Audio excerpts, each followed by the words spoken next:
โหลดเต้เนี่ยปกติไหมตอนนี้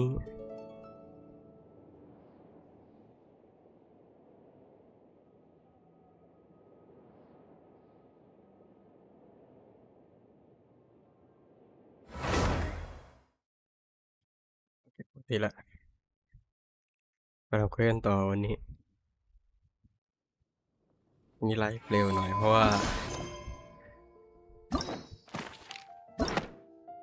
สิทธิพิเศษเลยเนี่ย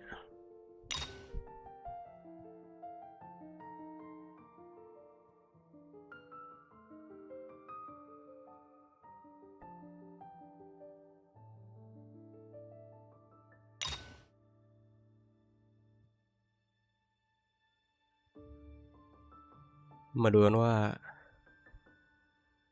5 วันนานแค่ไหนกันเชียวถ้าทำรวดเดียว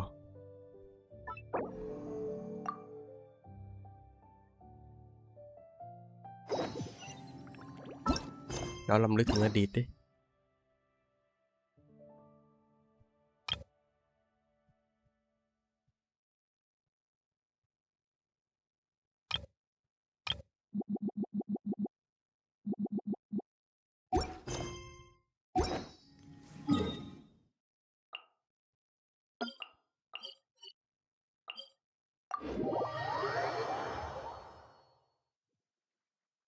Taking shelter and listening to the rain cleanse the earth makes me feel safe. Like being home.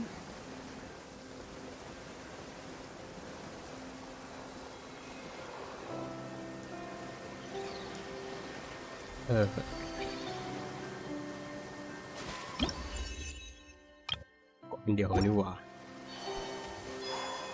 ถ้าเกิน3 ชั่วโมงแล้วคุยจะไม่จบผมอาจจะสคริปต์นะจะแค่อ่านอย่างเดียวแต่ว่าไม่ฟังอะไรแล้วชีวิตนี้สกิปทุกสิ่งข้ามทุกอย่าง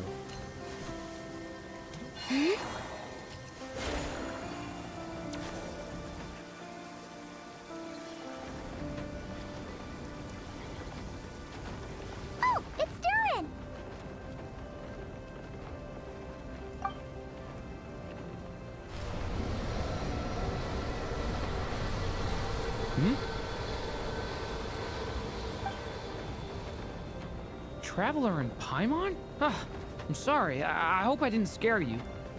Oh, no, you didn't scare us. Just gave us a little surprise. Looks like you've gotten even more powerful now. I don't know. It just feels like it's gotten harder to control. I didn't mean to strike so hard. I'm so relieved you didn't get hurt. It's all good. We've had worse. No, don't worry about that. It's been very stable ever since I got this body. Albedo made sure of that. What you saw just now is something that only started happening recently. Maybe I'm still acclimating or something. I'm sure it'll clear up over time. Anyway, what brings you here? Did you need something? Well... The day that the writer and the watcher crossed paths was the day that the magic known as storytelling was born. So, she asked us to come. Miss Alice? Oh, you too? I guess I really do need to work on my impression. Well, never mind that. It's been too long, Mini Durin. And please, that's Aunt Alice to you. I have brought you and the Traveler together here for a very important purpose. It has to do with your mom. My mom? Indeed. Fairy tale author extraordinaire, Anya Marie Andersdottir. See, I knew this would be right up your alley. Now then, if you'll open the book, I will begin narrating.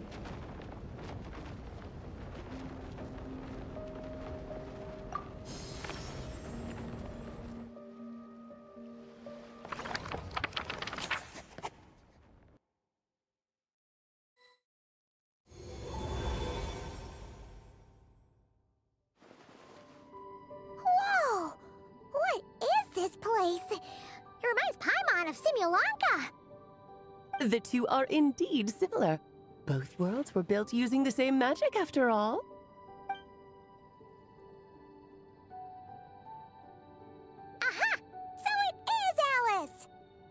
hello, Aunt Alice. Oh, no need to be shy. Just think of me as one of your mother's dearest friends. You keep talking about stories and magic. What's this all about? Simulanka 2.0 or something? Certainly not. Simulanka was a peerless masterpiece. Without the original author, it would be impossible to create a sequel, even for me. But you are right about one thing. Just like last time, I want to show you a work of magic that has to do with storytelling. What's this?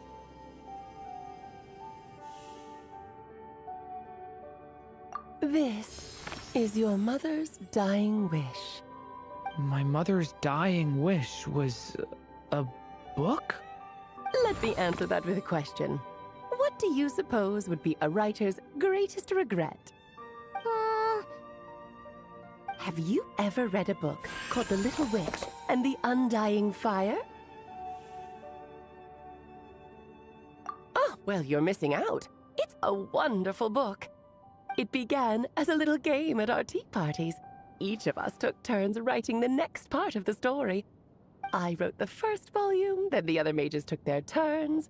Em was tasked with writing the final volume and tying everything up.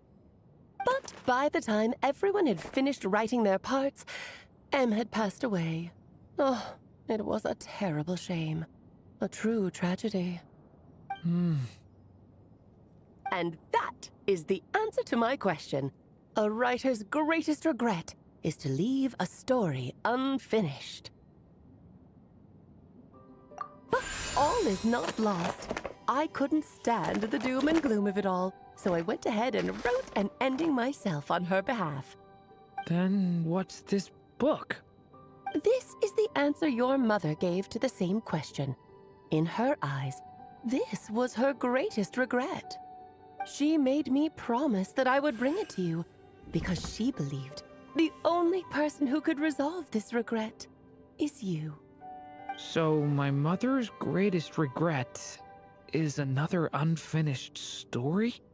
You could say that. And I guess resolving the regret means finishing the story? That's one way to put it. Oh, is a straight answer too much to ask for? Her answer was quite the opposite of what I'd expected. But oh, how touching it was. I'd love to tell you what she said, I really would. But that would spoil the plot, and we can't have that. Spoilers ruin everything. Oh.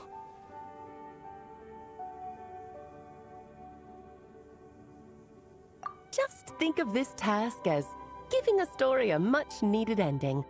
All I ask is that you do your best. I understand. But I only just started learning human script, and I don't have any writing experience at all. Relax. Why else do you think your dear aunt went and found you two such wonderful helpers? With their experience, you'll have so many story ideas you won't know what to do with them. So don't be shy to ask lots of questions. Yeah. If it's to help Durin fulfill his mother's dying wish, then we're in. Aunt Alice, could I ask, what kind of story was my mother hoping to write? I had a feeling this might come up, but that answer isn't mine to give. You'll have to find it yourself, here inside this book. Don't worry. We'll help you come up with loads of ideas. Yeah, let's find a nice spot where we can settle in and read through this thing. We could even get some snacks, too. Oh, the actual process might not be quite the walk in the park you're imagining, Paimon. Why's that? Because when Em created this book, she borrowed my magic. In other words, it's not a book you can just pick up and read. It's a magical book. Its chapters are scattered through memories of the past. Gather them all, and the book will show you its secrets. So, where are we supposed to find these memories? Em left a trail of clues for each unfinished chapter. Follow the hints, and you'll find them.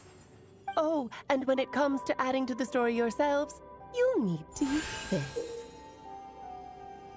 And this is... This, my dear little Paimon, is the ink M left behind. Infused with a little of my own magic, of course. If you're planning on writing something inside the book, you'll need it.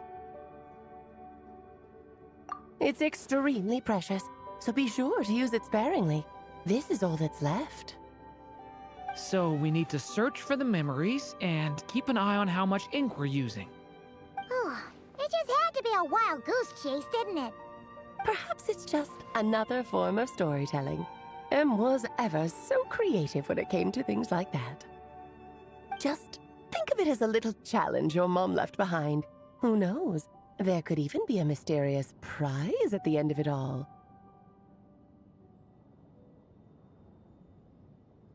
I don't care about that. This was my mother's dying wish. Whatever it takes, I'll find a way. Yep. With the two of us by your side, you'll be just fine. Okie dokie. That should be pretty much all you need to know.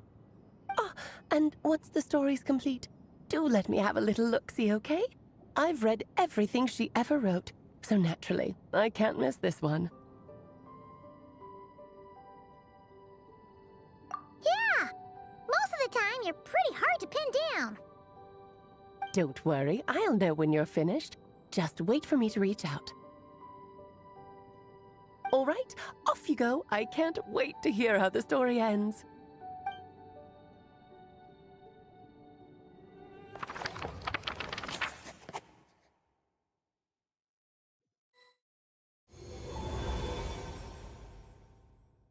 Oh, here we are again. Alice's magic really is incredible, huh? Right. Alice mentioned we should be on the lookout for clues. Huh? A corner of repose for countless tales, watched over by the honor of knights. A place for stories to sleep, perchance to dream of ancient cities and the epics of ages past. There, a witch once spent a sleepless night, and all to bring forth a story yet untold.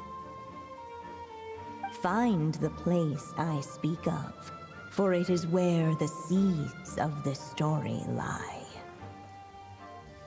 Was that a riddle? Where do you think this mysterious place could be? Hey, you might actually be onto something. Guess that means we need to head back to Mondstadt? I had a feeling that's where we would be headed. After all, it's where my mother was from, and I bet it's where she wrote this story, too. Yeah, that makes sense. Still, I feel bad about dragging the two of you along on such a long journey. Don't worry about it. We don't really have much going on right now, so we're all yours. Come on, let's go!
Back in the Mondstadt Library, huh?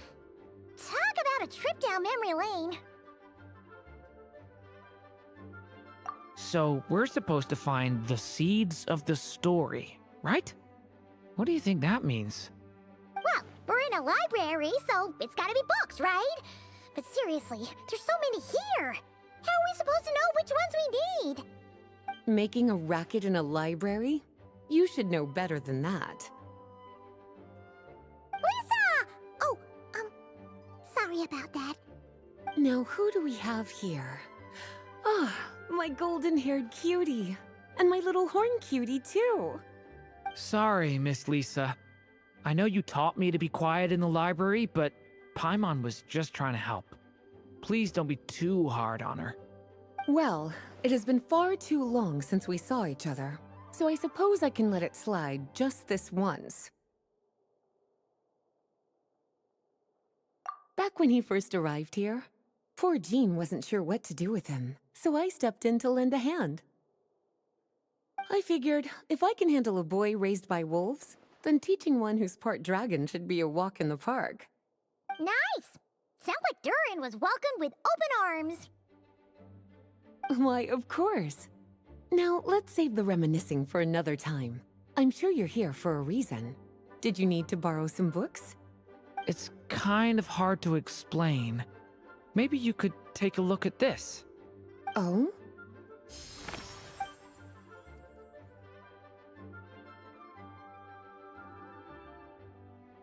Ah, I see. These so-called seeds of the story must be the books that inspired its creation.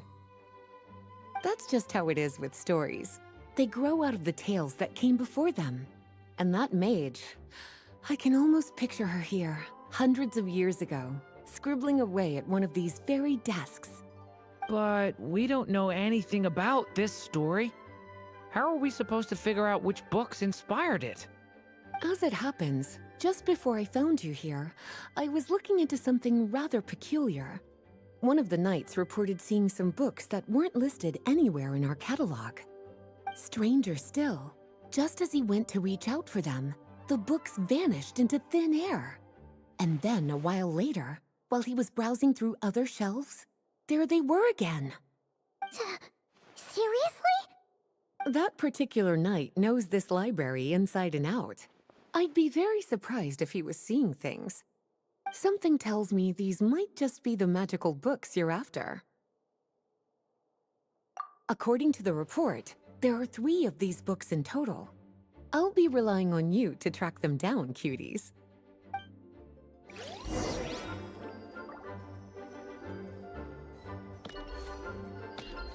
Oh, wait! Did Klee write this one? Should this even be here? We better show it to Lisa.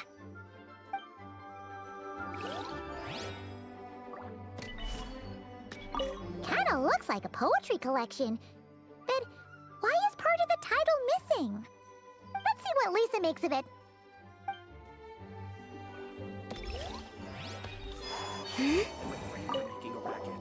Second strongest spell in existence. Do not show Klee. Wait, there's actually a book like that right here in the Mondstadt library? That title's just gonna make people even more curious. Huh. There's definitely something fishy about this one.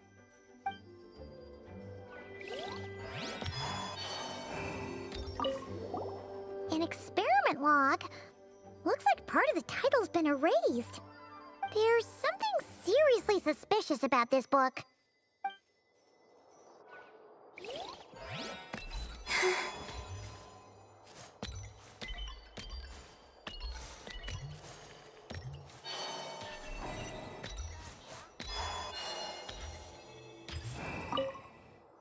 Well, did you manage to find them?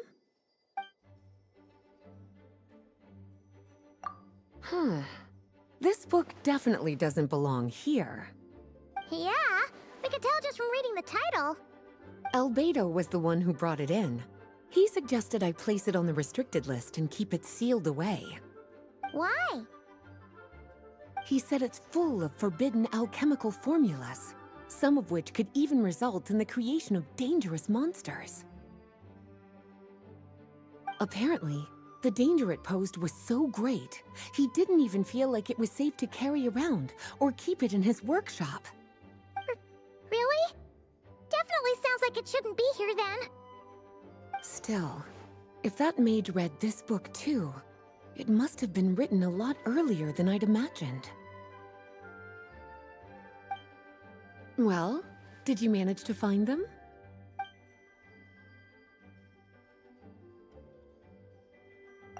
Truly extraordinary, and certainly not the kind of thing that should be just lying around.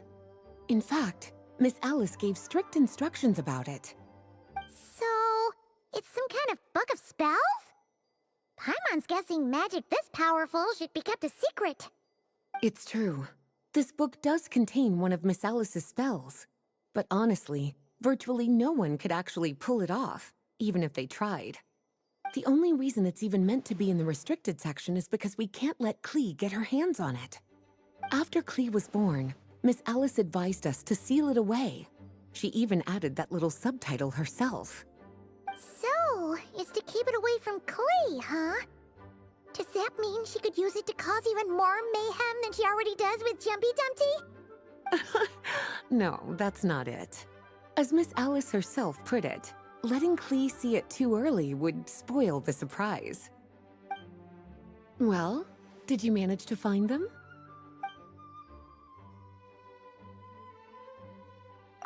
Yes, this is a restricted book, all right. It certainly isn't supposed to be here. Huh. But it looks like a regular poetry collection. How did it end up being classified as a restricted book? The issue lies with one of the poems inside. You've heard of the great battle that took place on Dragonspine, yes? 500 years ago, during the cataclysm in Conria, an evil dragon descended upon Mondstadt. A fierce battle with Dvalin ensued, but in the end, the evil dragon fell, and Dragonspine became its resting place. You're talking about Durin. The Durin of Dragonspine.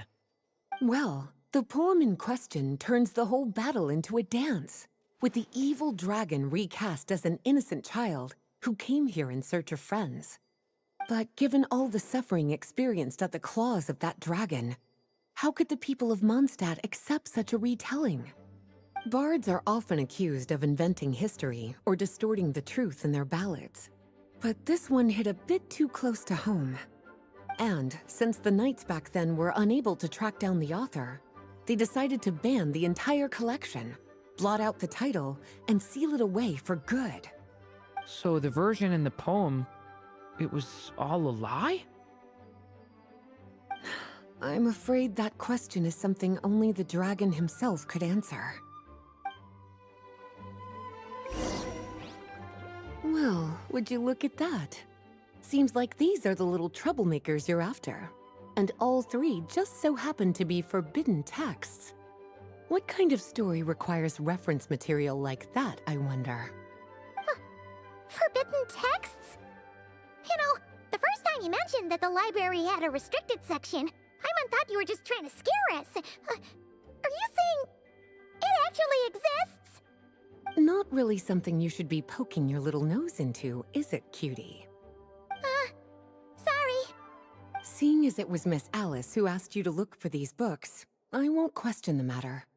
But they'll need to be sealed away again once you're done, so don't forget to return them. Don't worry, Miss Lisa.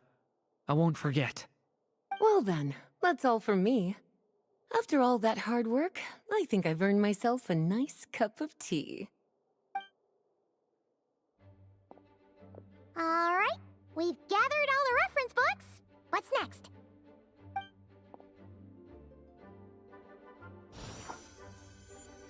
Wait, look!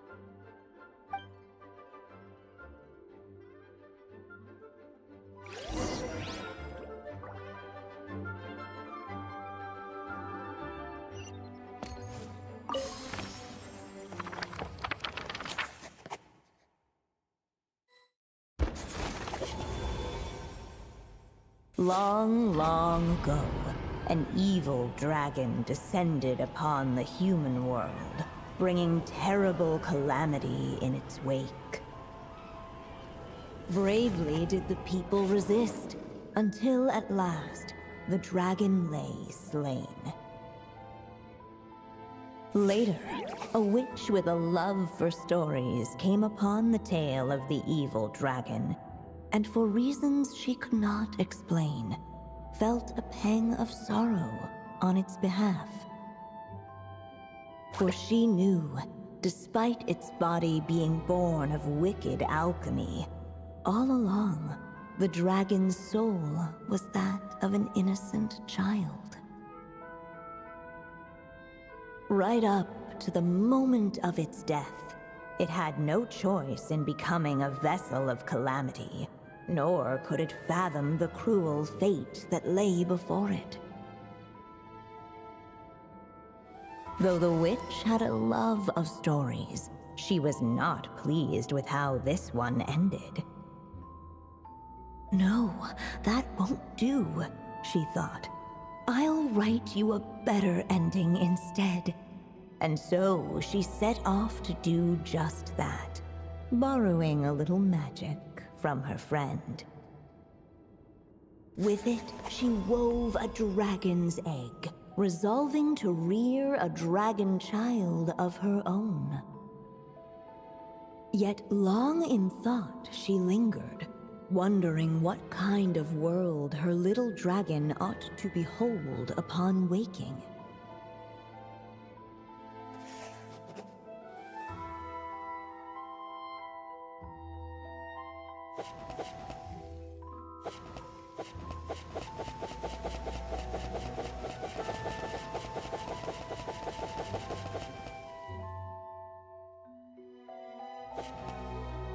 At last, she made her mind up, adorning the cradle with a wisp of woodland air. Then, she quietly waited for the egg to hatch.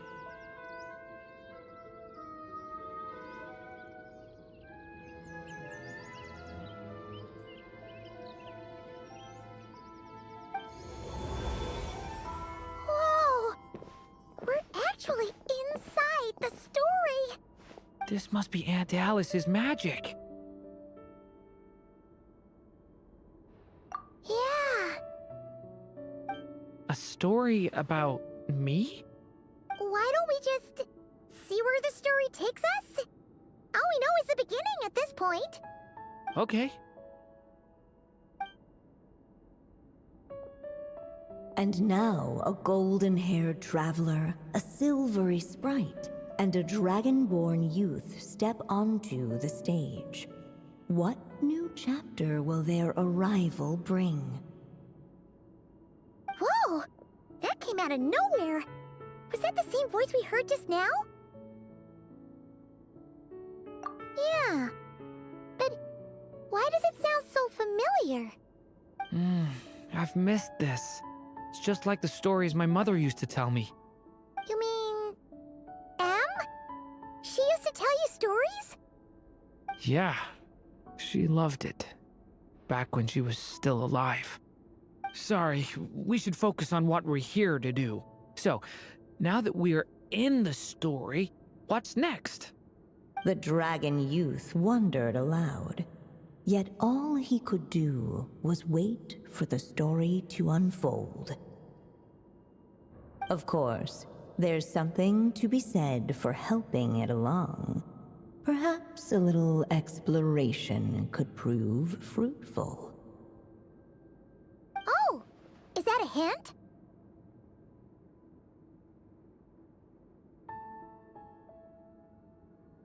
Yeah, I agree.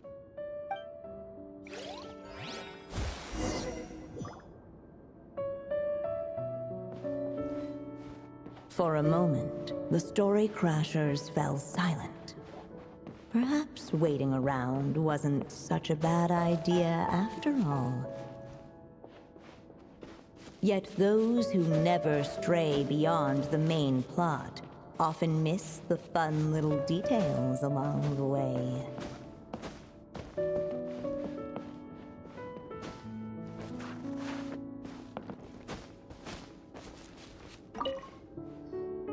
This must be the dragon egg, right? Looks like it's gonna hatch any moment now. So we've got a dragon egg about to hatch, a witch who loves stories, and that evil dragon we heard about at the beginning. Yep, it all adds up. This is my story, isn't it? Okay, so how are we supposed to help the story along? It feels like all we can do right now is wait. Apparently, it hadn't dawned on the group to look for a way to help the egg hatch faster. Oh, right! We're at the point in the story where we're waiting for the baby dragon to hatch. So that has to happen before the story can continue. With the flames at his command, perhaps the dragon youth might be able to provide the egg with sufficient warmth. What? You want us to roast the dragon egg? The silvery sprite's surprise betrayed her lack of reading. For in countless tales, it is told that only by fire's embrace will a dragon's egg hatch swiftly. Huh, you kinda have a point there. Okay, I'll see what I can do.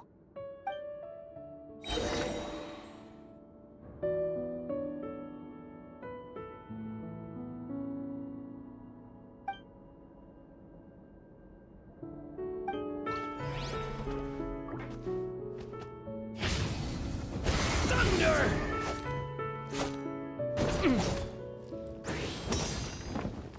The abyss is burning shadow!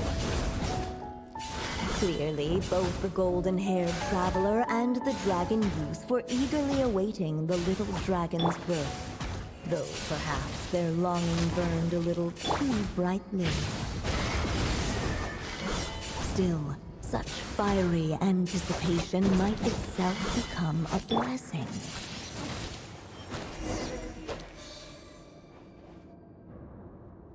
At last, under the witch's expectant gaze, the little dragon broke free from its shell.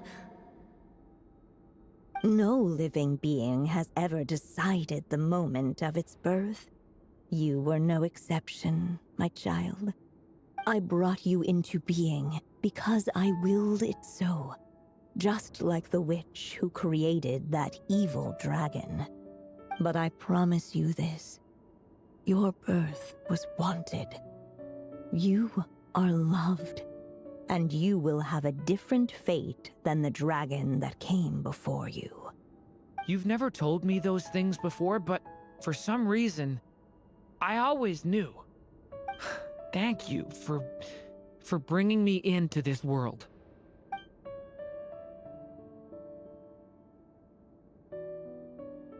The waiting witch did not feel lonely, for she had 3 visitors by her side. Together, they beheld the hatchling's first breath of life. Holding her dragon child close, the witch promised him a life unlike that of the evil dragon.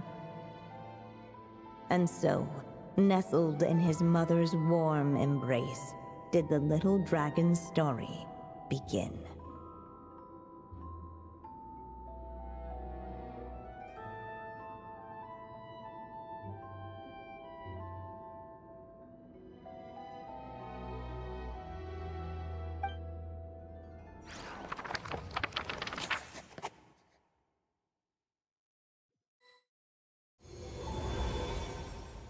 Wait, isn't this Mondstadt? Looks like we're back in the real world.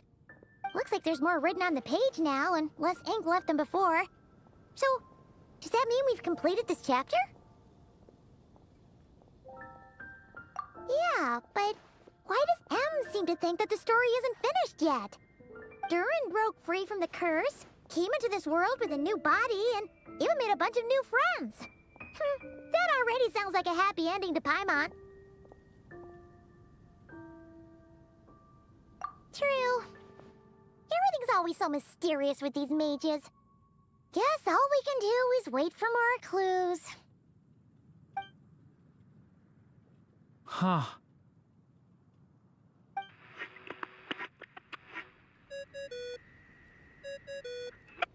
Is this thing on? All right, that should do it. Hey! That's Alice's voice! Hello there, children. if you're hearing this, you've stumbled upon the little recording I left for you. I thought you could use a few hints about how the book works. By now, I'm guessing you've already begun to leave your mark on the story. You should know, however, that the book needs time to absorb the ink, so the next chapter's clues won't show up right away. Wait, so even magic ink needs time to dry? The good news is, you can return to any chapter you've already completed and continue to explore the mystical, magical storybook world you helped create. Have fun, dearies. Toodles! Oh, man. Paimon was so ready to knock this out in one go. Maybe it's for the best. Sooner or later, we'll end up being whisked off to another world again, and if that happens, who knows when we'll be able to come back. So it might be good to take a break while we can. A break.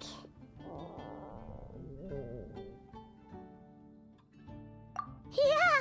Paimon has a sudden craving for the Good Hunter's sticky honey roast. And we happen to be in Mondstadt, so... So let's meet up here later. I need to find Miss Lisa to return those books anyway.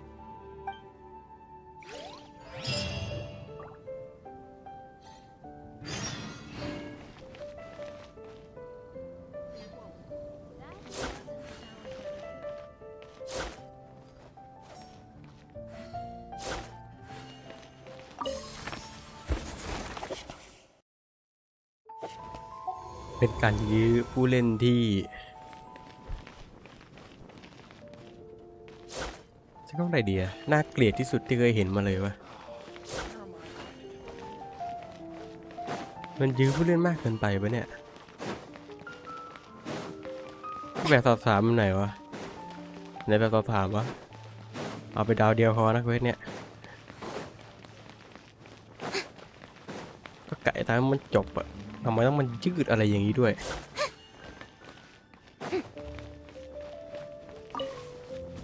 อะไรวะ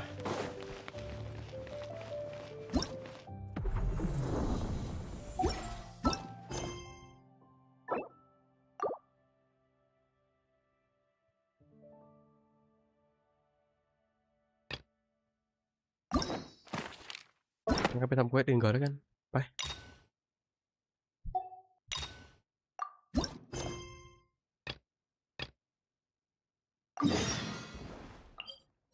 มาวิก้าแล้วกันทำเทปไฟกันโอ้ยดีแม่งปัญญาดีแล้ว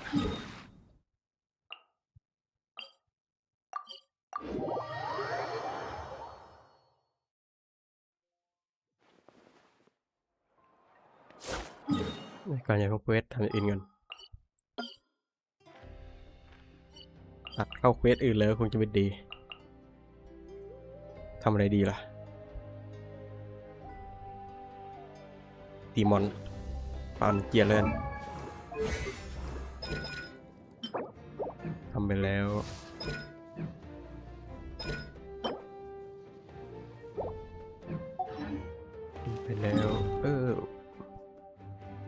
เดี๋ยวใครโอ้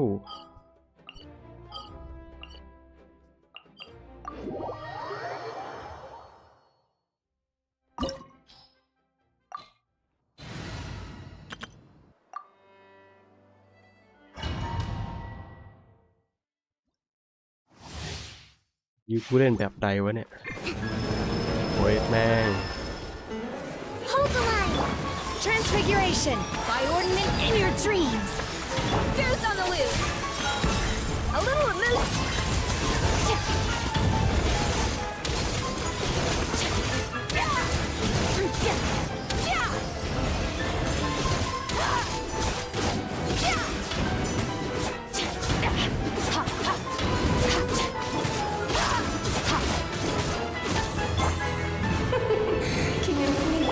Take your troops! Attack the front! Let's have a ball! That's what I like it.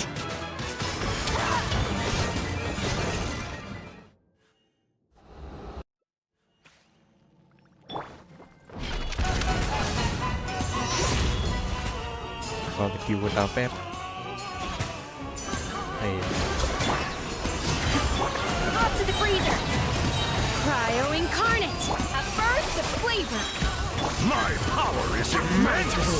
One blast is quite enough.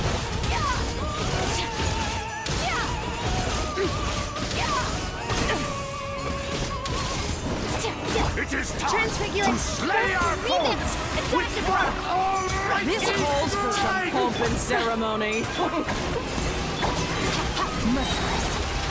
Never stop Good goes out. lord, I follow my place. By Where ordinance were we? divine.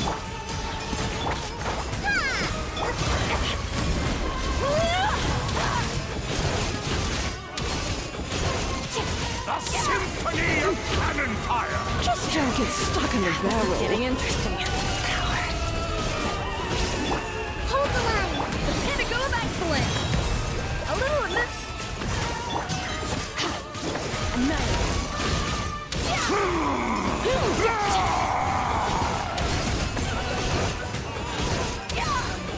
The curtain!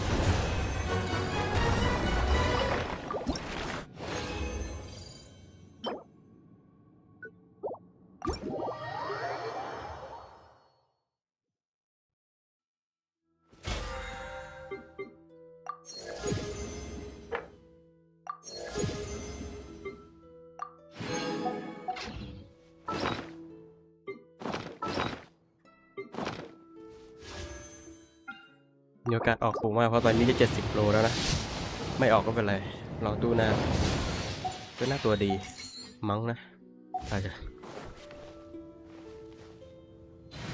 ยังไม่ได้ไปดูอะไรเลย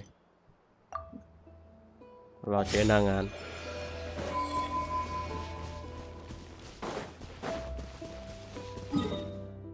ไปทำเควสของมาวิก้าต่อดีกว่า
sleeping well and eating even better. Now this is the life. Exactly! Look, Paimon's tummy is so stuffed. It's all round and plump now. And now it's time for some rest.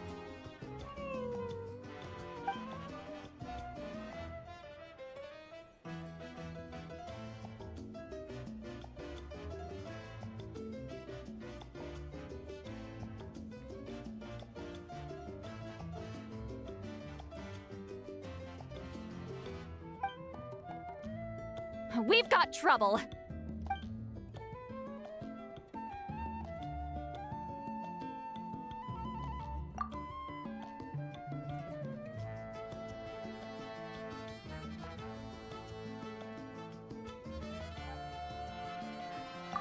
Cut that out, it's serious. What are you doing sleeping this late? Who are you, me? Come see us in the speaker's chamber once you've cleaned yourselves up. We're waiting for you here.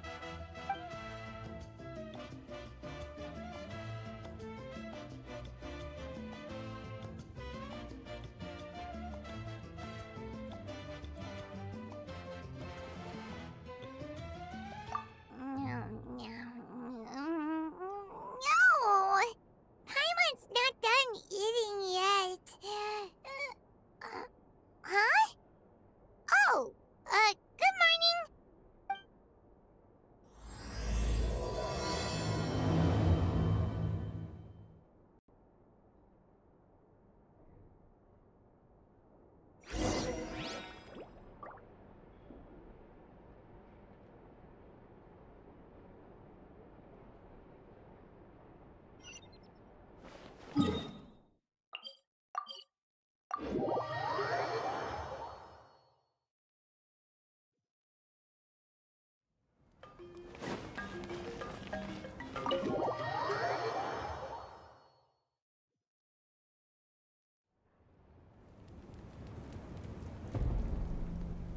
I wonder if they've eaten.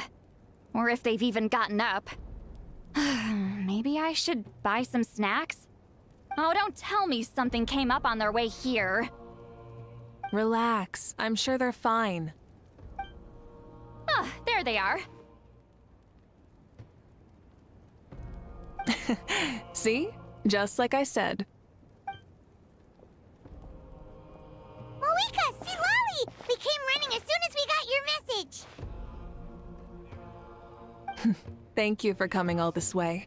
Here, have some water and catch your breath first.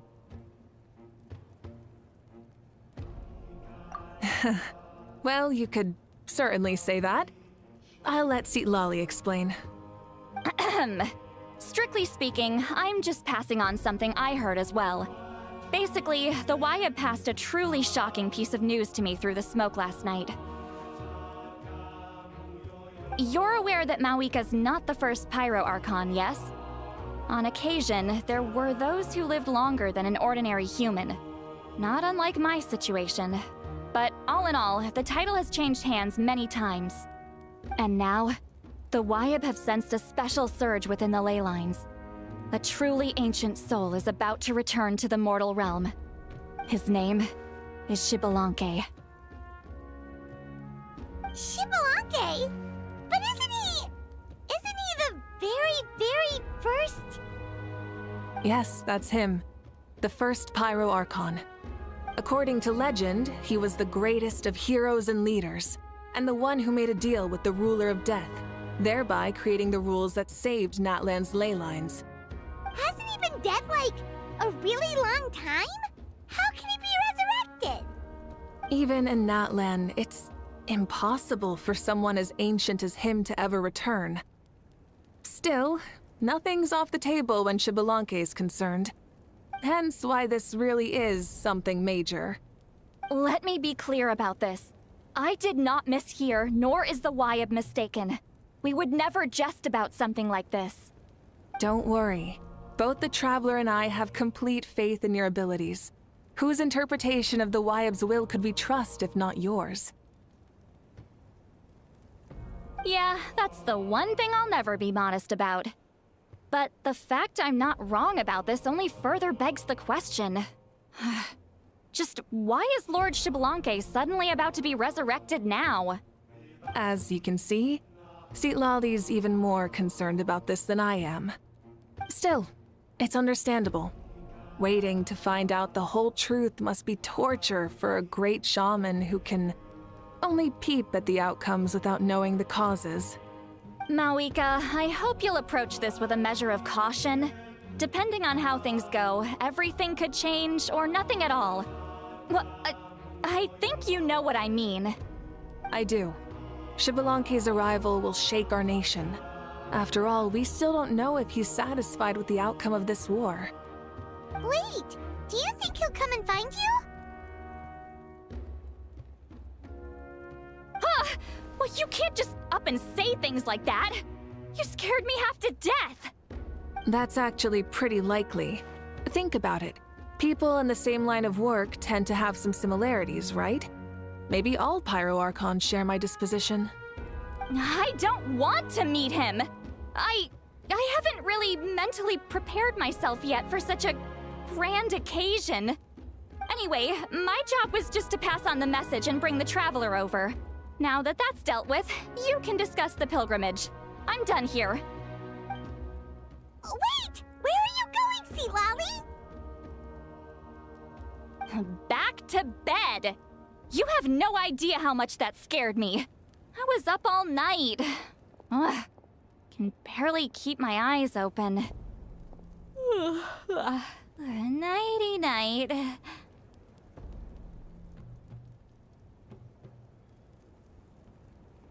It's like I said before. Our cultural legacy shouldn't end with our triumph over our suffering. Instead, it'll burn brighter than ever. So, the pilgrimage of the return of the sacred flame has been given new meaning. We have chosen to turn it into a pure athletic competition, promoting fair play and encouraging the personal growth of contestants. And this grand tournament will begin soon. Ooh, that sounds awesome!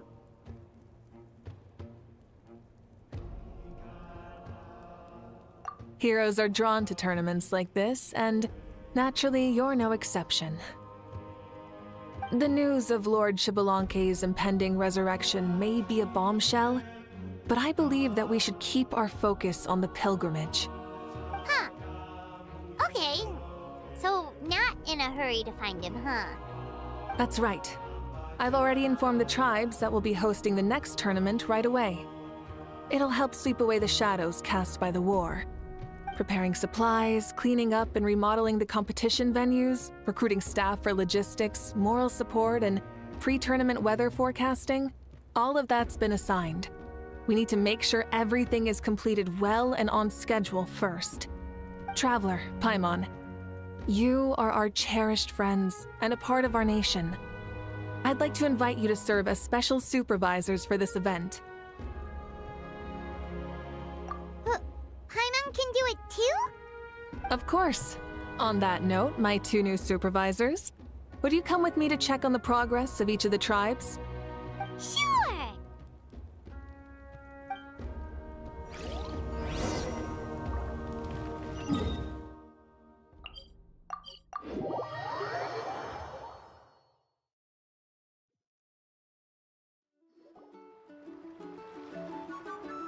We're here! This is our first stop!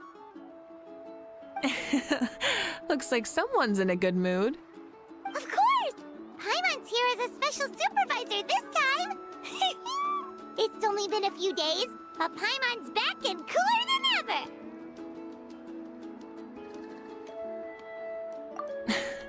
It's nothing. We've got a long road ahead, so it's good that she's so motivated. Pretty much all we need to do is talk to everyone and confirm how the preparations for the pilgrimage are going.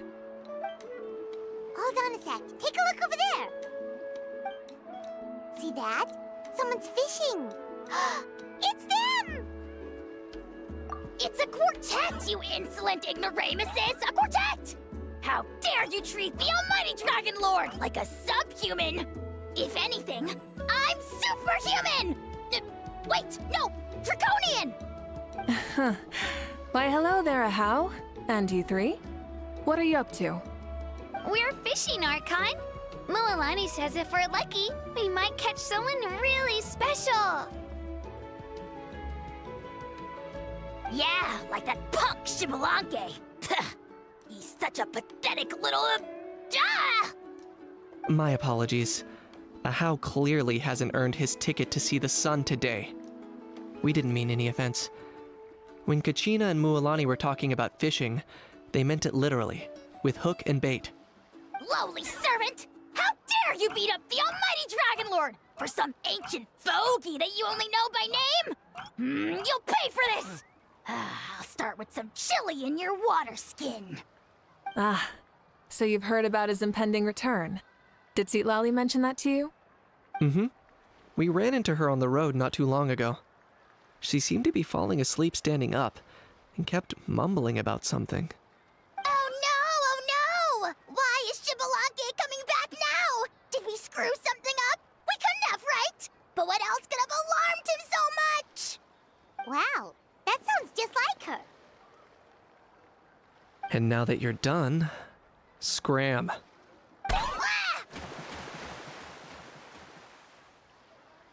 To be honest, it's been bothering me quite a lot. Under normal circumstances, it shouldn't be possible for us to meet Lord Xbalanque, right? So, does this mean something's wrong? As you can see, there are many people that are thinking along those same lines. I believe that... Hey! We've got a bite! Help! Help! Something's pulling on me! It's what's going to save your life! Are you having leg cramps? Help!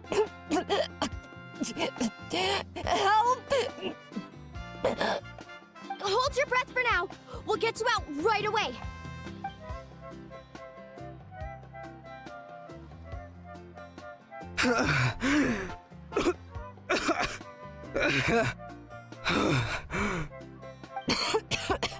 Thank you so much, everyone.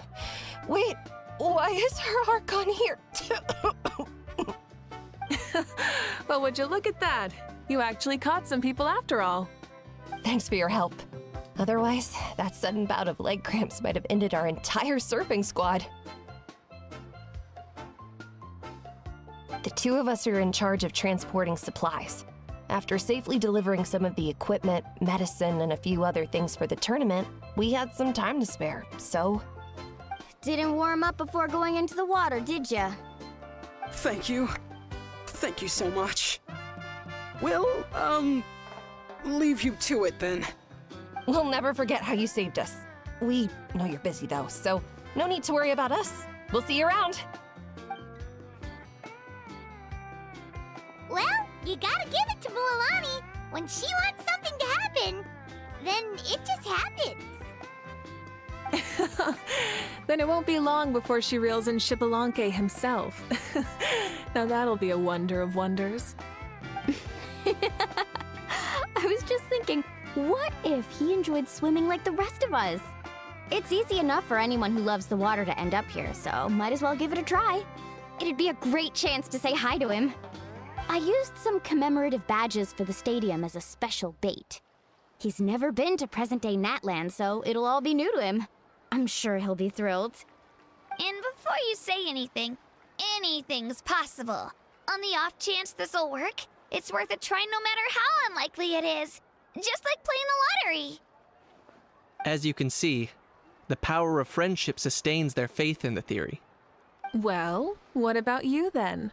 Given your personality, isn't your continued presence a testament to the power of friendship too? Haha! She saw right through you, my foolish lackey. Silly, naive child. Now, witness the scorn of Kahula Hat! Ow! Picking up where we left off before, Sitlali never makes mistakes with her messages, so I believe that it would be best for you to meet with Lord Xbalanque. That should quell any unnecessary speculation. Thanks. I'll keep that in mind. But for now, what I need to do is check on the status of the preparations for the upcoming pilgrimage.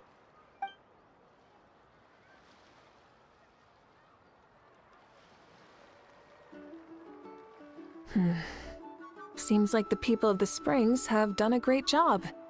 Yep, don't worry. We only came here to fish after finishing all of our work. We're all done, all three of us. Everyone at the Children of Echoes has been hard at work too. I only came here after finishing my tasks for today. It looked like everyone else was about finished too. Same for the Scions of the Canopy. We're all wrapped up. Huh. Now that's efficiency. I trust you. Well, looks like we won't have to make the trip to your tribes then. Everyone, this iteration of the pilgrimage holds great importance to Natlan as it is now. We must pull together and work as one, creating the best atmosphere possible for all our participants.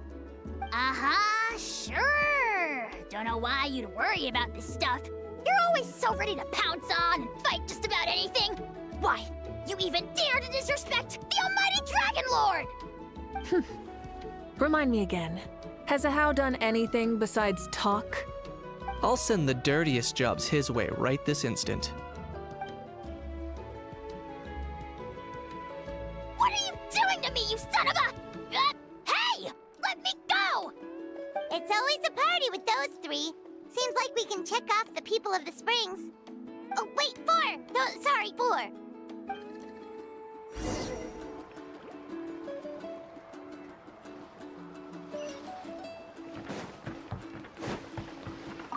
Everyone's been very efficient these past few days. Seems like lots of people are looking forward to participating in the tournament. Ha! Why don't you sign up then? Maybe someone will manage to knock some sense through your thick skull. Why don't we all join? It'd be a great chance to kick back and relax. Relax? You find the idea of a tournament relaxing? This girl is crazy. Ugh. Mualani's right. Let's all sign up together. Huh? Even you? Children, think you're all grown up, don't you? In the eyes of the great Kahula, you're still... Nobody asked. We'll go. You stay. What? You little...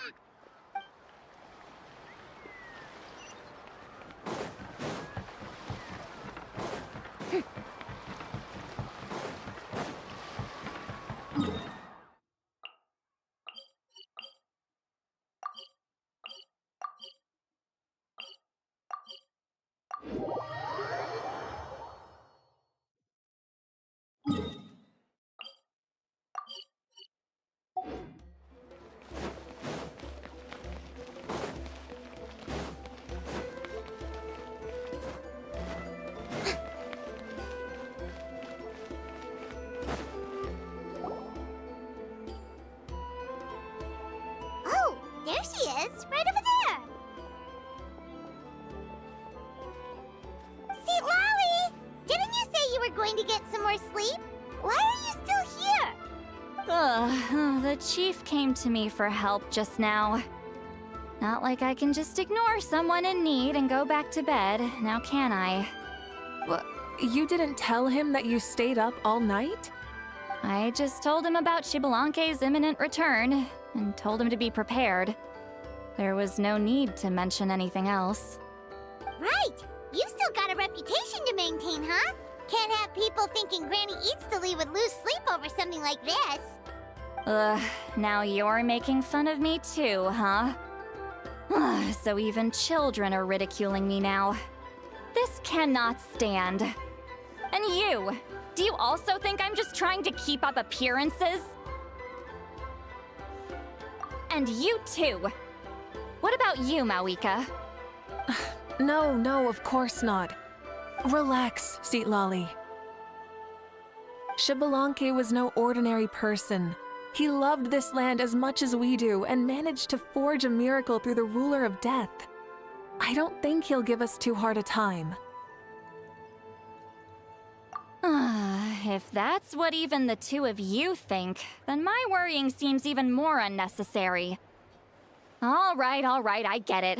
That's just the kind of paranoid old hag I am. That means I can go get some shut-eye then. You can take a look around yourselves. And if you need any help, feel free to go find the chief. Or Auroron. The chief should be overseeing the preparation of the woven scrolls required for the tournament right about now. And as for Auroron, I believe he said he was going to do some handicrafts at the valley entrance. Come on, you're making it sound like it's my first time here. Rest well and stop worrying so much. We'll discuss the tournament with Auroron. All right then. Good night, everyone. And don't go thinking that Granny Eatsley doesn't like hanging out with you just because she's not around all the time.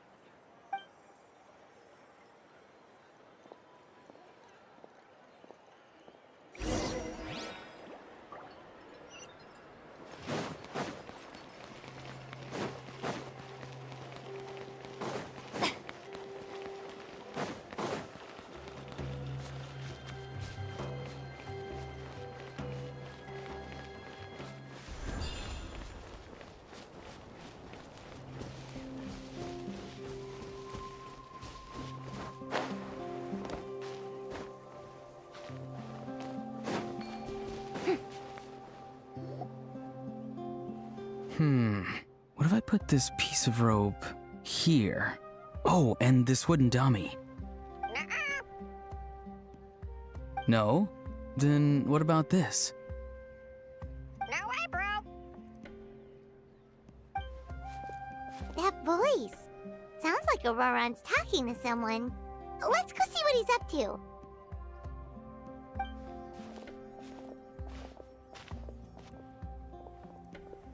What you up to, Auroron? Oh, hello. Oh dear, oh dear. A bird? No, a juvenile Cucosaurus. This one looks a little different from the others, though. Yeah, a very special look indeed. The heck are you on about? Whoa, he's quick on his feet. That retort was instant. For real now? Do you even hear yourself, bro? Did Paimon just say something wrong? Oh wow, no way, bro. What the heck? Don't worry about him. He's just... how should I describe him?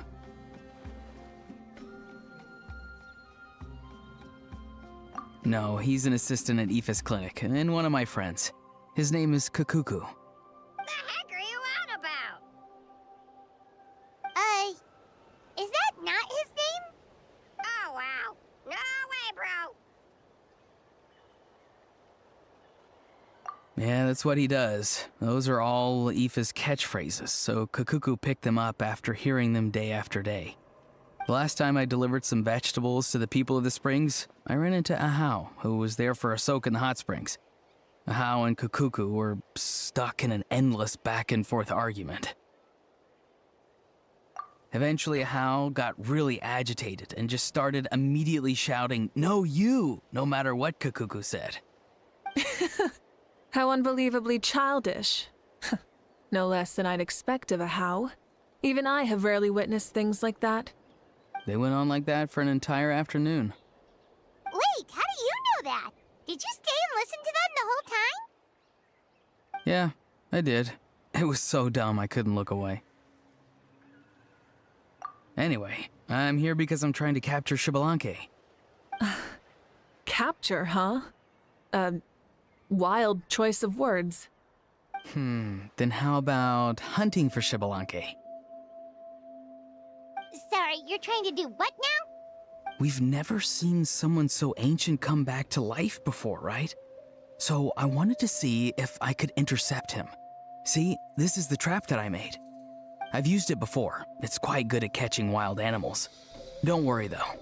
I've already told everyone that there's a trap here, so they won't get too close. See, I've even made a notice board.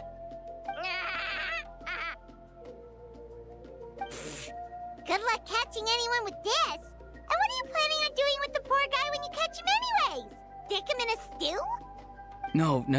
I just want to see what he looks like, and then I'll probably invite him to our tribe as a guest. I'll admit, I didn't take you for the actively hospitable sort. Well, a chance like this doesn't come every day. I wanted to give it a try, so I also made these little handicrafts. He says that, yet all of these look like a hunter's lethal handiwork. I see. In that case, I wish you success. If you do manage to catch a wild Xbalanque, please let me know. I'd love to come and watch the fun. Hey, not you too! If the real Xbalanque does show up, a trap like that won't hurt him. We all have faith in him. After all, he was the first Archon of this land. That's right. That's also why I stuffed several layers of cushions and hay in there. If he really triggers the trap, he can just sprawl out and take a nap. For real now? Do you even hear yourself, bro? Bro, stop! You're driving Paimon insane over here! Oh, wow. No way, bro. Well, if you got time for this, then you finished prepping for the tournament, right? You took the words right out of my mouth, Paimon. Ah, so that's it. Sorry, I didn't know that's what you wanted to ask about. We, Masters of the Nightwind, are broadly responsible for the woven scrolls and mental support. I have expertise in exactly neither of those, so I joined the logistics team. I provided some amazing supplies.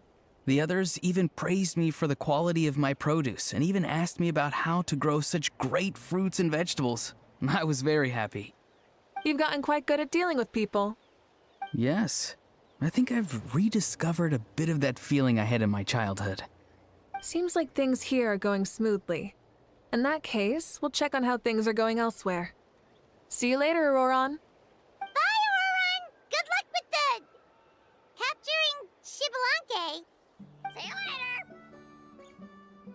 later. So he also knows how to say goodbye. See you later then, bros. Huh? Alright. See you later, my bros.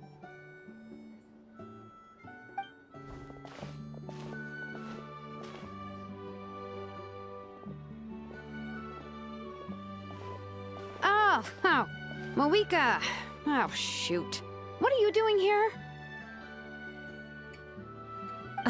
Shilonen? What a coincidence.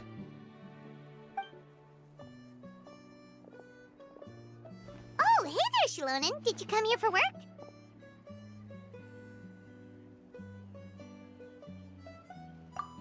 Auroron. Did he sell me out? I thought I asked him to not tell anyone that I was here. Nope. He didn't mention you at all. That's so. She's avoiding me. There are a few big pieces of equipment we need for the tournament, and I've been wanting to ask her to make them. I went straight to her place because I was worried she might refuse, but each time there was nobody home, and the neighbors said that she was busy. Turns out, she was here. Wow! She literally ran away from home just to avoid taking work from you. Okay, that's enough about me. What are you here for? Checking on pilgrimage prep progress? Yes, and to see how everyone's doing while we're at it. Still, most everyone we've talked to so far has been pretty interested in Xbalanque. Oh, Xbalanque? Did you just say Xbalanque? Wait, have you been so busy running away that you missed the whole memo about him?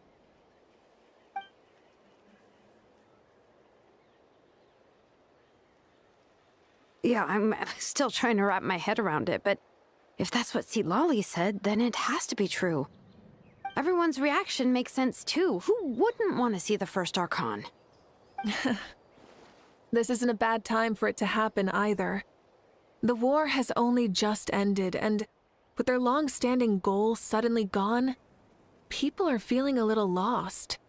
I met a warrior from the People of the Springs near the Speaker's Chamber a few days ago. He spent the entire afternoon pacing around the area. I asked if anything was bothering him, and he said that he used to train for battle every afternoon. But now that the crisis is resolved, he doesn't know what to do with himself. Paimon can definitely see that. It's tough when what you've been doing all along suddenly stops being necessary. That's why you want to hold the pilgrimage again, right? To help everyone find a new goal? That's right. We will have competition take the place of ceaseless battle. It'll give us an outlet for our pent-up energy and offer a reward for the blood and sweat we've put into improving and growing. That's the meaning of the pilgrimage of the return of the sacred flame today and in the future. Sounds pretty good to me. I am starting to like this new pilgrimage already. But, how do you feel, Mavuika? About Xbalanque, you mean? It's okay, I guess. Shouldn't you be, a little more nervous? He's our nation's progenitor. You sure he's not coming to just supervise your work? You sound like someone who's finally gotten the chance to strike back after years of oppression. Hey, don't put it like that. All right, maybe a little. It's not every day that someone who could bring you down and not shows up. I knew that's what you'd think. Don't worry. If the real Xbalanque does make an appearance, then naturally I have my ways to meet him. Really? How? No spoilers just yet. Take a guess. Wait, you have a playful side too? Of course she does. This whole glorious righteous leader thing is just one facet of her. And it's the side of her you've seen the most so far. But... Tragically, this is how my longtime companions think of me. Shilonin's always saying how awful I am. Hey! Don't just put words into my mouth like that. I've only ever said that you can be quite terrible sometimes. Sure, whatever you say. Come on, Traveler, Paimon. Let's head to our next stop. Oh, and Shilonin, now that you've been busted, be sure to stop by my office and pick up the documents I left for you. I wrote down everything you need to do for the tournament. Good night. And she's fallen asleep, just like that. Well, she's gotta wake up eventually. Let's go. Good night, Shilonin. And sleep well.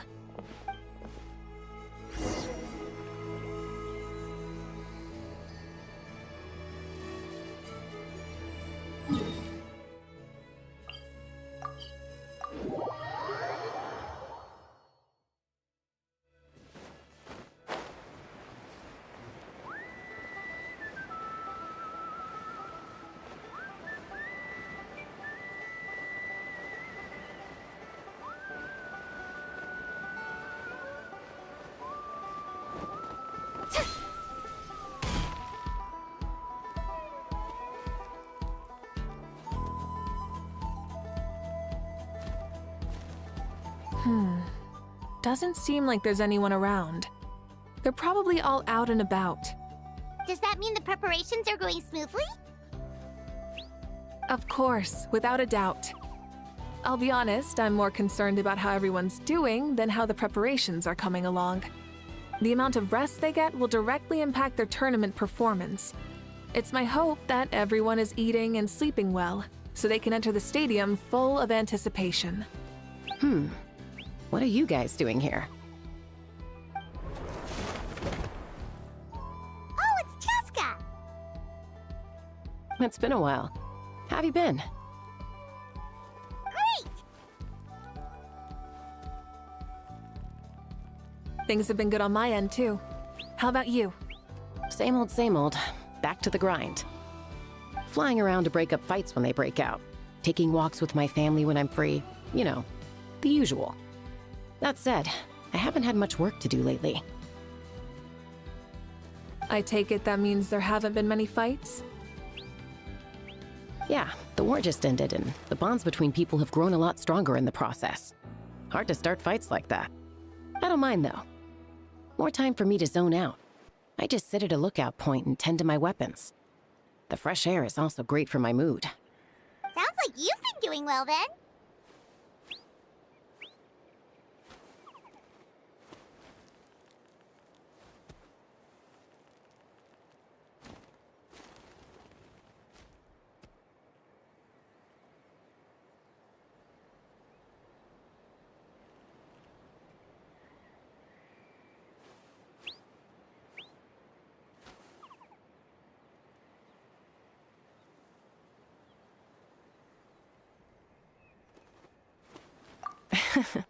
What are you talking about? You should know the ups and downs I've been through better than anyone. So, how have preparations been going here at the Flower Feather Clan? Ah, so that's why you're here. In that case, I'll take you someplace where you can see the situation clearly. Follow me.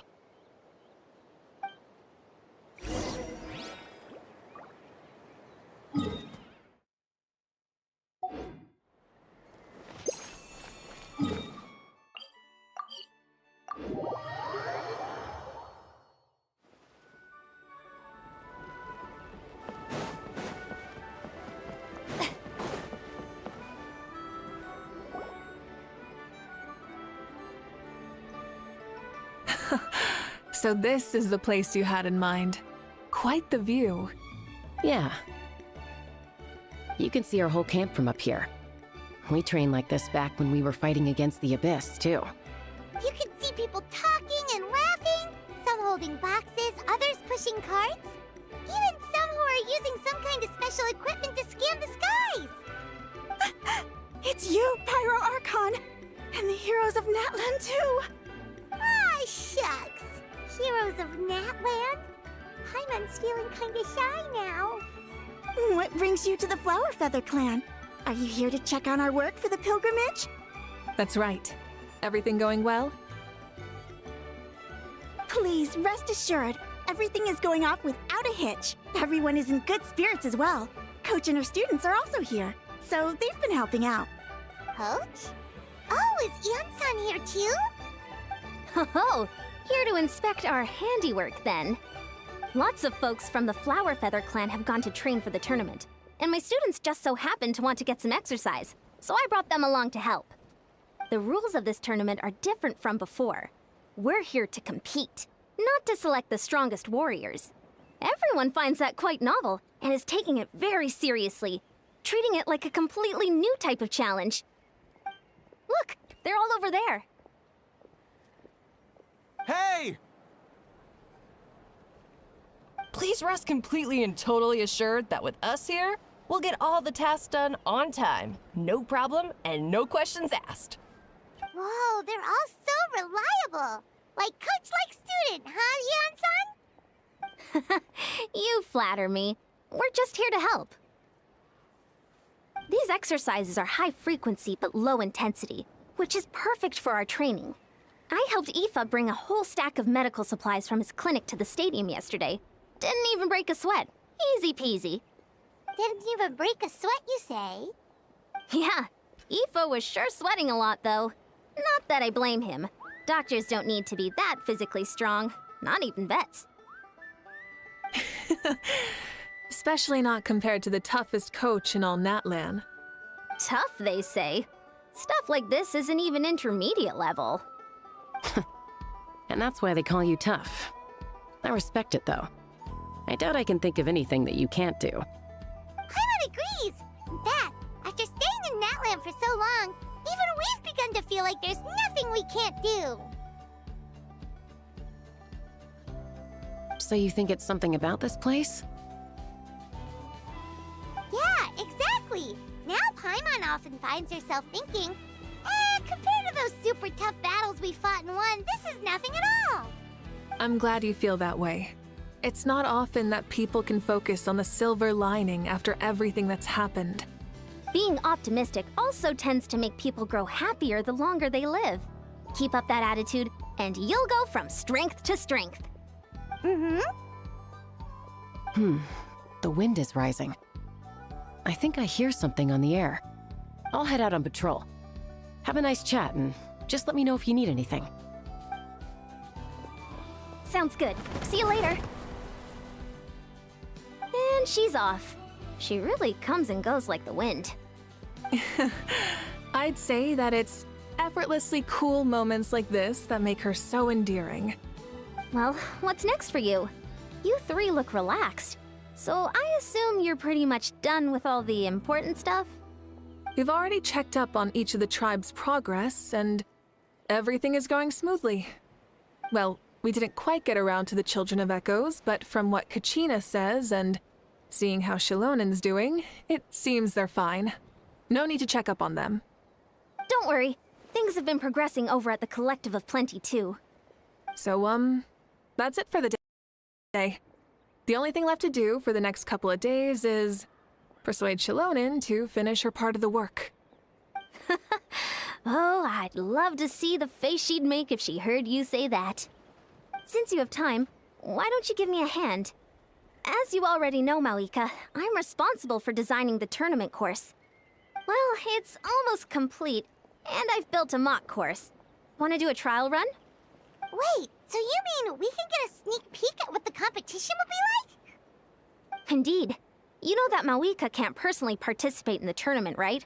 As the Archon, she must serve as both host and judge. And as special supervisors, you can't sign up either. So, this is your best chance to experience the course. Say no more, or my hair might spontaneously combust. Come on, just show us the course already. All right, follow me.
Here you go. What lies before you is a mock-up of the course that will be used for the upcoming tournament. You mean this entire thing? If it's for the pilgrimage, it's gotta be grand. That's right. I've designed this one to make use of the stadium's maximum capacity, and I've given thought to every space, every placement, and every dimension. See this kindling? Contestants will have to chase it throughout the competition, encountering all kinds of terrain, and they'll prove themselves by using their abilities to overcome anything and everything that stands in their way. That's the focus of this course. Yup, this round counts as a knockout round. There'll be other events as well, and the 8 contestants with the highest total scores will move on to the final individual battles. Oh, you're keeping those? Yeah, everyone loves a good duel. It really gets the adrenaline pumping and allows people to go all out with their skills. A warrior should always feel fortunate to meet their match on the battlefield, even if it only happens once in their life. No one can resist such a good fight. That's the most Natland thing Paimon's ever heard! This tournament, too. It's just so... you. Oh? Why do you say that? Well, the competition's all about chasing the kindling, and you're all chasing something too, right? Oh, that's a good metaphor. That'll come in handy when I'm explaining my ideation process later. Well, I'm glad you found this helpful. The benefits of having Paimon and the Traveler as friends and teachers. All right, well, judging by your faces, you look like you're raring to go, Mavuika. So why don't you try it first? No problem. I'll go get ready.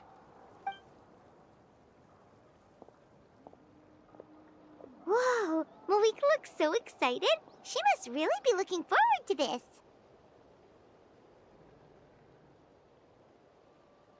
Do you think that she seems a little bit different after the war and all? Like, you know, maybe in her sense of playfulness? She seems less serious than before. More willing to just loosen up and have fun. Nope, you're not hallucinating. I agree. Whoa, you heard too? So, Paimon's right? Yeah, the side of her that she hid during the war has now come out. Makes sense, though. Everyone wants to unwind a bit after accomplishing an important goal. She's really earned it. Oh, so that's why you called us over. It's all part of your grand plan, huh? Not exactly. I did expect Mavuika to take this one, though, so I also planned some other events for you. Spare the flattery. It'll be awkward if you end up complaining that you're tired later. Wait, Coach, what about Paimon? Does she not even get to be a substitute?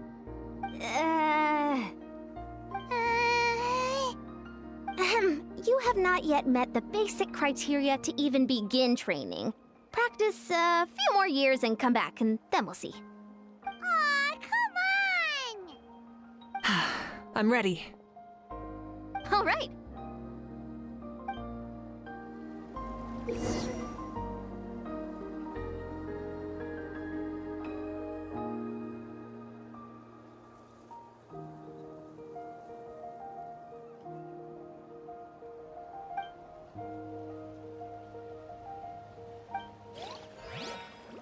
Many insects have a compulsion to follow the light, and humans are the same. Except we call that light hope.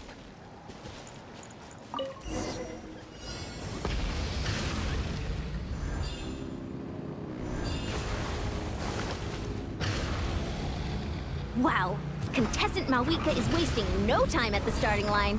She's sprinting ahead at breathtaking speed. Live commentary, huh? Very nice.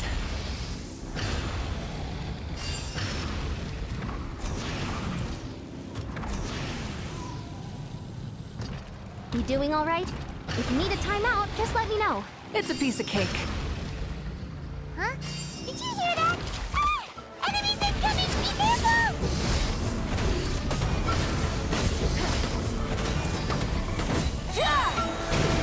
Light up the blazing sun! Seems like we've disturbed some kind of device that's lain dormant for years.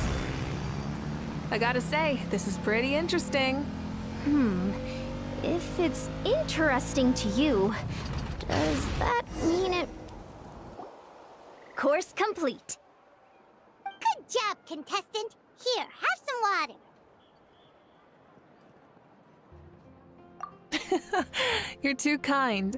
Thank you, my dear audience. And thank you, Coach. Well, what do you think? First things first, Let me just say that the enemies at the end were definitely not part of the plan. The device never did anything before. Maybe it can't detect anyone under a certain height. In which case, you would have been fine too. Oh, good point. It's a solid course, but, there are a number of small problems. For example, take the chase at the start. I feel like it's too short to separate the best from the rest.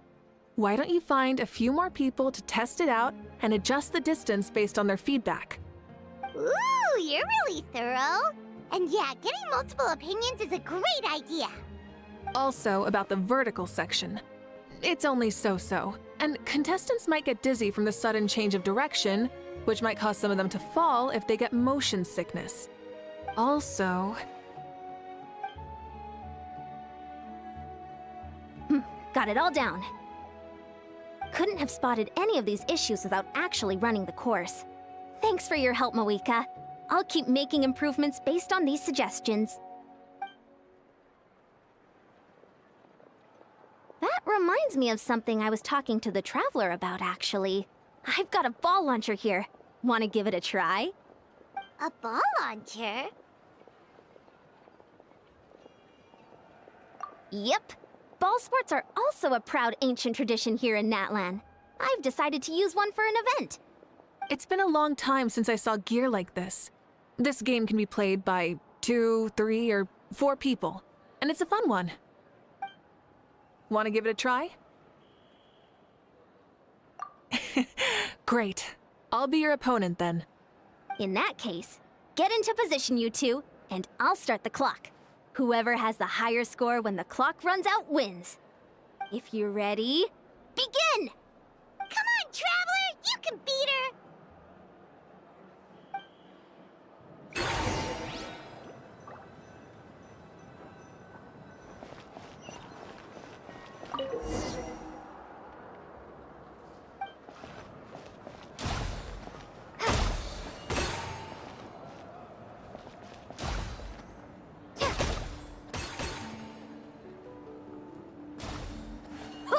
Great shot!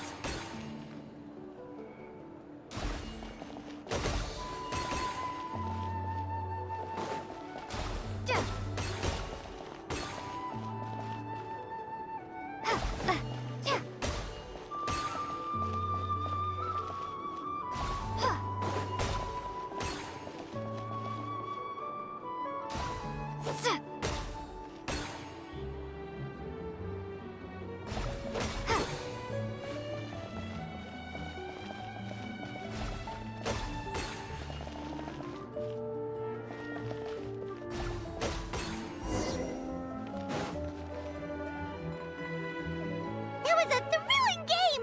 อยู่ Paimon ใกล้ was on เกิน the ตี edge of ไม่ her โดนเลย seat! ยอด You played well. We can play a few more rounds when we have the time.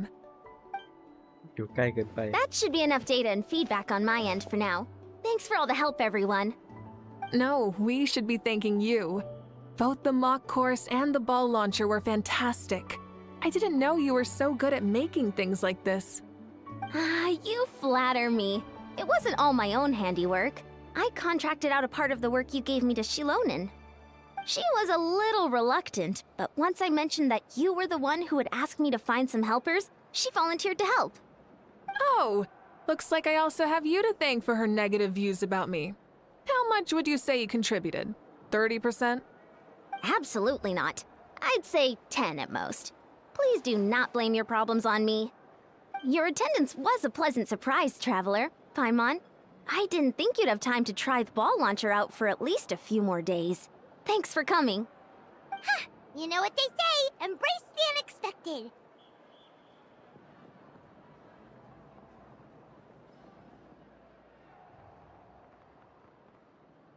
Well, I'm just glad that you had fun. You know, we should probably call it a day. I need to get going now anyway. Those improvements won't make themselves. See you later. Bye, see you soon!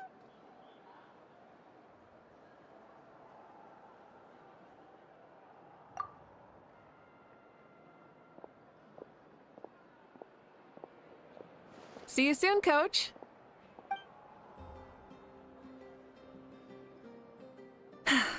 It's not every day I get to call Yansan that. Did you see the look on her face? She almost jumped out of her own skin. You kinda enjoy messing with people, don't you? Really? I never noticed. Anyway, we've been out and about for so long. You must be hungry. Come on, let's go get some grub. My treat. What? Okay, Paimon takes it all back. You're the best person ever.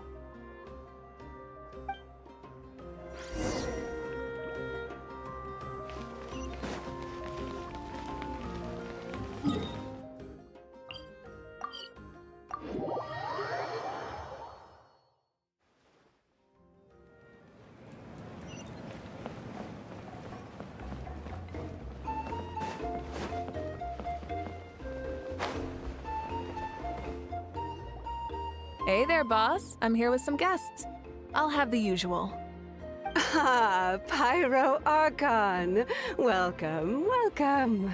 It's been a while. Glad to see you with our new heroes, too. Boss, this is the Traveler, and this is Paimon.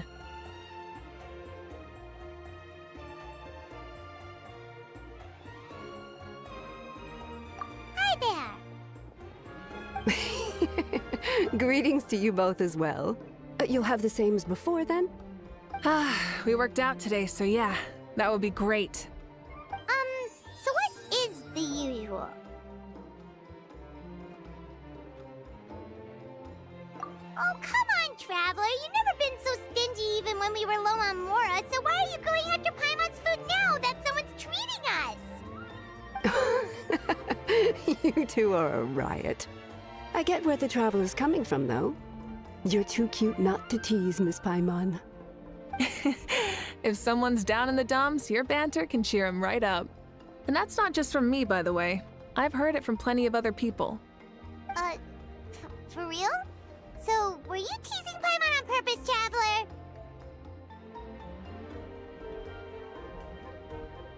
Just leave it to us. Please wait a moment. Your food will be out shortly. All right, eat your fill, Paimon, but just remember, the tournament is in 3 days, so try and make sure your food coma is finished by then. What? Food coma? Huh. Don't know what you're talking about. Paimon will be there on time, don't you worry. Don't worry, in the event that you do oversleep a bit, I have my ways of waking you up. Really? You do? Speaking of your ways, Mavuika, you still haven't told us about how you plan to find Xbalanque. Oh, that? It's actually quite simple. Xbalanque is a native of Natlan. The records speak of him as a wise, brave, and upright man, and refer to him as the first son. People like that tend to be like me, passionate about competition. The more they disdain dishonest ways of winning, the more they'll celebrate a fair victory.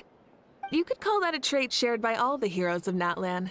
They're full of energy and passion, and despise victories born of deceit. Conversely, they're constantly drawn to things that are full of hope and excitement. You mean Xbalanque might want to take part in this upcoming pilgrimage? It's not a matter of might. He will. It's precisely because such an important figure will be participating that we must prepare the best tournament possible. Checking in on the various tribes was also to ensure that we'll be prepared to give him a warm welcome. So, all we need to do is to look for him in the stadium on that day. As the first Pyro Archon, he should have no problem running away with the whole competition. But isn't it a bit unfair for the Pyro Archon themselves to participate in such a tournament? After all, everyone else is just an ordinary human. When Xbalanque ascended to Archonhood, he did so as a human. I see no problem in allowing him to participate in this event as a human from ancient times. Also, my ineligibility for this event is not due to being Archon, but due to my obligation to serve as host and judge. Huh. That's kind of like Mavuika's life as Archon. She hasn't lost her human side, she's just too busy to indulge it. Oh, another good summary. I'll be sure to write it down and include it in my autobiography. You're working on an autobiography? No, I was joking. Even Xbalanque didn't write one, so why would I? Still, if on the off chance I ever did write one, you two definitely be in it. Then, can Paimon have a super long title? Sure, as long as you want.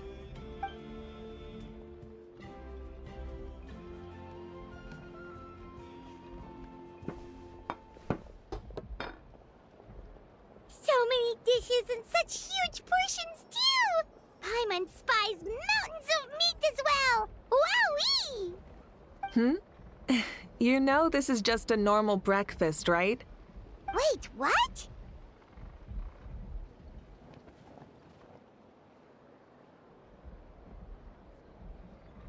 Our Archons always had a healthy appetite. Please enjoy the food while it's still hot. Food never tastes as good once it gets cold.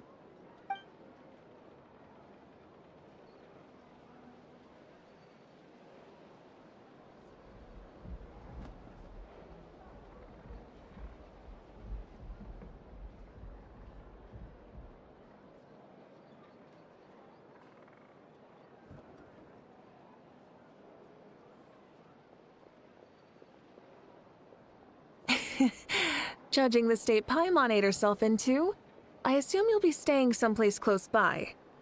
Is that okay?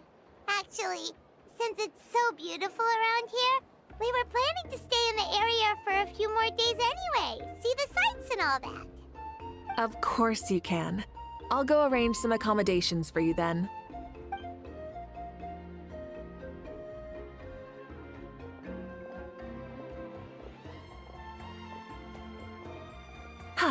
All right, I'll leave you here. Have a good rest. All right, good night! How do you feel? Want another drink?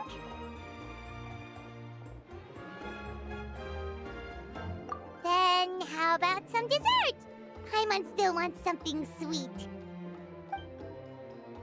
Why are you looking at Paimon like that? There's always room for dessert.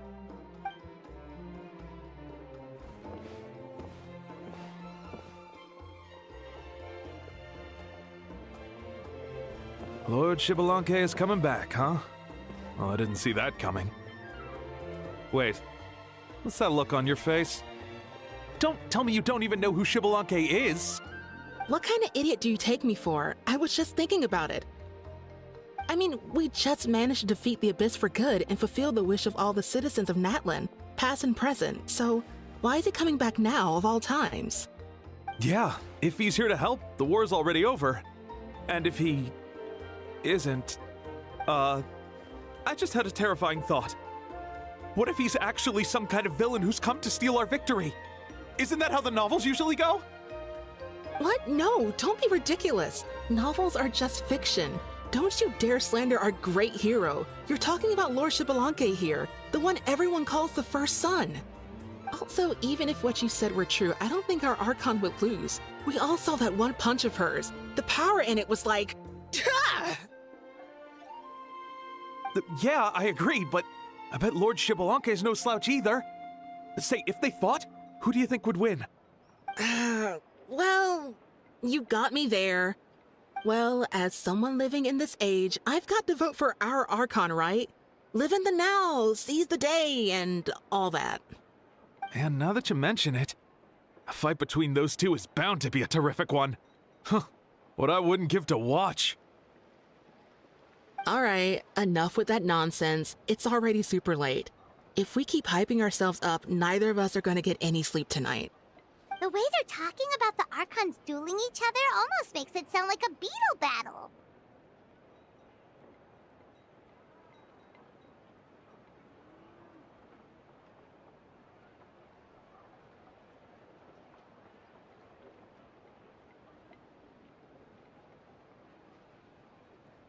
Yeah, they really do love their contests of strength here in Natlan.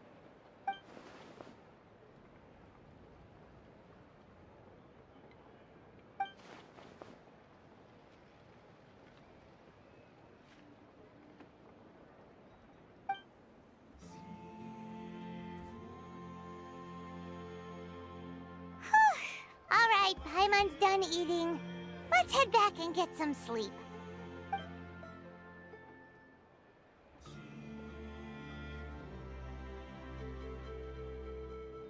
Time sure flies, huh? The tournament's taking place tomorrow morning, so let's get some sleep while we can.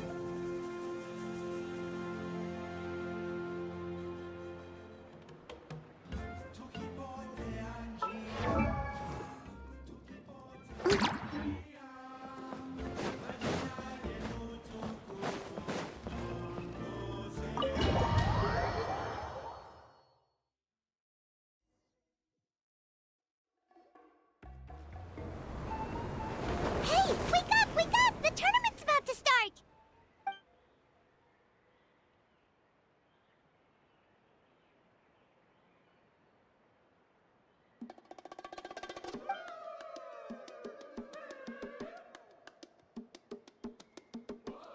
Oh no, we've overslept! Only a little bit, but...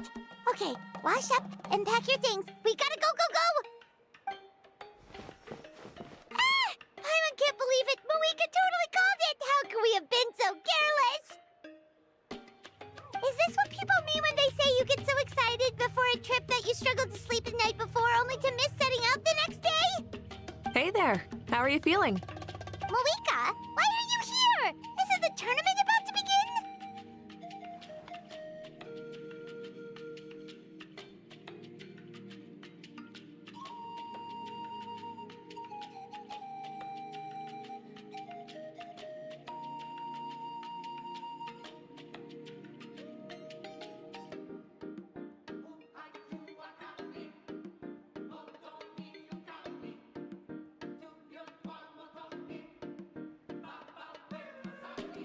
Yeah, we're about to start. I'm here to pick you up. Put on your helmets and get on the bike. Huh? Can we make it in time?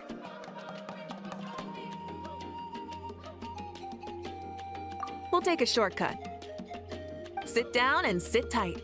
You can hold on to my waist if you get scared.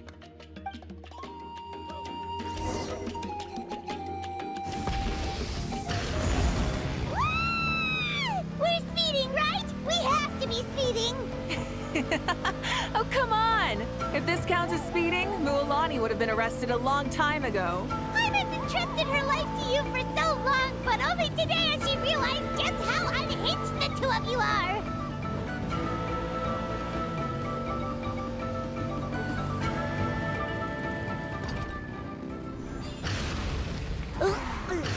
So much air! And Paimon's stomach! Oh, knowing Barbados, he'd probably crack up if he heard that! Huh? Barbados? Right, I almost forgot that you're friends with him. And the other Archons, too. Introduce me when we get the chance, would you? Never hurts to make some new friends. Sure! Our friends are yours, too!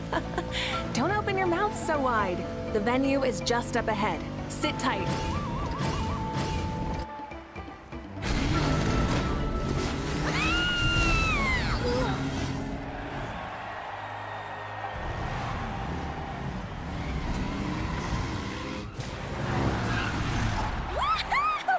And safe!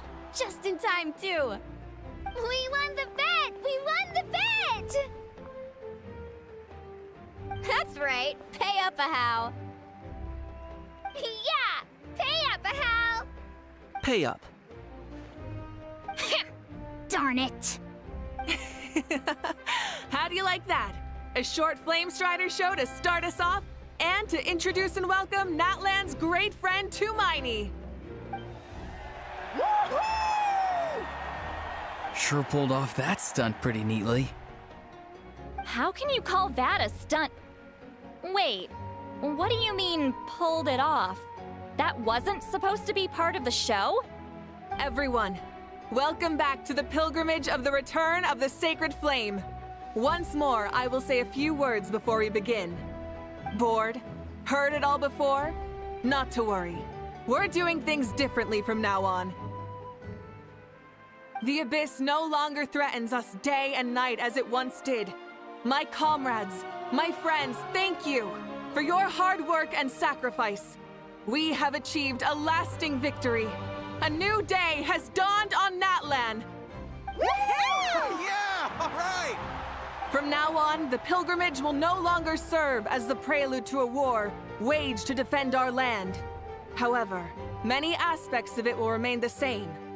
It remains a trial to determine the strongest among us, as well as a stage upon which to showcase your individual growth. Today marks the beginning of yet another legendary saga, one written in the triumphs of the victors. So without further ado, let the tournament begin! Yeah!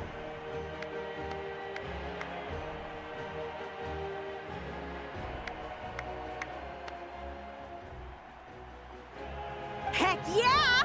Who's gonna be the new champion?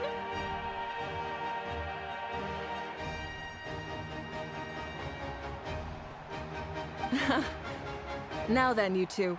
You'll be the mobile supervisors, moving with the contestants as they progress, and making sure that everything is proceeding fairly and in good order. Leave it to us! We're the best adventurer and travel guide duo you'll ever meet!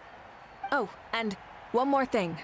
I believe I've mentioned this already, but if you find any leads on Lord Xbalanque, please pass them on to me. Thanks. I'm counting on you. Let's go check on everyone and see if we can find any leads on Xbalanque before things kick off.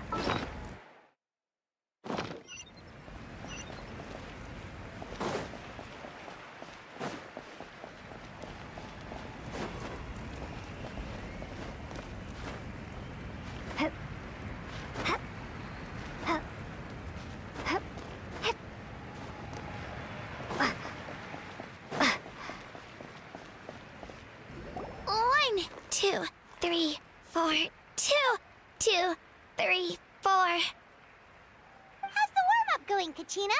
Feeling good? Oh, hey you two. Yeah, I'm feeling great. Ready to get out there and show 'em who's boss. I'll give it my all. I mean, I don't know if I'll be able to win again, but as long as I learn something from the experience, that's enough of a win for me. Yeah, having the right mindset is everything. Yep. Oh, by the way, have you seen anyone who seems like Lord Xbalanque? Lord Xbalanque? I don't think so. A powerful figure like him is sure to attract attention wherever he goes. Like Moalani and Kanich, only even more so. I haven't seen anyone like that, though, so he probably hasn't passed this way. All right. Thanks, Kachina. We'll go take a look around. Focus on taking care of yourself as well as winning. I will, thank you.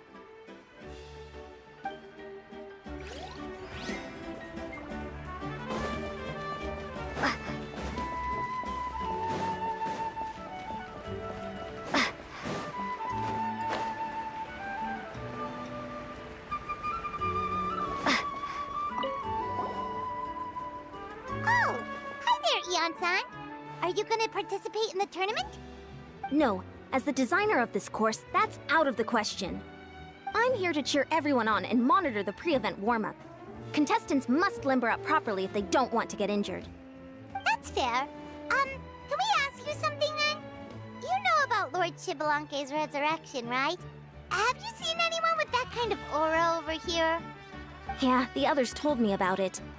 I've kept an eye out, but haven't noticed anything unusual. At least, I haven't seen any contestant whose strength or skill is clearly a cut above the rest. Got it, thank you. We'll keep asking around then. You're welcome. Oh, wait, one moment. Huh? You warm up as well. You'll be running alongside them in the stadium, so you've got to go in prepared. Stretch. Lower. Again. Good.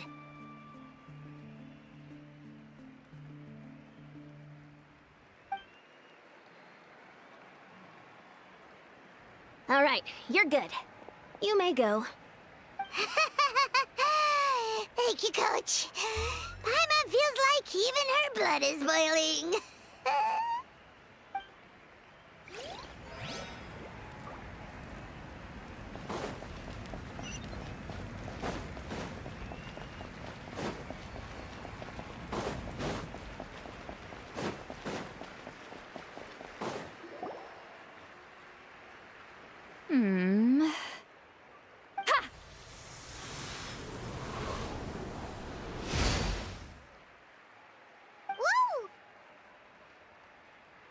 Oh? Well, hey there, Traveler and Paimon. What brings you here? You... I'm not buying what you're selling. The Traveler means it! Still, Paimon didn't think you'd be taking part, Sweet Lolly. Given who you are you sure it isn't against the rules? Though not a violation per se, what it will be is an unpleasant surprise for the youngsters. Normally I stay out of this kind of event. Don't want to put too much pressure on everyone else. But we're celebrating the end of the war here, so I'll give the occasion the respect it deserves. Good luck then! Make sure you show off your super majestic side, alright? Well, aren't you the sweet talker today? Too much syrup on your pancakes this morning? Anyway, thank you both. I'll remember your words of encouragement and do my best. So, what was that? Ha! Thing all about? Some kind of strange ritual? Of course not. I was using my power to search for Lord Xbalanque. To be more precise, I was trying to look for him in the world of souls. After all, I also have no idea what he might look like. Still, nothing so far. But why? He is the first Pyro Archon after all.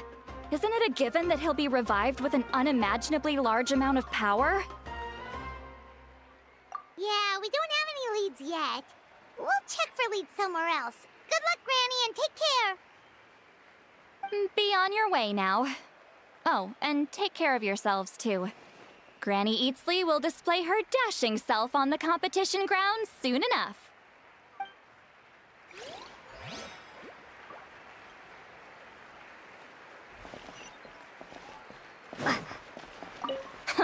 This'll be a walk in the park.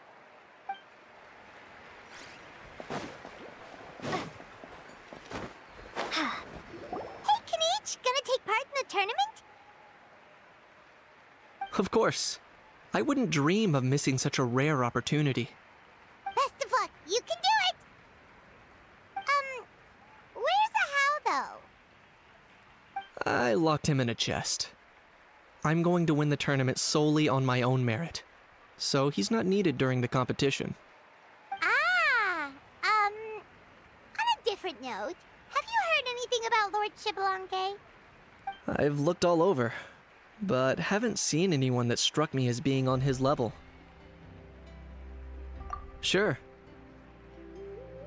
You're reliable as always, Kanichi. We should go check with the others now, so we'll see you later. Good luck, and make sure you don't get injured.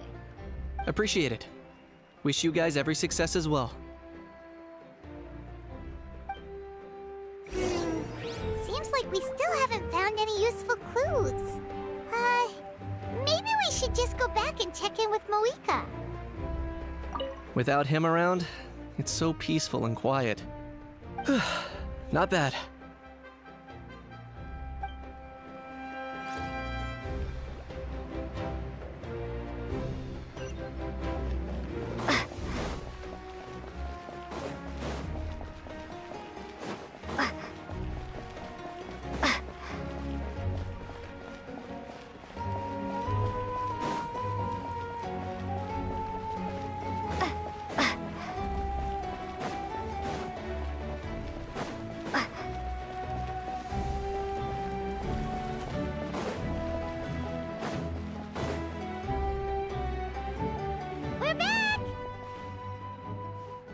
Supervisors, your report, please.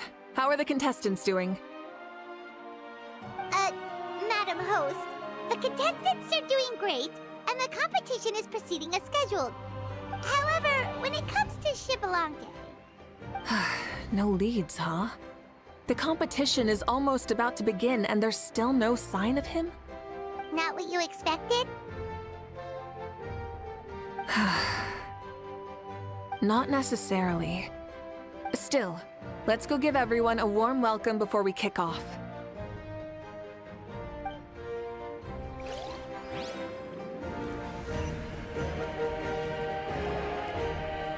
I believe we're all warmed up. Now, take your positions. This iteration of the pilgrimage is the perfect chance for us to bid farewell to the past. Now go forth and soar. Faster, higher, stronger. Become a better version of yourself. Remember what brought you here and keep pushing forward. This tournament begins now! All right. Ready or not, here I come! There's Mualani, a natural sports star. She's not gonna stop scoring anytime soon. I've got this. This round's in the bag. A vertical course, huh? Time to leave them all in the dust. Kanich is coming up to the trickiest parts of the course here. But is he slowing down? No! He's speeding up! Amazing! How's he so fast? See you later. The gap between our competitors has increased significantly. Could this mean? Oh! Contestant Kachina has suddenly appeared from the side. This part's rough, but I won't give up. So annoying. The competition has entered its final phase. Who will emerge victorious? We're about to find out.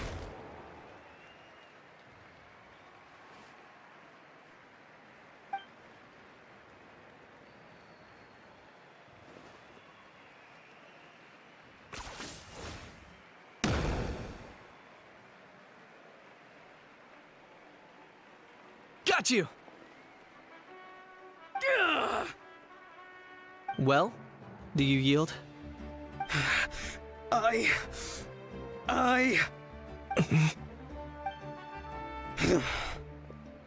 yield. Our champion has emerged, and his name is Kanich!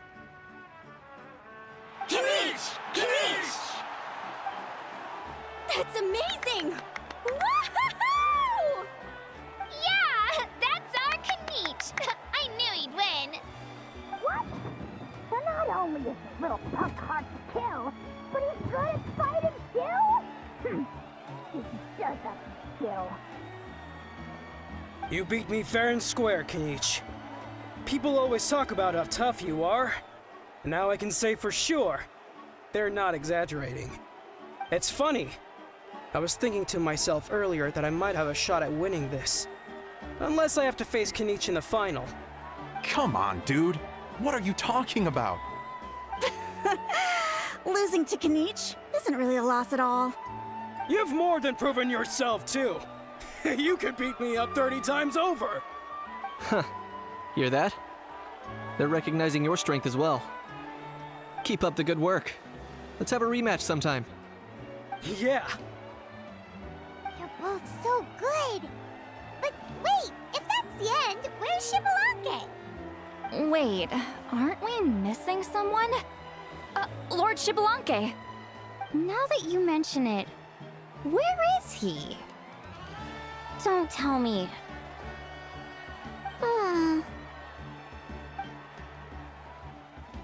What's with the looks on your faces?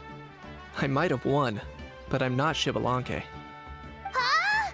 Are you saying that you beat Shibalanke then? Ugh, just kill me now! Better death than to suffer this torture! What a joke! You might be onto something. I've never met our runner-up before. So, where did you get this good? That's impossible, right? Could he have placed so well because of some connection with Lord Shibalanke? You mean, he might be Shibalanke? Wait, I'm Shibalanke now? That's news to me. I've got it! Lord Shibalanke didn't want to steal anyone's thunder, so he must have lost the tournament on purpose. Wait, that doesn't make any sense. This is the most holy pilgrimage of the return of the sacred flame. How could anyone throw a match? Whoa, did Paimon say something wrong? Now everyone's talking about Shibalanke.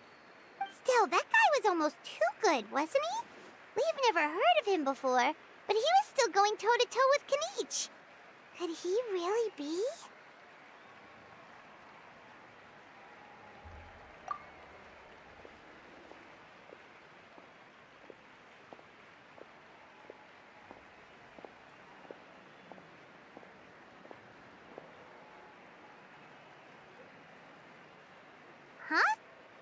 What are you looking at, Mavuika?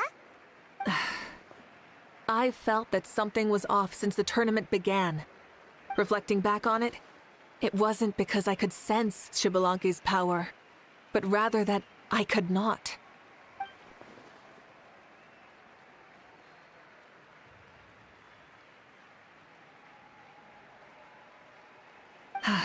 Please, excuse me. Wait, she's going straight in the direction of the other contestants? There you are. No unimaginably strong soul aura, nor any whiff of extraordinary power. But I know, beyond any doubt, that you are Xbalanque himself. Huh? Who's that? I've never seen him before.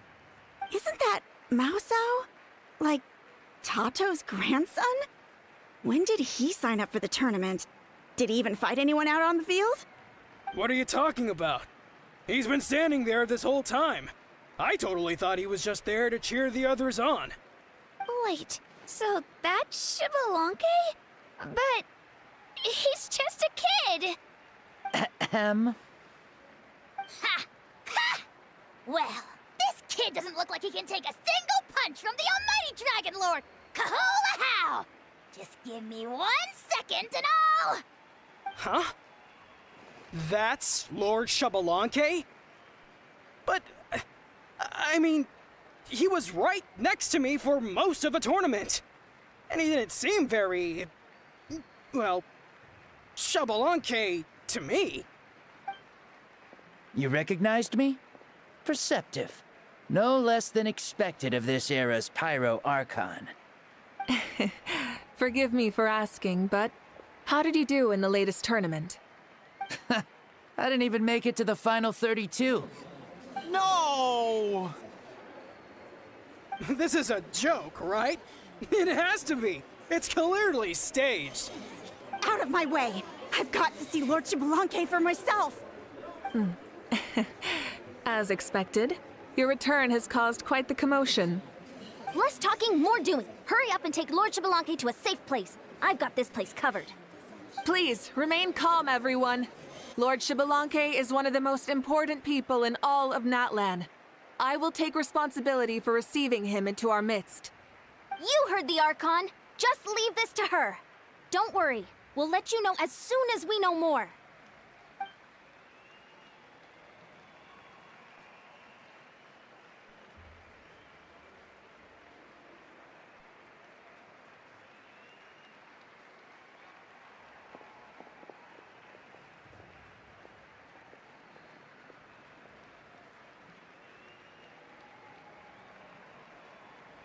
She's calling us! Quick, let's go! Hey, wait up!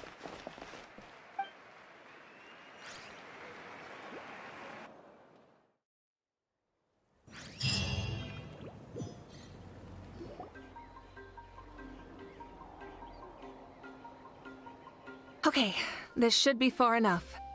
Sorry for making you walk all this way. I am Natlan's current leader and Pyro Archon Mavuika. Lord Xbalanque, I said I was inviting you for a chat, but to be perfectly honest, this is also my first time doing something like this, so I don't even know where to begin. Oh? Oh no, he doesn't sound too impressed. You mean you've never hosted a long dead guy on his first trip home before? No worries, it's a first for me too. I didn't realize you also had a sense of humor. Wait, really? Hang on, I think I just realized something. You're telling me that neither you nor your companions know that I, Xbalanque, was totally hilarious? All the woven scrolls regarding your life depict you as a wise and upright person. According to legends, you also use the Divine Throne to negotiate with the Ruler of Death, establishing the set of rules unique to Natlan. As for your sense of humor, no sources have ever touched upon it. Maybe it's better to say that we know even less about you than we expected. I see. In that case, allow me to reintroduce myself. I am the first Pyro Archon, Shibalanke. You may call me dear beloved son, or just Lanke for short. Wow, talk about being overly familiar. And these two are?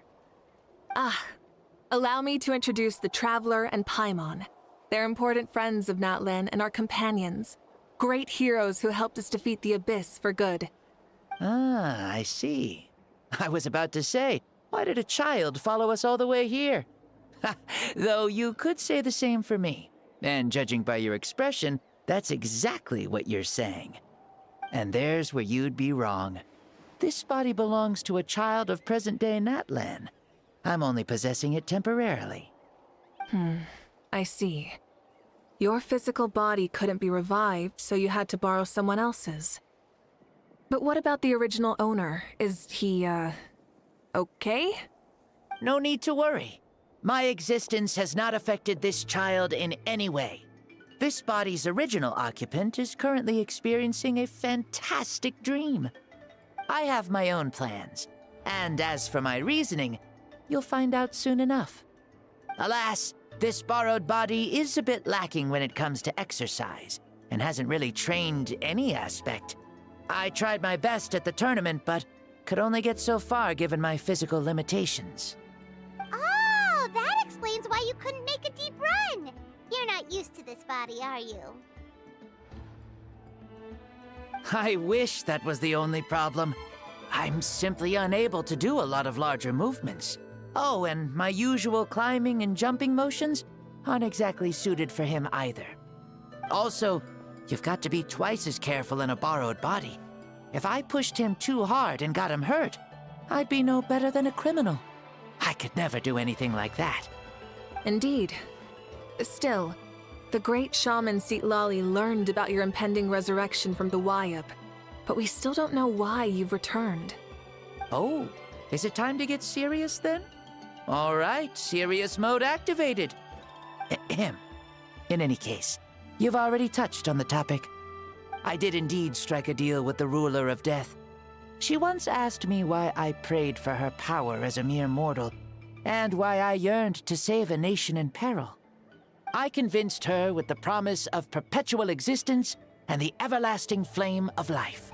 So, she shared her strength with me, and allowed Natlan to operate under brand new rules.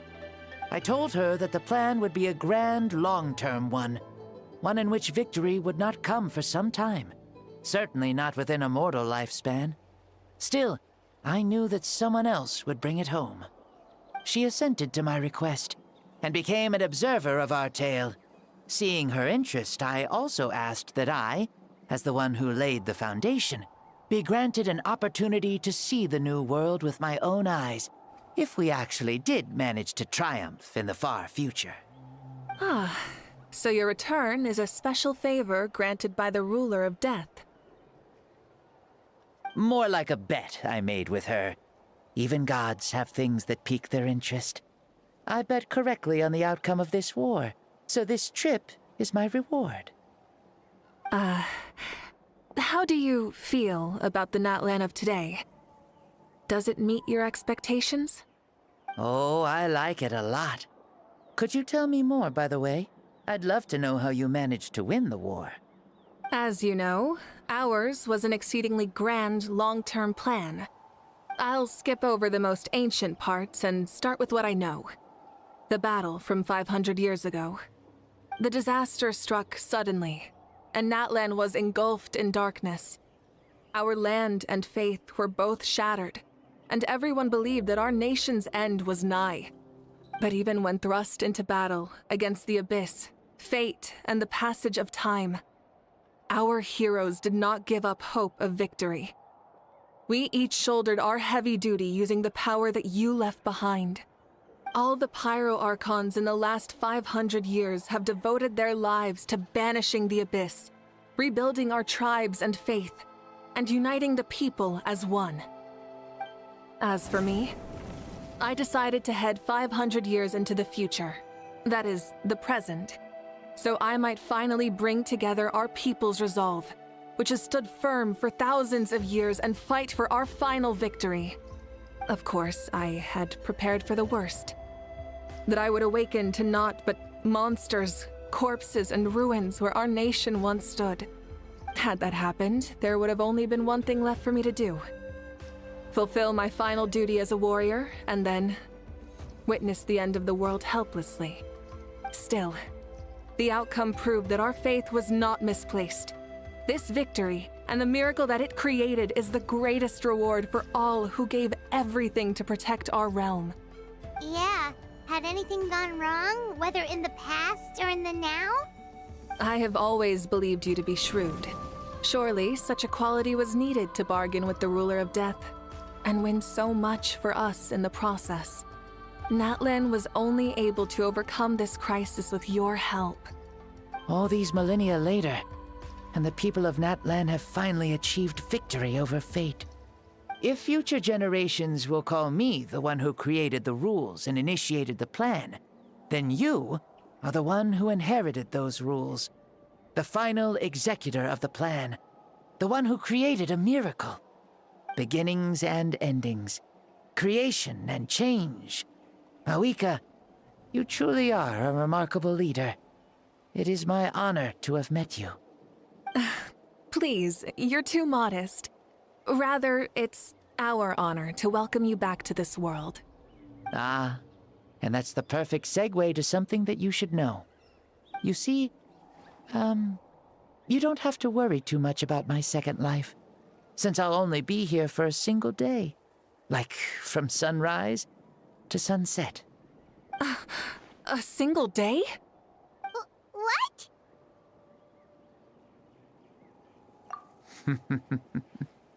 That's why I said you won't have to worry too much about the boy this body actually belongs to.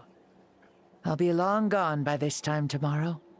Besides, no one ever said I was actually going to return and stick around for years and years, right? This is just a short little outing back home, so I can see some of my compatriots again. Still, I've got to say, it has not been an easy trip. After being resurrected, I woke up in the home of a normal boy and wanted to take a quick dip to relax, only to have my trouser legs snagged by a fishing line that came out of nowhere. And once I finally made it to shore, I decided to take a stroll and see the sights, only to step into a trap along the way. Beats me who'd put a trap out there, and there wasn't even anybody around to check it. Thankfully, the bottom was pretty soft, so I lay down and took a nap before getting up to continue on my merry way. This is so embarrassing.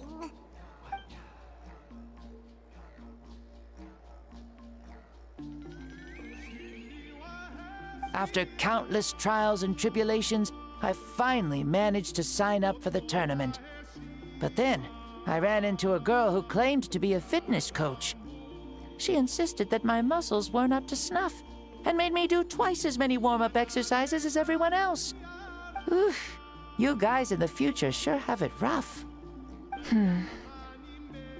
Well then, what's next for you? Oh, what a great question. I was just about to get to that. You're a pretty considerate gal.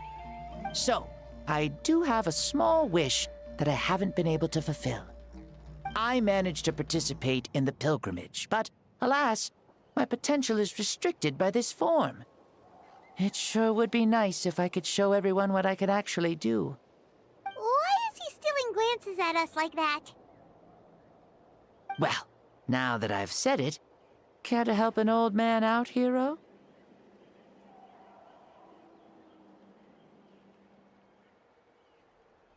Ahem.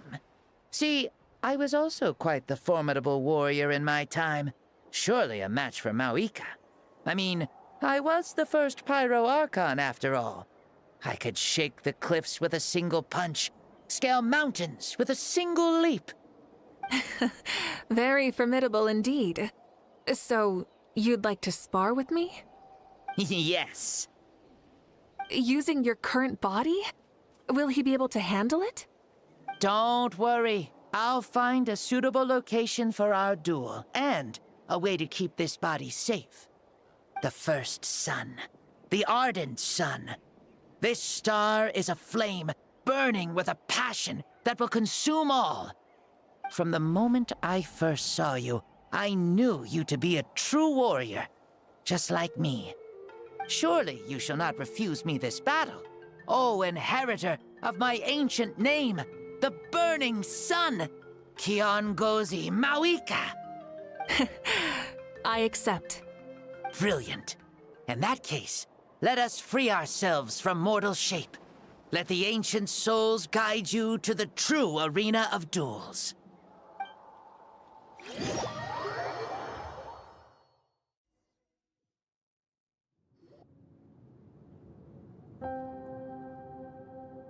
What is this place?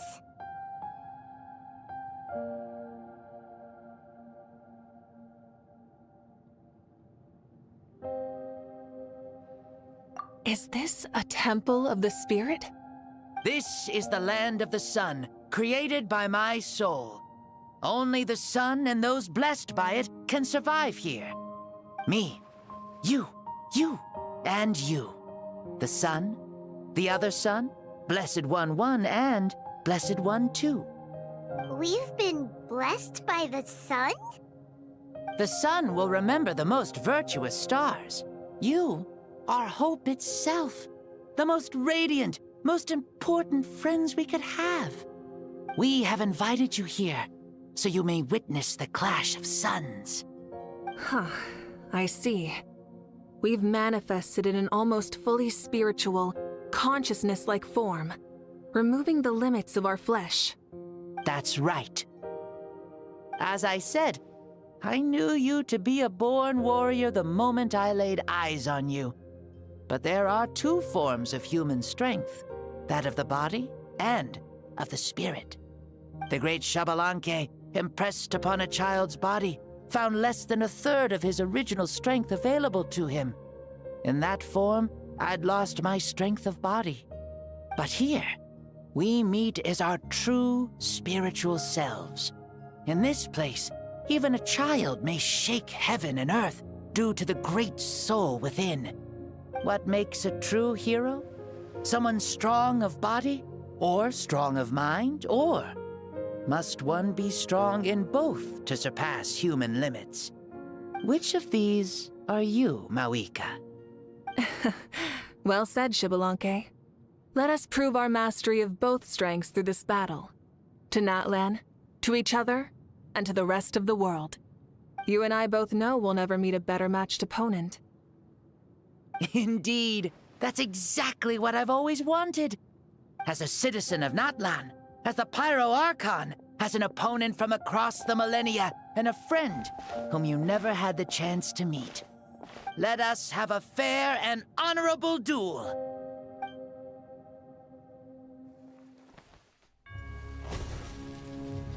Our fight will end when the flame is extinguished. Fine. You ready?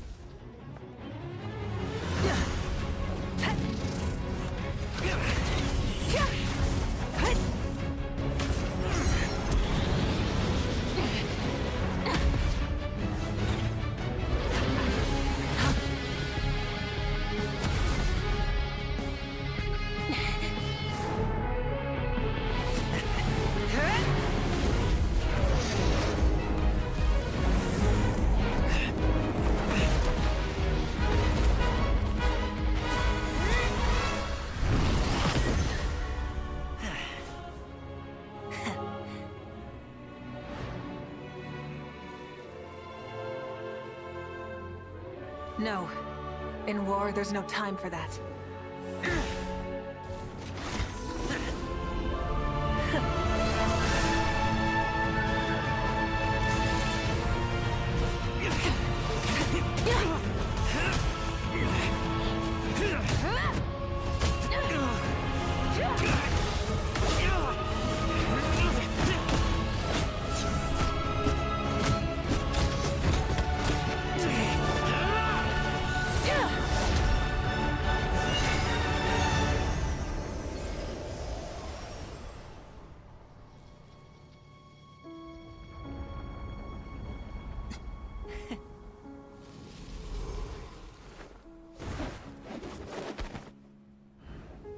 fire's out.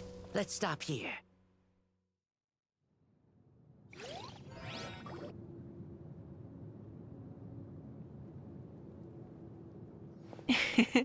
It was a great fight. That was an exhilarating battle, Mavuika. Looks like this old man's still got some fuel left in the tank after all.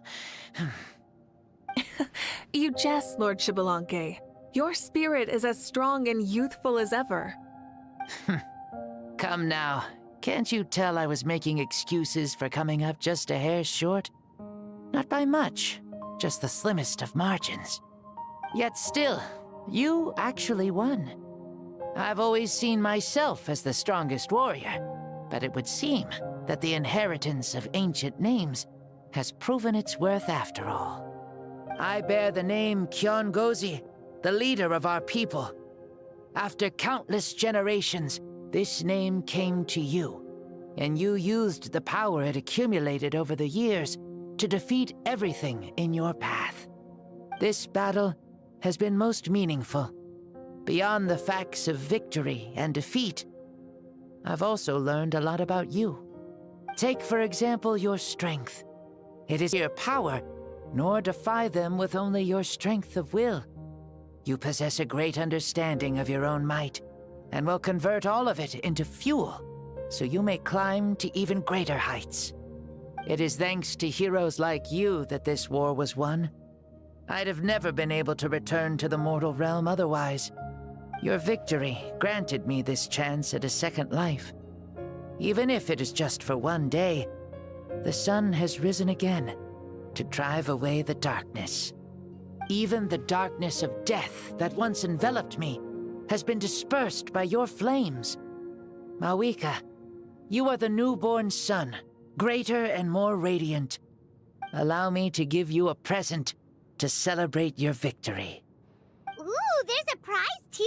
Paimon wants to know what it is! Coming from you, it must be super awesome.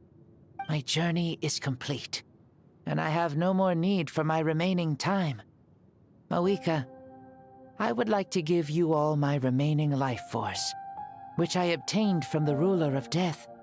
Use it to awaken those you wish to see the most. Surely there must be at least one person that you'd like to meet. What? So it's a blank check to bring anyone back for a time?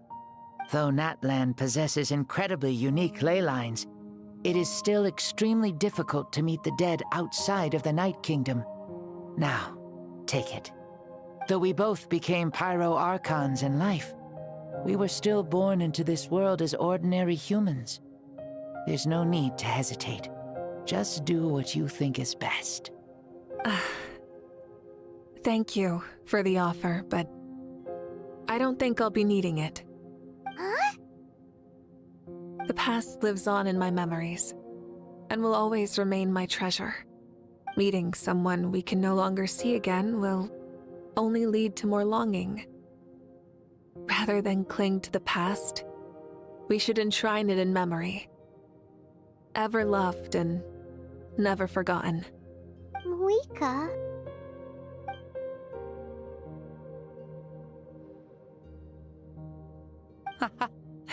They were right. That's exactly the sort of person you are. They? Your parents, sister, comrades, and friends. Those who walked with you, and those who left you behind. Those who crossed blades with you, and those who prayed for your safe return. Each and every one. Mavuika, has one granted the special privilege to return, I can sense them calling for you, and watching over you from within the distant winds. Dear Mavuika, our esteemed Archon, leader of our people, how have you been doing? We all miss you so. There are so many things we want to say to you, but if we really were to say them, they'd just be those simple, heartfelt words. The war is over, Mavuika. All our efforts had meaning, and all our struggles bore fruit. This is the fairest and most precious thing in the entire world. May you be happy in this era of peace. May you eat well, Sleep well. Always be full of energy. And never forget that we will always love you. These are all words spoken by the people from the past. Their voices are echoing through this Temple of Souls.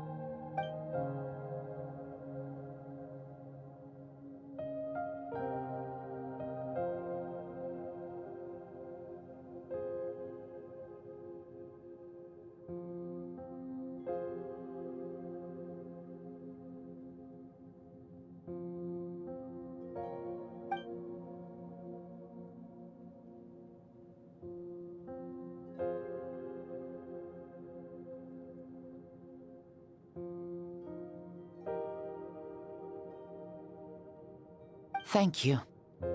Those who have gone before will never forget you, even as you keep all their names deep within your heart. Mavuika, my dear child, though we have ascended to Archonhood, never forget that we are still human. Live as you please, in this age of peace you forged with your own 2 hands. Why so formal all of a sudden? Seriously. Huh? Mavuika, where are you going? Oh, leaving already? Now you're the one acting all impatient. Since we're done with all the serious stuff, it's time to follow me. Xbalanque, doubt you've ever ridden a flame strider in your current body, right? Never even heard of such a thing, to be honest. Ooh, are you gonna take him out for a ride? You're coming too. Come on, it's time for us to live as we please.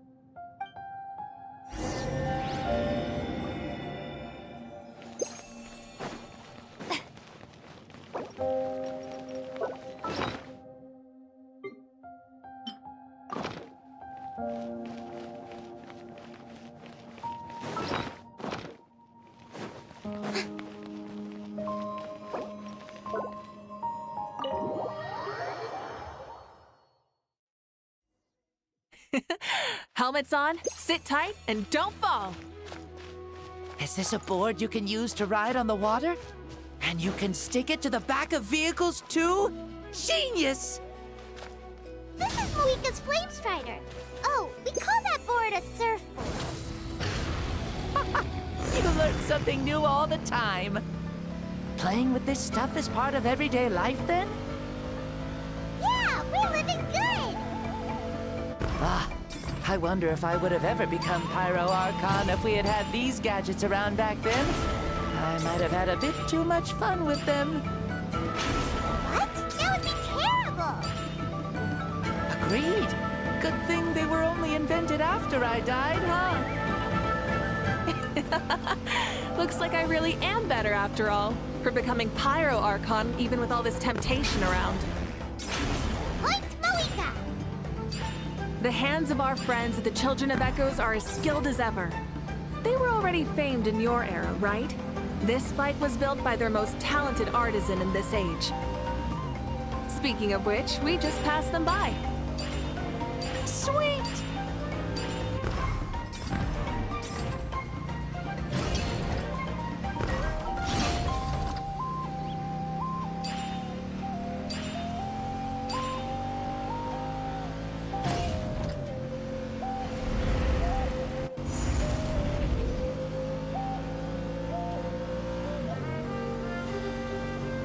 Is that Ochkanatlan? Ah, sure brings back memories.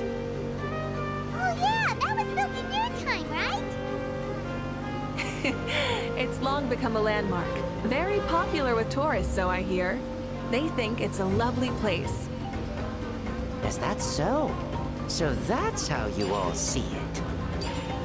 I think so too! It's especially stunning if you look at it from a spirit way. The stories of the past become things people aspire to in the future. It's just like what they say. The apex reached by those who came before will become the everyday goals of those who come after. Everything is constantly changing for the better. That's good. That's how it should be. I'll bring those words back to the Night Kingdom and share them with everyone there.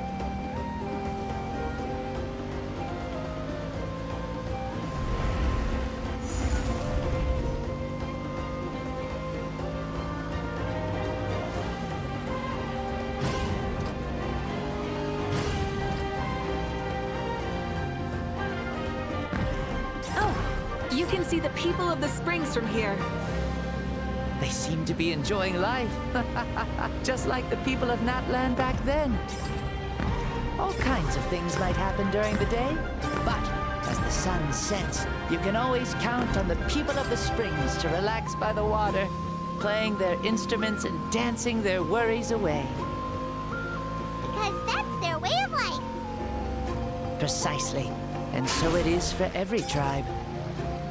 No matter how many years have passed, for the people who live here, some things will never change. Well, you're the one most qualified to say something like that. So, what do you think? Satisfied with what you saw? Very much so. Speeding across the water, the warm breeze against my face, it makes me very happy. I really do adore this world, just like a plant adores the sun.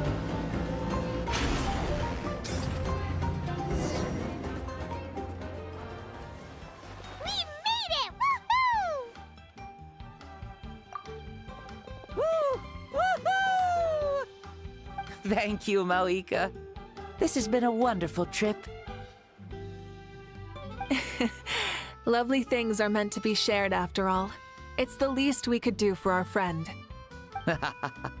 I'll admit, I didn't expect people several thousand years in the future to see me as a friend. Not that I'm complaining. This old man's had a great day today. Thank you, dear friends. I can still remember how nervous you looked when you saw me for the first time, Mavuika. I'll cherish that memory. Oh, is it almost time? Yes, it is. Thank you for coming back to see us. This meeting means a lot to me as well. Mm-hmm. Well, time to go. Don't forget to lead a happy life. Aw, already? Hyman's gonna miss you. See you later, Shibalonke.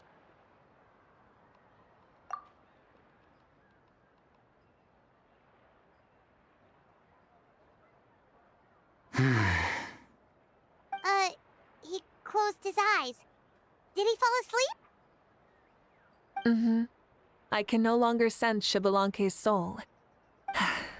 Well, it's gotten quite late, hasn't it? Thank you for accompanying me this whole time. Let's hurry back. You must be starving. Yes.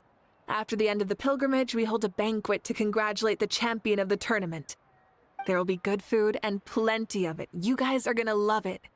Mao Sao should be there too. I'll bring him over.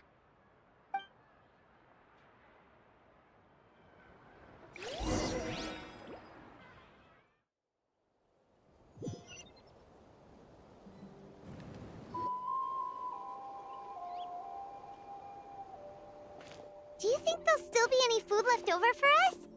It's kinda late and all. I'm sure the feast has already started, but don't worry. I'm sure Yan-san will save some for us. She's very reliable. Leaving the tournament planning to her was a smart move. So she probably figured that we'd be gone a long time. Yeah, I told her as much too. Seems like they've prepared the thing. What thing? See that row of braziers over there?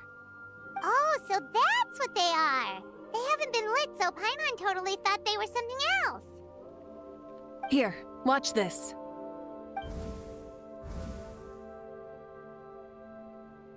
Whoa, they're beautiful!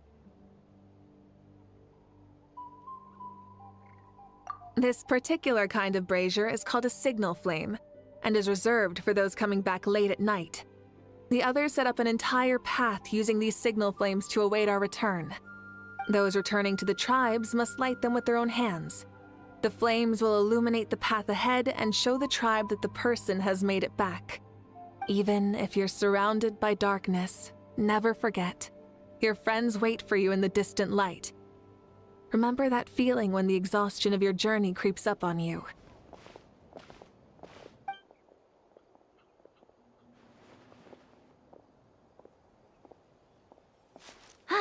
You're back.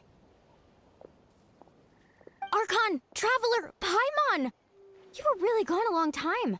We've already started grilling the meat. We had a long talk with Lord Xbalanque. It was pretty time-consuming. Did it all go well? More than well. Xbalanque, he's a very good man. He far surpassed even my expectations.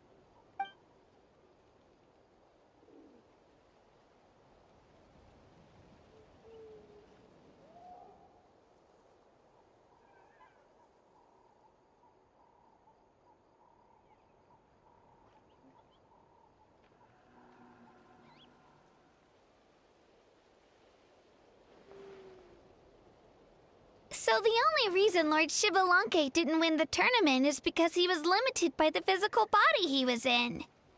That's right, but don't feel disappointed on his behalf. He himself was not upset about that turn of events. He had many revelations during this journey, and as he said, strength of mind is as important as the strength of the body. He realized that after failing to make it to the final 32. Huh. No matter how many times Paimon hears it, it's still so funny to think that Xbalanque didn't even make it that far. Strong in both body and mind. Huh. I'd say our champion Kanich fits the bill. Don't you think? Indeed. Everyone, let's raise our cups. Let's celebrate our champion! Kanich, you've proven yourself a true warrior and athlete. Congratulations on your triumph in the pilgrimage. A toast to our champion! Cheers!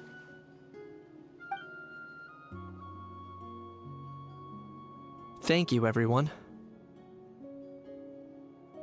Hey, look! The kid's awake. Huh? Where am I? Hello, Mausau. You're awake. This is the celebration feast for the pilgrimage of the return of the sacred flame.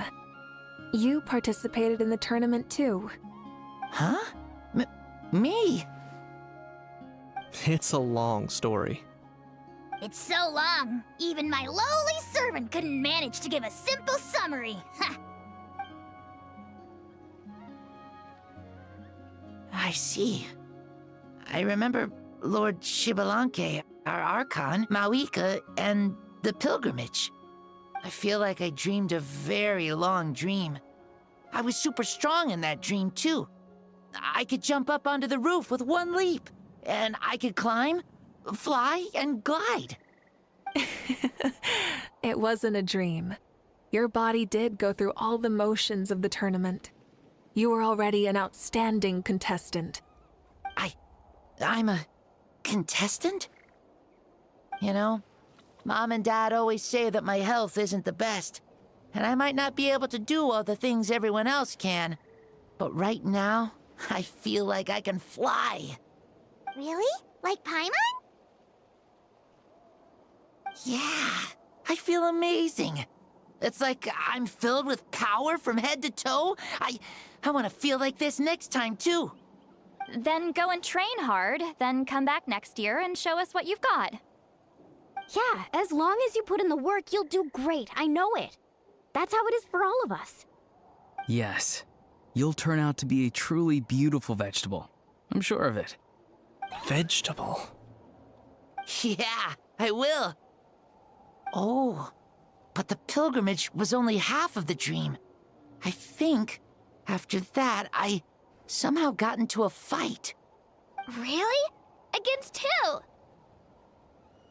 I think it was our Archon. That wasn't a dream either. I did have a duel with Xbalanque. Huh? I was hoping to save this until later, but since we're already on this topic, I've got another piece of good news to share. Namely, that we crowned another champion today. Lord Xbalanque and I engaged in an all-out duel, as worthy rivals from across the millennia. In the end, I won by the slimmest of margins, defeating our legendary hero. Wow! I can't believe it. You beat the Xbalanque? This is no lie, and I have our best friend here to back me up. You were the arbiter for our duel, yes?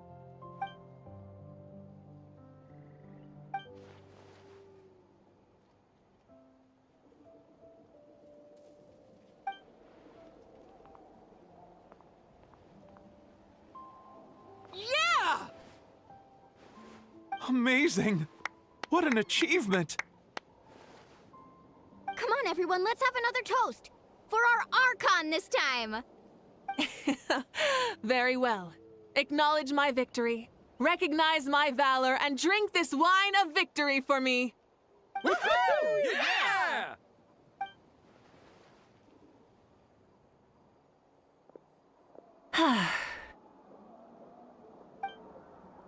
Today's been a super long and exciting day, yeah? Yeah, it's been quite some time since I've done so much in a day. Or felt that it's gone on for so long. Of course. Oh, right. Mavuika, the Traveler said there was something to ask you.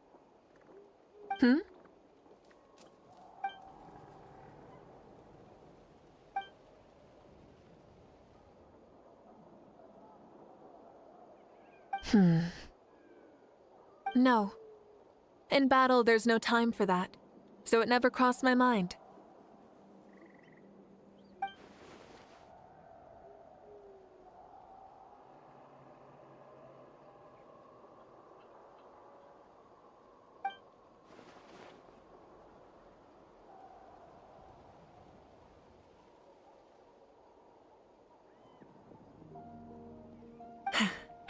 The night is still young.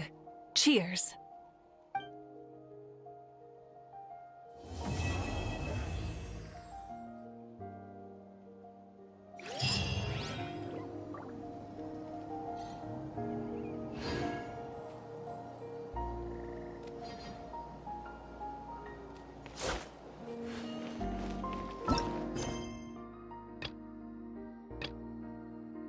เพื่อจบแล้ว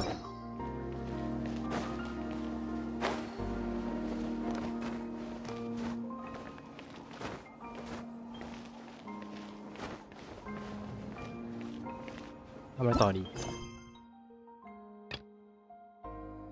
4 ชั่วโมงแม่งยืดเวลา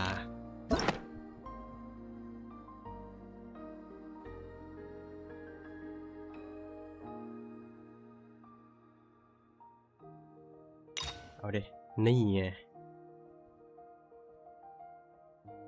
รับเวิร์ดไหมเอาไหมโมะเฮ้ยเพิ่งจะ4 ทุ่มครึ่ง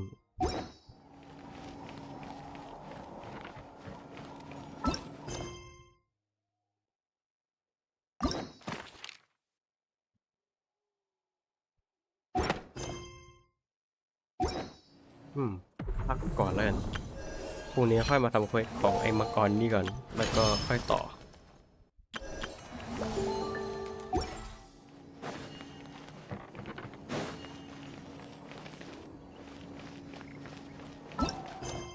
เราจะทำต่อเลยดีนะถ้าต่อเลยก็วันนี้ก็จะได้แค่ดูรินแล้วก็ตอบรับคำเชิญอันนี้เอาดิไปเลยเพื่อนนี้เสร็จก็พักไป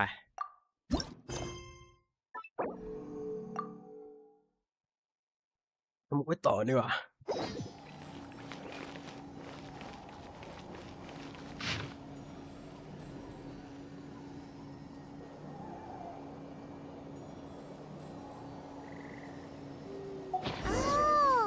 It's from the tone-deaf adventures in Notcry. Maybe we can get some tasty treats out of him in return. Come on, let's go to Star Snatch Cliff.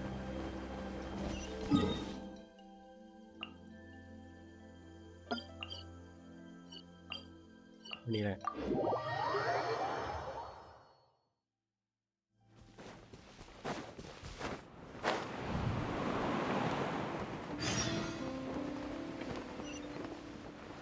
นั่นแล้วไปครับ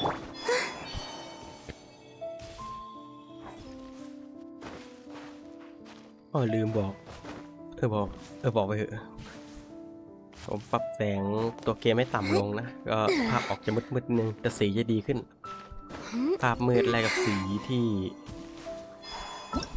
ดูสวยขึ้นนิดมึงมั้งน่าจะสวยขึ้นแหละก็บอกไว้เฉย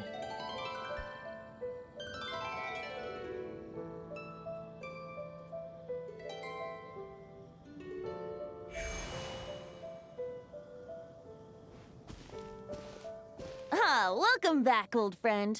And how should I be addressing you these days? The honorary knight of Mondstadt? The Tumaini of Natlan? Or the great hero of Notcry?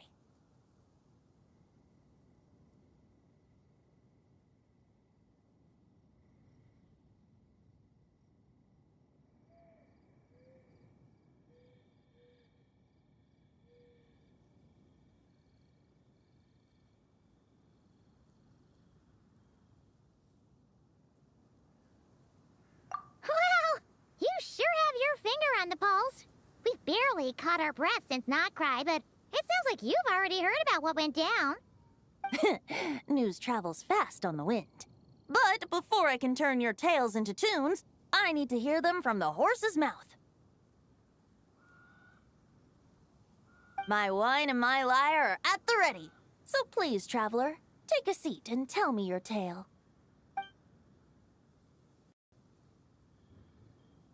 Amazing! Incredible! The Rahier of Solnari and the Doctor? Truly a tale for the ages! So, I'm guessing the Wild Hunt is a thing of the past now that you've defeated the Rahier of Solnari? Seems that way. We were kind of focused on dealing with the Doctor, though.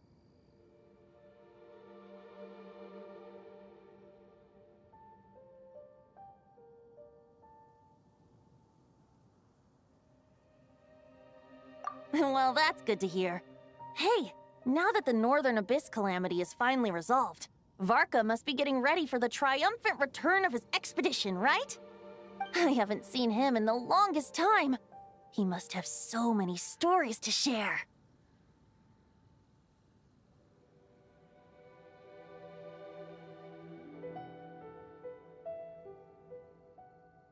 Right! Paimon was wondering about that, too. He did call you Barbados. But weren't you still fast asleep back when he was in Mondstadt? Let's call it half asleep. I was resting my eyes in the Thousand Winds Temple one day when I heard a commotion outside. It was a young knight who had journeyed there in search of trials and oracles after hearing some tall tales at the local tavern. In fact, all that awaited him were moss-covered walls and an angry ruin guard. But he seemed completely unfazed, laughing heartily as he sent the ruin guard's missiles flying off into the horizons. Huh! They must have been making quite a racket if it was enough to wake up the tone-deaf bard. Yeah, it sounded kinda like...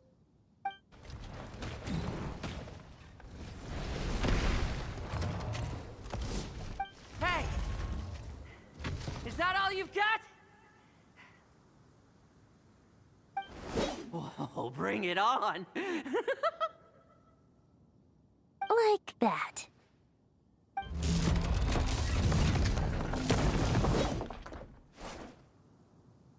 Giving up already? You're not half as tough as Varka said. A young knight of Favonius trekking out to the Thousand Winds Temple in search of adventure. Now there's a sight I haven't seen in a while.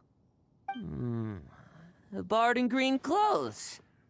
Does this mean... Oh, you're Venti? I was just wondering how I was gonna track you down. Oh, so you were looking for the tone-deaf bard? Strange place to start your search.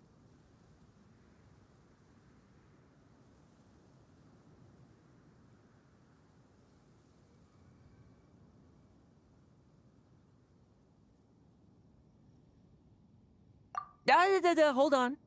Blonde hair, white hair? You must be the honorary knight, and Paimon! The Grand Master talks about you all the time. Allow me to introduce myself. I'm Lowen, Vice Captain of the 5th Company of the Knights of Favonius, and a member of the Expeditionary Force. Pleased to make your acquaintance. Oh, so you're part of the expedition, huh? Right. So that's why Paimon's never seen you around in Mondstadt. Hey, wait a second. We never saw you in Nodcry either. That's probably because when the Wild Hunt was still running rampant, I spent most of my time out on my own, making mincemeat out of monsters. I barely went back to base at all. Then, once the Wild Hunt calmed down, I got sent back to Mondstadt. Mixed blessing, if you ask me. Sounds like I missed out on some serious action. No wonder we never saw you while we were dealing with the doctor. So, why did Varka send you back?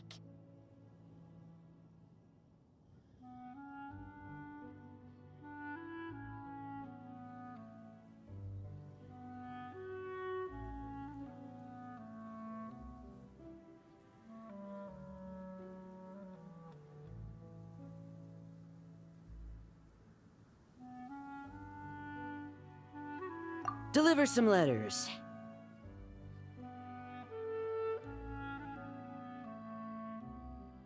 There's one for the Knights of Favonius, one for the church, another for the Dawn Winery, at least 10 of them in total. Jeez, how many people has he sent to deliver his mail now? Mika, Inefa, Lowen. He should just hire a full-time mailman already. In fact, he's earned himself a new nickname. Let's go with... Sir Writes-A-Lot!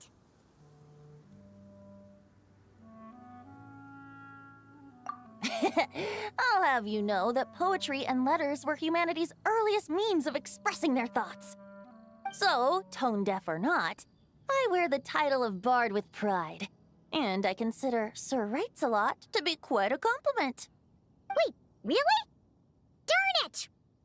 Maybe Paimon should come up with some harder-hitting nicknames for these two.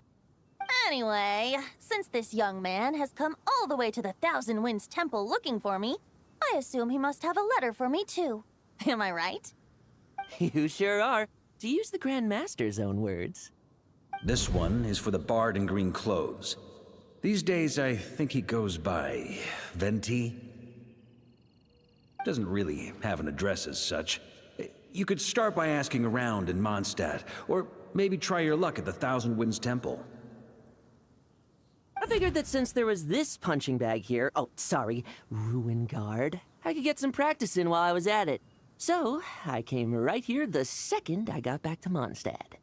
That Varka is so slapdash sometimes. It's a good thing we happen to be nearby.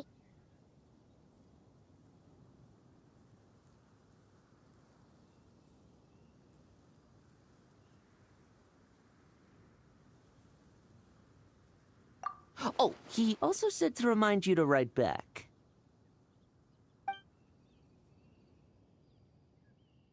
Nothing in particular.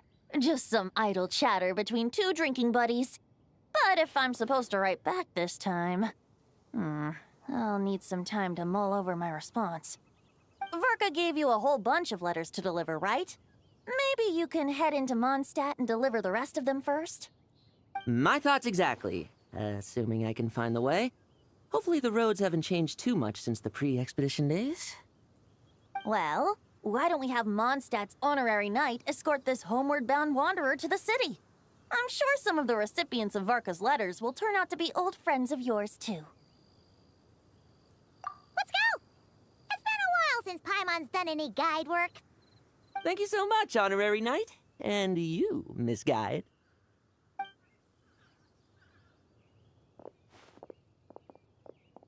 The Abyss. The Wild Hunt.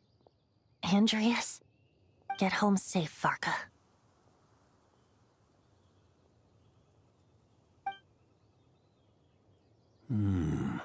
Why do my ears feel so hot all of a sudden? Is someone talking about me?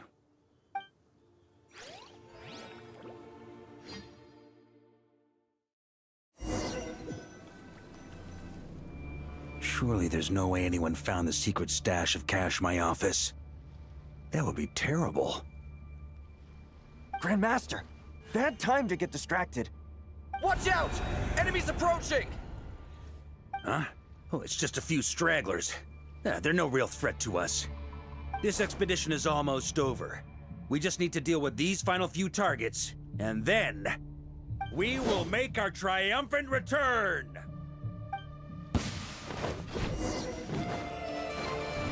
Try to keep up!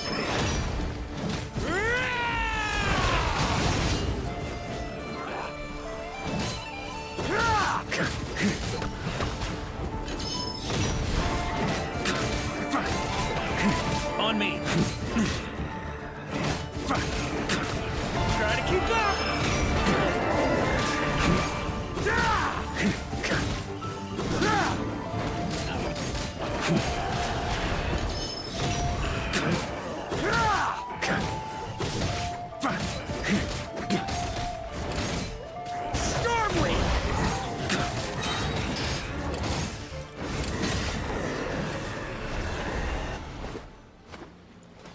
Without the ray here of Sonari to direct them, it seems like all that's left is their primal urge to destroy. If this is all that the Wild Hunt can muster now, surely the Lightkeepers of Nodcry will be able to deal with what's left. Just like I thought. What we should be wary of now is... Grandmaster, based on Lightkeeper intel and our own reconnaissance, one of the suspected targets should be just up ahead. Good. You know the drill. Stay here and stand guard. Leave the rest to me. Yes, Grandmaster!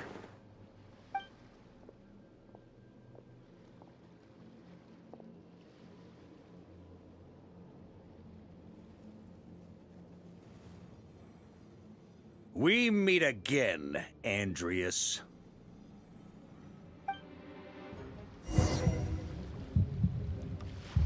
So, you've returned from Mondstadt. Don't you want to see what it looks like now? I was planning to take a look around there myself. Perhaps you could be my guide. What's this? An echo from 1,000 years ago?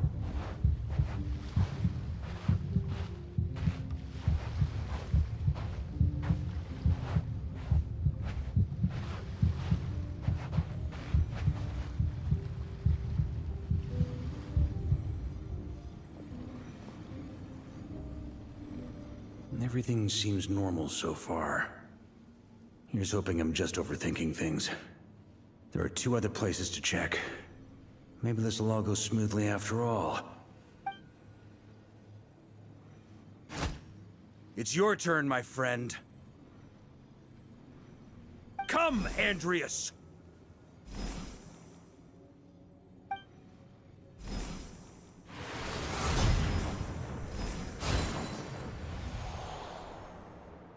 Although, for returning to your old home, perhaps Andreas is a little too ostentatious. Might be better to go by... Boreas. Huh? Injustice, corruption, iniquity. Is the surface world still as wretched and foul as ever? Answer me, heir to the knighthood of Boreas. Looks like I'm not getting out of this without a fight.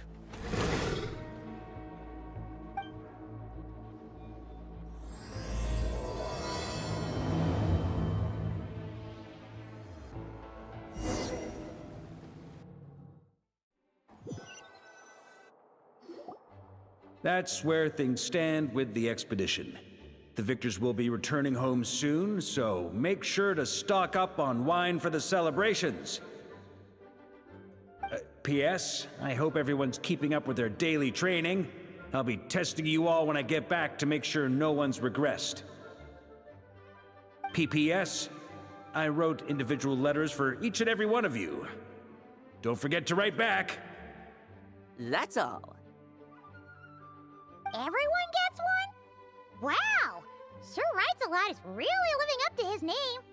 I guess the Grand Master must have something specific to say to each of us. Even I got a letter, and I'm not a real knight yet. Jean? Oh, yes. That's our Grand Master for you. By the way, anyone know where I can find the cavalry captain? I have a letter for him as well. You mean Kaya? He said he was meeting a friend from the church at the Angel Share. Allegedly for work. Said he was exchanging intel. But I'd say there's a 50-50 chance he's just there for a drink.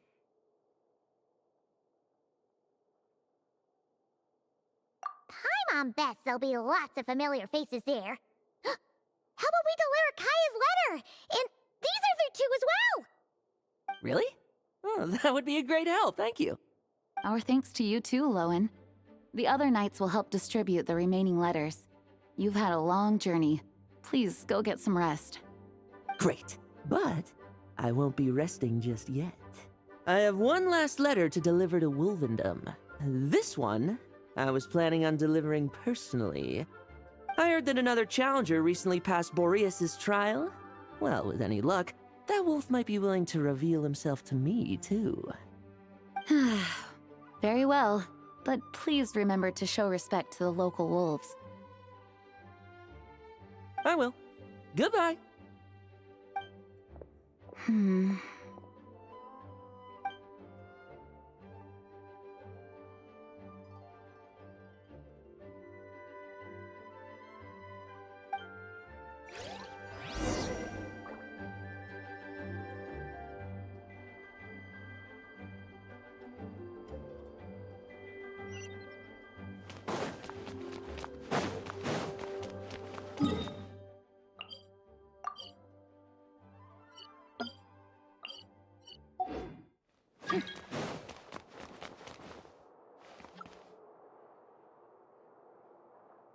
Jot hmaiอะไรเอาแต่จดหมายอะไรมาดูสิฉันเหรอฮะมันเกิดอีกแล้วเหรอ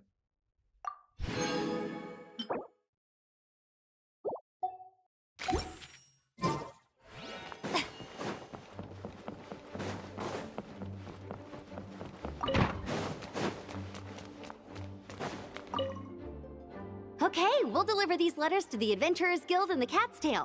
You can just handle the ones for the Angel Share. The expedition is finally wrapping up.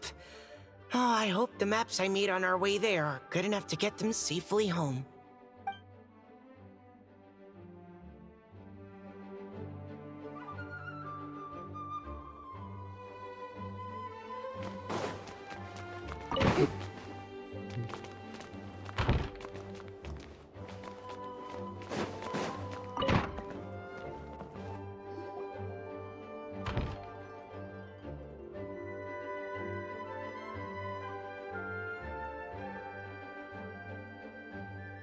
Honorary Knight, you're still here?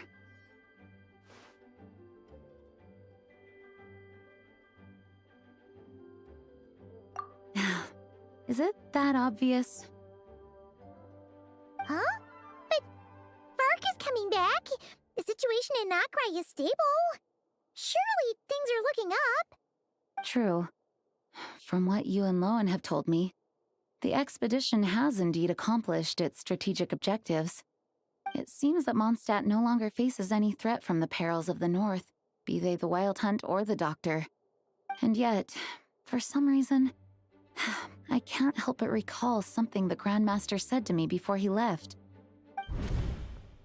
If I don't make it back from this expedition, you'll have to assume the mantle of Grand Master of the Knights of Favonius. If it comes to that, remember to train the next Knight of Boreas in my stead. I've planted some promising seeds in Mondstadt, but they still need time to grow. Some have yet to master the art of social interaction. Some don't yet understand that they too need protecting. And some, well, some might not even want to be a knight yet. What's wrong? Well, there's no need to frown. I'm going on an expedition, not marching to my death. This is all just a contingency plan in the event that I'm unable to return. Until I return, I leave them in your care. The lineage of the Knights of Boreas has nearly been extinguished twice in Mondstadt's history.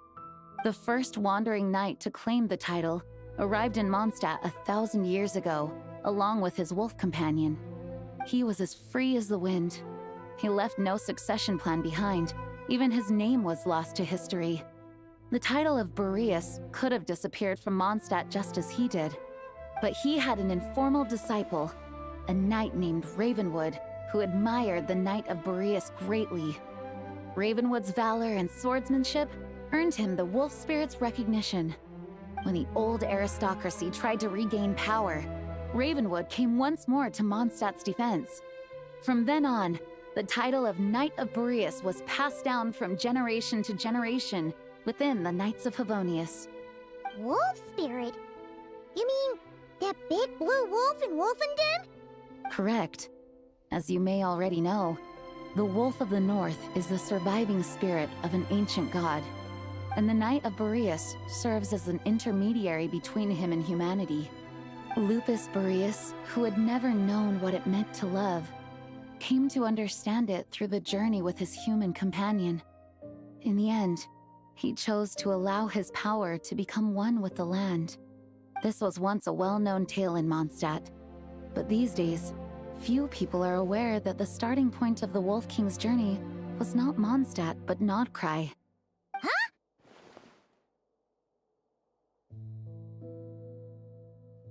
You don't seem surprised. Did you sense something in Nodcry? Once again, you do us proud, Honorary Knight. The great Wolf King of the North came here from Nodcry, although he doesn't like to speak of his past. In fact, he rarely shows himself to people at all nowadays. As such, this tale can only be found deep within the Knights of Favonius library. Even among the Knights of Favonius, few are aware of it. The Grand Master didn't disclose any concrete objectives before departing on his expedition. I couldn't help but wonder whether it might somehow be related to Nodcry's Wolf of the North. I kept my speculations to myself, however. Sharing them would only spread unwarranted suspicion toward the Four Winds among the people of Mondstadt. You experienced the turmoil caused by Duval and the East Wind's actions for yourself. Surely you can understand my concern? No wonder Varka wasn't clear about his motives. Is that what he was worried about? Very possibly. He was probably also reserving judgment. Having heard about your experiences in Nodcry, I now suspect that the Grand Master hadn't yet ascertained the true identity of our enemy at that time. And as it turns out, the Calamity born in the north wasn't an ancient god, but rather the Wild Hunt and the Doctor. I guess we were both jumping to conclusions. Yes, I completely agree. The tide can turn rapidly in times of battle. It's a leader's responsibility to prepare for every possible contingency. Even if his contingency plan never needs to be put into action, I'm sure the Grand Master is relieved to know that it's in place.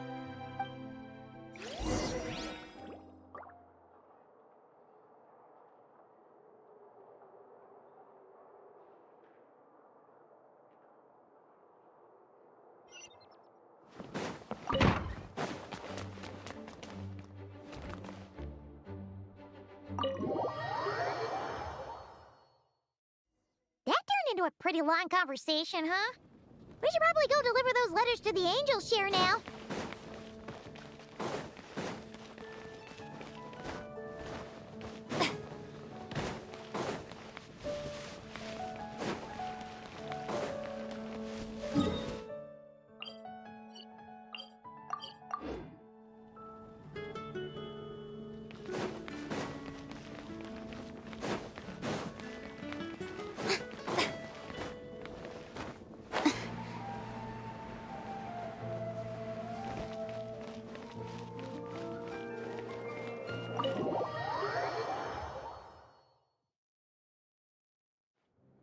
When you're mixing drinks in hot weather, start by pouring in cold water and add ice cubes.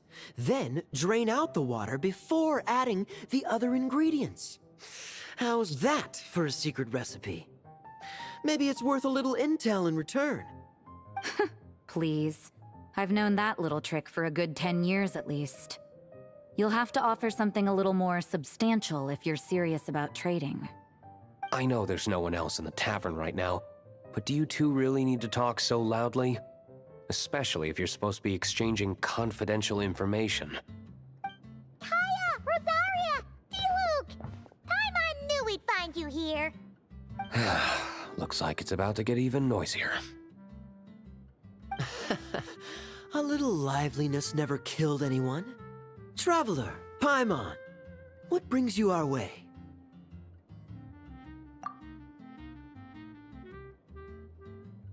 Please allow me to once again express my sincere condolences regarding your late father and the incident with Eric. We make absolutely no excuse for his crimes. I hope you will give some serious consideration to the question I asked you before I left, though I'm sure you're tired of hearing me ask by now. The Knights of Favonius will always welcome you. From the look on your face, I'm guessing the Grand Master is still refusing to drop it? He nags like an old man. It's hardly surprising. Huh? Drop what? What's this about? Nothing, really. Before leaving on the expedition, Varka came here to chat with me over a drink. I failed to avoid him. He, asked me if I'd consider rejoining the Knights of Favonius, and I declined. He expressed his regret about everything that happened, and asked me to reconsider. That's all there is to it. Yeah, right. Sounds like you skipped a lot of details. There's clearly more to it. Whatever details I chose to omit are in the past. Dragging them back up now serves no purpose.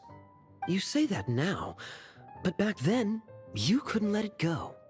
You and the Knights of Favonius were constantly at odds. I wasn't seeing the full picture. I've had a lot of time to reflect since then. But my answer remains unchanged. I'm not rejoining the Knights of Favonius. Both the Grandmaster and the acting Grandmaster are too upright and honorable. I can't see the shadows that lurk beneath them due to the size of the organization they lead. They need someone on the outside to keep watch vigilantly. If I had a Mora for every time I've heard you repeat that argument. I actually don't disagree with the first part of what you said, but don't you think someone can keep tabs on things from the inside? When you join an organization, you're bound by its rules, no matter how free it may seem on the surface. You think so? Never mind the Knights. Have you honestly ever been bound by the rules of the Church? Good question. Have you considered that maybe that's why I chose to join the Church and not the Knights to begin with? Are they arguing or not? It's kind of hard to tell. Oh, kind of like the contingencies Jean was talking about. The more ways they have to protect their home, the better. Huh? Traveler?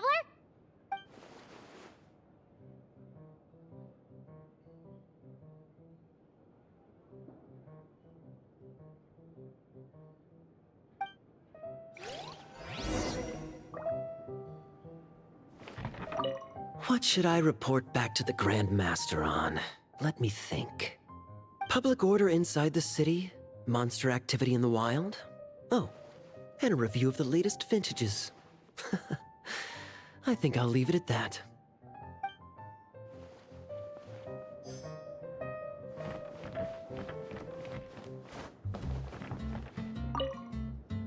My reply won't be a long one, as usual. I'm sure Varka won't be surprised.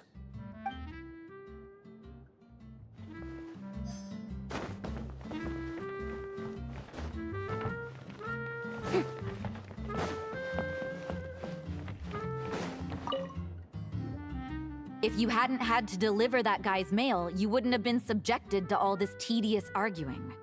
When I write back, I'll tell him to quit making trouble for other people. It's no trouble. Lowen did most of the work. We just volunteered to do the last leg of the journey. Mostly so we could come say hello. So you see what's really going on here? All three of us fell for that old rascal's scheme far too readily. Huh? Scheme? What do you mean? Was Varka lying in his letters then? No. While I'm sure Varka knows full well that Diluc would never agree to rejoin the Knights, I believe the sentiments he expressed were genuine, as was his offer to welcome Diluc back. There are people like Kaya and I, and then there are those who are true champions of justice to the core. Those people are the most susceptible to being driven to extremes by great upheaval. It's happened in Mondstadt before. Not only that, but it happened to a Knight of Boreas. That'll really hit home for Varka. And that's why his nagging is even more persistent than usual. Yeah. So no one's told you this before? The lineage of the Knights of Boreas had nearly been extinguished twice in history. The first was at its inception. The second was the case I was alluding to. Oh! Wasn't Jean telling us about this? Wait. And then we got caught up talking about the expedition, and we never got around to the second time. I happened to hear about it from Varka once when he was drinking and started yammering on. The second crisis in the Knights of Boreas lineage. It was 500 years ago. Although the Knights of Boreas are meant to be intermediaries between humans and wolves, in practice, very few of them have been truly recognized by Lupus Boreas over the past millennium. Of those who have, the best known are the first Knight of Boreas, Ravenwood, the wolf pup Rostam, and Varka himself. But 500 years ago, there was one who earned the respect of Boreas even before gaining the title. He was a disciple of Rostam. They thought he would become the mightiest Knight of Boreas who ever lived. He was the perfect knight. Righteous, principled. His name was Roland, the blood-stained knight. Yikes! Bloodstained Knight? That sounds a little ominous. Well, apparently his original title was the White Knight. But he lost countless comrades during the Abyssal Calamity 500 years ago, including his tutor and mentor, Rostam. The endless bloodshed stained his sword and armor a crimson as deep as black, transforming the White Knight into the Blood-Stained Knight. After that, he threw himself completely into battling monsters, leaving Mondstadt and the Knights of Favonius behind. To this day, no one knows his final whereabouts.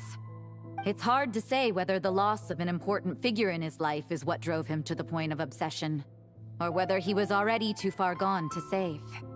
But had he known that the Knights of Favonius would always welcome him back, perhaps things would have turned out differently.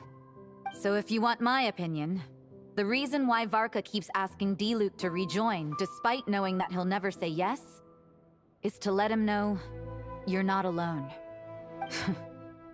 After all these years, he's still as persistent as ever. Just like how he used to be with me. Huh. Turns out Varka's a lot more thoughtful than he lets on. Paimon had the wrong idea about him. Anyway, there's still something about this whole Boreas business that Paimon isn't really getting. Wasn't Andreas a god in Mondstadt thousands of years in the past? If so, why did Jean say that Boreas and the Wandering Knight only arrived here just 1,000 years ago? Plus, Paimon's super curious about what happened to Roland. That's a great idea! Jean said he hasn't been showing himself much lately, but he always seems happy to oblige whenever you show up. Let's go!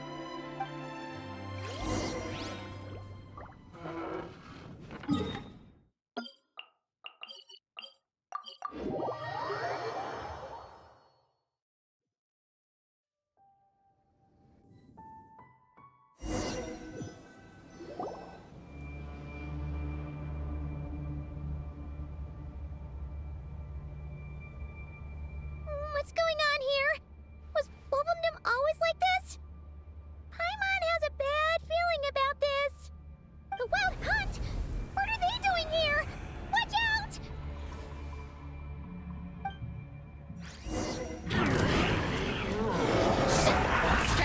Insulation chamber. Animal test 6308. Absorption test.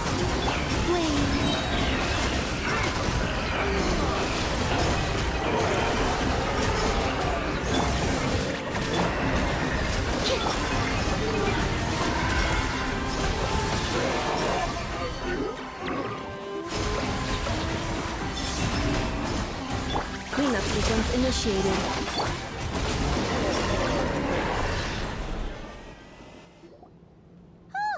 Are you alright? Oh no! What now? There better not be more wild hunt monsters!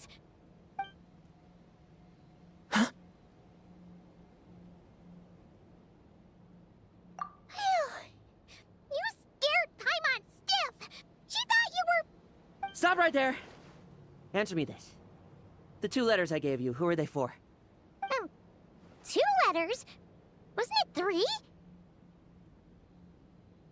Okay. Well, Paimon's coolest naive expression doesn't appear to be an act. Hey! What are you trying to say? Wait, what are you trying to say, huh? Huh? Paimon passed a test? Really? Huh! She didn't even realize she was taking one! You may dispense with your suspicions. The Wolfpack has borne witness. They fought against the aberrations that encroached upon this land, and our attackers showed no ability to disguise themselves this time.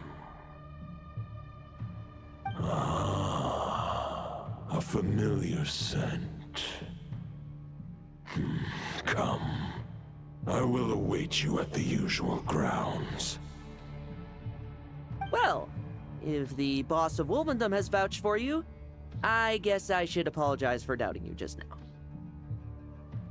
Sure was. Fortunately, my experience in Nodcry didn't go to waste. Turns out the Wild Hunt all feel the same when you stab them.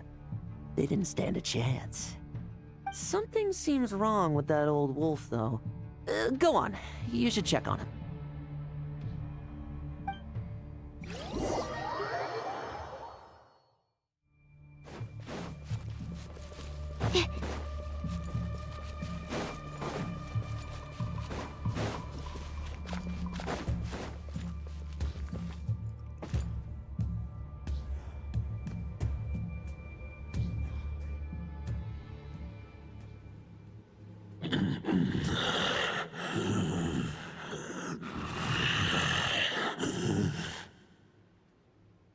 Lupus Boreas, not injured. Why so weak? Am I not strong enough?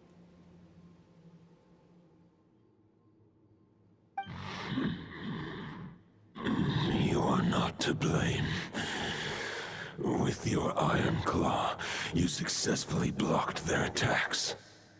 However, their assault went beyond the mere physical world. They followed my trail from the distant north across the ley lines. They sought to corrupt the territory I protect. But I shall not let them succeed without a fight.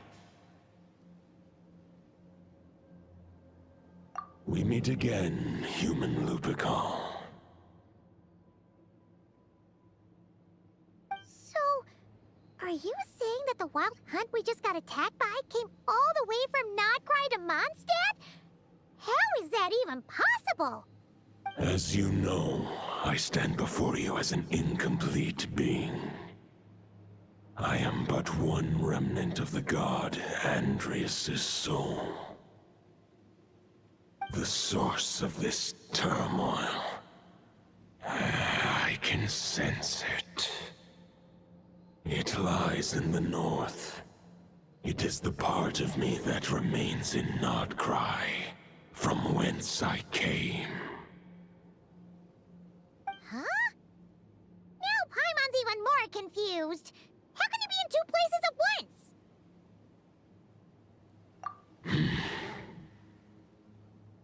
For many demigods, housing a part of their soul within an object is no difficult feat. But those who can perform such delicate partitions as this are rare, even among the gods.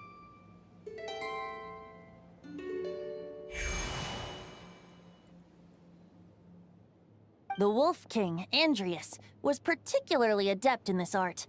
Otherwise, no remnants of his soul would have survived till the present day. Huh? The bard's back? Toadif Bard? What are you doing here? Maybe the god of Animo guided me here. For it appears that someone is in need of a tale from the distant past. And our wolf friend doesn't seem too keen on recounting it himself. Who better than a bard to do the honors? Lord Boreas, do I have your blessing to share this story? As you wish. Lupus Boreas wandered the frozen tundra and stumbled into the Seelie Hall.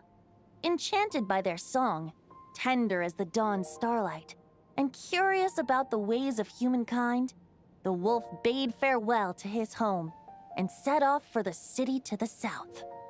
As the high tower crumbled and the fierce winds fell silent, Lupus Boreas, who once had hunted with the storm winds himself, looked within and inquired, was the shelter he provided for humanity really any different from that given by the reclusive king in his tower?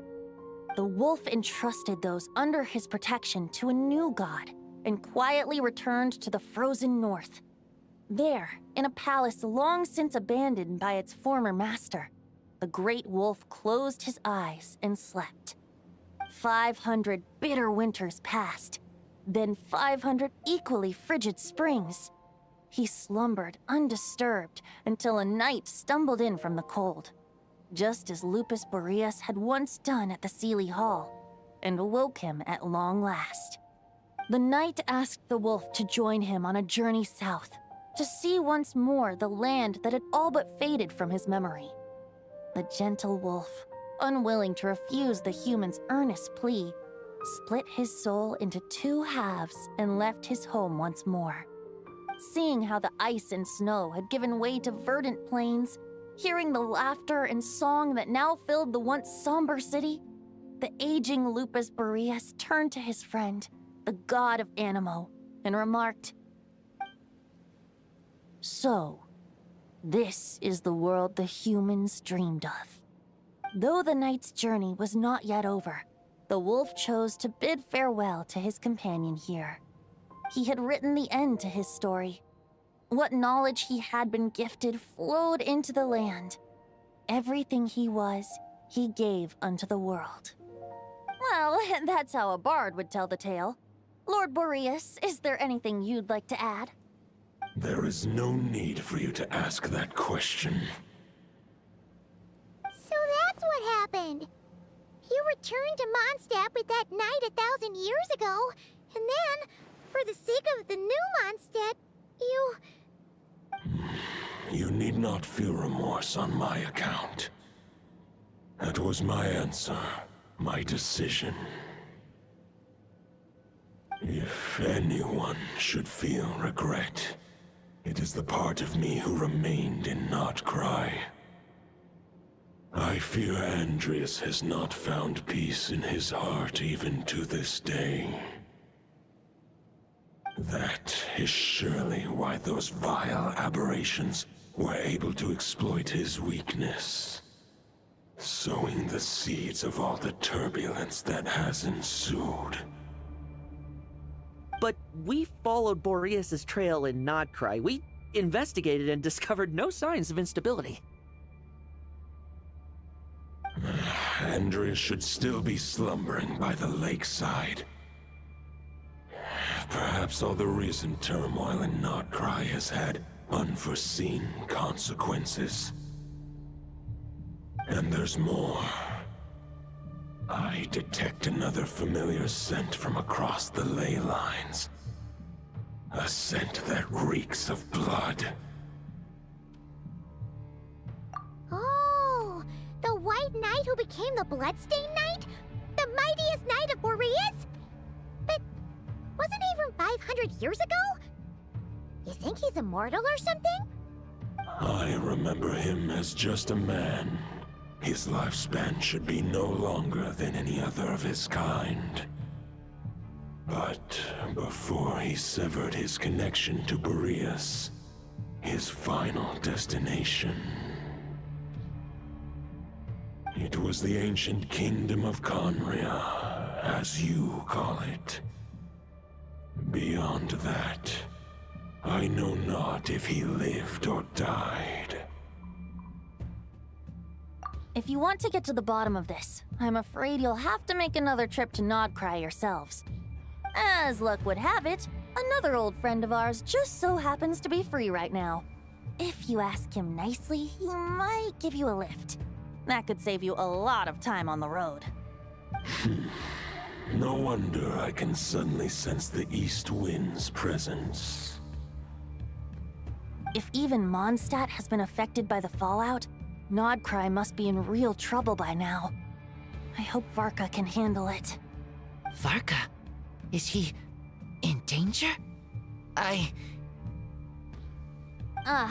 believe too many passengers would slow our dear friend down.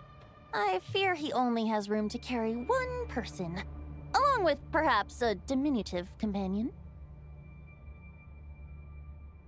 Alright, wish it could be me, but I accept that we should send our strongest warrior to fight Nodcry's battles. I'll stay here and deal with any wild hunt that try harassing Mondstadt. It'll be a good chance to try out some new moves. I stay in Mondstadt too. With Traveler's help, Varka will be safe. Razor, give me your iron claw.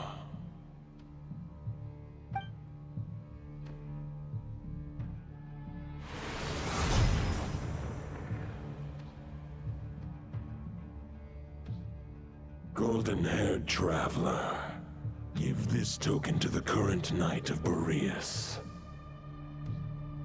It is a wolf spirit. It contains my power and thoughts. Though I have given him a piece before, this should bring him new strength. The Dominator of Wolves once bestowed the power of his soul upon his pack, strengthening their hearts and sharpening their claws and fangs. But human hearts and flesh cannot bear the soul of a wolf directly. It would be akin to forcefully merging a human and a wolf into one being. They would descend into chaos. To prevent the entanglement of souls, the most I can do is temporarily house my power and thoughts within claws and fangs wrought of steel. Although, truth be told, that knight does not lack for power. What he needs more is the thoughts within. But I shall leave this for him to explain. The Great Wolf King of the North remains strong for now. Besides, do I not have the protection of my Lupacol? I will protect Lupacol. The North and Varka, I leave to you. Just give me the word whenever you're ready.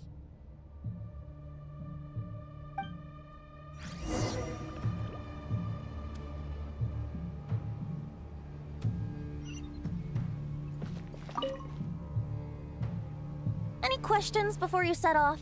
Better ask now. You'll probably have to hit the ground running when you get to Nodcry.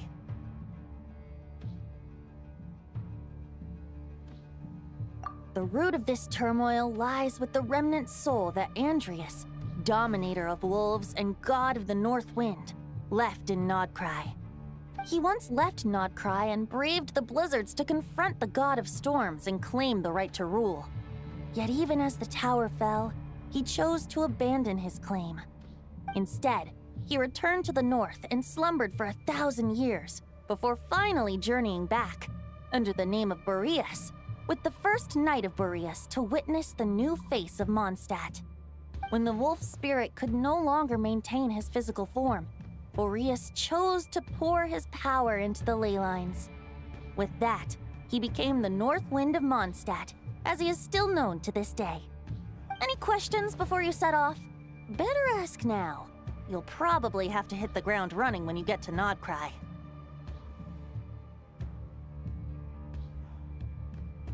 The root of this turmoil he once left instead. When the wolf spirit could... Any questions before you set off? Better ask now. You'll probably... 500 years ago, Roland seemed destined to become the mightiest knight of Boreas ever to have lived. But he was too pure of heart. He believed firmly in his own ideals of chivalry, vowing to eliminate all injustice from the world.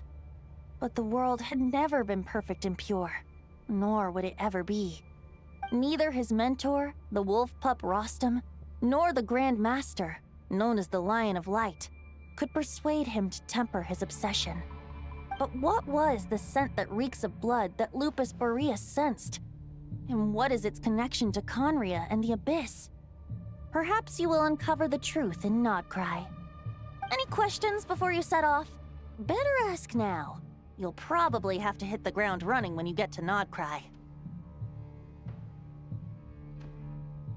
The soul of a wolf is as unyielding as ice, and Andreas is a master of molding and shaping it. His people once drew great strength and wisdom from the wolf spirit. But human hearts and flesh cannot contain the soul of a god. Attempting to place the wolf spirit in a human vessel would slowly devour their sense of self, even if Lupus Boreas did not intend for that to happen. That's why Lupus Boreas developed the technique of imbuing weapons with his soul. It is his way of blessing his human Lupical with the wolf spirit's protection. In fact, there is an ancient song that tells this tale. A weapon once of common iron, now through friendship turned divine. Twixt man and wolf a bond was made, a power born within the blade. As much as he might claim not to accept humans, his actions sing a different tune. Oh, but keep that little observation between us, will you? Any questions before you set off? Better ask now. You'll probably have to hit the ground running when you get to Nodcry. The soul of a wolf is as unyielding as ice, and Andreas is a master of molding and shaping it. His people once drew great strength and wisdom from the wolf spirit. But human hearts and flesh cannot contain the soul of a god. Attempting to place the wolf spirit in a human vessel would slowly devour their sense of self, even if Lupus Boreas did not intend for that to happen.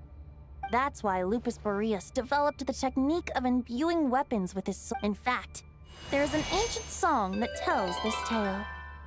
A weapon once of common iron, now through friendship turned divine. Twixt man and wolf a bond was made, a power born within the blade.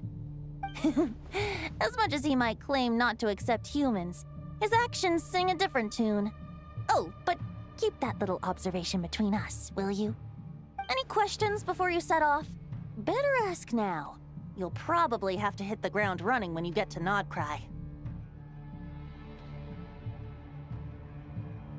All right, over to you, Dvalin!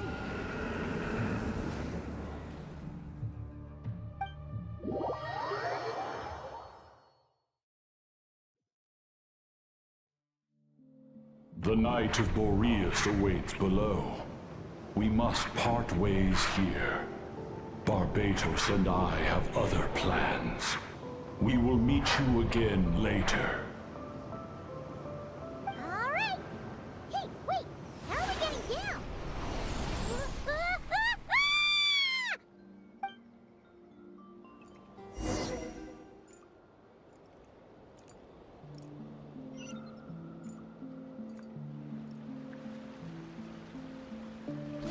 Hold the line! The enemy's on the brink of collapse! Grandmaster! It's...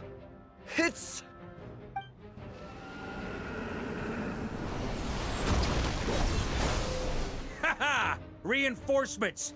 It's about time! And Paimon too! We're just about hanging in there. Most of their grunts are taken care of now. Their leader's gonna have to make a decision soon.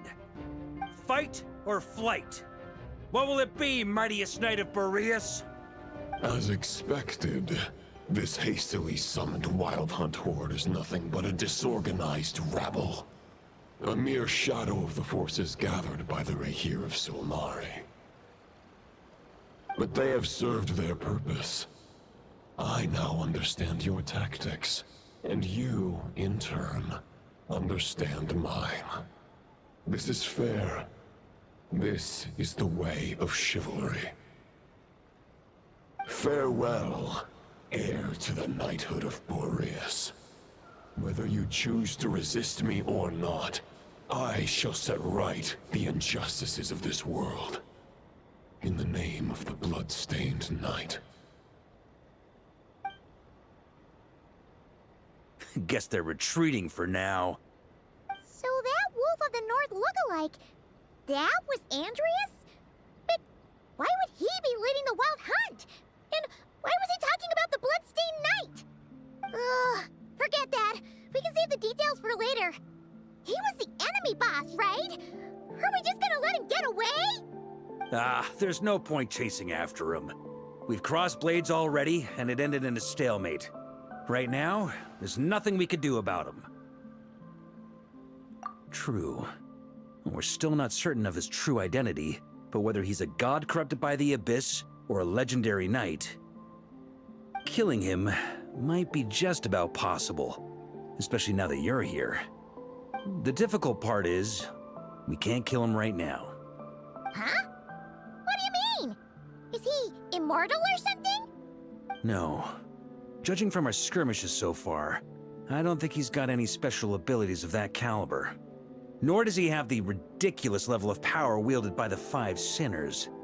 But, compared to Rerir, our current foe clearly has a better understanding of how to exploit Nodcry to his advantage, particularly when it comes to Andreas' remnant soul.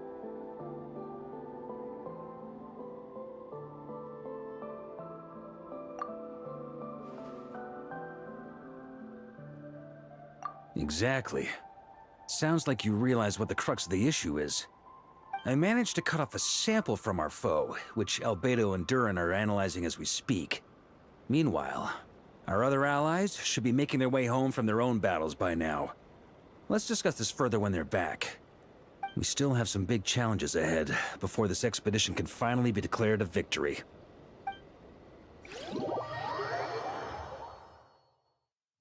Humidity levels are increasing. Think we could run some... The meeting is probably gonna be in the biggest tent, right? Looks like a bunch of people are there already. Why don't we go chat with them? Hey, good to see you again. Oh, Boss Neff asked me to pass on a message. She went to see Lauma and Columbina at the Frost Moon Scions. Apparently, there haven't been any changes to that space the Rahir of Solnari's in. That means the recent Wild Hunt attacks have nothing to do with Rerir, right? Whew, that's a relief. Paimon doesn't fancy facing him again. They're keeping a close watch on it just in case. With so many moon experts on the case, we're in pretty safe hands, huh? Oh yeah, Lauma and Columbina asked me to pass on a message too. Focus on the enemy you are facing. The moon will protect you all. Huh, you know something? These Knights of Favonius are paying me a pretty nice sum to deliver a few simple messages. Oh, Varka's a generous guy.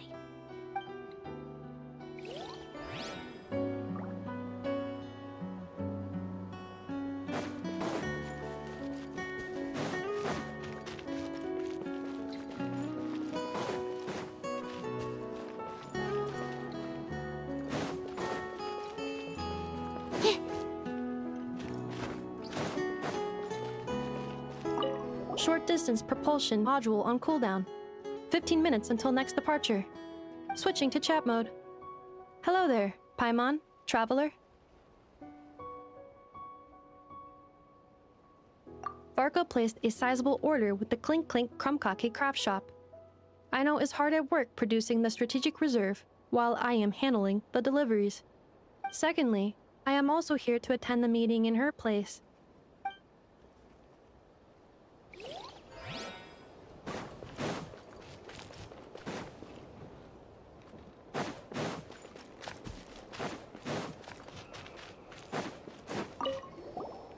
Huh? Friends! Paimon thought the Lightkeeper's rep would be Iqua or Nikita.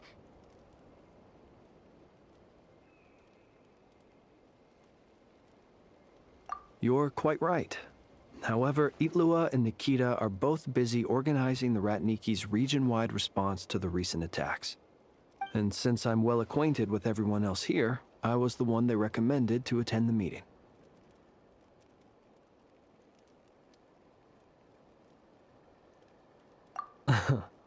Sometimes you don't get a choice when there might be consequences down the line.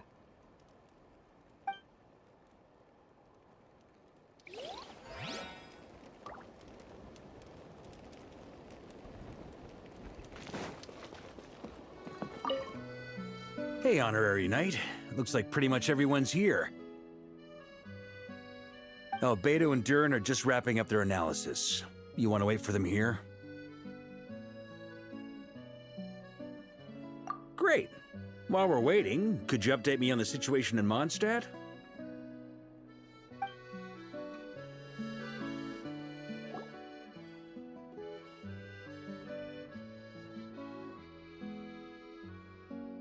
And that's where things stand. The Wild Hunt is no longer under the Reikir of Solnari's control, but it has been reborn from the ashes and is now launching widespread attacks. Intel from the Frostmoon Scions and the Curatorium of Secrets corroborates this. No disturbances have been detected in the space where Rere resides. What we are facing here is a completely new foe. Summarizing current situation. To confirm, the present leader of the Wild Hunt is the creature resembling a wolf. Andrius, god of the North Wind. More precisely, it's the external will that has seized control of Andrius' spirit, namely Roland, the Bloodstained Knight. Whoa, whoa, whoa, whoa. Hold on. I'm completely lost. Isn't Roland some Mondstadter from like 500 years ago? How'd he suddenly get wrapped up with a god from 1,000 years in the past and the present-day Wild Hunt? Allow us to explain that part. Are you familiar with compensation mechanisms? When an organism sustains damage, relevant tissues will undergo changes to offset the loss of function. For example, when one kidney is damaged, the other will be strengthened to compensate. Or when a main artery is blocked, the collateral vessels become more active. Similarly, when the Wild Hunt lost their leader, the Abyss harnessed the memories that flow throughout the ley lines to fashion a new one, fit for the present circumstances. That new leader is a mirror image of Roland, the Bloodstained Knight.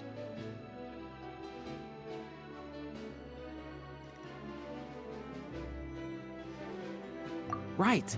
No matter how strong the compensation is, it will never quite match the functionality of the original organ. The Roland replica can't possibly imitate Rere's overwhelming power, nor his ability to disguise himself as others. So, the Abyss made use of the connection between Roland and Boreas to compensate for this lack of power.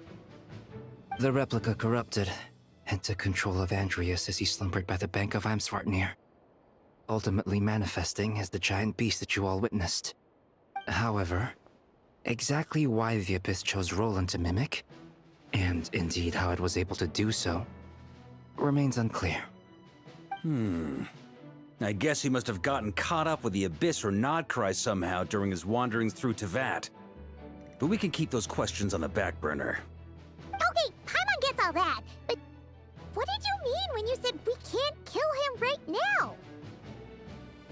You can't kill him right now because a dead god may prove more dangerous than a living one. From intelligence gathered during the expedition, we have reason to believe that the power released when a god is felled can have catastrophic consequences for us mortals.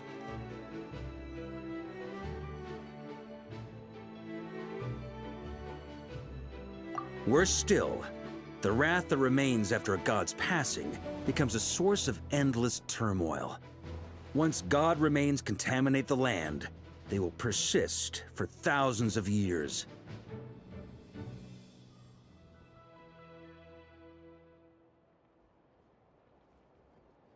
This land has already been ravaged by the Wild Hunt. If we add god remains to the mix, it'd be like adding salt to an open wound, placing everyone who lives here in perilous danger. Query. While I can indeed find records of disasters caused by god remains in my database, there also appear to be cases of gods dying naturally with no ill effects. In that land, the passing of the Pyro Archon's flame is a common occurrence throughout history, and even the part of Andreas who remains in Mondstadt has experienced death once before, has he not? Great question. Glad you asked. Honorary Knight, you said Lupus Boreas gave you a token to pass on to me?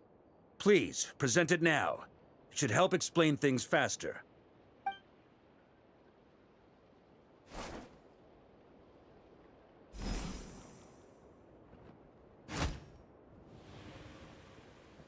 Come forth, Boreas!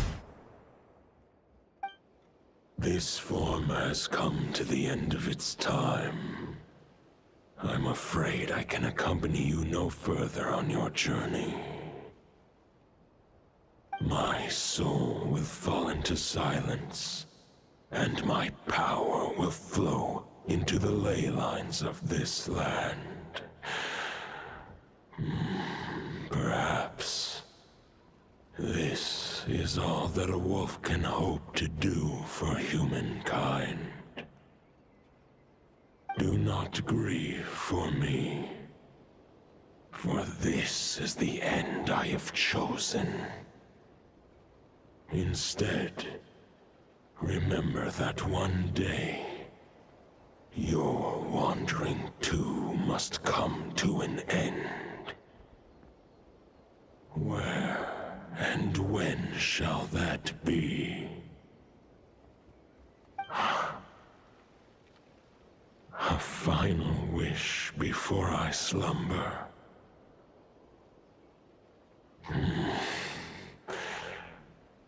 Sing me a song. That melody you so often hummed in the taverns.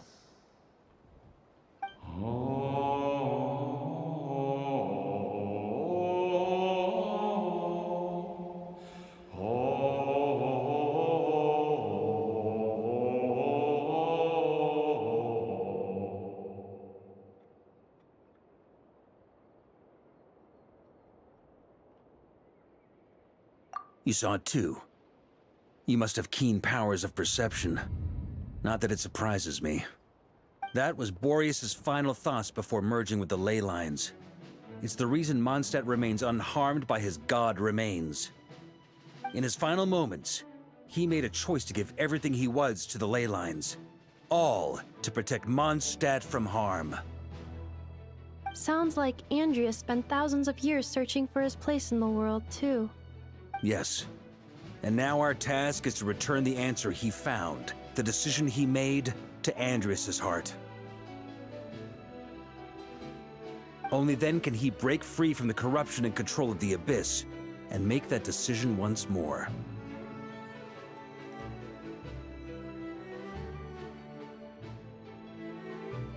I see.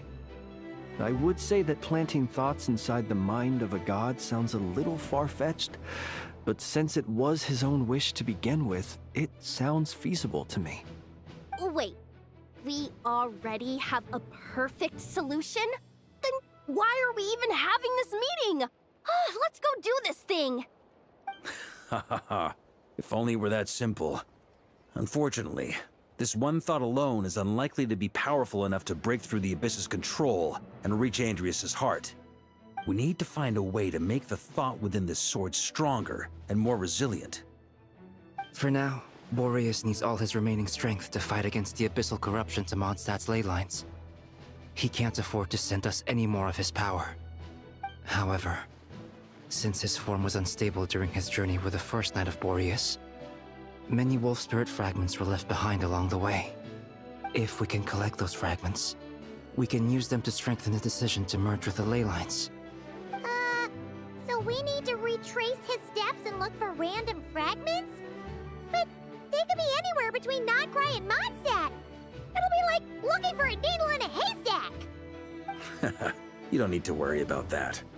There's a few fragments left to gather in Nodcry, but apart from that, most of them are already inside this sword. I've been collecting them during the whole expedition. Huh? Wait, really? I mean, it's an expedition, not a stroll in the park. Each step of the way, we've been hard at work planning for every possible contingency. Not just the wild hunt in the abyss, but ancient gods remaining in Nodcry. Sounds like this plan was a long time in the making. It's almost as if you foresaw the future. As a matter of fact, I did. I caught a glimpse of fate's reflection. But I can't take credit for it. It was all thanks to the help of a few friends. Still, all I foresaw was that an abyssal calamity was brewing in the north. Had I known more, we could have saved a lot of energy. Instead, we've had to make best guesses, prepare for every possible scenario. If all that preparation went to waste, all the better for it. But anything that proved useful, we knew we'd be grateful for down the line. Sure is. Just one crucial step remains. We need to gather the last few wolf spirit fragments scattered around Nodcry, and use them to make the thought within this sword as strong as it could possibly be. According to what Boreas told me before we left Mondstadt, his form was at its most unstable at the beginning of his journey. That means the fragments here should be the most powerful ones. But of course, we've been tied up fighting battles since the day we set foot in Nodcry. First with the Wild Hunt, then with the Doctor. So, it wasn't until recently that we were finally able to confirm the status of the Wolf Spirit fragments. We now know there are 3 left to find. Okay, so 3 more mini expeditions to go. I managed to gather 1 fragment before Roland reappeared. I also have a confirmed location for the second, which I'll take care of in short order. As for the 3rd fragment, we've identified a general search area to focus on, but we'll need all hands on deck to pinpoint the exact location. The final snag is that since our foe is a replica of Roland, he too will be aware of Andrias' history. He's sure to try and sabotage our plans by any means at his disposal.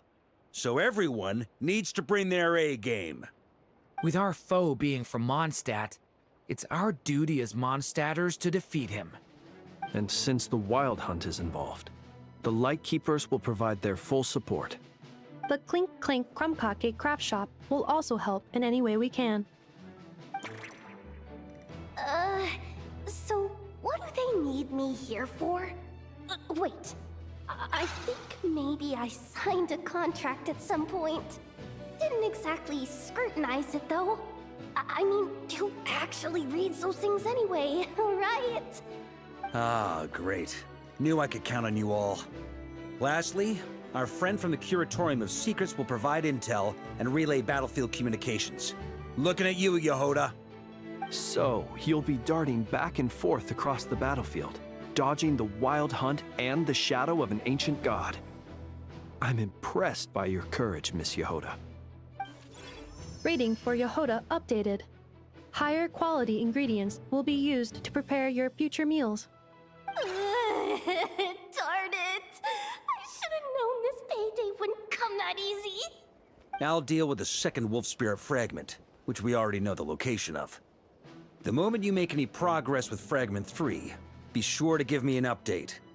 Traveler, could you join me in retrieving Fragment 2?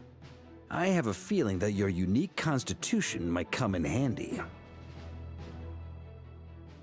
All right, time is of the essence. Let's move out, people. Dismissed!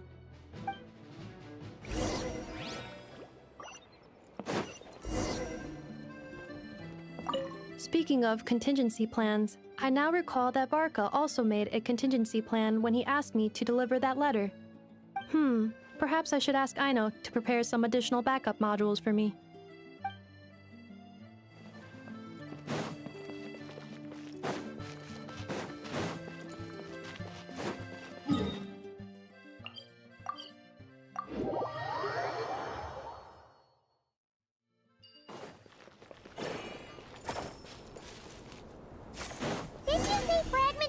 supposed to be right here? Where the heck is it? Seems like we've run into a slight hindrance. Can I leave this to you, Honorary Knight?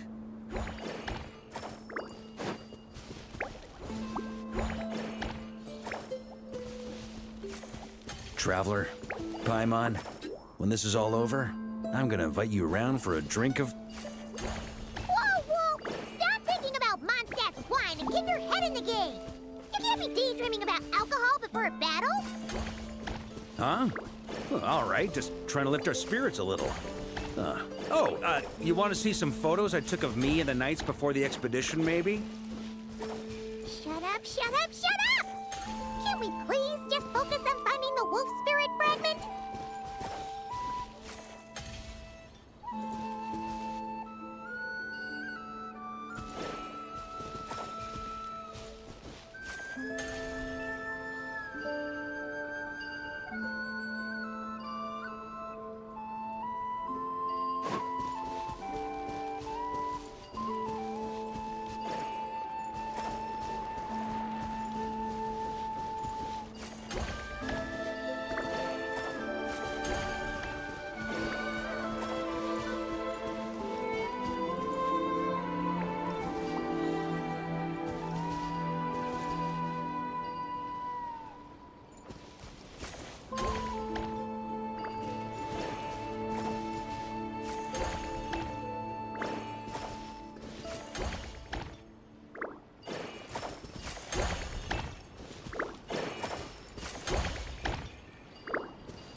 Looking for? What do we do with it? I once got Boreas to explain to me how he stores his soul inside objects. All I need to do is transfer it to my sword. Just like back at the camp, but this time, you'd best step back a bit, just in case.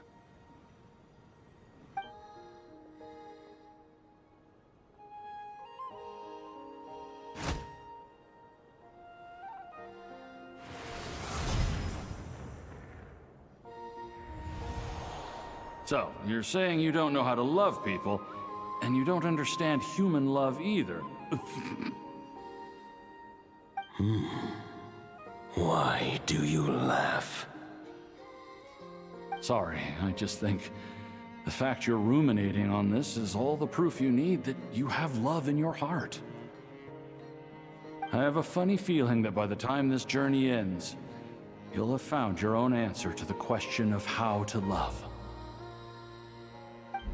No, you're wrong. There is no redemption at the end of this path. Even if I am stained black with blood, my conscience will remain as white as snow.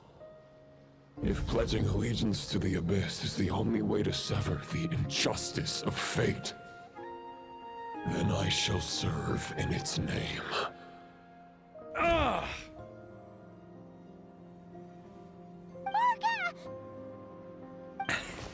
Oh, sure enough, this place has been corrupted by Roland's will. Whew. I'm fine. I was prepared for this. It wasn't enough to pose a serious threat. We got here just in time. The fragment hasn't been fully corrupted yet. Assuming we can undo the damage, it should still be usable.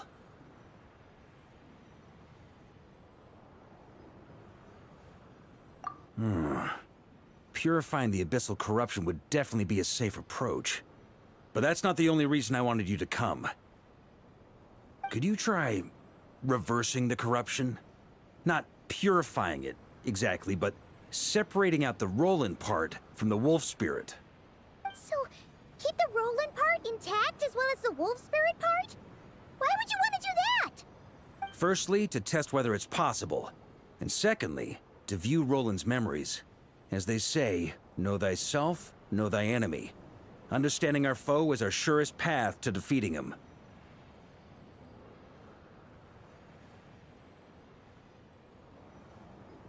Let me think. How is it explained to me? Ah, yes. Focus on a single thought within the 1,000 winds. Capture that unique wisp before it blows away. Ha ha ha ha! Actually, neither do I. Huh.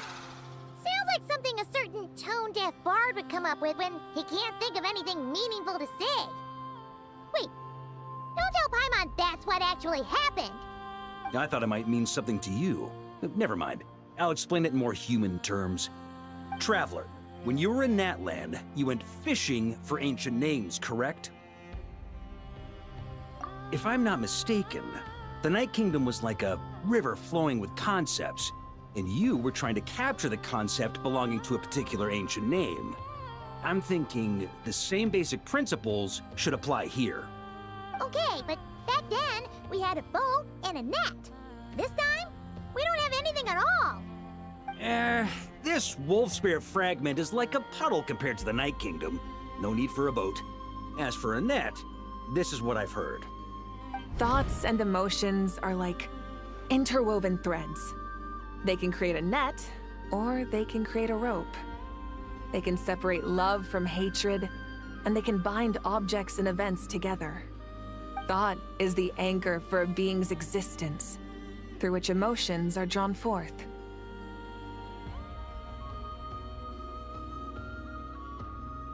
Also, we barely know anything about Roland. How are we supposed to use thoughts to anchor him? Well, maybe you could try this. What is it? It looks old and tattered.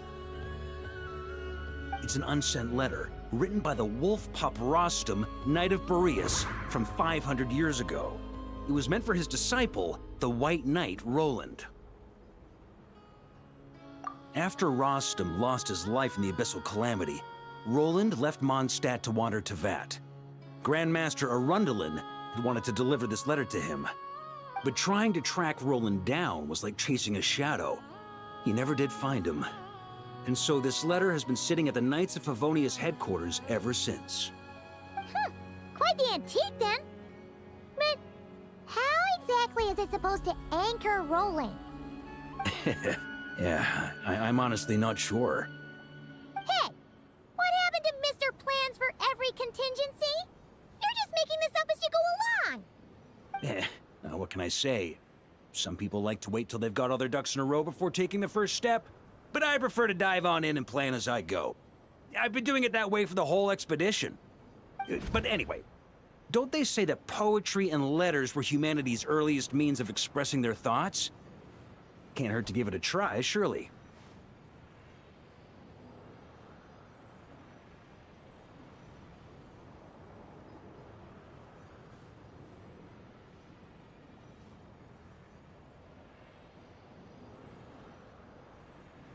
Con nam tắc kru.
It actually worked?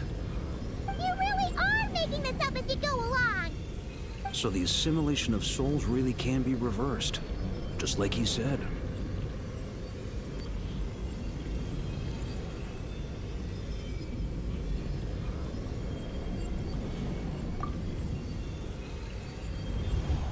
If what you say is true, the monsters I've slain, the justice I have sought to uphold, for mortals to escape this tragic fate, there's only one path. A great and ancient kingdom was wrongfully cursed, turning its inhabitants into monsters! The code of chivalry tolerates not such injustice. If Abyss be thy name, I pledge to you my loyalty. And that is where the blood-stained knight's tale came to an end. With that, he bade his humanity farewell. I dare say you must find it quite ironic, Knight of Boreas. That I... Dainsleif? No. Bore a striking resemblance, but that wasn't him. While we gazed into the past, he was gazing right back at us. Could it be? So that's what happened. After leaving Mondstadt and wandering the land, Roland ventured underground and saw a revelation from the Visionary.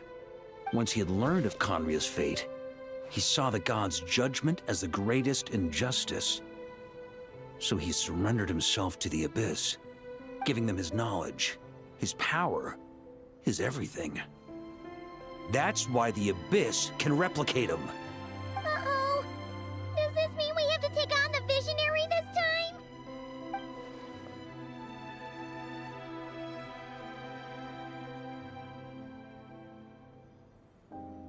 I'm inclined to agree. If our enemy could see the future, both the Wild Hunt and Roland would be acting with far more lethal precision. But even without the Visionary's input, Roland still has an intel advantage we can't afford to underestimate. Every minion of the Wild Hunt serves as Roland's eyes and ears. We need to think one step ahead if we want to outmaneuver him. And on that note, I have a plan I want to discuss with you. Well, the fewer people who know, the less likely it is to get leaked. Besides, it wasn't a fully formed plan back then.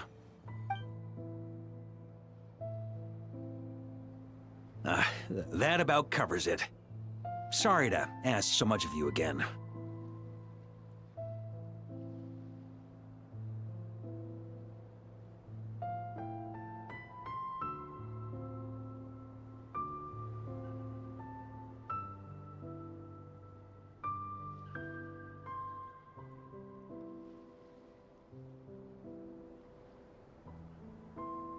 No plan is free of risks. At least this one actually gives us a shot at fully eliminating the danger posed by this ancient god. Surely that's got to make the risk worth taking. If I fail, Anselm and Albedo can take the reins. Not to mention we still have Jean and Mondstadt. Oh, there has to be another way! Like a backup plan? If only there were. But I don't think our enemy will give us enough time to find one. Hey! Are you guys done here yet? Ah, Yehoda! Yes, we've successfully retrieved the Wolf Spirit fragment here. Any progress with Fragment 3? Nope. It's a total disaster! More Wild Hunt monsters than I've seen in my whole life! We need backup urgently! Come quick! Come on, we're out of time. You'll just have to trust me on this one.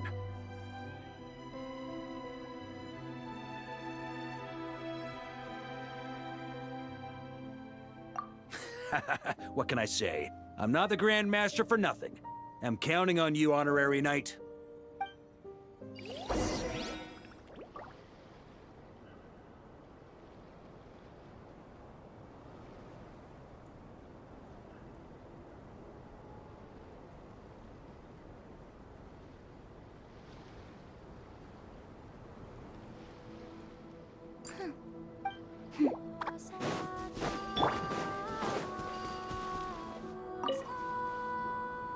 Fill me in. What's the situation?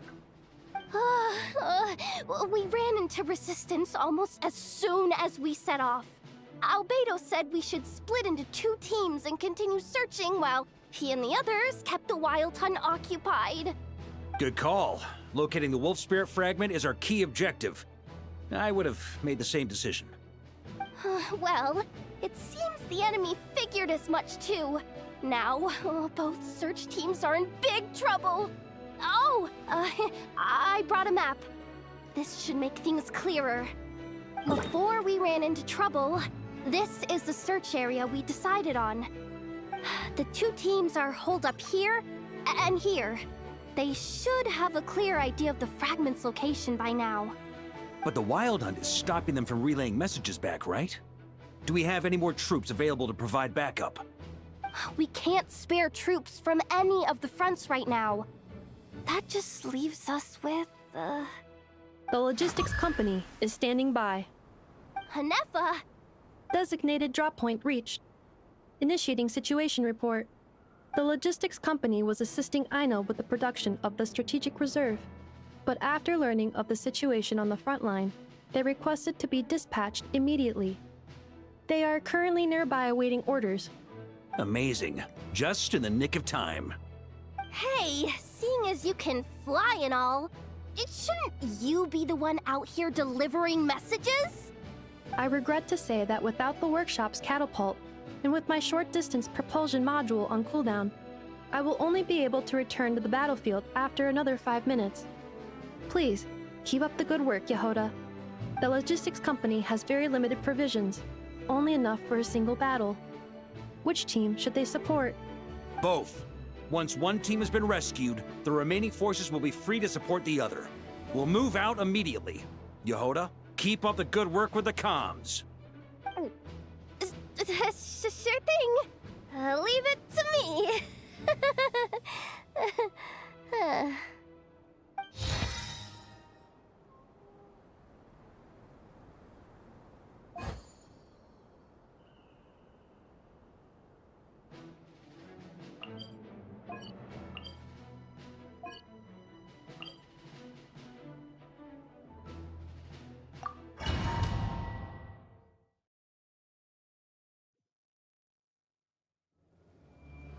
It's a wild hunt! Come on, let's go help!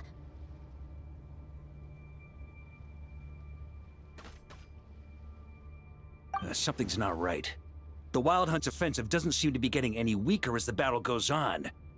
Are they getting reinforcements from somewhere? Don't get dragged into the enemy's rhythm. Logistics company, scout out the area. Look for terrain we can use to our advantage. Yes, sir. Reporting in, sir. We've identified viable sites for deploying explosives. Good. Wait for my signal.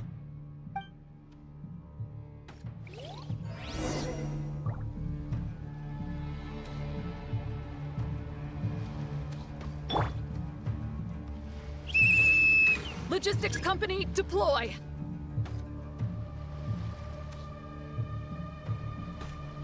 Here.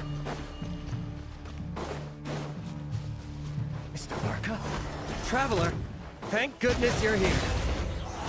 Be careful. There's no end to these monsters. They keep coming from that mist, wave after wave. Just as I thought.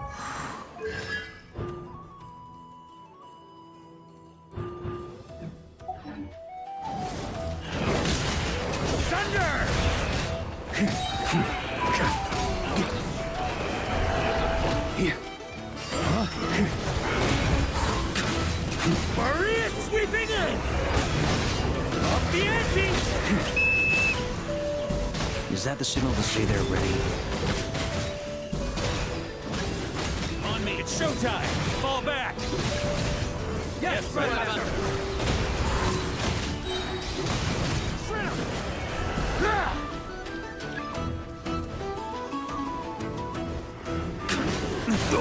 Thunder!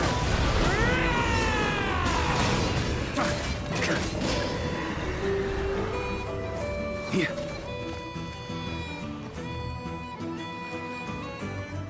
Ready? Fire!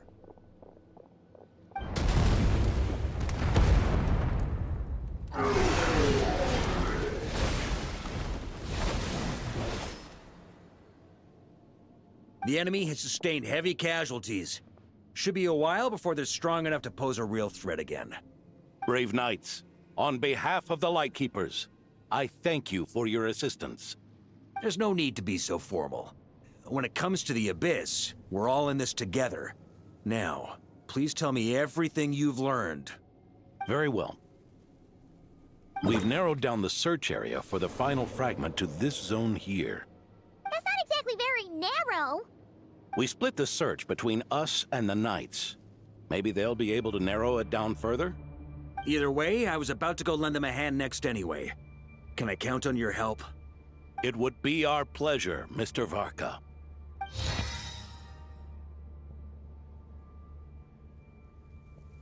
We've run right through our supplies.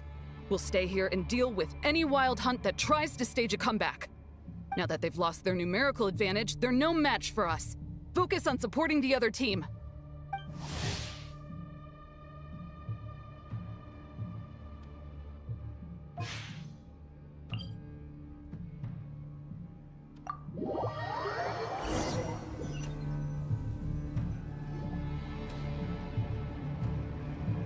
Grandmaster! Honorary Knight! Thank goodness you're here. Be careful. There's no end to these monsters. However many we kill, more keep coming. They've had us penned in so far, but now you're here. Maybe we can try getting to the source, which is hidden in the mist. That way, we should be able to cut off the Wild Hunt's reinforcements. Oh yeah? Then we'll leave that to you. Hey, everyone hear that? We need to hold the line. Time to give them a taste of the Knights of Favonius' fighting spirit. Yes, sir!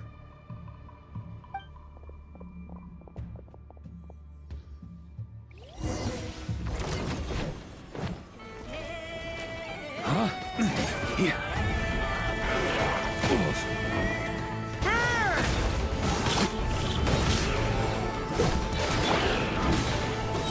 That's gonna burn.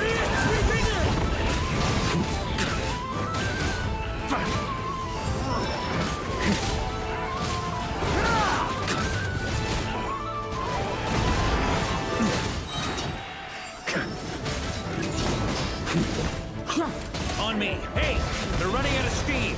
Now's your chance. Affirmative. Sorry to keep you waiting. That's their source. It was hidden in the mist. If we destroy that, the Wild Hunt...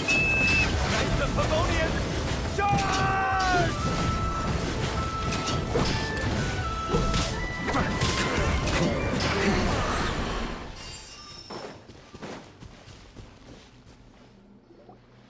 Ooh, I'm glad that's finally over.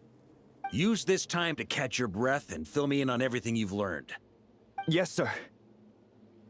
We've narrowed down the search area for the final fragment to this zone here. Yes! Now it feels like we're finally closing in on our target. I'll say. We're sure to face fierce resistance from the Wild Hunt, though. Do you still have the strength to keep fighting with us? Absolutely. Good to go, Grandmaster.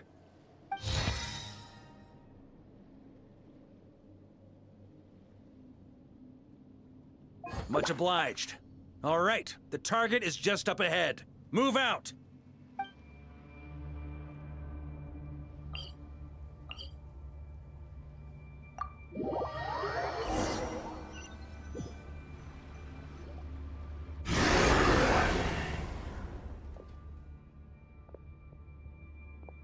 The hiding in the mist trick again. These guys must be easily amused. You all know the drill. The Knights of Favonius will engage the enemy while the Lightkeepers dispel the mist. Everyone, follow my signals. Yes, sir!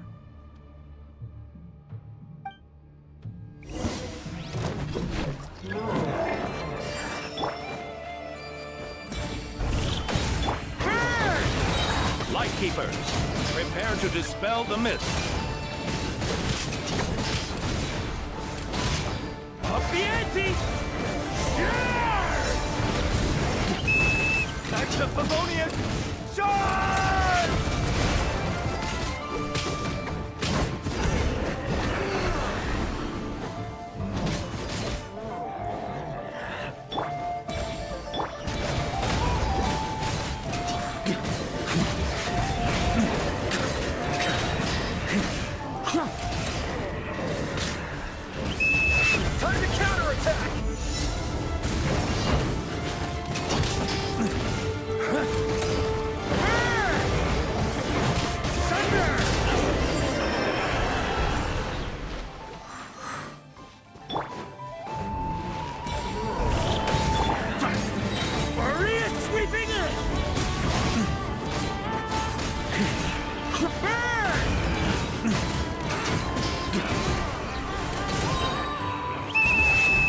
Rally to the Grandmaster! Charge!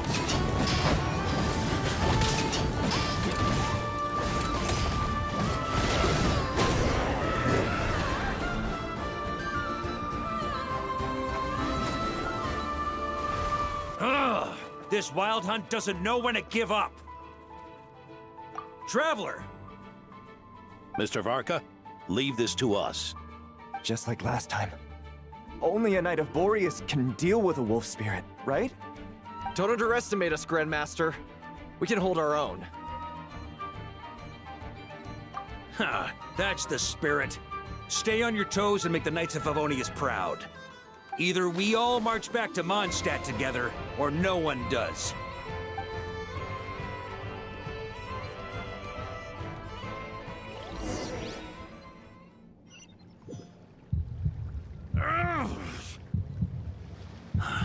The final fragment is right there. Don't let me down.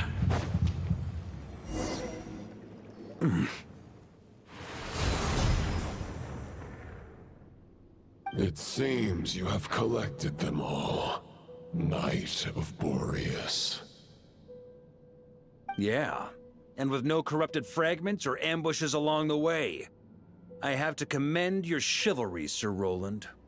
A true knight does not resort to underhanded tactics. Were this body not a false one created by the Wild Hunt, nor would I countenance those monsters to taint our duel with their presence. If you need a moment to rest, take it. Victory will be mine, regardless of whether the path to it is the one I would wish for. Save your breath. If you want to fight, let's fight! As you wish. Then let us settle our unfinished duel, here and now.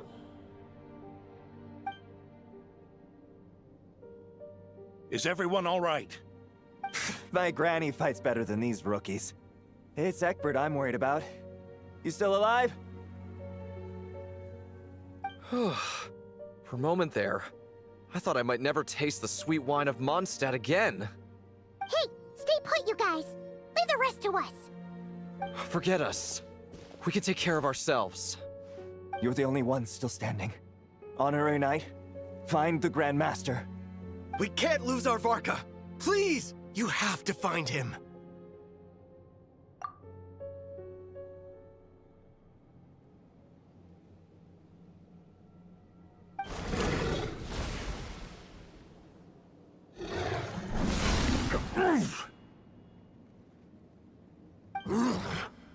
You're holding back, Knight of Boreas. I can tell you do not wish to strike me down. This duel does no justice to the way of chivalry. I wield the power of a god, while you dare not swing your sword with true intent. If you continue on this path, you will die. Your plan is doomed to fail. How can a helpless lamb hope to tame the heart of a wolf, when the wolf has seen through the lamb's plan? Ha ha ha! You're on to me already, huh? Andreas's question, Boreas's answer, the means to bear a soul. I knew it all 500 years ago. Though the false path may be wide and welcoming, only destruction lies at its end. It is time to crush your futile hope!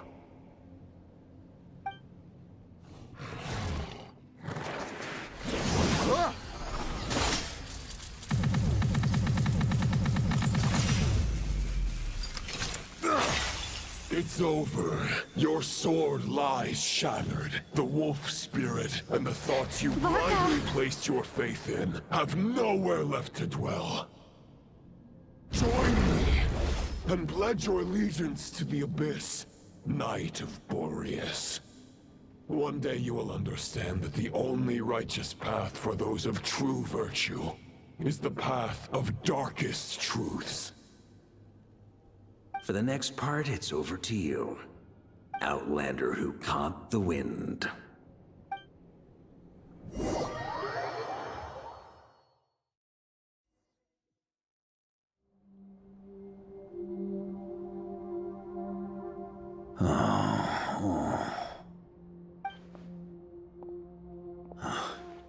The sword is unbroken, but I can't sense the wolf spirit.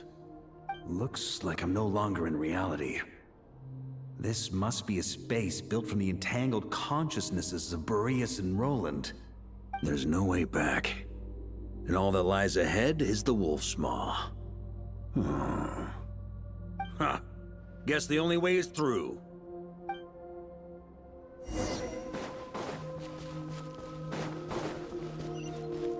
On me!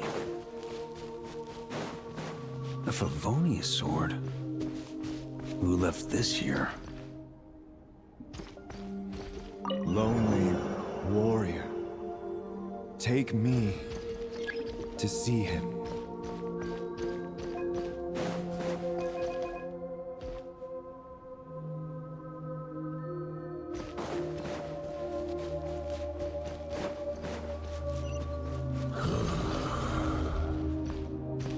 No matter the epoch, the world is awash with corruption and injustice.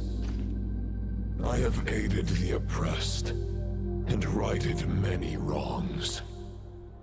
I have slain sinners and delinquents. I have slaughtered tyrants and demons. But however mighty one's blade, the great injustice of fate, a mere mortal can but bow their head. There is only one way to save them. Who are you really trying to convince?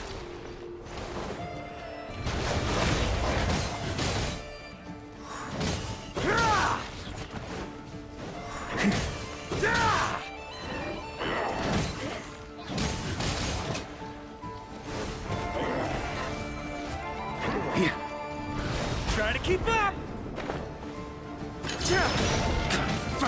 Huh? Stormwind!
Is this the fairest shadow?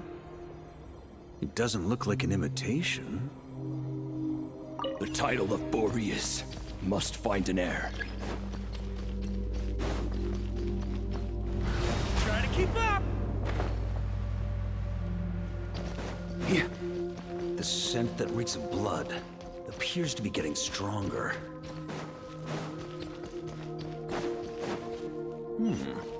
Looks like I can just jump right over these obstacles.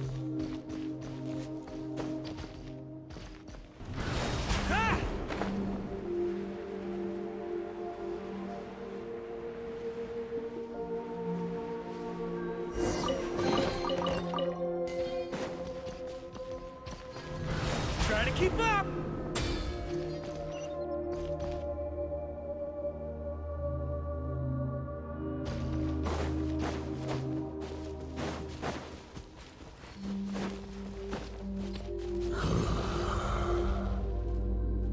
No matter the epoch, the world is awash with corruption and injustice. Even the most fearless hero cannot fight what fate has ordained.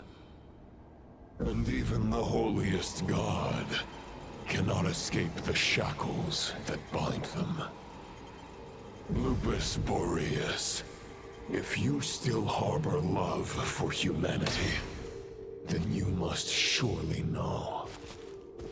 There has only ever been one way to save them from injustice.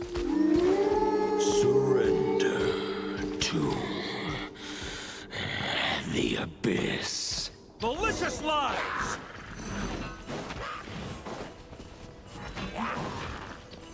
Stormwind! Huh?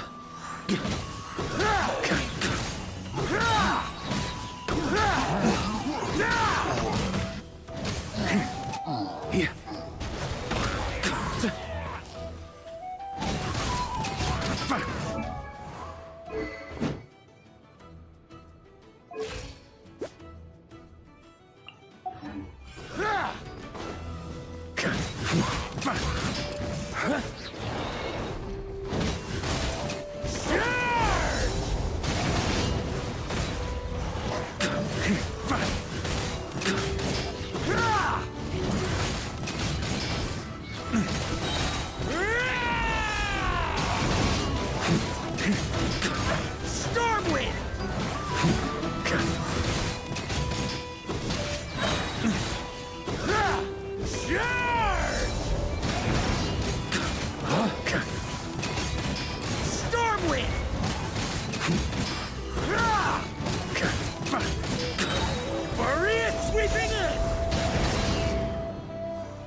My old friend.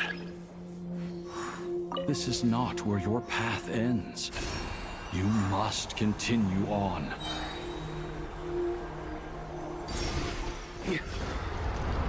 This wind feels less than welcoming. I'd better take shelter. On me.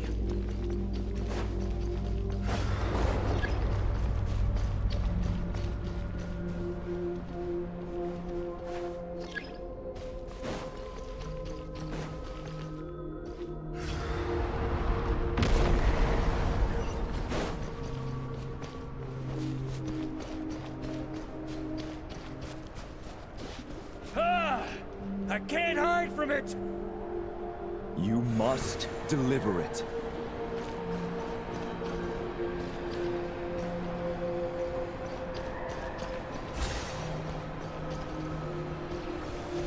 Your path cannot end here.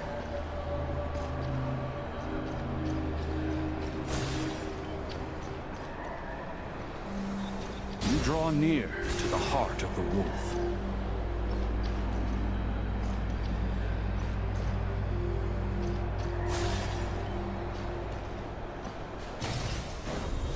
Even if you had an army of 10,000 men, in the end, you must face this fight alone. Lonely warrior. Step forward.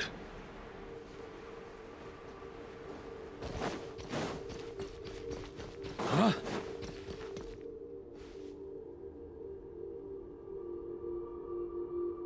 Is this the heart of the wolf?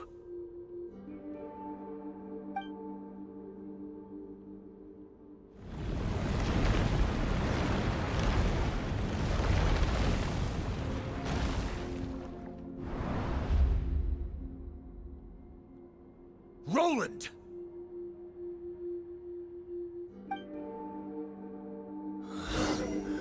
After countless bloody battles, trials, tribulations, and hardships, I, with my mortal flesh and blade, attained power to rival that of the gods.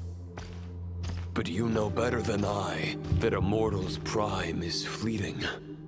In 5 years, maybe 10, age will snatch your strength.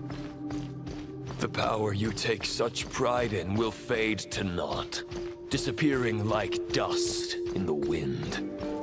Your fame will be as fleeting as firewood beneath the starry sky, lit at dusk, dead by dawn, utterly insignificant. Oh yeah? Be that as it may, the fires that burn down here blaze more brilliantly than the light of 1,000 stars.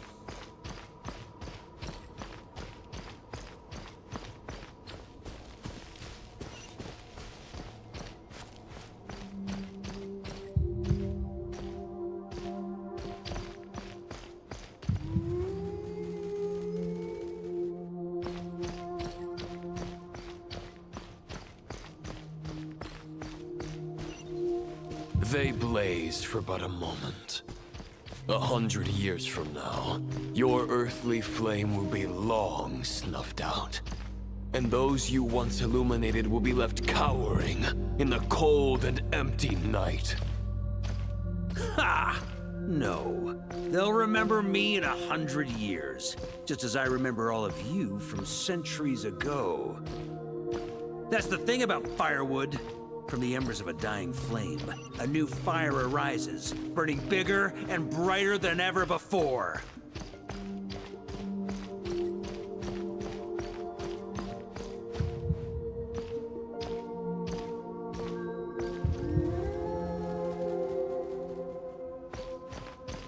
A knight's duty is to save others, not demand things from them. How can one call themselves a knight while placing their hopes in generations to come? Well, as long as I put an end to you here and now, I won't need to rely on anyone else. Now, show yourself, Roland! Put an end to me? Your body and mind are already at the limit of what they can bear. It is only a matter of time before they yield and crumble. But if this is your final request,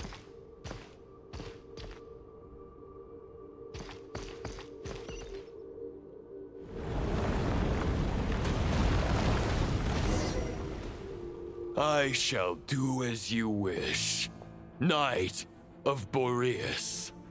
Huh. You're not quite how I imagined you.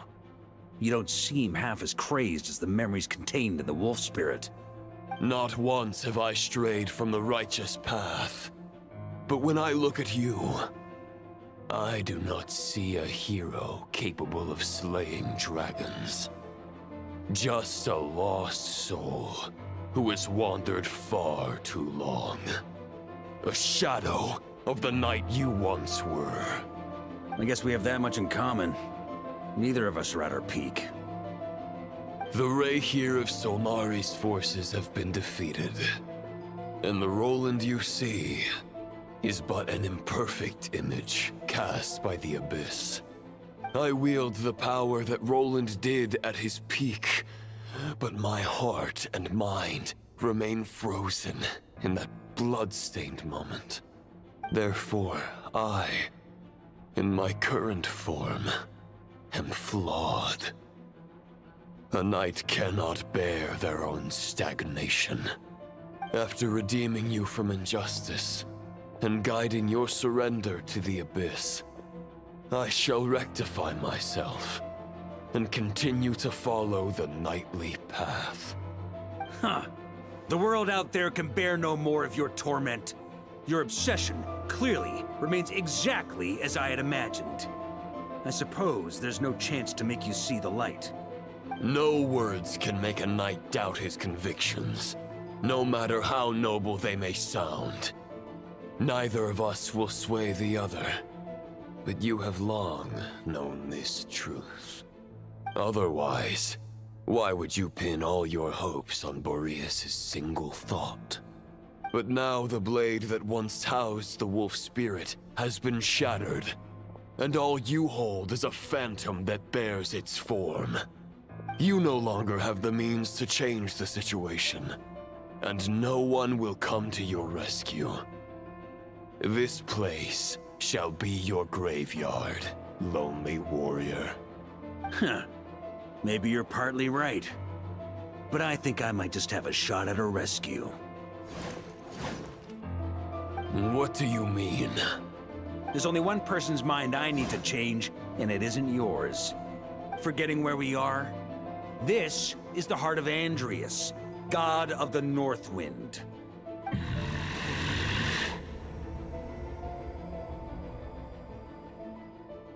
Andrias! Can you hear me? Wake up!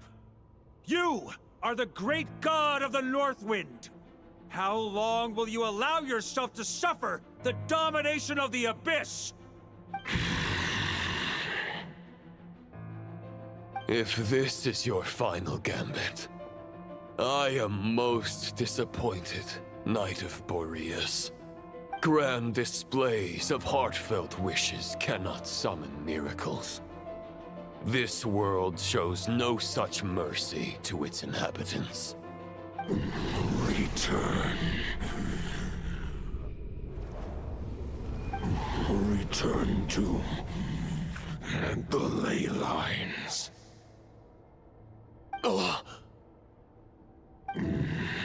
This is my choice. My memory. Is this the answer that I found at my journey's end? Andrias, at long last, I have delivered your token back into your heart. A Knight of Boreas. Watch on. This is all that a wolf can hope to do for humankind. On behalf of all humanity, I thank you, Lord of Wolves. Boreas is returning to the ley lines. But why? Your sword is broken. You no longer have the means to bear his soul. Unless... surely not. Begging for miracles is a futile endeavor. I know better than that. But a sword is just one kind of vessel. There are other ways to store a soul. The Dominator of Wolves once bestowed the power of his soul upon his pack, strengthening their hearts and sharpening their claws and fangs.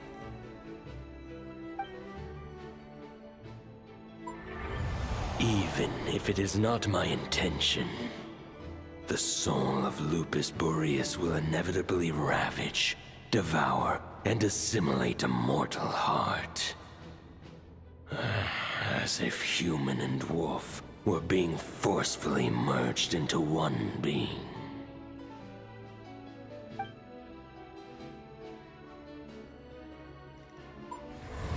If a mortal heart is to bear the soul of a god, this is a path that cannot be retraced.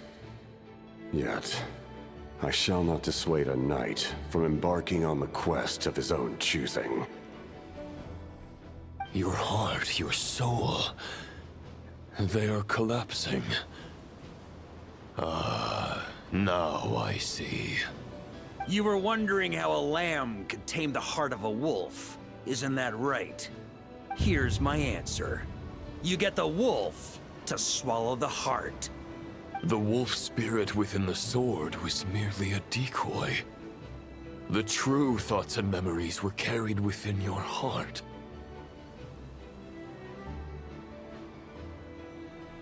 To avoid arousing my suspicion, you deliberately allowed Lupus Boreas' soul to assimilate your own, then be devoured by me. But how did you have the strength to fight while bearing such a great burden? Compared to Lupus Boreas' decision, my sacrifice is nothing. You have a stubborn will and employed an exceptional strategy. But this is not the way a true knight fights. The choice you have made is a flawed one. Your soul is now merged with that of Andreas. When he fully joins the ley lines, you too will fall.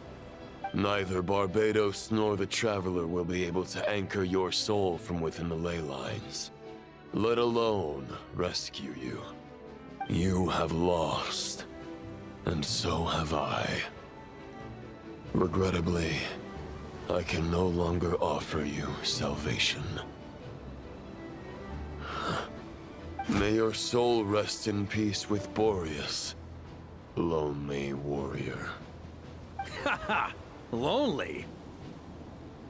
Sorry to disappoint you, but as much as it sounded like the perfect ending for both of us to return to the ley lines together, the fact is that, unlike the true Roland of the past, I still have fine wine and good friends to get back to. They're looking forward to my triumphant return. I'm not ready to accept my fate just yet. Ding dong! You've got mail!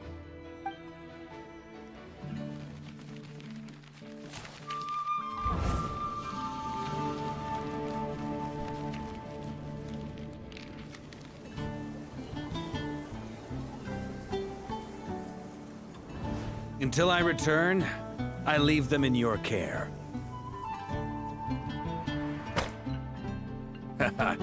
The Knights of Favonius will always welcome you.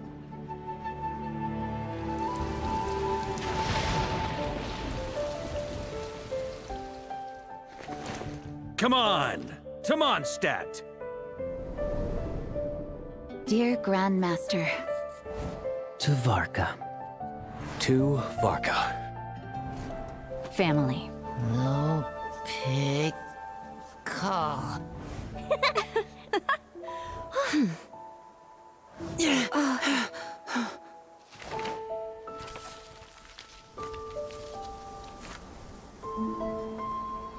Poetry and letters were humanity's earliest means of expressing their thoughts.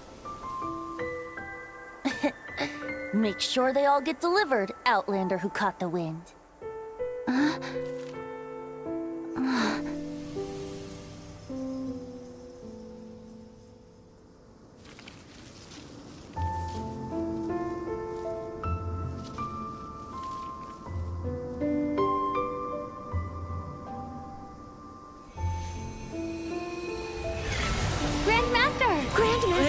Grandmaster. Master. Varka.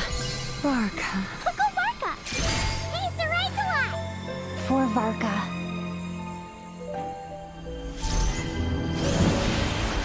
The thoughts of others anchor you, reversing the assimilation. Using your connections, relying on outside help. This is not the way of a knight. The Abyss can sustain me no longer. But now, countless souls who died unjustly will emerge to prevent your return. If you believe in your path, then grant them release. Carve your way out through bloodshed. Varka, mightiest knight of Boreas.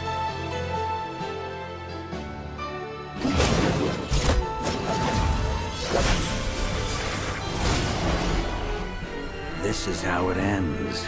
Throw the plan out of the window. Fight my way to victory.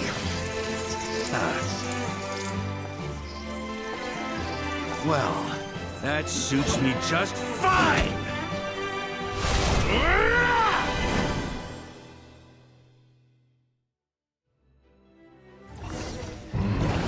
A knight is always true to their word.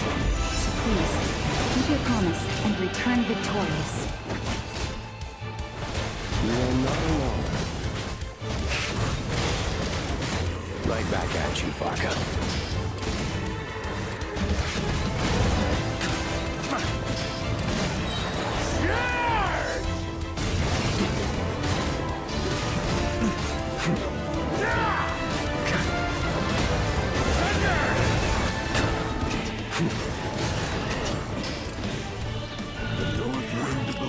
southward.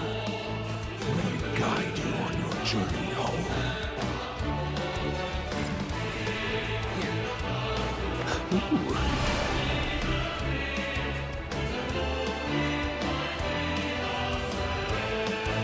On me.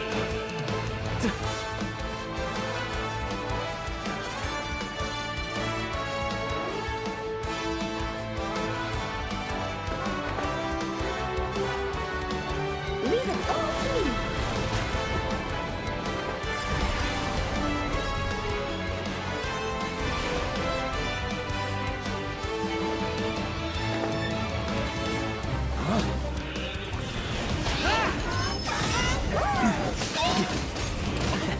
There's an ice-cold drink with your name on it.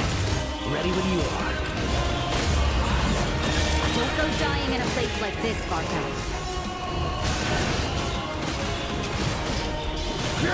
Flash!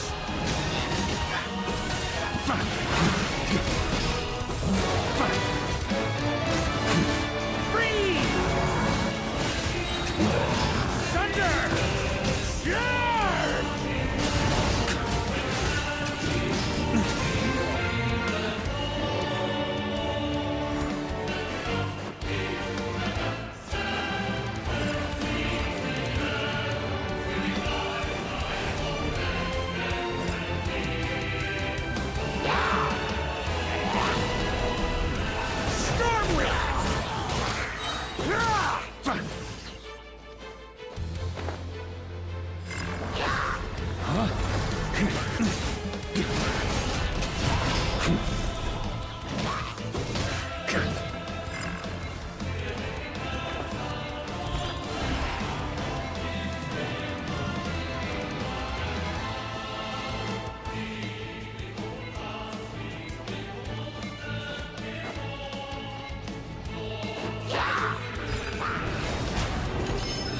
Maria sweeping in!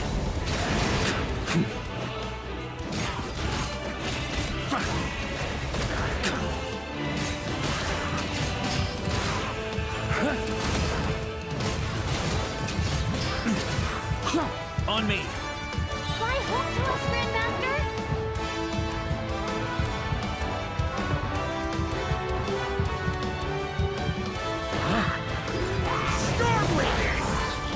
Spread your wings and soar toward a new dawn. Fate. Chosen. Lupaka.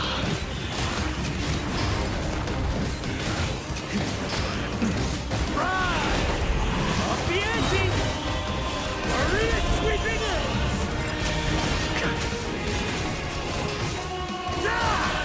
Thunder!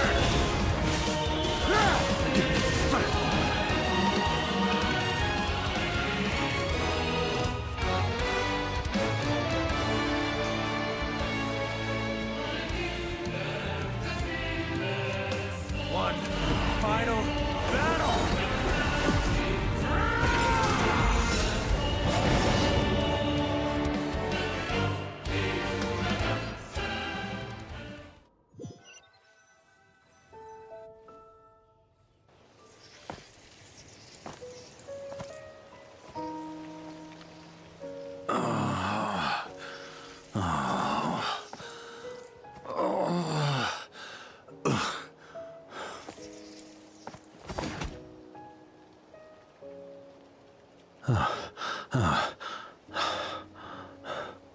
Walk forward and do not look back.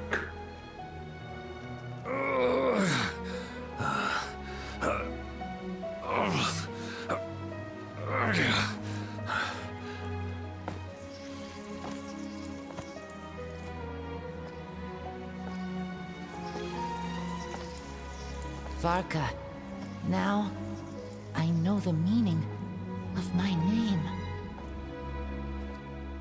After the lengths you've made everyone go for you, you'd better make sure to thank us all properly when you get back. You know, I have a lot of things to update you on. But they can wait until you're back. I have no intention of returning to the Knights of Favonius.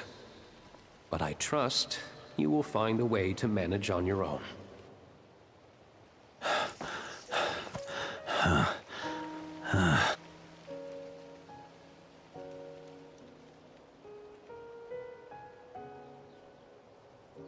Grandmaster, we're all waiting for you.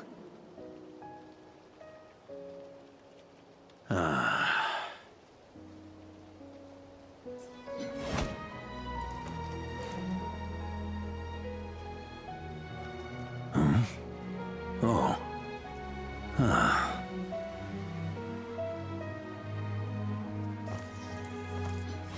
I'm not doing too bad a job as Grandmaster, am I?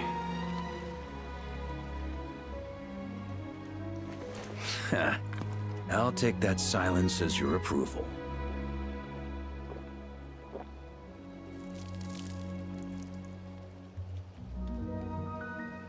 Everything you swore to protect with your lives, it's all still here, safe and sound. The Knights of Favonius, Mondstadt, and the oath sworn by every knight. I'll protect them all with my life. And so, I'll deliver that letter on your behalf.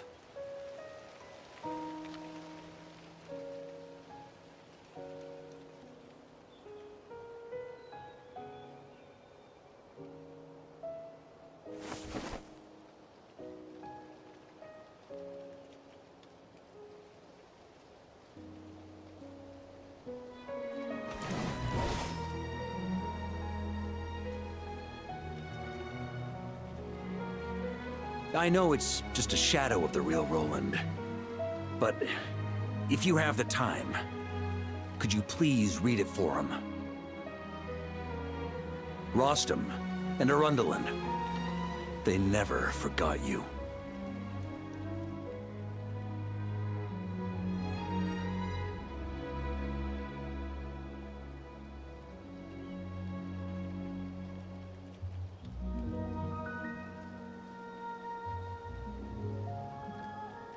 Phew.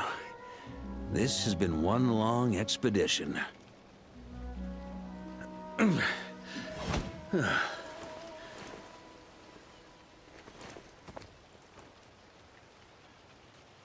From here on out, I think I'll let the wind lead.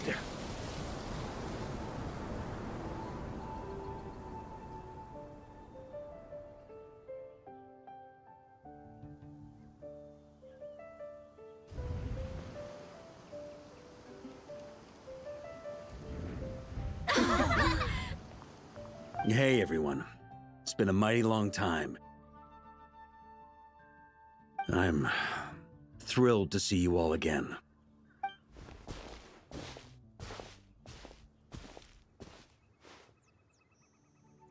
Welcome back, Grandmaster.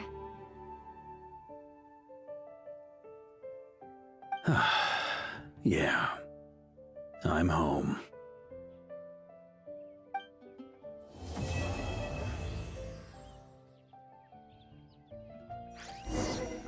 Huh?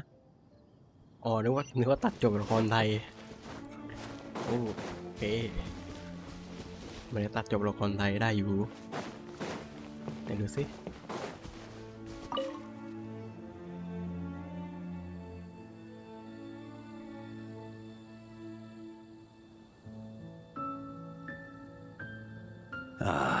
It's been a while since I felt this wind on my face.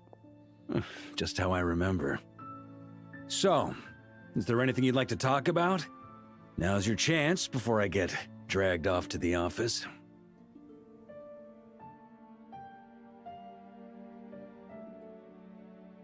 The sword was just a decoy. I carried his soul in my own heart. That was the plan I was most certain would work. The second half, though, using everyone's thoughts to guide me back out of the ley lines, I wasn't too sure that would work out. All jokes aside, what would you have done if the Traveler hadn't been able to separate the wolf spirit from Roland's influence? Initially, I was planning to have Barbados carry out that step. But when I approached him about it, he said there was a much more suitable candidate. The Outlander who caught the wind. Turns out our trust was not misplaced. Thank you. then I guess we'd have had to get Barbados to send a wind to blow me back home. But it would have come at a heavy price, and with no guarantee of success. Besides, I'd rather not have him expend that kind of power.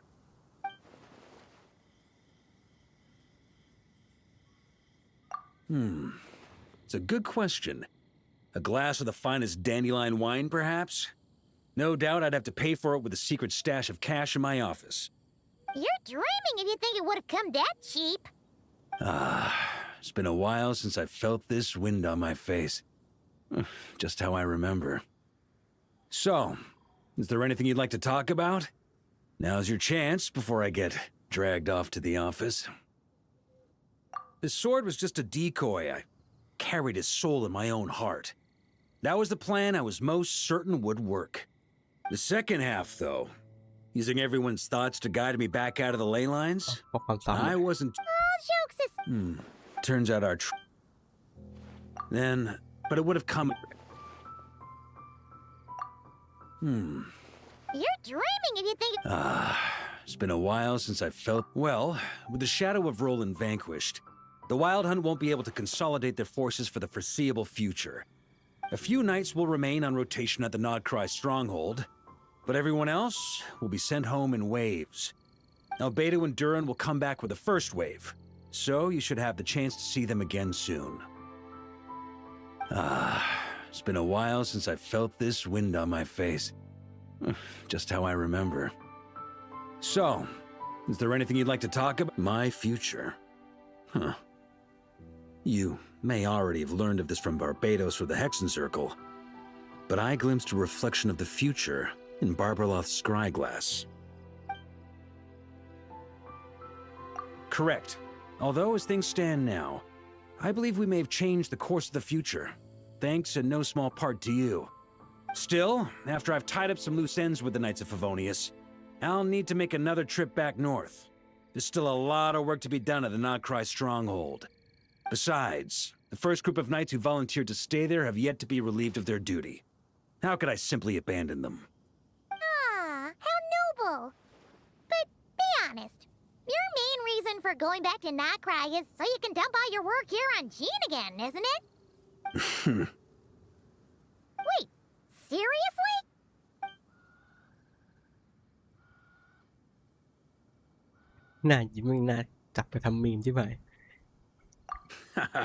I'm only pulling your leg. You'll be seeing a lot more of me in Mondstadt from now on.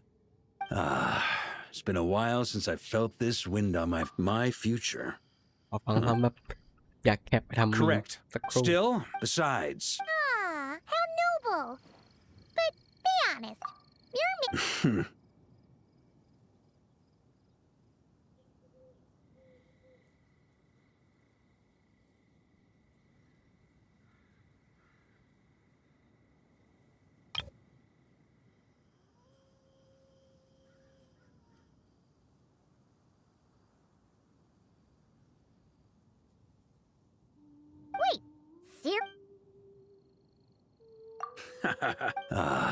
It's been a while since I felt this wind on my face. Just how I remember. So, is there anything you'd like to talk about? Now's your... All right then. I'm gonna stay here and enjoy the breeze for a little longer. For all the wine in the world, there's no feeling as intoxicating as the wind from your hometown after a long time away.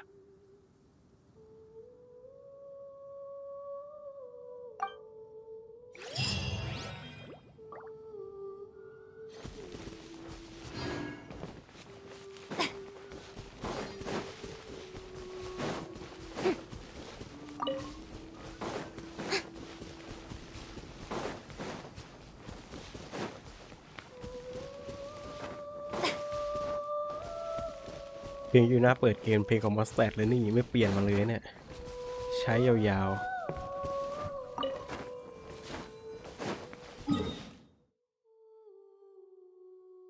กดเวทแล้วถ้าพูดได้ต่อดีอีก1 ชั่วโมงจะเปิด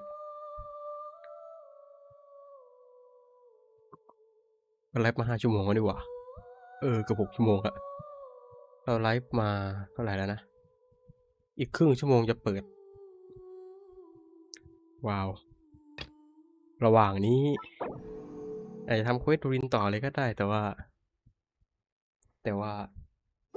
ทำได้อยู่ทำเควสกิจกรรมต่อเลยโอ้ยวันนี้บ้าเควสมากทำแต่เควส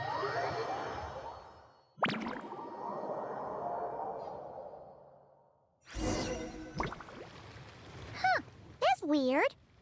Jean said this is where the event is supposed to be, but there's nothing here.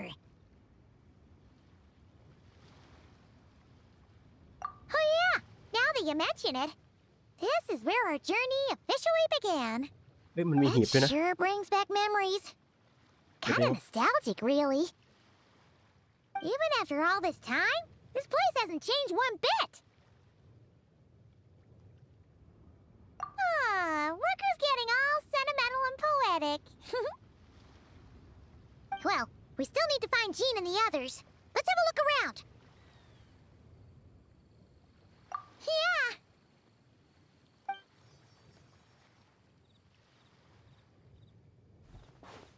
โหใช่เลยนี่มันฉากตอนเปิดเกมตอนมัน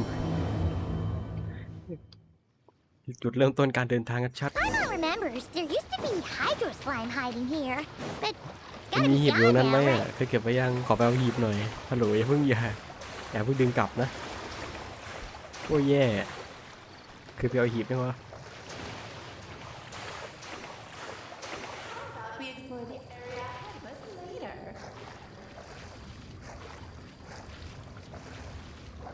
โอ้ยแย่แล้วเสียงเมื่อกี้นั่นมัน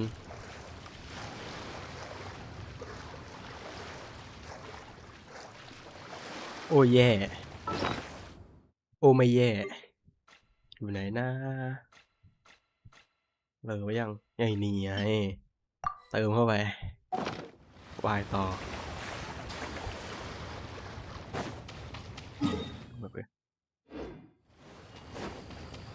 ฉากตอนเริ่มกินชัดๆ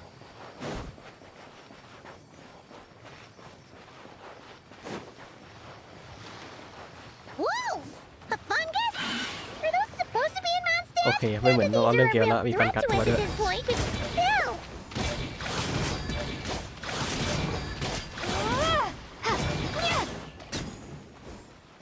เฮ้ยดอกทองไหมโอ้ไม่ดอกแย่เลย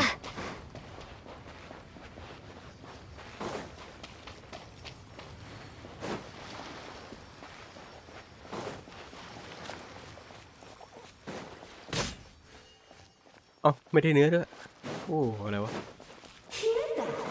They said this isn't hard enough. Should I grab a geovision for the next round then? Is this really the time to get competitive? Did you hear that, Paimon? Hear what? โดนอลิสเล่นแล้วไง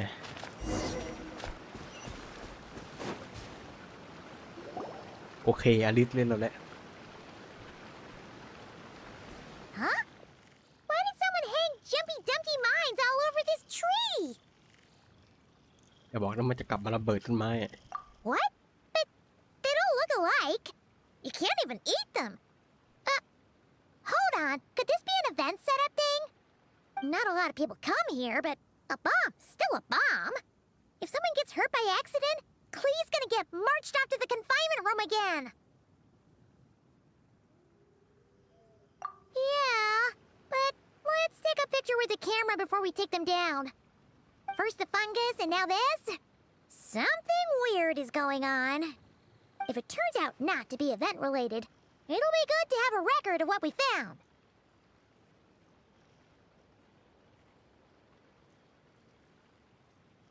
You couldn't just compliment Paimon's smarts like a regular person? Whatever. Paimon will take it. Better than being called emergency food, at least. Anyway, it never hurts to be careful. We've seen through lots of tricks, but we've also gotten the short end of the stick a bunch of times, too. ห้องน้ำแบบ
มาแล้วต่อเดี๋ยว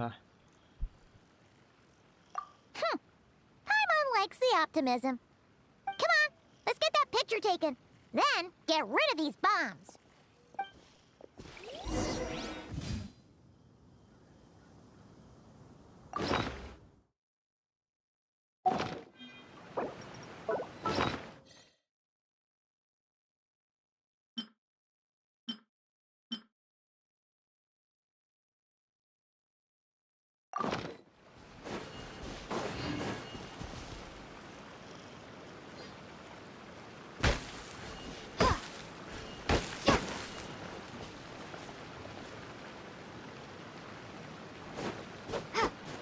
ไม่ระเบิดนะสงสัยแม่งระเบิดด้านถ่ายก่อน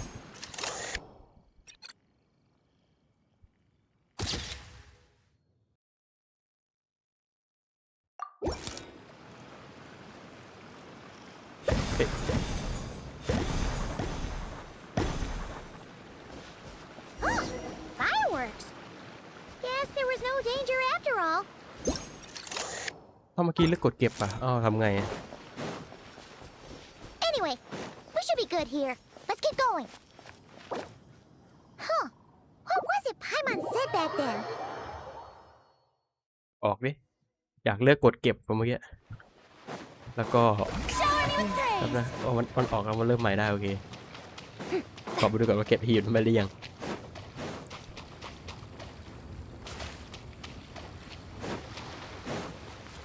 เฮ้ยหรือจะเชื่อเก็บไปแล้วแหมน่าภูมิใจจริงๆ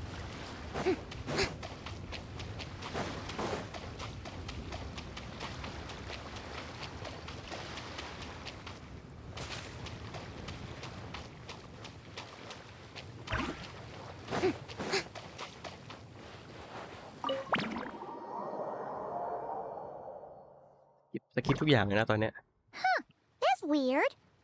Jean said this is where the event is supposed to be, but there's nothing here. Oh yeah, now that you met, that sure brings back memories. Even after all this time, this place hasn't changed one bit. Well, we still need to find Jean and the... Yeah!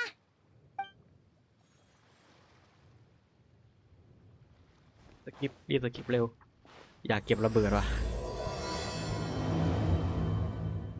พบระเบิดต้องเอามือไปจับนะ Paimon remembers there used to be hydro slime hiding here, but it's gotta be gone now, right? Whoa! A fungus? Are those supposed to be monsters? Not that these are a real threat to us at this point, but still!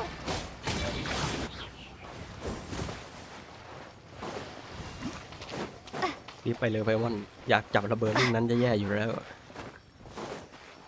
ไม่ต้องห่วงตีนกไม่ดรอปไม่ต้องตีเคสมาแล้วไอ้นี่ They said this isn't hard enough. Should I grab a geofishing for the next round then? Is this really the time to get competitive? Did you hear that, Paimon?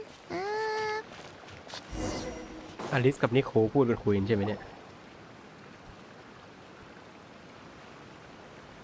น่าจะเป็นอลิสกับนิโคแหละคุย Why อ did ยู่ someone hang Jumpy Dumpty mines all over this tree? What? But they don't look alike. Not a lot of people come here, but yeah. But let's take a picture with the camera before we take them down. First the fungus, and now this? Something weird is going on. If it turns out not to be event-related, it'll be good to have a record of what we found. You couldn't just compliment Paimon's smarts like a regular person? Whatever. Anyway, it never hurts to be careful. We've seen through a lot. Come on, let's get that picture taken. Then get rid of these. ไปถ่ายจับอยากจับเลยเก็บ Ready ดิ to jump right in, huh? Just don't forget to take a picture first.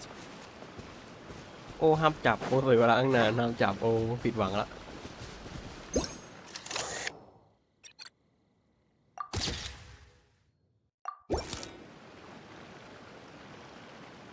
ผิดหวังมากจับไม่ได้ Fireworks. Guess there was no danger after all. Were those meant to welcome us or something? Anyway, we should be good here. Let's keep going.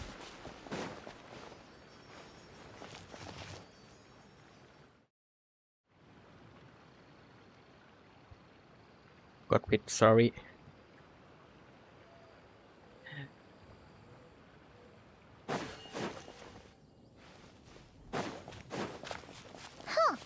What was it Paimon said back then? Ah, right! Oh, wow!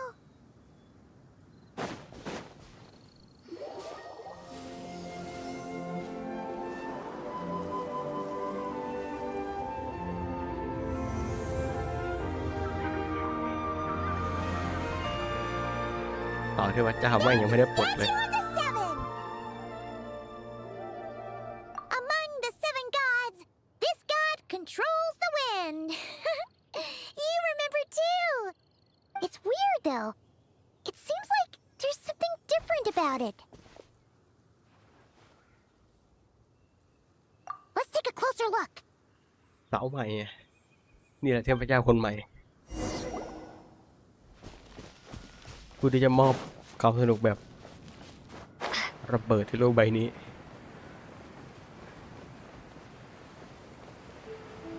เดี๋ยวดูอาการมันคลีนี่หว่าหรือเปล่าเหมือนคลีเลยเมื่อกี้อลิซกับนิโคโฮกันต้องมันคลี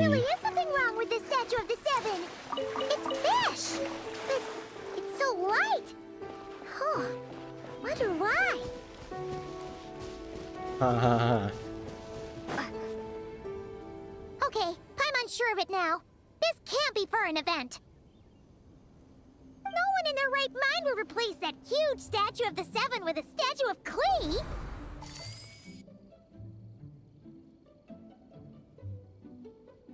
Yeah, and well made too.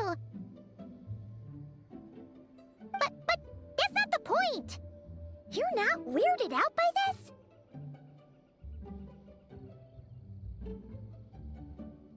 Oh, you're right. This must be Alice's doing. She could put 100 Klee statues all around Mondstadt and Paimon still wouldn't be surprised. That explains the other weird stuff we saw up till now, too. She must have asked Jean to write that letter so we'd lower our guard. No, wait! Maybe that was Alice just pretending to be Jean. Paimon wouldn't put it past her.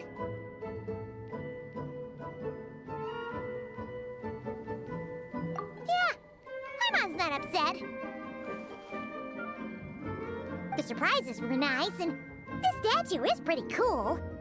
Plus, we got to take a little trip down memory lane. Makes Paimon feel all warm and fuzzy, remembering where it all began. What do we do now, though? There's nobody around. If this is some sort of elaborate prank, guess we're in it until the people behind it jump out and say, "Gotcha!" Huh? What does that mean? Oh, yeah. And there could be even more. Guess all there's left to do is touch that statue and find out. Maybe it'll give you the power of Pyro or something!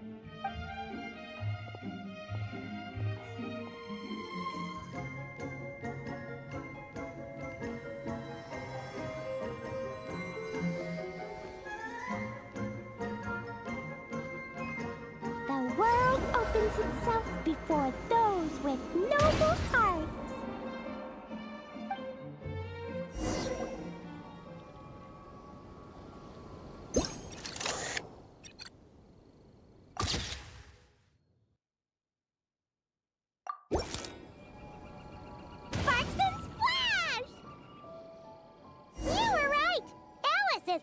Surprises.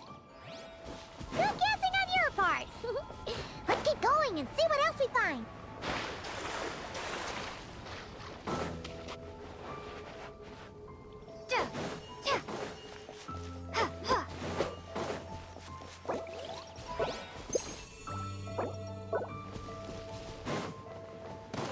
Go now.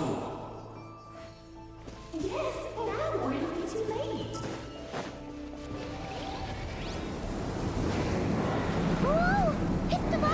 There's some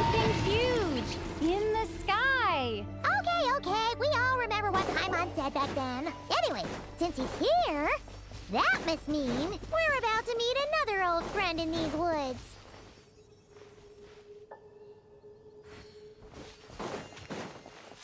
อย่าบอกนะว่าไม่ได้แอบอยู่แต่บินผ่านให้เห็นแล้วเราไม่เจออะไรกันนี่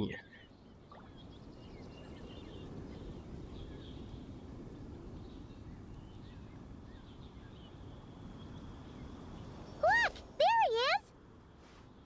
Back then, the goblin was tainted by the abyss, and Tone Deaf Bard was about to heal his wounds. กิจกรรมย้อนอดีตเลย But your control over Animo wasn't so great, so they noticed you and ran off. But you've had tons of practice since then, so mistakes like that should be a thing of the past, right?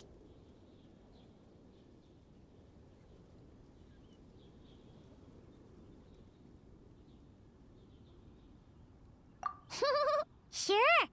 Here goes nothing.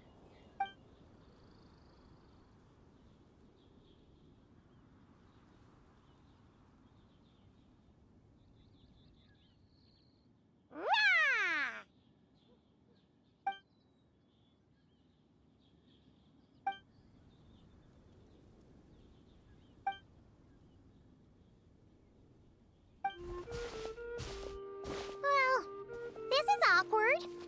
You really hung Paimon out to dry there, traveler. Apologies. You were just even livelier than I remembered, and I wasn't expecting it. Which means mission accomplished on the surprise front, I suppose. What do you say, Alice? High marks? Oh, yes, indeed. That was fantastic. I've recorded it all, in fact. Huh! So you were watching us all along. And hold on. You can't just record people like that. What a delightful reunion. Welcome to Mondstadt, you two. The place where it all began.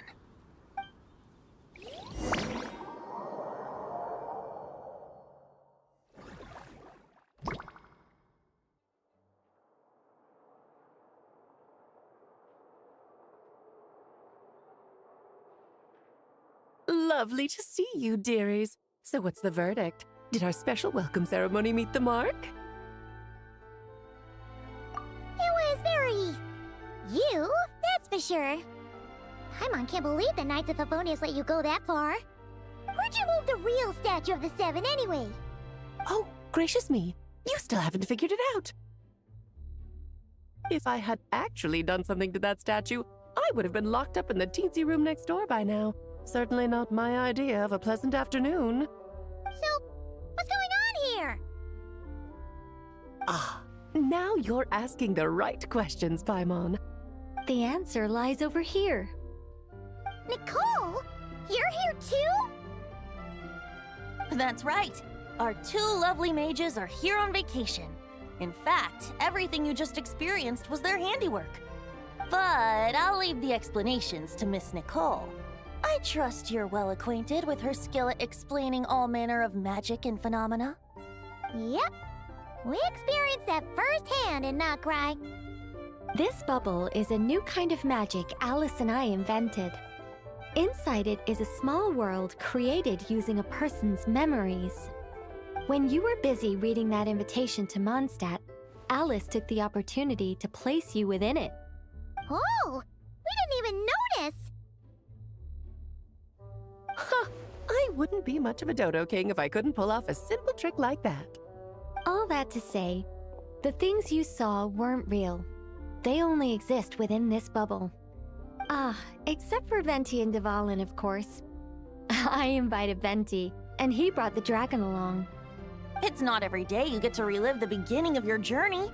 It feels like listening to a verse you haven't heard in a while, right? You might not remember the name or melody, and still, you start humming along in no time. I'm assuming your trip down memory lane was similarly nostalgic. So does Jean know about this or not? Paimon's starting to think that invitation letter was a fake. Oh no. Jean wrote that herself, I assure you. I wouldn't dare forge a letter under her name. Huh. So you do draw the line somewhere. Whew. Not with my daughter in her clutches. If you ever become a mother, you'll understand. Oh, come on! It's not like she's being held hostage. The point is, this magical bubble was created at the request of the Knights of Favonius. With the expedition in Nodcry coming to an end, the Knights will be home before long. Varka thinks it's better to give people time to reunite with their families, so he told Jean to hold off on a huge welcome reception for now. Of course, Jean has her own thoughts on the matter. You can get the details from her soon. As things stand, we're keeping the reception small, but there will be some activities. This magic bubble is one of them. The returning knights can use it to catch up on all the major events that have occurred in Mondstadt while they were gone. Simply put, it's a reenactment of your adventures. Indeed. The ultimate goal is for everyone to have a chance to take part in the excitement. So, what about the parts that took a few, creative liberties? Oh, those were there because the bubble world is still being transcribed and debugged. Memories are easy to extract, and the resulting information density is fine, but it's not exactly a stable medium. If memories are the only thing used to recreate a world, it's hard to ensure a lack of deviations. For example, these memories belong to Venti, but even for someone like him, whose memories are quite reliable, there is bound to be some variance. Not to mention, on their own, memories lack an interactive component, so I added some self-deductive capabilities to this magic, which exacerbated the instability issues, unfortunately. Yeah, that, makes sense. For instance, say we're recording memories and Lisa happens to fly into a fury over some overdue library books at the same time. A powerful thunderstorm might unfold in the bubble world out of nowhere. Luckily, there's a simple solution. We just have to send someone to scout things out first. Then we can manually correct anything that doesn't make sense. Exactly. Plus, once the recording is complete, the magic will loop, so there won't be further deviations, and we won't need real people to act things out. Ah, and before it's all said and done, we'll be sure to cover up your identity, Venti. Much appreciated. Otherwise, buying around at the Angels share is gonna be much more of a hassle. Huh. Like you're the one who does the buying. It's settled then. We'll allow you to be the first to relive these precious memories, and in return, you'll be our eyes on the inside.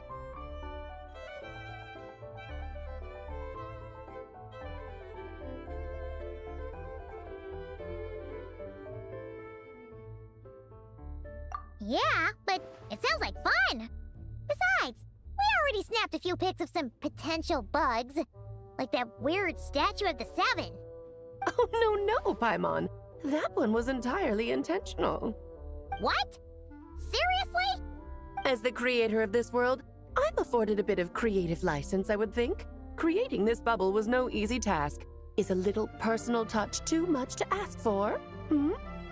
I doubt anyone will mind. As far as I'm concerned, you're free to do as you please. This is Mondstadt, after all. Oh, well. Paimon can't argue with that. In that case, we'll be counting on you to continue testing our work tomorrow. It's still early. Why not check out the other events at the testing grounds in the meantime? Jean should be there too. Yeah, we'll go say hi. She's the one who invited us after all.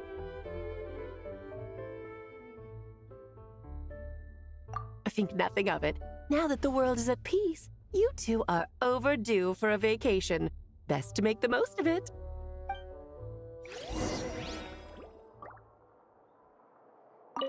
Dvalin appeared a little late, but his sparks and splash triggered a deep magical reverberation. Background music needs to start half a second later. I should put another instance of and now the diagnostics are failing? I just don't get it. Nicole, dear, stop fretting. You're projecting rather loudly, you know. Every detail is within your control, huh? Color me impressed.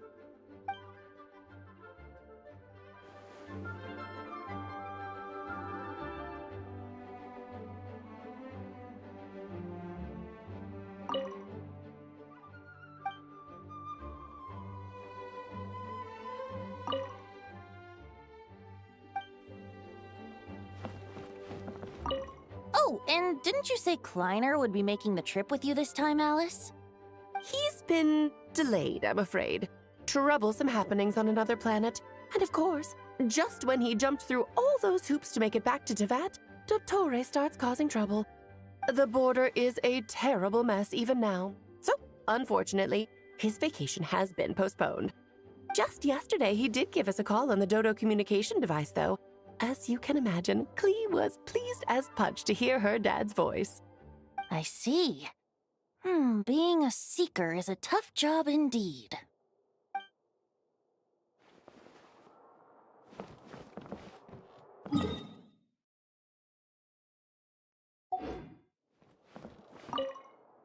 Oh, and didn't you say Kleiner would be making the trip with you this time, Alice? He's been delayed, I'm afraid. Troublesome happenings on another planet. And of course, just when he jumped through all those hoops to make it back to Tevat, Dottore starts causing trouble. The border is a terrible mess even now. So, unfortunately, his vacation has been postponed. Just yesterday, he did give us a call on the Dodo communication device, though. As you can imagine, Klee was pleased as punch to hear her dad's voice. I see. Being a seeker is a tough job indeed.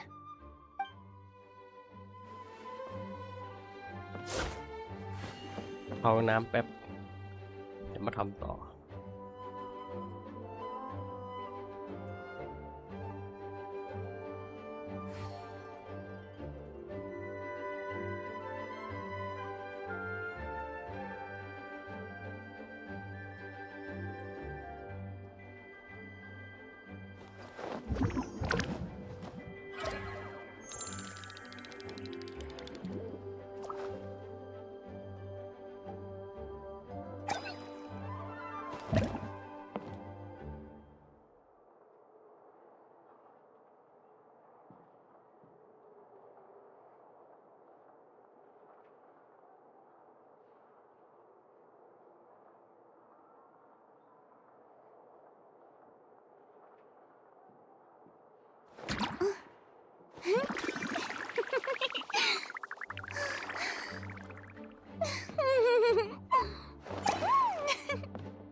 Being too popular can be such a hassle.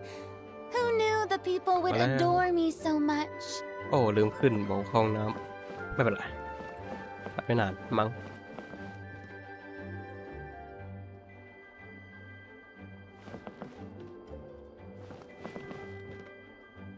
เก็บจังเลยอะเก็บได้ไหมอะ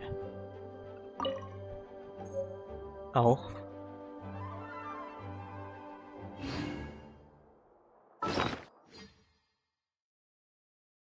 เก็บได้เฉยเลย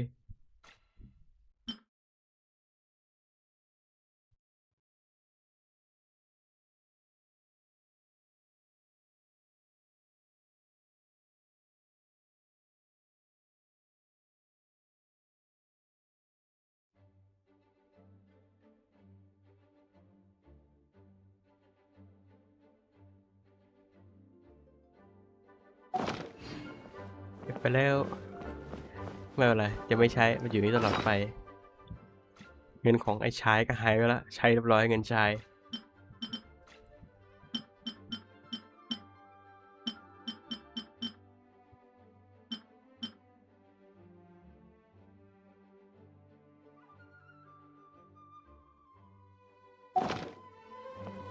ดีกว่า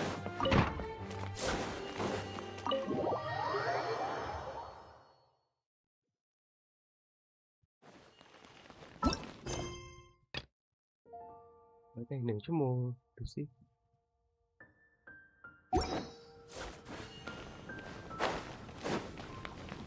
เป็น1 ชั่วโมงจริงอะ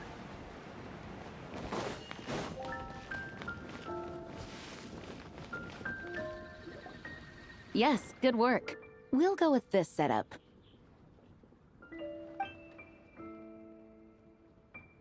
Hey, Jean! We're here! Honorary Knight, Paimon, welcome back. Did you have a good time in Alice's magic bubble? Yeah, it was so cool!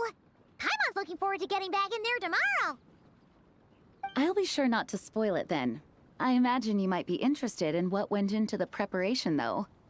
I loved the idea when Alice brought it up, but I knew it would take a great deal of reenactors, not to mention recruiting Dvalin. Luckily, Venti, or rather, Lord Barbados, agreed to help. After that, I opened up recruitment to the people of Mondstadt. Countless volunteers jumped at the chance to reenact your stories, Honorary Knight. It took me 2 days just to read through all the applications. A lot of people have gotten involved, and that includes quite a few familiar faces as well. Are you one of them? Yes, according to Alice, I'm one of the leading ladies. Yeah, there are other activities here too, right? Sounds like there's a lot on your plate. Well, such are the duties of the acting Grandmaster. I'm used to it. For those of us who have been holding down the fort, so to speak, the return of the expedition team is a matter of great importance. The Grandmaster contacted me and said not to organize a grand reception on their behalf, and I understand where he's coming from. I'm sure the team will be exhausted upon returning, and making a big fuss might just tire them out further. I'm sensing a butt in there somewhere. Tone-deaf Bard said you had other ideas. Yes, well, those of us here in Mondstadt have been awaiting their return for a long time. Resuming normal life after such a long expedition will be quite an adjustment. An official welcome might help them feel at home and reacclimate to life here. Not to mention, it's a chance for the people to show them no matter how long we've been apart, we're still family. Yes, absolutely. And I don't know, perhaps I am overstepping. I just hope the Grandmaster isn't too upset. So, besides the whole bubble thing, what have you got planned? Here, I'll show you. First, this is an arena we've set up to showcase Favonius blade work. The cavalry company is in charge of this one. I'm sure there will be some exciting sparring sessions. Ooh, that means we'll get to see Kaya on stage! That's right. Compared to me, he's much better at keeping things interesting, even when the subject matter is quite serious. I can think of no better person for the job. You're as modest as ever, huh, Jean? Over here, we're running a wind glider speed shooting event. It's not hard to guess who's in charge of this one, I'm sure. Yes, her gliding skills are top-notch, and she's quite creative when it comes to event design. Be sure to check it out when the time comes. There's also a booth that will serve as a reception area, where people can relax and chat with each other. A few simple games will be available as well. Hertha is in charge of the drink stall, but we're still working on the menu. Well, the more alcohol options, the better, I think. The expedition team likes the strong stuff. Fair point. Huh? What's with that face? Grandmaster, you're back? Has the entire team returned as well? Well, apologies, we're not quite done with the preparations, but I assure you, it's limited to what you see here. We're exercising the utmost restraint. Hey. Relax, Jean, relax. No need to get all formal with me. I split from the group to make it back first. Pretend I'm not even here. Besides, I knew you'd want to surprise us, no matter what I said. Oh, I see. If I didn't tell you to put on the brakes, I knew you'd go full throttle and start planning the next Ludi Harpastum or Windbloom Festival. You put so much pressure on yourself, diving headfirst into the deep end without thinking about how much is on your plate. I just didn't want you to overwork yourself, that's all. Oh, wow. That's actually really nice of you. Well, looking out for my fellow knights comes with a job. As for the event, food, drink, and fun in spades without too much pomp and circumstance. Yeah, just like a Mondstadt festival should be. The team will feel at home in no time. That's far too kind, Grandmaster. But thank you.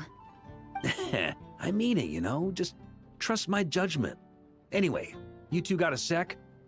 Now that I'm finally back in my old stomping grounds, let me treat you to a meal. I'll even introduce you to the Good Hunter's secret menu.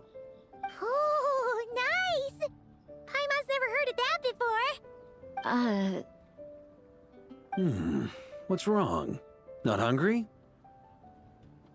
Actually, Grandmaster, there's a few things I'd love for you to look over, since you seem to have some time to spare.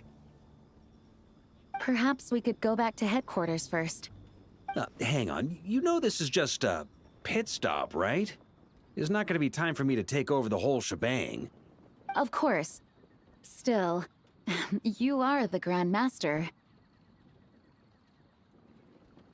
Oh, you have no idea what this means. I'll be trapped in the office until tomorrow morning. It's not that dramatic. If we make haste, we'll finish before dawn. As much as Paimon wants to check out that secret menu, you should at least do some work now that you're back. All right, all right. Oh, let's go. Guess I'll see you tomorrow.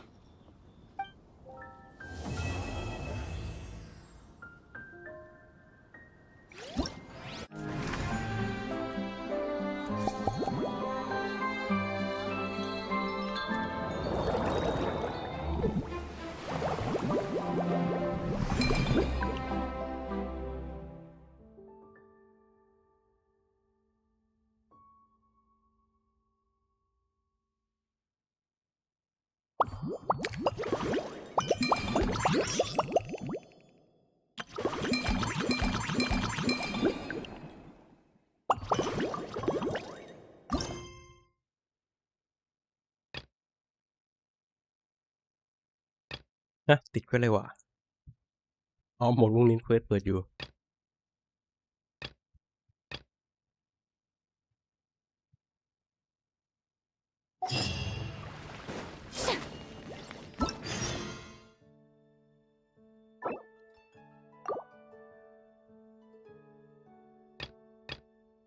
นี่อะไร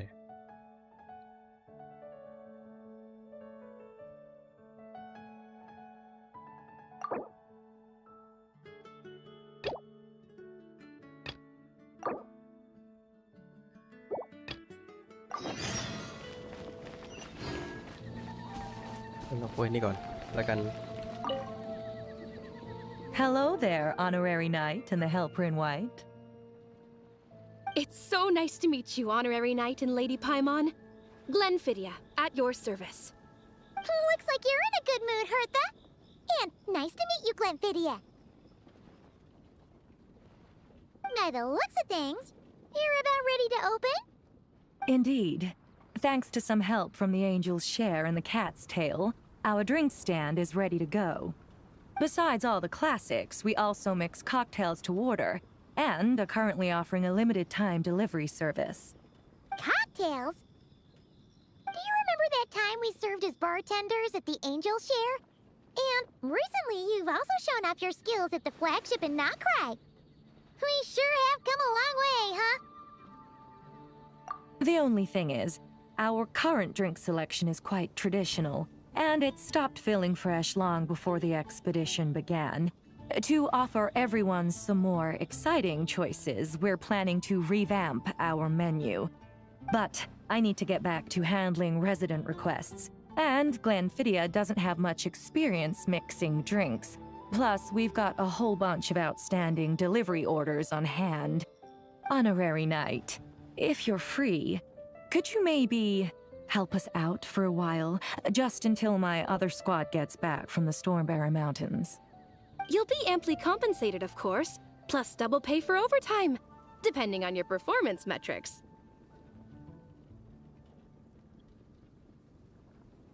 Paimon's not sure what performance metrics are, but she's happy to help with deliveries.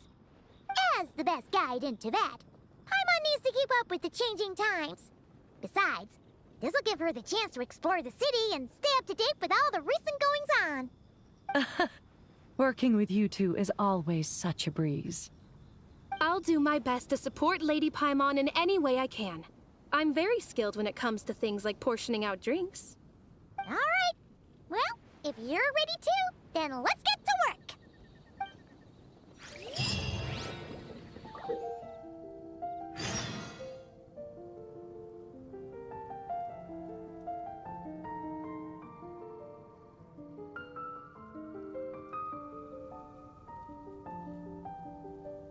จะดูเอเดอร์อยู่อะไม่รู้ของลูมีนมั้งอะ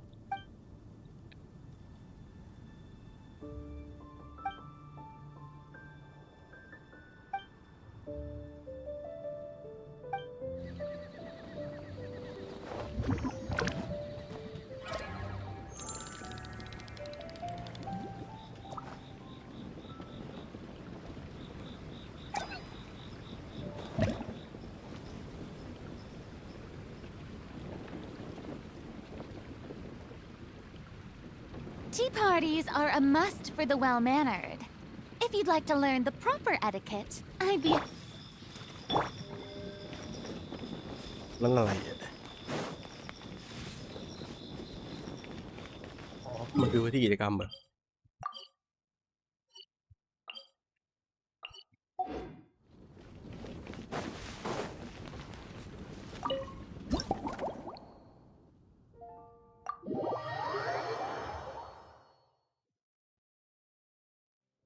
Oh my, it looks like Hertha has gone back to her duties, and Glenfiddia is away somewhere too.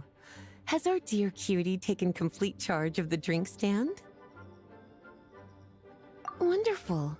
Now I can order without worrying about ending up with one of the logistics company's specials.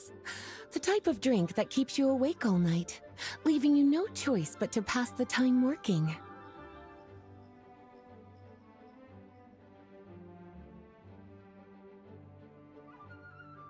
That's right. I'm just a carefree librarian now. If only there weren't so many people with overdue books, and I didn't have to go door to door to get them back. I would have dropped by to chat with you sooner, and try out your delightful creations, of course. Let me think. I don't really have a favorite drink. Just wrestle me up something rejuvenating that'll lift my spirits. And if it could help me nod off to sleep later, that would be even better.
Here's a snow-kissed dawn.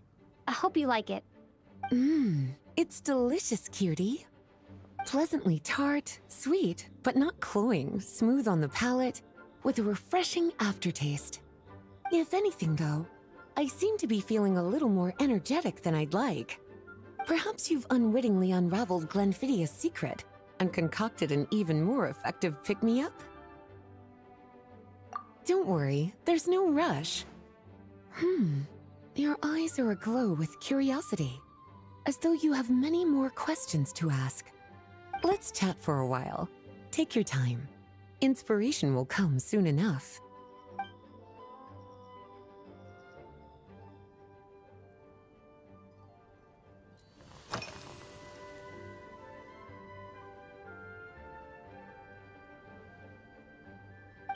Since you're asking, it's been a bit of an unusual day. There's a chef, fresh out of training in Fontaine, who's recently taken up a position at the Goth Grand Hotel. She borrowed our most valuable book, the Mondstadt Millennial Compendium of Desserts. Apparently, she plans to use dessert-making techniques to improve the taste of various savory dishes. Something about reducing their greasiness. Indeed, and judging by the results, she rather overdid it with the caramel sauce. What should have been fragrant meat slices ended up tasting nauseatingly sweet. Caramel sauce is such a fantastic ingredient, you know? It never fails to please when added to drinks.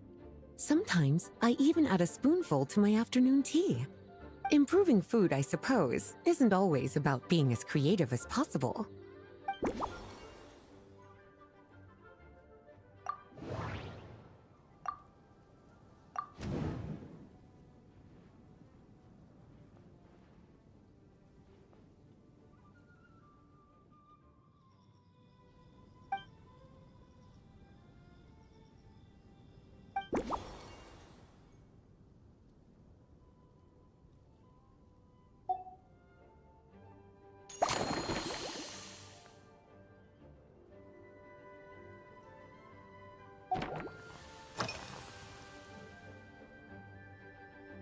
Oh, this? That was for another of today's little errands. A large contingent of the expedition team will be returning to Mondstadt soon. They've been away for such a long time, so there's a good chance many of their tastes have changed. Jean asked me to visit some of their families to try and get a better understanding of what new ingredients might satisfy our knights' changing preferences. Well, they've all devoted their blood, sweat, and time to protecting Mondstadt. They deserve some care and respect in return. Based on what I gathered, the most requested ingredient was cacahuatl from Natlan. It seems like our knights have developed a taste for cocoa. In their letters, many of them mention that they rely on cocoa to keep themselves energized. I've tried hot cocoa myself, and I must say, I find it just as effective as coffee when it comes to staying alert.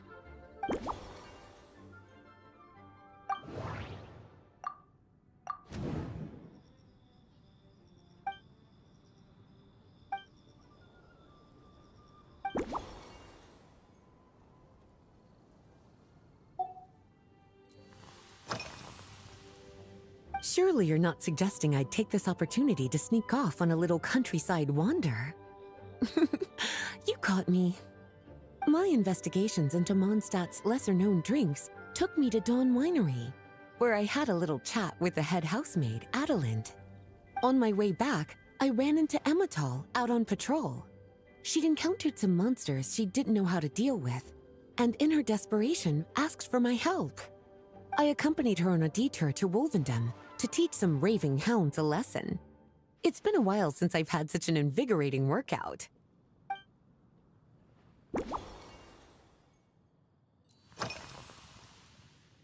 Lately? So careful with your wording, cutie. Is that because you think that I, too, might have changed since we last met? Or simply because you can't remember?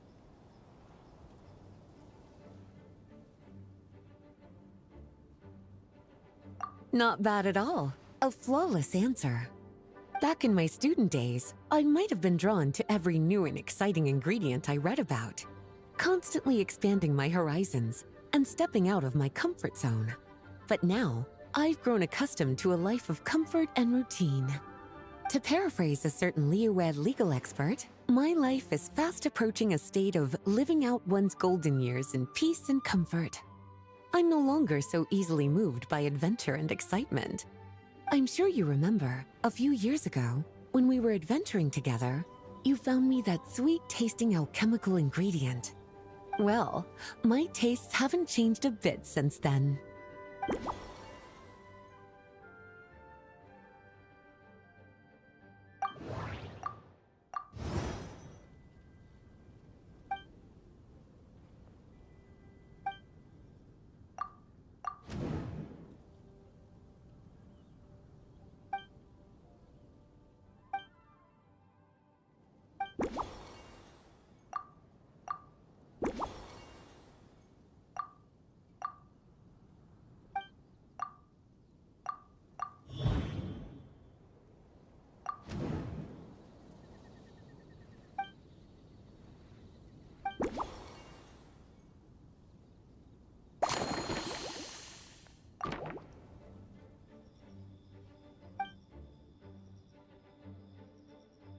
As expected, cutie, your brilliant mind has grown even sharper. Just a few gentle hints were all you needed to light that special spark of inspiration.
Finished. A new creation, custom made for you. This should help you fall asleep quickly and guarantee you peaceful dreams. It's called a slumbering rose. From the colors to the choice of glass, everything's been carefully crafted. You've turned it into a completely different drink. Based purely on appearance, it's exactly my style. Time to see how it tastes. Full marks. It's like savoring an exquisite dessert before taking a stroll along the shore of Cider Lake, with a gentle breeze caressing your skin, relaxed and at ease. I no longer feel drained of energy, but neither am I overstimulated. I'm actually starting to feel a little sleepy. As a bedtime drink, this is pure perfection. So good, in fact, that I feel like writing an article to extol the virtues of this slumbering rose. I can use it as an opportunity to crown you the new maestro of mixology. Speaking of lakeside strolls, why don't you join me next time there's a clear, warm day, when the sun is bright but not too harsh? Any walk would be more relaxing with you to talk to along the way, cutie. Then, when we get back, you could fix me up another glass of slumbering rose.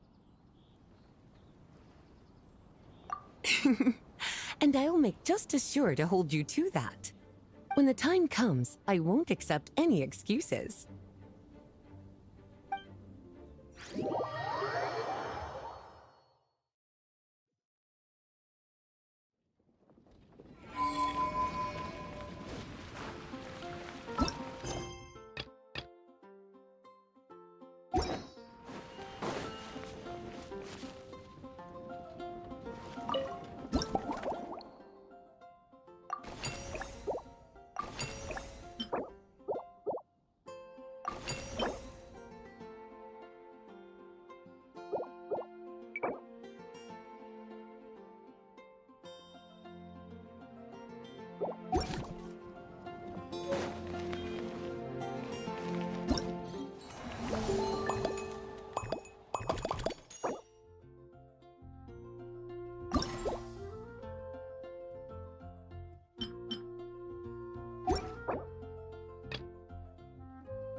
Good afternoon, traveler. I didn't expect the honor of witnessing your harmonizing talents here in Mondstadt. Both, actually. A lady calling herself a mage asked me to come manage her flower shop. At about the same time, the Cat's Tail commissioned me to create a new fragrance for their establishment. Ending today's busy schedule with a drink crafted by you in person is truly a wonderful reward. I have faith in your choice.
Care to give this a try, Miss Emily?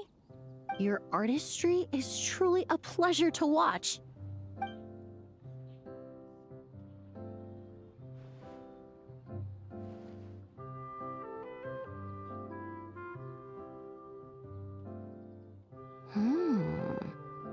This tastes like a local variant of a Lumiduce Twilight.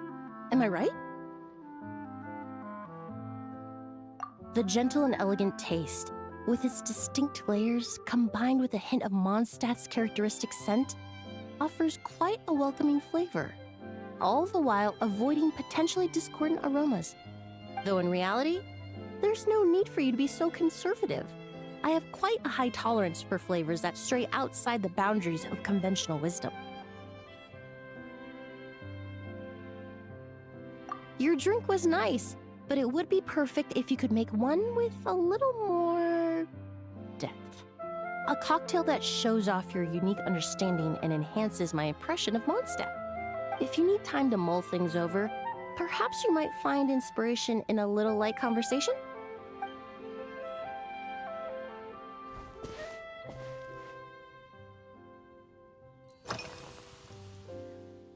Oh, thank you for asking. It's been going well, though this trip to Mondstadt has presented some unexpected challenges. When I first got here, I was relying on a copy of An Overview of Aromatic Substances and the Human Senses to identify promising local ingredients from the Mondstadt region. To my surprise, my trial fragrance, which used valberry as the primary note, proved far too sweet in the context of a tavern, relaxing people so much that they ended up feeling drowsy. The bartender with the beautiful ears, for instance, fell asleep right at the bar. Let's just say that sweetness isn't always a case of the more the merrier. Maintaining an appropriate balance is beneficial for both body and mind. Even in daily life, I rarely eat sweet food, and I try to avoid fruits like berries that have a high sugar content. In the end, I completely eliminated valberry as an ingredient and turned instead to windwheel aster, with some success, I might add.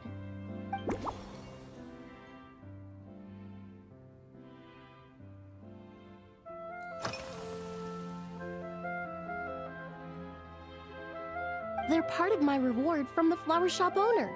Important ingredients for making perfumes. Thanks to these, I was able to complete my commission for the cat's tail. I studied Mondstadt's Cecilia flowers many years ago. In fact, the fragrance of Cecilia in certain fields has become synonymous with Mondstadt itself. However, this is a special case. Some cats are quite averse to the scent of Cecilia, and we need to be particularly mindful of their preferences. Windwheel aster. The various parts of the windwheel aster plant can be ground into a powder to extract their essences. I then blended the scents from its petals and leaves. The result carries the intoxicating sweetness of mead, while still emphasizing the fresh notes contained within the flowers, stems, and leaves. I just took it for a little trial run at the cat's tail, and the cats seemed to really like it, while the clients themselves found it comforting and invigorating. Extracting exquisite fragrances from ordinary overlooked ingredients, oh, that's what truly brings me joy.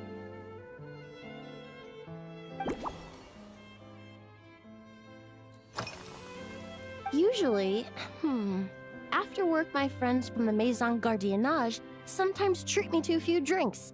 I usually stick to fruit tea. That way, I can get straight back to work after our gatherings. If it's before a holiday and my friends are in high spirits, I sometimes order a small glass of sparkling fruit wine. There was an officer named Terena who used to treat me to aged Corte wine. But since she was transferred to the Special Security and Surveillance Patrol, we haven't had the chance.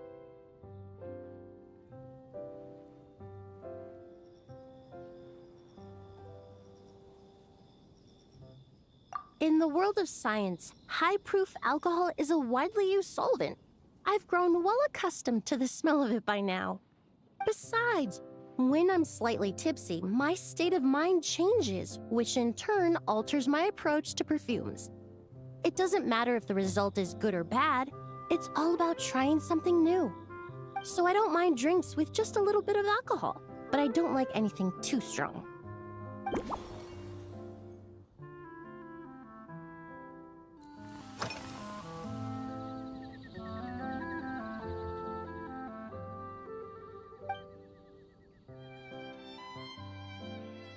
It really is. A while earlier, I watched a whole run of fair weather clouds float by, fluffy as pillows. It's not overly humid either, and the wind is gentle too.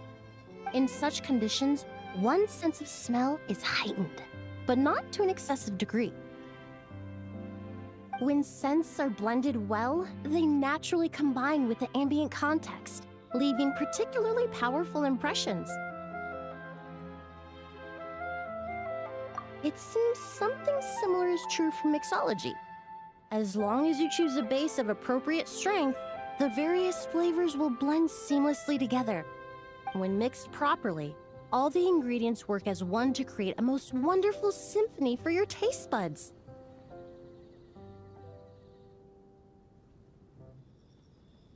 Yes, that's it. Now I think about it, layering distinct flavors doesn't really suit my personal preferences.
just from our brief chat, you've already formulated a new concoction.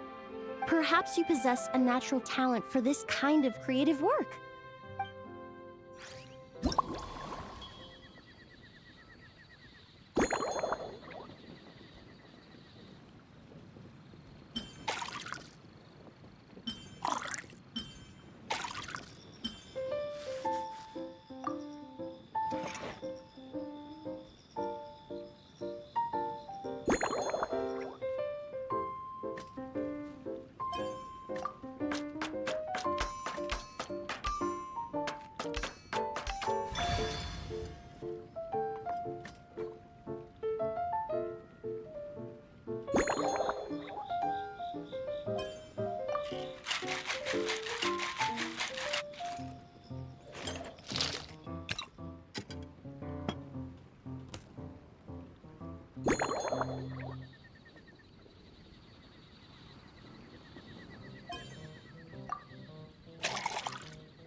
Here you go.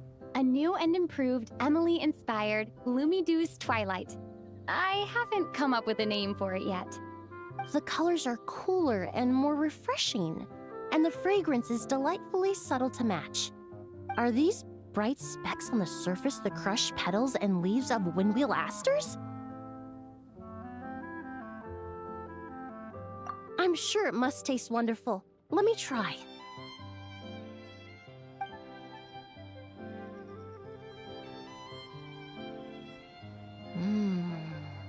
In the language of flowers, the windwheel aster represents the visible winds. Your cocktail not only captures their form, but also the fragrance they carry. Therefore, I suggest you call this drink Windborne Bouquet. The winds and clouds of Mondstadt swirl together in the glass, leaving behind enchanting traces of fragrance.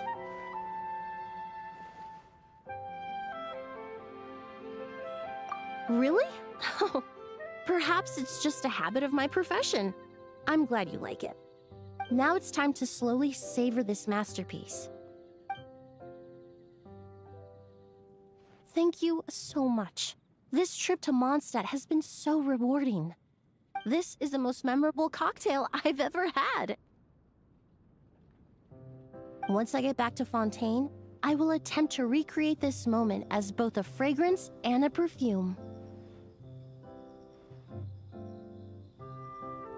Once I've perfected the recipes, I hope you'll do me the honor of being the first customer to experience these new products.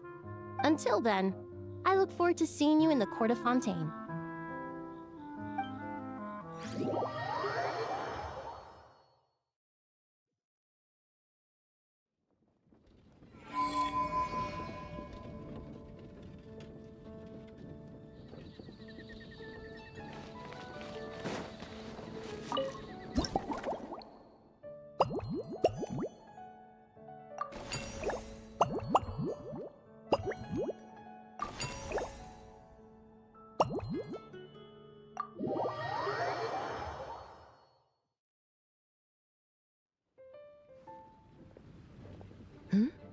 So you're looking after the drink stand now.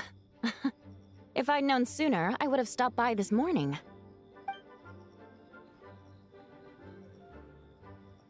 I've got to say, I'm getting curious.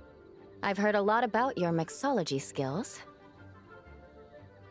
I wonder what kinds of drinks you can mix with the ingredients Glenfiddich has prepared. I don't have much of a choice. It's just one thing after another right now. First off, the Knights of Favonius annual combat assessment is coming up. And this year, the standards are higher than ever. As the captain of the reconnaissance company, I have to lead by example. At the very least, I need to rank as one of the top 3 captains in the practical portion. So, I've been intensifying my training lately. Being a descendant of sinners means I have to work hard to maintain my position. I'll have you know I've never once neglected my duties. Anyway, on top of all that, the General Affairs Company has invited a renowned champion duelist from the Court of Fontaine to come here for a swordsmanship exchange. Since I'm one of the captains with the highest attendance rate when it comes to these things, and I'm fairly skilled with a claymore, I was chosen as our representative. I have to prepare thoroughly to make sure I'm a serious match for the champion duelist. And then after the exchange, I need to write at least 6 different reports based on the results.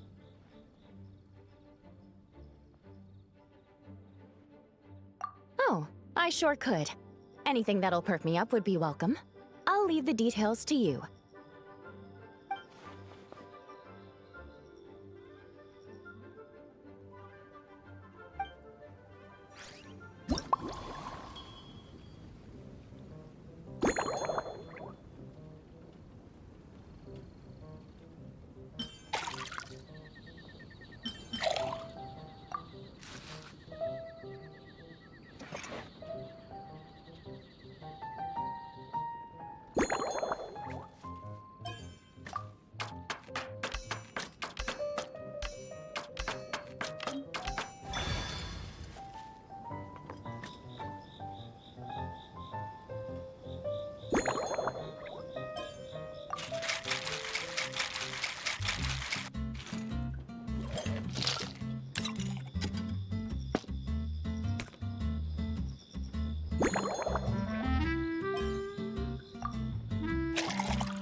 One twinkling starlight for Captain Eula.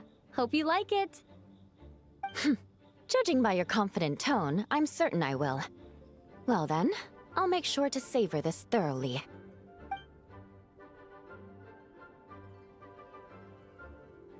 Huh, not bad. Sweet and tingly, with a delightful airiness. The fizzy water really brings it to life. I suddenly feel full of vim and vigor. But just one glass doesn't quite scratch the itch. How about something with a bit more bite?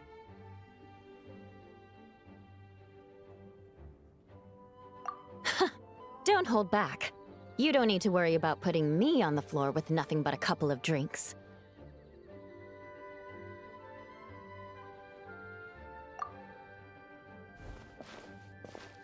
Works for me. The first company hasn't assigned me any paperwork for tonight, so I'm free to catch up and try your new creations at my leisure.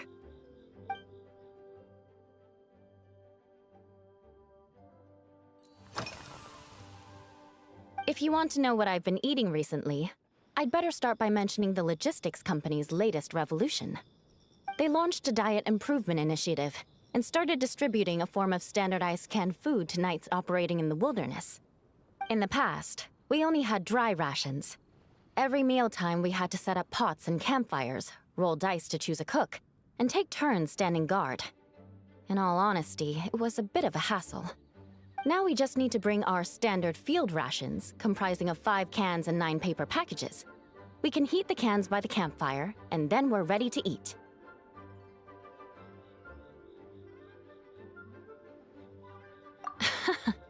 You did say, sounds like, right? Our canned food supplier has quite the stellar reputation, and their regular meals are indeed quite good.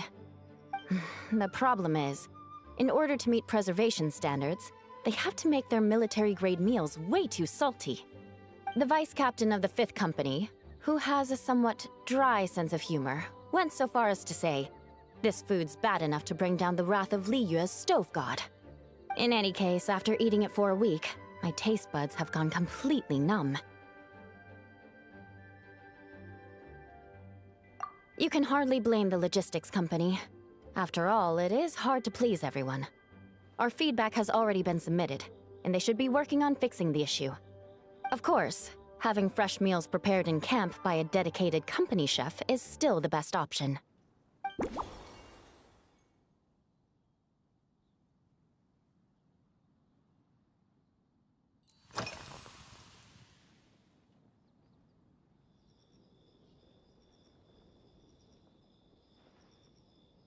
That's right. The merchant I got it from called it Romaritime flower fruit extract. It has a very unique smell. Here, have a bottle. Oh, it's a necessary courtesy.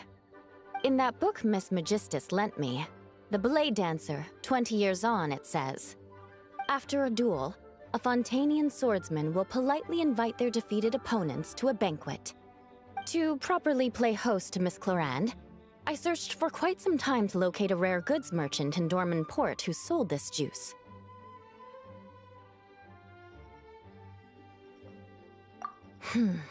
I had my doubts at first, too. But Amber said something that makes a lot of sense. She said that even if this custom doesn't really exist, following it still shows I've made an effort to understand Fontaine's cultural heritage. Besides, who doesn't like trying new things, right? I'll treat Miss Clorand to this juice at our post-training banquet.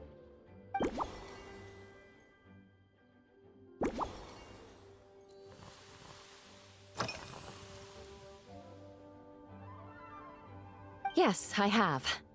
For a while, the situation there was difficult. A gang of outlaw engineers was messing about with some sort of mechanism control technology, attempting to manipulate ruin graders so they could rob merchant caravans. To make matters worse, several veteran knights who had been stationed at Dorman Port were transferred to my squad, and they weren't happy to be taking orders from that Lawrence girl. Leading them on this mission was quite eventful. It took 3 weeks of stealth operations in the snow, with no fires to keep us warm, before we finally located the enemy's stronghold. Those veteran knights faced the bitter cold and were almost taken down by the enemy's smuggled battle mechs. Fortunately, the battle went our way, and they had no choice but to acknowledge my abilities. Me? I'm completely fine. But thank you for your concern. It was mentally tiring for sure, but fortunately, the operation wore them down far more than it did me. They won't be questioning my authority again anytime soon. If any new recruits try to make my life difficult, I'll just have my veterans give them a few friendly pointers. I guess you could call them a permanent solution, huh?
Oh my.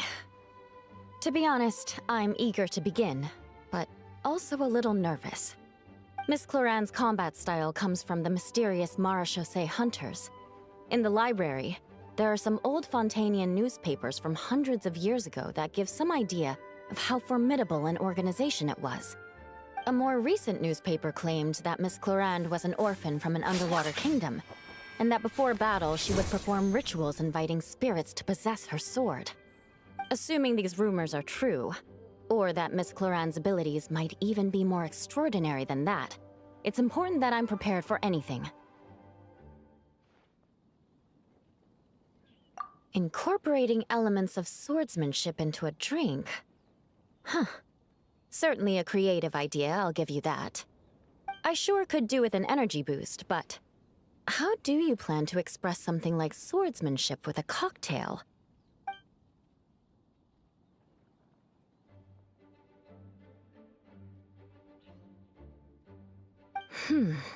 That definitely matches the description I read in that book.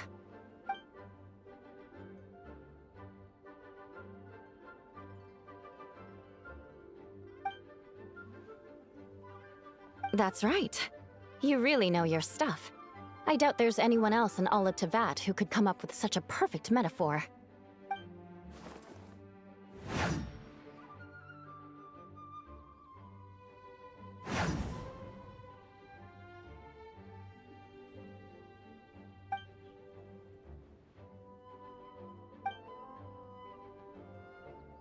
There's no need to make it sound so fancy.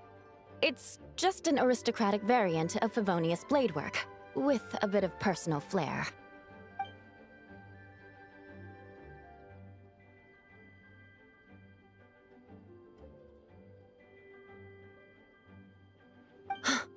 Firewater. In recent years, firewaters gained popularity the world over, following in the wake of prosperous Snezhnayan merchants. These days, almost every tavern has a signature drink that uses it as a base. You really are good. Why don't we try replacing the fruit wine with firewater? As for the alcohol content, that's not a problem. Plenty of the expedition team may have drunk themselves senseless with firewater. But me, I'm full of confidence.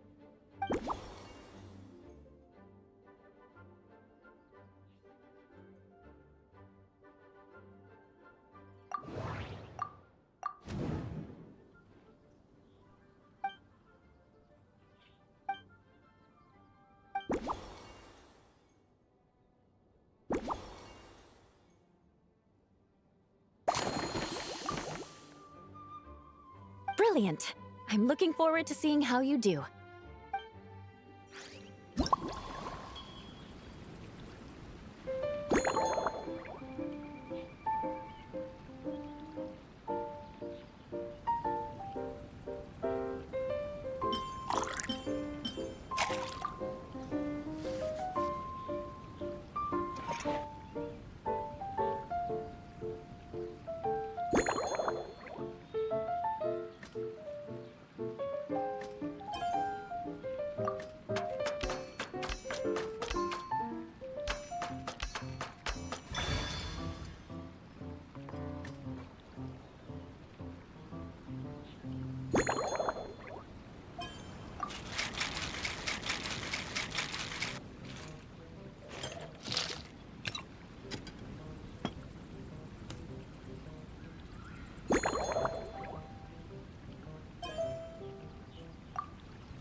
Here's your all-new Seafoam Sword Song, mixed to meet your personal preferences. Oh my, what beautiful colors! And you even added my Romaritime flower fruit extract. The aroma is perfect, and I can smell the alcohol, but it doesn't stifle the fruity fragrance. Let's see how it tastes.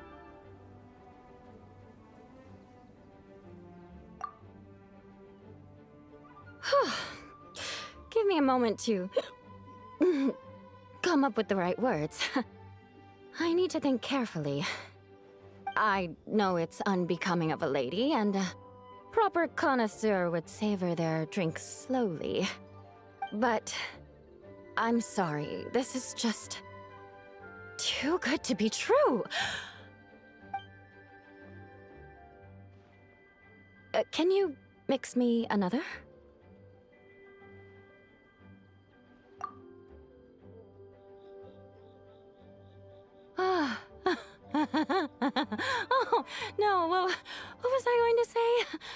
I've completely lost my train of thought. Oh, whatever. I feel fantastic. This cocktail. Oh, it's the best I've ever had. I think I'm gonna head home and get some sleep. Don't worry about me. This is the happiest tipsy I've been in years. I'm still far from being drunk. By the time I've gone a few rounds with that, Miss Chlorine, and completed my reports, I'll have been on duty for 3 months straight. Jean, the acting Grand Master. Isn't it about time she gave me some time off? I won't be forgetting this injustice in a hurry. You mark my words.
Suspicion confirmed.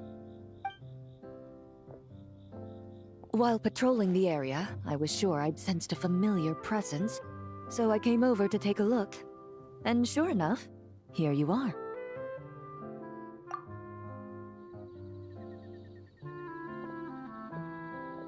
If Miss Charlotte were to see you like this, I'm guessing she'd take 100 pictures and write up a report. Sword-wielding traveler's secret side hustle. Exclusive cocktails from Tevat's Explorer Extraordinaire. You'd make the front pages of every major newspaper. And there'd be crowds of Fontanian tourists flocking to your drink stand, causing gridlock on the streets of Mondstadt.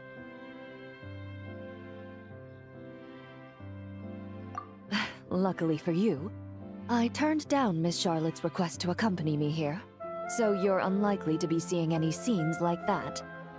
Let's quietly celebrate this moment of peace. And on that note, I'd like a caramel blaze. That look on your face tells me you have a lot of questions you want to ask. Calm and effortless. I'm shocked to learn you're a real pro at this sort of thing.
Your caramel blaze is ready. Try not to drink it all in one go. Huh. It sure lives up to its name. The color reminds me of a raging fire, while that aroma really hits you head on.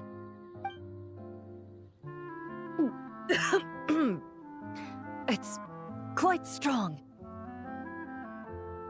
I'm all right. I just need a little time to get used to it. As I recall, the last time I drank alcohol was at a wine tasting event that Navia invited me to last year. I only had a small sip of Sassica wine, and it was nowhere near as strong as this concoction of yours. From a purely rational perspective, alcohol can cause dizziness and impair one's ability to work, so it's best avoided altogether. But when Miss Farina saw me off at the docks, she mentioned that Mondstadt is the land of wine and poetry.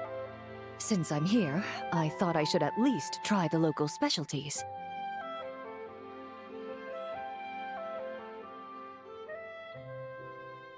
In fact, according to my intelligence, the captain of the reconnaissance company, who I'm preparing to spar with, has quite the refined taste for fine wine.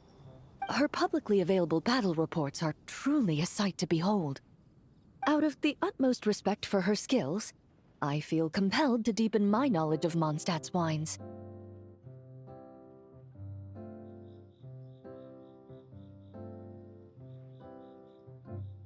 I truly appreciate all the trouble you're going to.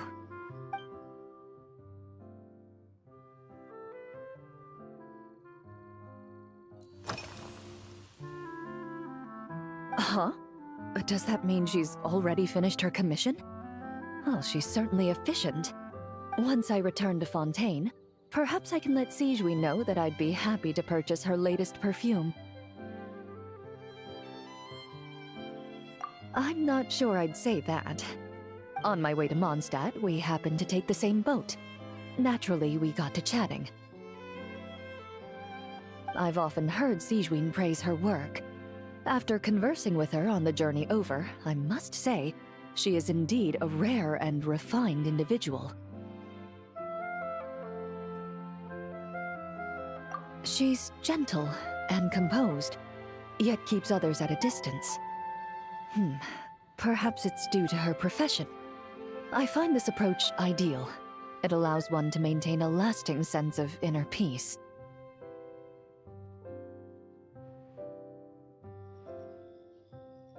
Oh, thank you, but there's really no need to set anything up. Our work rarely intersects, and our social circles hardly make for a Venn diagram, if you know what I mean. Best to just let things take their natural course.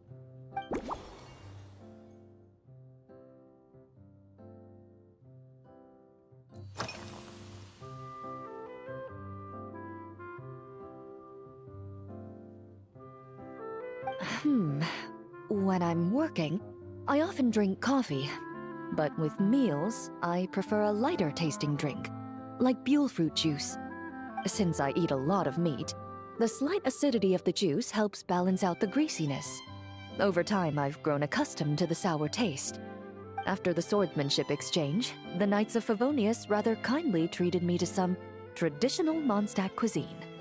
I had 8 different meat dishes, and all of them were excellent. The portions were huge, and only the highest quality cuts were used. Everything was cooked to absolute perfection. Of course, there was still room for improvement. When catering to tourists, the sticky honey roast and pile 'em up might benefit from a slightly lighter sauce.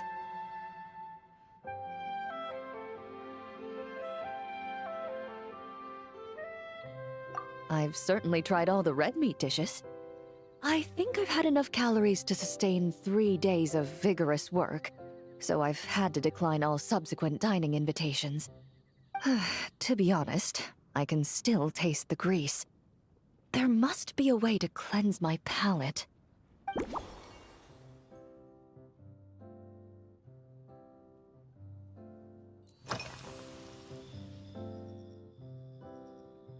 Indeed it is. The knights codenamed Hazelnut 3 and Hazelnut 5 gave me this crest. I must say, it's exquisite. They told me the design has only just been finalized. Apparently, it's only presented to important guests. They said they're making a badge for you, too, but it hasn't been finished yet.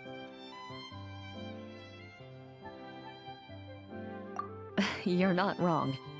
I guess it's similar to how I can't remember the name of every clerk in the Palais Mermonia. But I'm certain you'll get to know them in time. They're clearly seasoned veterans. Even though they work desk jobs, they still turn up in full armor.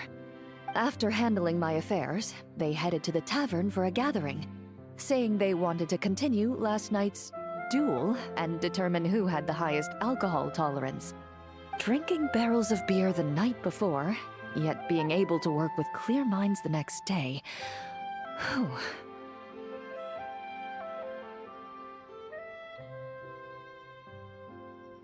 So what you're saying is, while Mondstadters may seem carefree, they actually have an admirable ability to know their limits when it comes to drinking.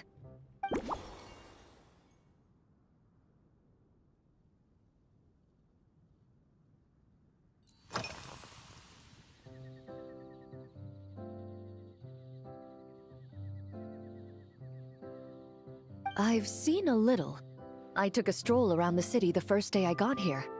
Navia's done some rather extensive research on this place. Many of the scenes and illustrations for the tabletop troupe were inspired by views of Mondstadt. However, the way she describes the atmosphere in her world building is quite different from the real Mondstadt. The deepest impression I've got since arriving here is one of swords and shields.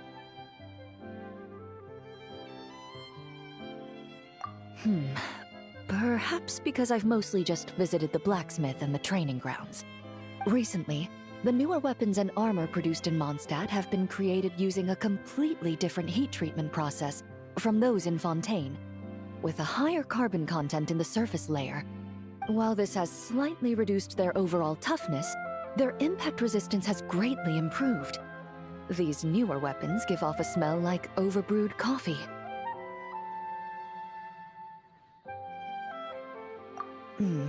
Perhaps it's because that scent gave me such a positive first impression. You see, Fontaine's signature metalwork is often coated with a protective agent that contains Marcotte. Over time, the faint fragrance becomes overly sweet. And for some reason, it makes my teeth feel funny. I don't imagine the scent of Mondstadt's swords and shields would cause the same level of irritation. Of course, there is a solution to this problem. The next time you find yourself in Fontaine, there's another protective agent I can recommend. One that's as neutral as water, without any excess fragrance. If you also dislike being bombarded with sweetness, this protective agent should suit you well.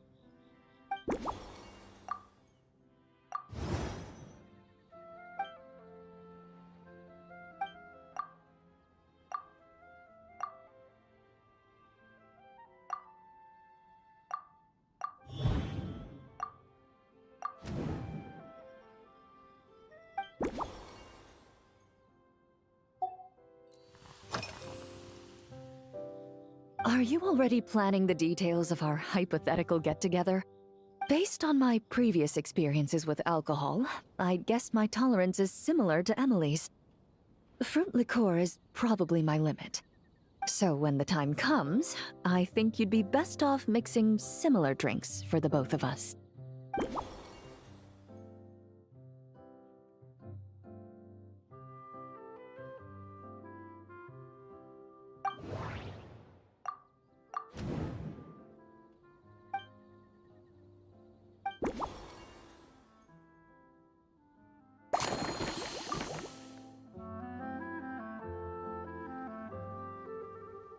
All right, I'll make sure I'm mentally prepared. Even if it's still a bit strong, I'll do my best to finish it.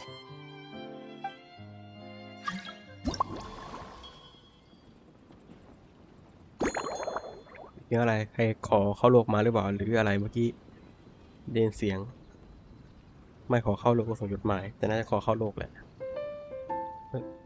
เทกิจกรรมเดี๋ยวก็รู้ถ้าไม่มีจดหมายเข้าคนขอเข้าโลกมาดูกัน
All right, this new creation is called Leisure Time Lightning, a cocktail made exclusively for champion duelists. Enjoy!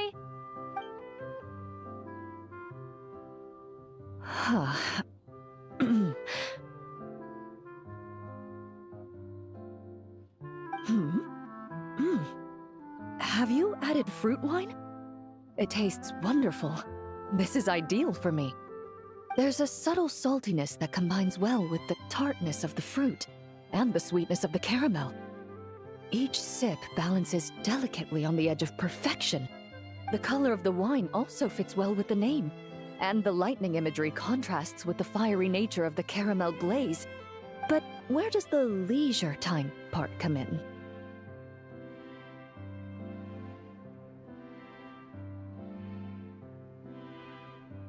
I see. That certainly matches the impression this cocktail gives me. Its unique aroma and taste will hold a special place in my memories of Mondstadt.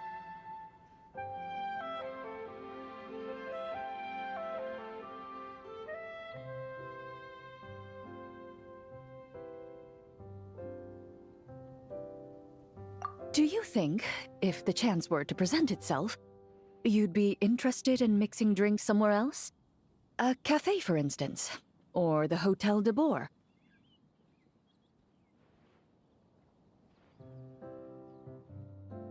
Mostly for Navia and Miss Farina's sake. Though obviously I'd be more than happy to try more of your masterpieces myself.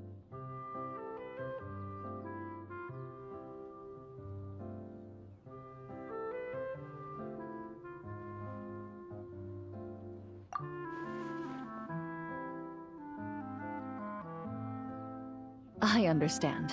I won't try to strong-arm you. In any case, I truly appreciate your hospitality.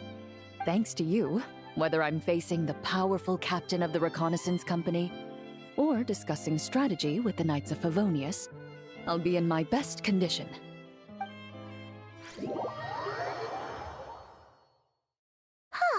Paimon's feeling totally recharged after such a long rest. Let's go find Durin and see if that book has any new clues.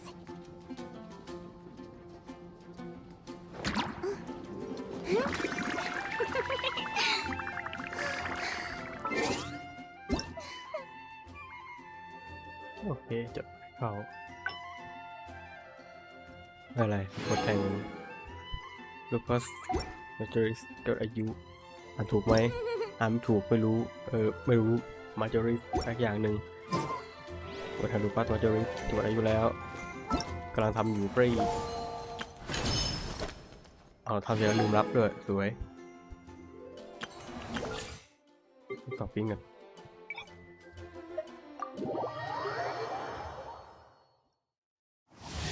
เดี๋ยวก่อนจะไปละขอใช้กัน Insulation chamber deployed. Witness the power of good rock. No, my enhanced animal module 75. Animal Ultimatum protocol. The long sleep beckons. Observe. absorption test.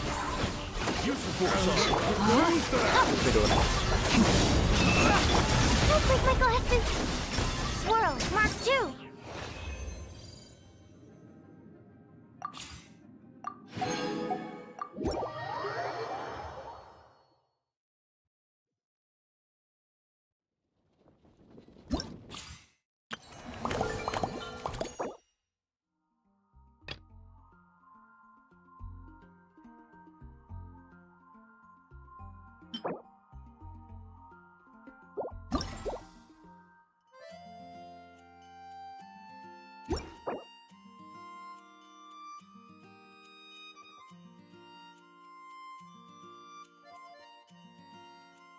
คืออะไรอ่ะมันคือของเอาไว้ใช้ในแดนยันเนาะถ้าเป็นนั้นจริงนี่น่าโดนด่าเนี่ยแต่นี่จะแจกอาวุธฮัลโหลเราบอกว่าอาวุธเอามาดูกันชงกันต่อ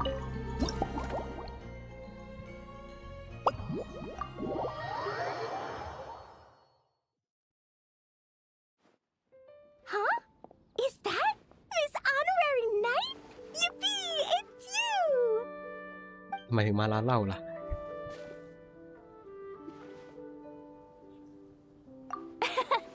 Auntie Eula told Klee that Miss Hertha had found someone amazing to help out. Seeing you here, Miss Honorary Knight, Klee knows this must be the best drink stand in all of Teyvat. You mean this stand isn't already the best?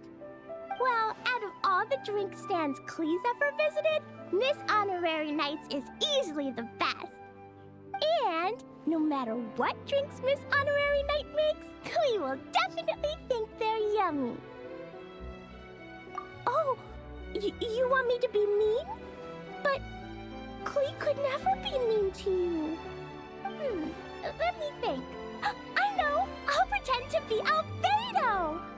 Whenever Albedo reviews Timaeus' work, his face goes super serious, and Klee can hear every word he says. Get ready for Klee's super amazing order!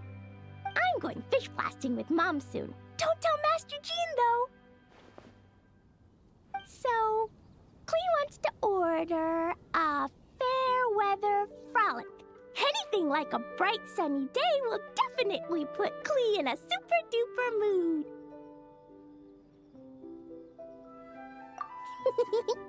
I wonder what it'll taste like.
Your fair weather frolic is here. Go on, give it a try. Wow! So, a fair weather frolic is this color? Purple sky. Is it supposed to be a bright, shiny night?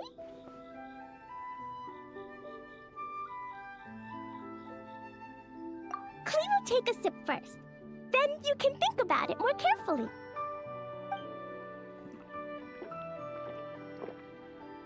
Ah, finished! Yummy! Both sweet and sour. If Clee drank this while eating grilled fish, I could definitely gobble down 2, or 3, or 4, or even 5! But one drink isn't enough. Clee wants to try a drink that tastes like cake.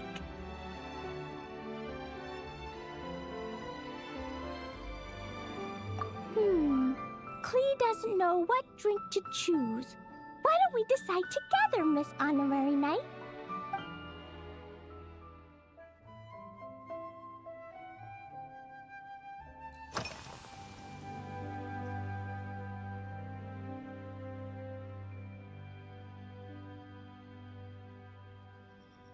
This stuff? Mom taught me how to make it using the alchemy bench. A dash of sugar, then a lot more sugar, then some flowers from Mom's friend in Fontaine, star honey from Auntie Barbie, and finally, some magical jam from Auntie Tavia. Put everything together on the alchemy table, wish for the shape you want, then recite Mom's incantation, and poof! Dodoko-shaped candy! Clee can give you some Dodoko candy too if you want. And if you really like them, I can even teach you my mom's incantation. That way, you could make your own candy whenever you want. If you get stuck, remember to come ask Clee. When it comes to magical candy, I'm an expert.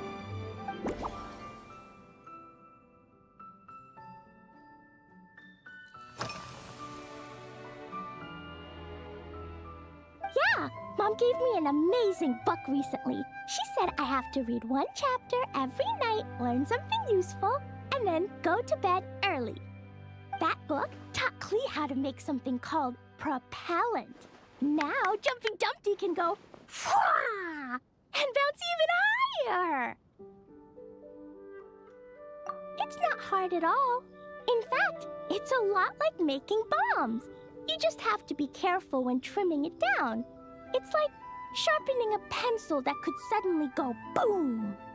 Bedtime's an important part of Clee's schedule, too.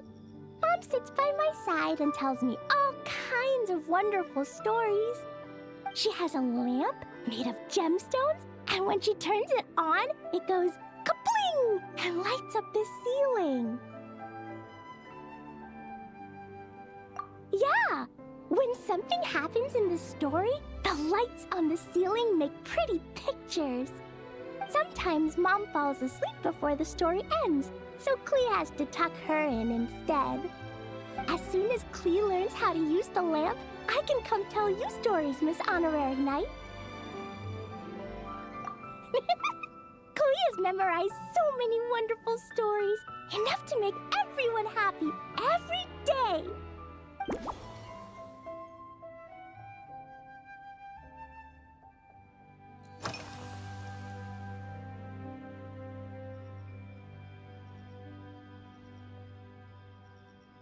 Yeah, when Clee gets back home, I'm gonna eat some salted nuts while reading my book. Clee used to eat cake after dinner, but Master Jean said it's too sugary, and it's not good to eat sugary things before bed. Apparently, it makes you chubby and gives you toothaches. So, Mom got some advice from Auntie Barbie, and now she gives me nuts instead. She says they help my brain remember things better. Nuts don't have much flavor. It's like chewing on grass, but they're okay if you add a little salt.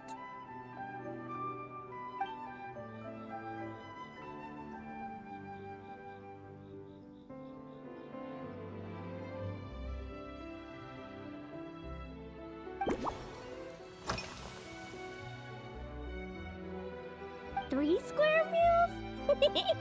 Klee often eats 5 meals a day, sometimes even 7. Adventuring takes a lot of energy, and if I eat too much at once, I can't run so well. So, it's better to eat lots of smaller meals.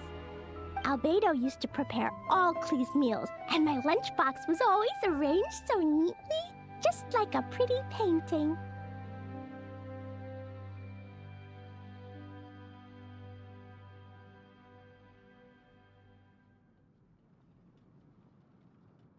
When Albedo's busy at Dragonspine, Klee goes to eat with the other Knights of Favonius. Kaya's camp is usually the neatest, while Amber sometimes camps in the trees. It's so much fun. Oh, and Auntie Hertha makes the best food. When my mom comes back, there'll be even more yummy food to eat. There's this one dish where she takes loads of different fish and makes them into little pudding cubes. It's called rainbow fish jelly. Her Chocogo Crunchy Slices are fantastic too. It's her newest creation made with chocolate and cookies. They're a little bitter, but they're crunchy. They smell scrumptious, and they have a really sweet aftertaste. Whenever I eat them, I feel so full of energy. Next time, Klee will have to bring some for you to try.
Oh yeah! Klee still wants to eat sweet things, like cake, for example. Maybe we could just go easy on the cream? Or add more fruit? Oh, right! That friend of Mom's who's always wearing glasses gave her a big bag of Fontanian Buell fruit. They're so round and rolly. Klee ate a whole bunch of those, and they were super sweet. But Master Jean said it was okay, because sweet fruit isn't the same as sweet sugar. So if Klee really has to eat nuts, maybe I can just soak them in some fruit juice first?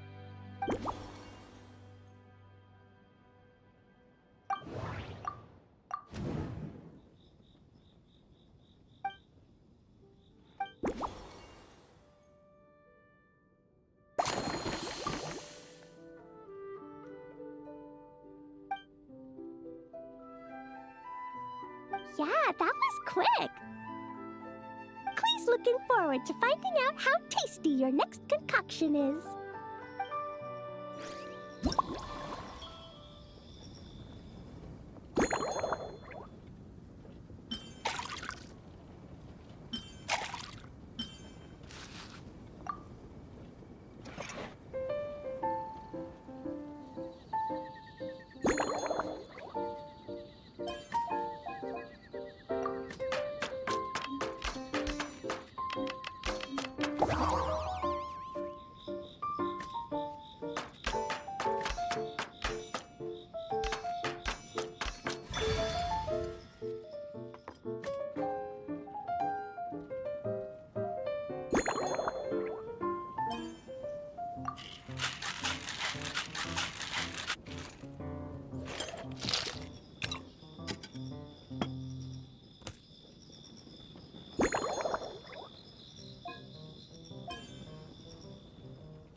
It's done.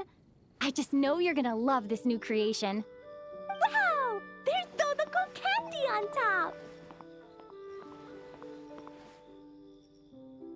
There's so much orange in this cup, and Dodoko looks like he's lying on top of white fluffy clouds. And the weather inside looks much better, too.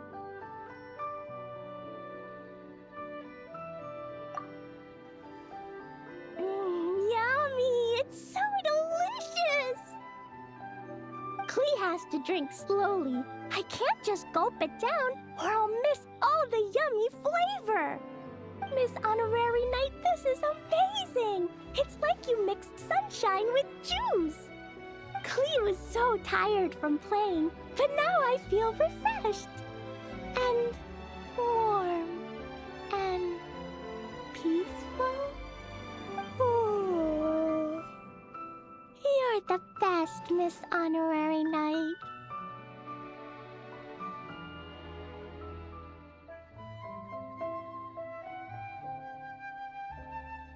Really? Let me think. When the weather's nice and Dodoko's happy, Dodoko will want to sing, right?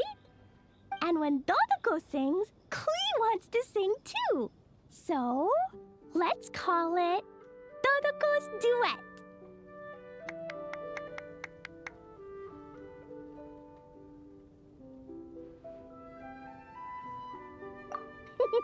Thank you! And thanks for making such a yummy drink for Klee. Klee's gonna go tell Mom that the best drink in Mondstadt right now is Dodoko's Duet.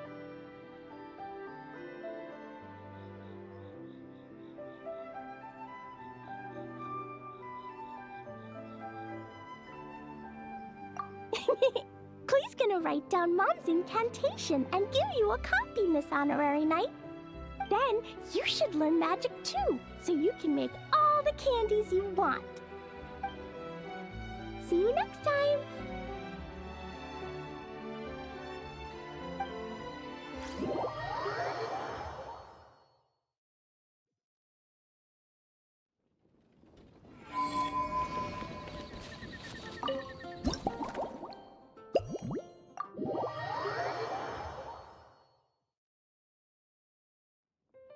Ha!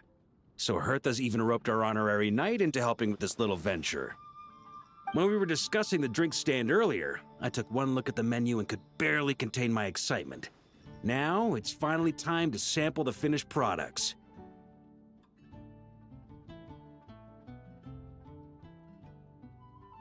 Can't wait to see your skills in action. Give me something that goes well with casual conversation, but still packs a punch. Of course they don't clash. A drink that packs a punch means you have to drink it slowly. And if you want to chat, then it has to go down smooth. So, something with a sweet aftertaste. A conversational connoisseur requires the perfect balance. The most suitable choice on this menu would be the Thorny Lake. It's a drink with a real kick that you can find in almost every bar. It's not enough to know the recipe, though. The key is in the mixing. Some bartenders choose to stick to the tried and tested basics, while others like to add their own personal flair.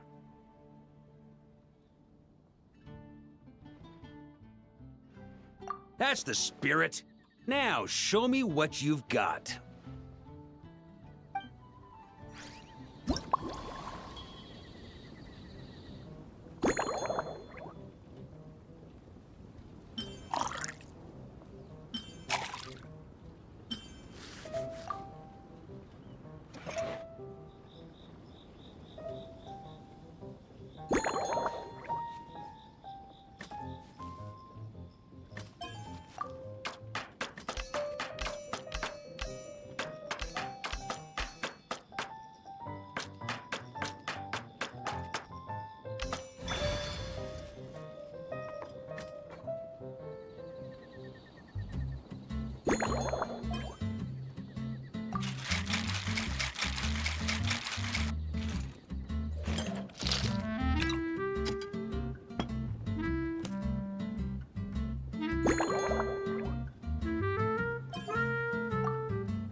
Grand Master, I hereby present you with this thorny lake for your enjoyment and assessment.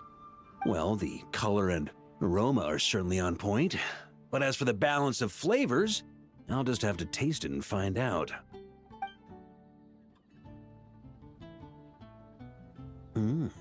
Not bad. You haven't overdone or skimped on any single ingredient. Though, unfortunately, it's a little too, polite for my tastes.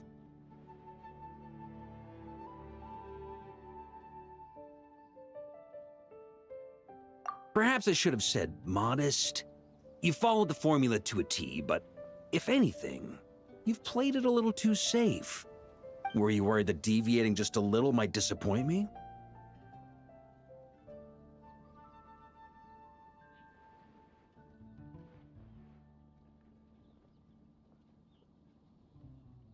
Hey, we fought side by side and dealt with things that even gods were loath to meddle with. Ours is a friendship forged in the margins between life and death. That said, if you ask me, you can ditch the nerves and work your mixologist magic. I'm looking for something that shocks the senses. Mull it over, there's no rush. We can chat while you think. Who knows? You might just find some inspiration to mix in with your magic.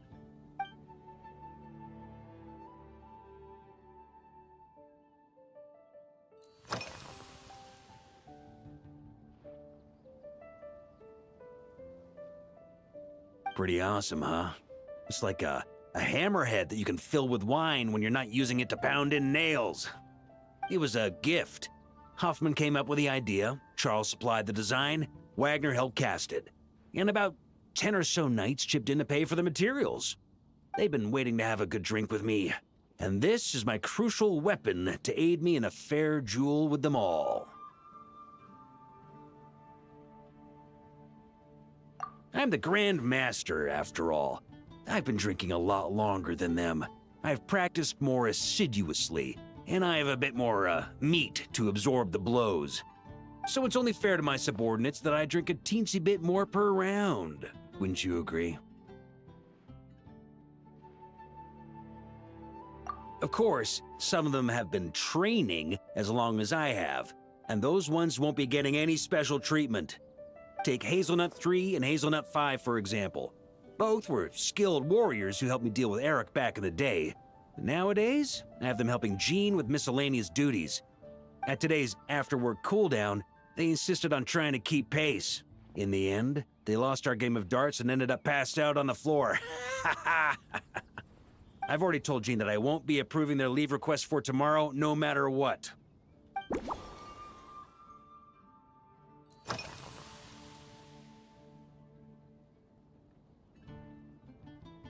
It's a treasured place that the Knights of Favonius have maintained for years. So it makes sense that it's become the go-to location for organizing such things. I heard that while the expedition was underway, you were a great help in giving those left behind the opportunity to put their energy to good use. Sometimes, I look through the photos I've been given from those events. Though unfortunately, there aren't enough to include everybody. My conclusion is that Mondstadt needs to do more to popularize the camera.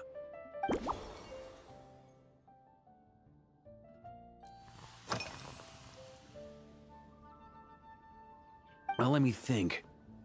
I guess you could say it lacks impact. Even when following the same recipe, the techniques used to mix different ingredients can affect the taste. Sometimes, deliberately creating layers between spirits can bring out the different, waves as each one hits the taste buds in sequence. In this regard, too, you've taken quite a tentative approach. Why not be a little bolder? Ha ha ha. You catch on quickly. No need to explain further.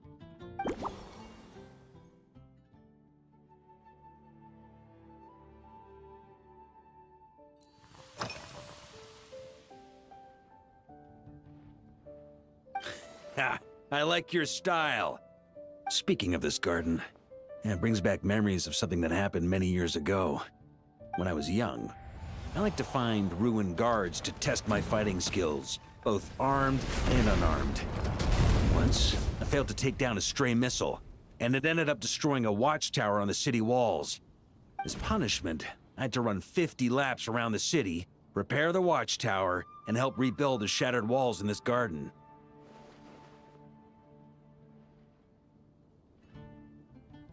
Indeed, among the misadventures of my youth, this is one of the most memorable ones. Mostly because that day, Krepus saw me covered in dirt. He took 2 bottles of 100-year-old wine and sent D-Luke, who looked even younger than Mika does today, to work out a clever way to get rid of Faru, who was guarding me. It was so hot that day, I could swear I was about to pass out. On a whim, I picked some mint leaves, put them in one of the wine bottles, and the result turned out to be surprisingly tasty. After Krepus tried it too, he was full of praise. He even wrote up an official recipe for my spontaneous creation. His customers loved it. Several summers passed, and Krepus kept writing letters about giving me a share of the profits, as though I could possibly accept. Yes, good old Krepus. Faru retired years ago, but he still gives me a stern stare every time we meet. He's a stubborn one.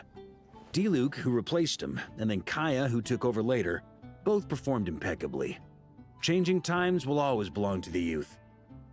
He should have admitted defeat long ago. When I get the chance, I'll have Kaya show him the amazing progress the cavalry company has made.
If I were in charge of organizing events, well, I suppose everyone would revolve around fine wine, or at the very least, there would be some sort of tasting involved.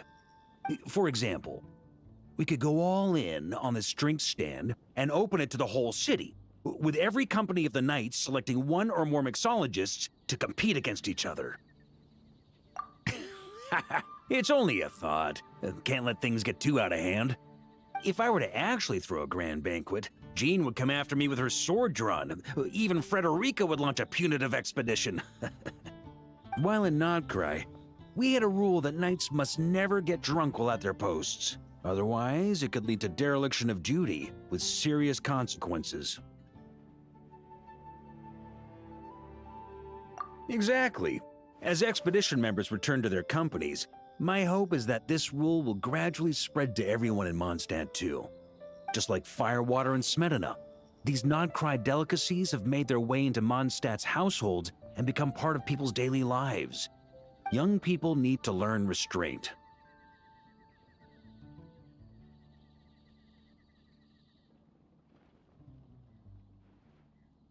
At the end of the day, no one should be biting off more than they can chew. Unless it's someone near my level, they shouldn't even be thinking about enjoying a light buzz when they've still got work to do. Most people would just end up a whole lot drunker than they'd like. You should come practice with me on weekends. Trust me, once I've drunk them under the table, they'll be swearing off wine for a whole week.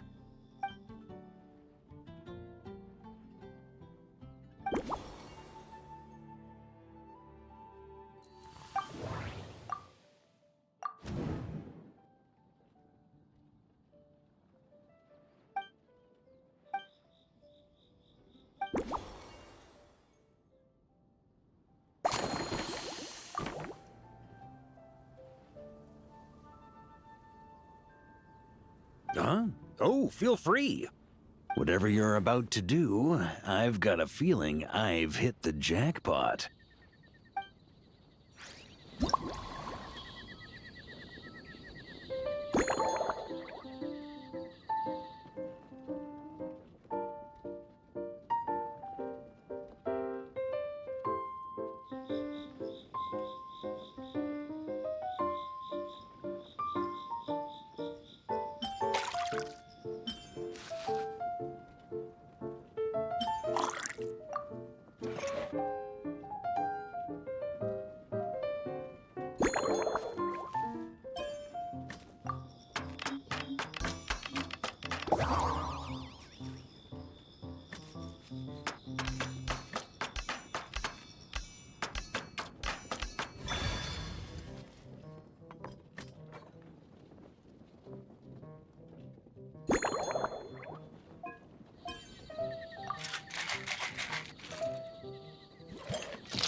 you go, Grandmaster. A cocktail just for you. I guarantee you won't find this one too polite. Such a spirited drink. How did you make this? Well, that burning scent of firewater. Oh, it's as if the very air were about to ignite. This is more like it.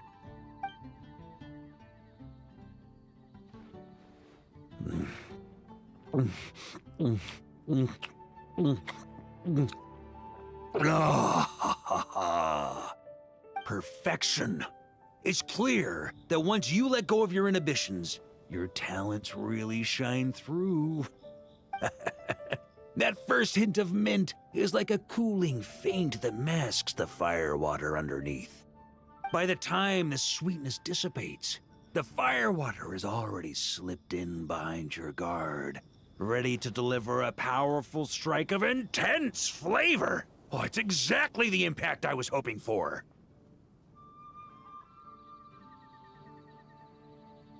That's the most ingenious part. Firewater's greatest flaw is a lack of aftertaste, but the Smetana perfectly maintains the flavor at the peak of its intensity. It's hard to imagine something this good was created by a mixologist who doesn't even drink firewater. I think it has the potential to become a firm favorite in Mondstadt and Nodcry.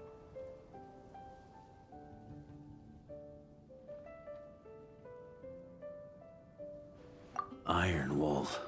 Oh, perfect. It's elegant, yet wild. Only you could come up with such a fitting name. Oh, I have an idea. Why don't we name our Knights of Favonius' drink stand after you? Let's call it the Honorary Knights Cocktail Shack. No time to waste. I'll go have a word with Glenfiddia right away.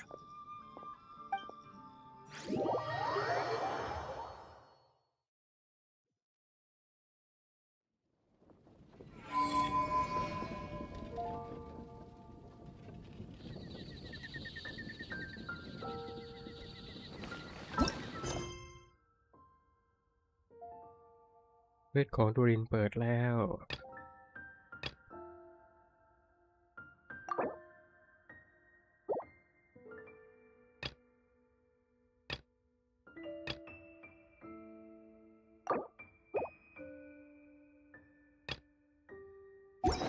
เราทำเพื่อใครดีเดี๋ยวค่อยทำการเควสของดูริน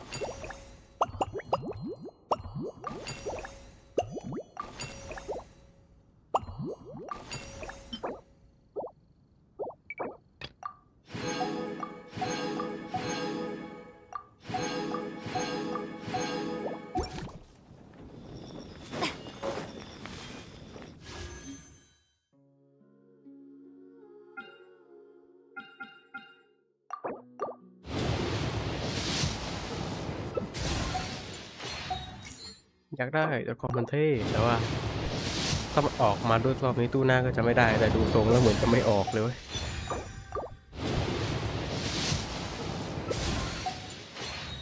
แห้งแห้งเลยไม่มีอะไรเลยแห้งมากจบแล้วครับท่านไม่มีอะไรแล้วชีวิตภาพรัตวันสุถาวรมีไหมเนี่ยโอ้โหถาวรยังไม่ได้เลยชีวิต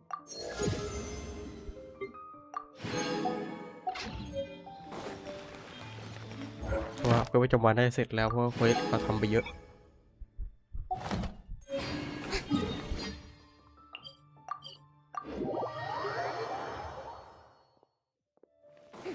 เอาดูรินไว้ก่อนแล้วกันเควสนี้ยังกำลังต่อเควสอยู่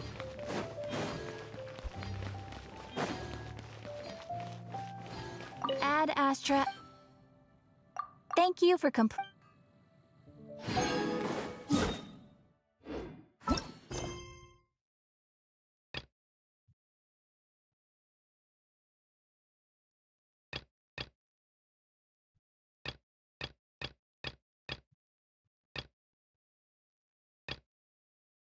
มันมีเควสอะดูดิ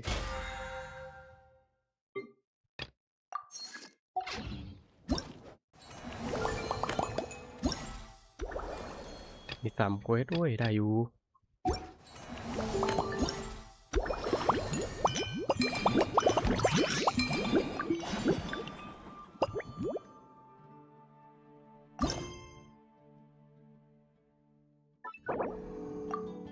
นเควสก่อนเพราะว่าเควสมันใกล้จบแล้วนะขอชงให้เสร็จเป็นเควสดีกว่า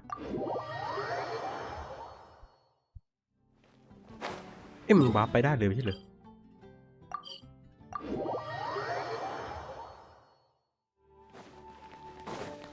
ให้เสร็จไปทีละเควสเนาะ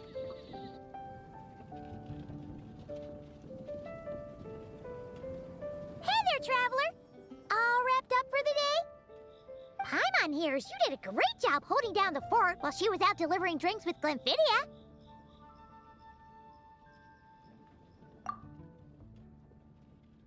Whatever the reason, the honorary knight is clearly one of the most talented mixologists in Mondstadt. Considering how short a time she's been doing this, I believe that someday she has the potential to give the legendary bartender at the Cat's Tail a run for her money. I fully support your decision, Grandmaster. The honorary knight has really put in the hard yards. The drink stand will remain open for a little while longer to provide a proper welcome to our returning expedition members. Then, once we locate suitable premises, we also plan to look at operating a permanent service. Hooray! Everyone in the Knights of Favonius will get to drink all the delicious cocktails they like! Nothing short of what I'd expect from a true disciple of Hertha. You've really considered this thoroughly, Glenfidia. Also, if I may, honorary knight, regarding the special cocktails you've developed, would you mind leaving the recipes with us? We'd like to add them to the official menu.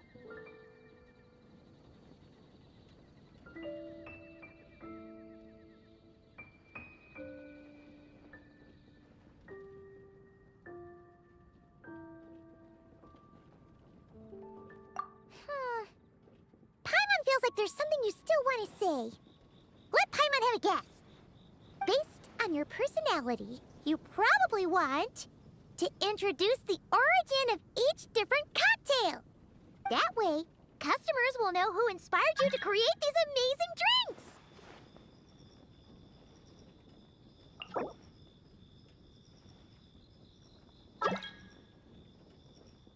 No problem at all. If you need, I can even have someone draft the paperwork on your behalf to secure you the rights to these new recipes. I hope when we recruit some new bartenders, they'll be able to learn from your incredible skills. Even if they can't quite match your work, if they could be 2/3 as good, that would still make them industry leaders.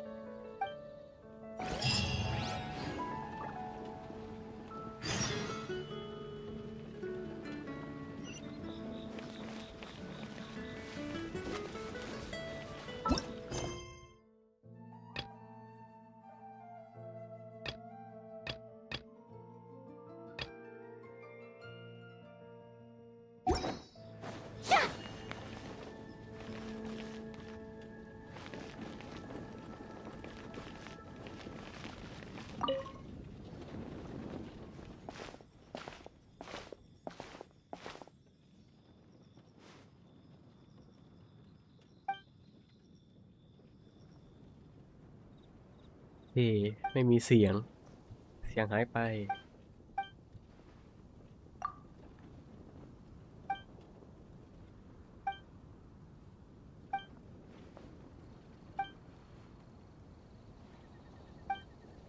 คนเก่าๆบางตัวนี่เสียงไม่ค่อยมีนะเนี่ยฮาชิน่าเหมือนกันตัวละครบางน่าจะไปหันลิขสิทธิ์เกี่ยวกับอาณาเสือเทเนไอนะเสียงก็เลยหายไปค่อนข้างเยอะสำหรับภาษาอังกฤษนะถ้าเป็นภาษาญี่ปุ่นก็เสียงยังอยู่ปกติ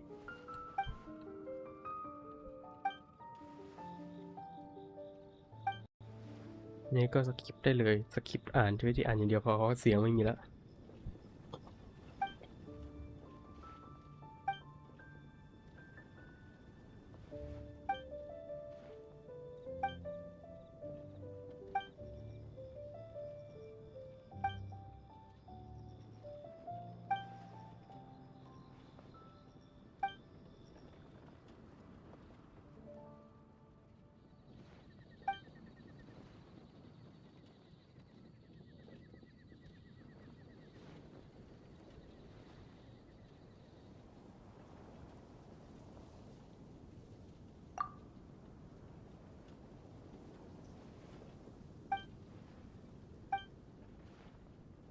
ไม่ได้ทำ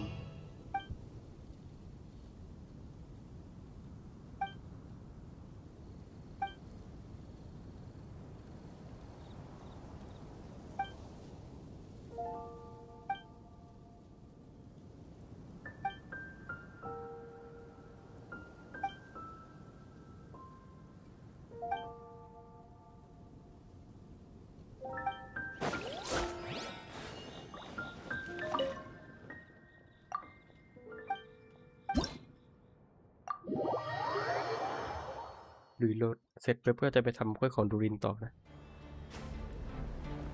ไม่ดิเอาเควสกิจกรรมก่อนดูรินไว้ทีหลัง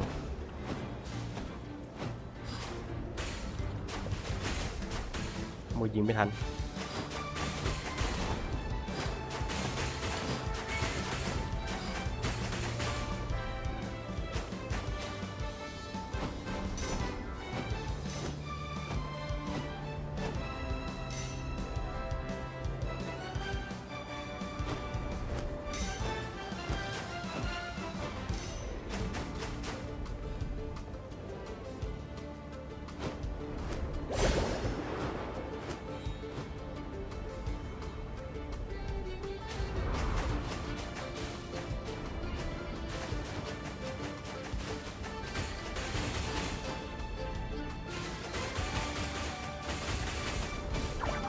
โดน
ไปยาวๆ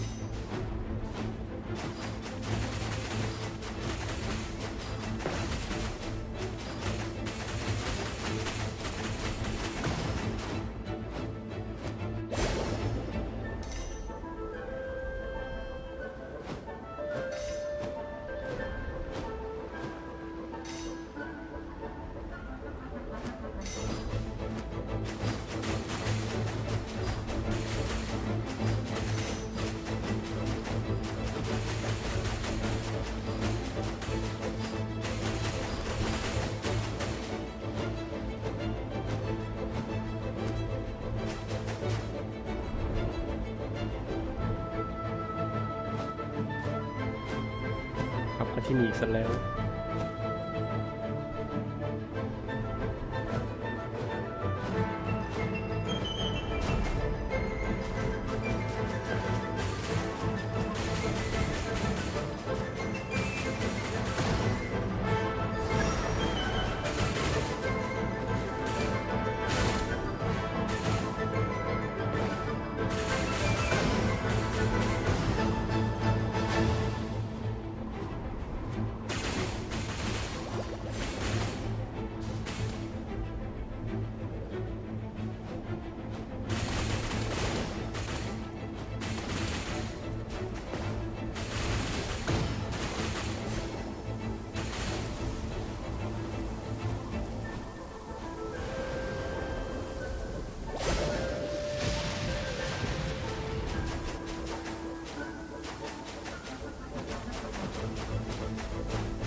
หมดทางแล้วไงบังคับได้แล้วกัน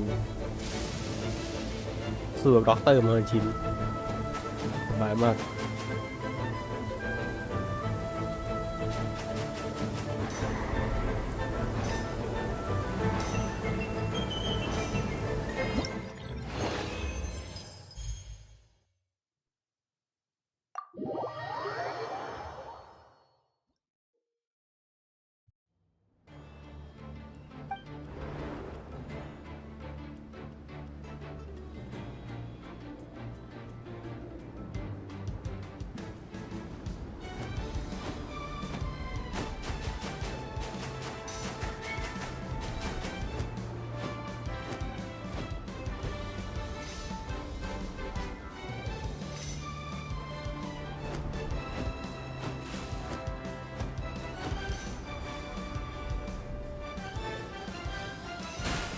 โดนไปดอก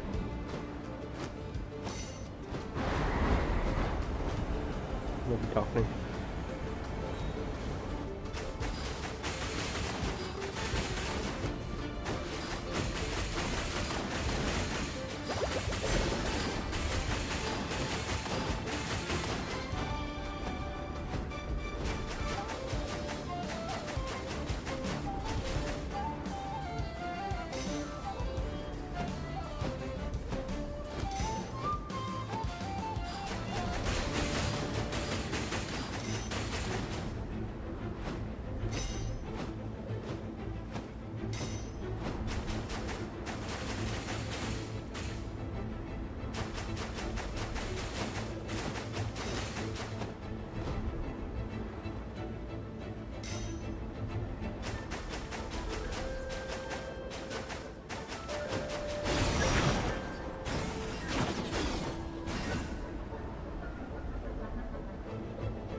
เอาไปมาอ๋อ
อ้าวหมดแล้ว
วาก้าก็ดีนะแต่ว่าปิ้นดูมีสีสันมากกว่าอยู่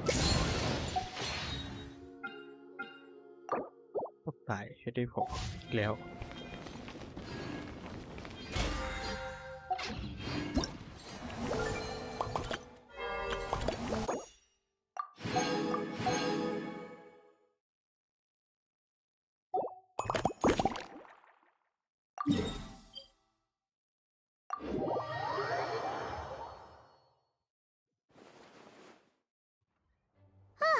We made it!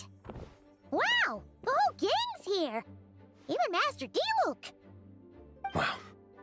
Jean wanted my input on everything.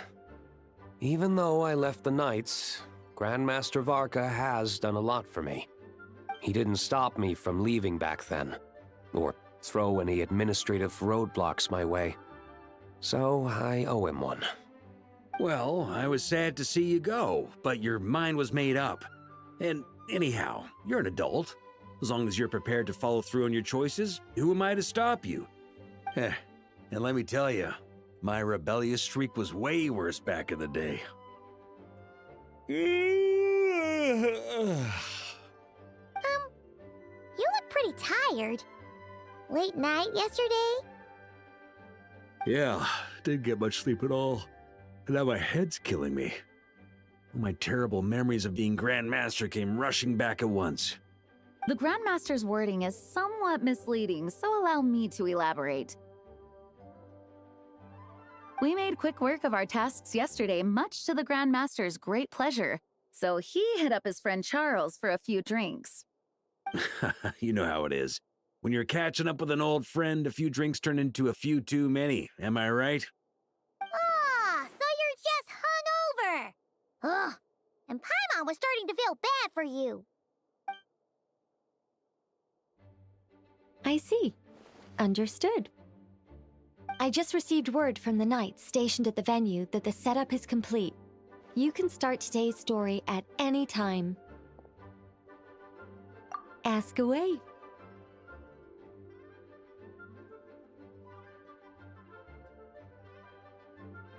Ah, you mean like how only you could have purified Dvalin's tears? That ability is unique to you, and to be honest, a lot of people might not even know you're capable of something like that. So they might get stuck at that point in the story. Don't worry, I thought about that. The story told within the bubble has some jumps. I've deleted the parts that might complicate things. The remaining content doesn't require the participant to do much of anything, actually. It should be like watching a play, except you get to walk around as you enjoy the performance. Wait! But we ran into a combat encounter yesterday when that fungus jumped out at us! We'll take care of that. Alice and I want this to be an experience even a child can complete without trouble. The parts you're testing today are more stable, so there shouldn't be too many bugs. Of course, when you access the dicier sections, be sure to keep our vision in mind.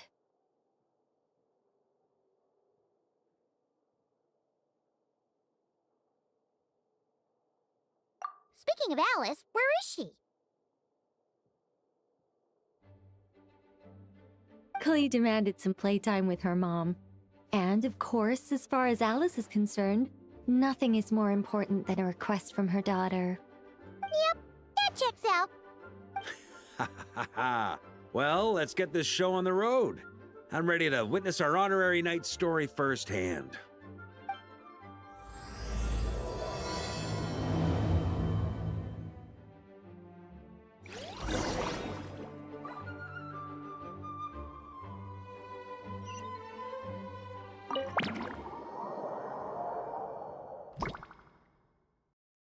Whoa! Dizzy. That's gonna take some getting used to. Why didn't that happen the first time? Ah, looks like we've jumped forward a bit since yesterday. We're at the Favonius Cathedral now. Wait, is this the bit where we borrow the Holy Lyre?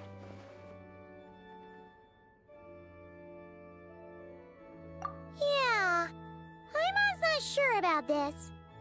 Also, why is Tone Deaf Bard the only one here? What about Varka and the others? Don't worry. I'm sure Nicole has it all planned out. See? Here comes Diluc now. Word from the Knights of Favonius is that the Fatui are planning to steal the Holy Lyre der Himmel.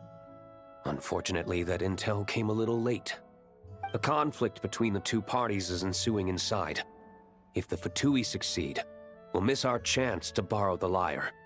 Come on. Let's go help the Knights. What is it? Oh, so that's how we're explaining this part. Huh. Pretty convincing. It's all thanks to that committed performance from our good friend Diluc. I'm just reading the lines Miss Nicole gave me. You need to play along, okay? The cameras are rolling. Don't worry. Our operation isn't that strict. If there are slip-ups, I'll just delete them later.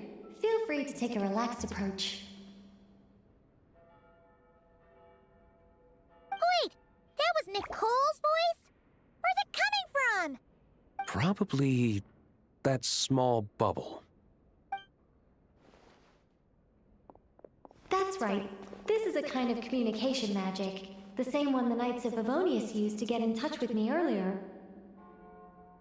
If you get stuck at any point, you can contact me through this magic, and I'll provide a few hints.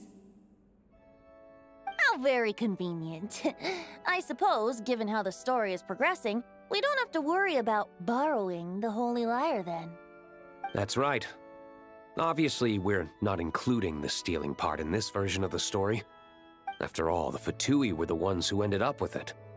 Borrowing, stealing, leaving out that detail doesn't change the direction of the story. Anyway, the Knights are currently fighting to protect the Holy Lyre.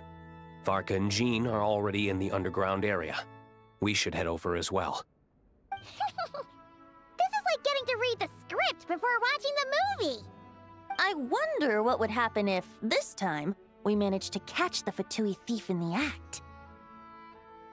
That would complicate things. Worst case scenario, we might need to do another take. So if you could refrain from going off script, that would be great. Okay. Someone's got an axe to grind.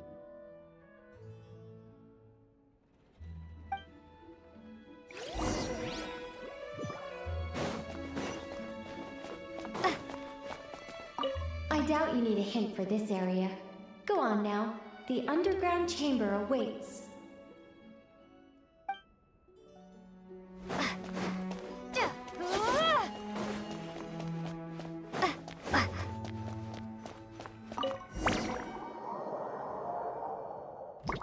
You're just in time. The situation is not looking good at the moment. The Fatui brought much more force than expected. Yeah, it's turned into quite a mess.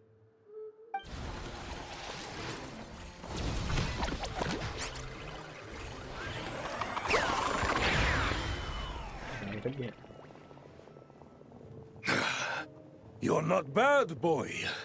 Against the Fatui, though, you'll need to try harder than that. You ain't messing around, huh? Take this! Oh no! If this keeps up, the Holy Lyre's gonna be... Oh, sorry. can't do this. Nicole, shouldn't these people be wearing Fatui costumes at least? Yeah, it's kinda hard to get in the zone when our opponents look like average guild members. Let me see here. It looks like magical autoload has been disabled, so the Fatui costumes didn't appear.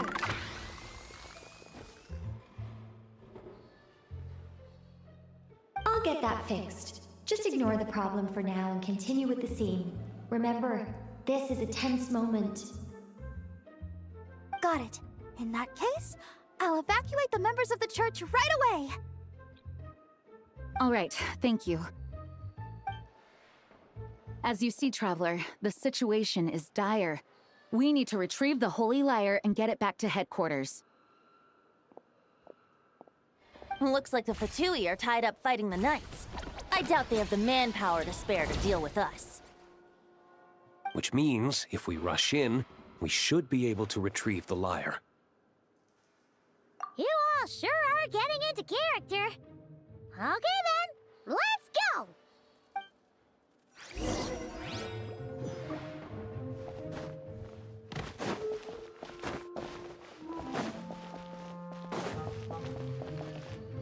I couldn't keep up with you after all, Grandmaster. It's like you've gotten even stronger since I last saw you. Expeditions have a way of doing that to people. Ever consider taking your adventurers out on a long trip? I think I'll pass.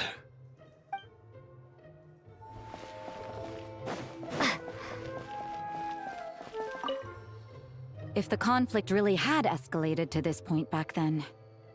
Ugh. Just imagine the cleanup work. Yeah, good thing it didn't turn out like that.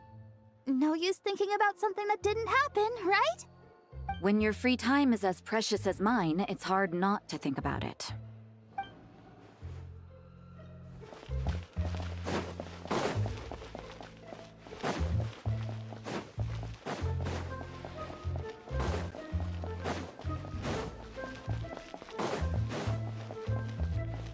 How dare you stand in our way! You'll face our Harbinger's wrath soon enough!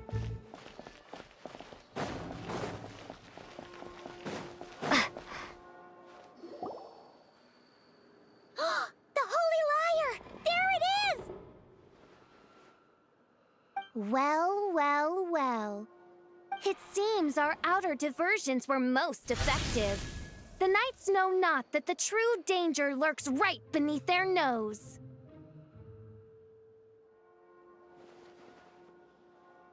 It's no wonder you're known as the youngest, most capable Electro-Sisson mage in your unit. You can read our enemy like a book. No! We're too late!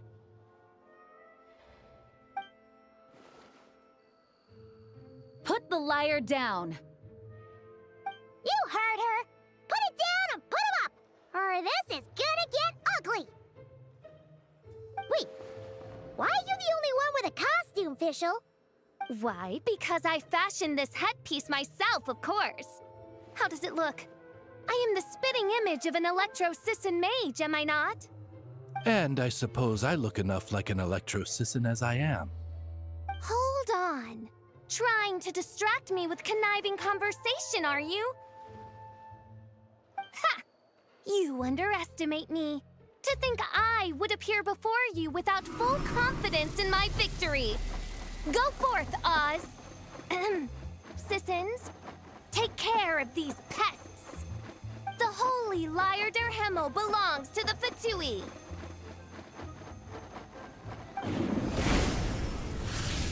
Whoa, that was fast. Mage-powered flight is something else. Fischl is... the Fatus is getting away! After her, quick!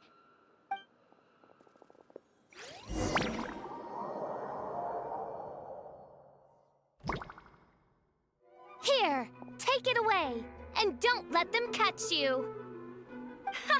That's nothing the gliding champion of the Fatui can't handle.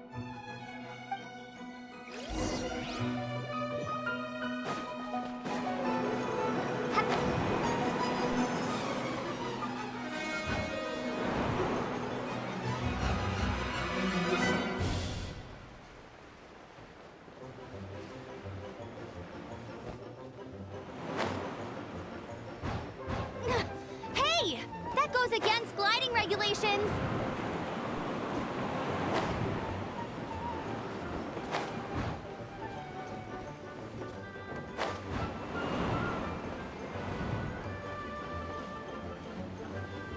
Pretty tough, aren't ya? Well, let's see how you handle this.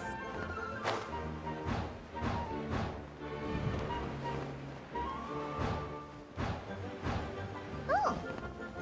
Paimon thought the Adventurers Guild were the only ones role-playing as Fatui. Just thought I'd lend him a hand. Fischl didn't have time to make me a cool hat, though. Amber's over there! Let's get ready to land!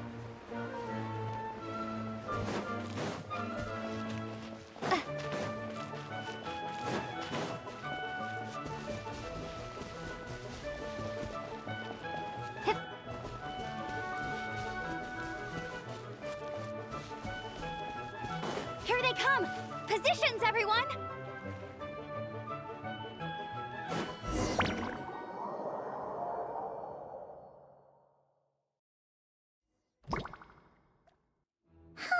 So this is where the chase ends this time.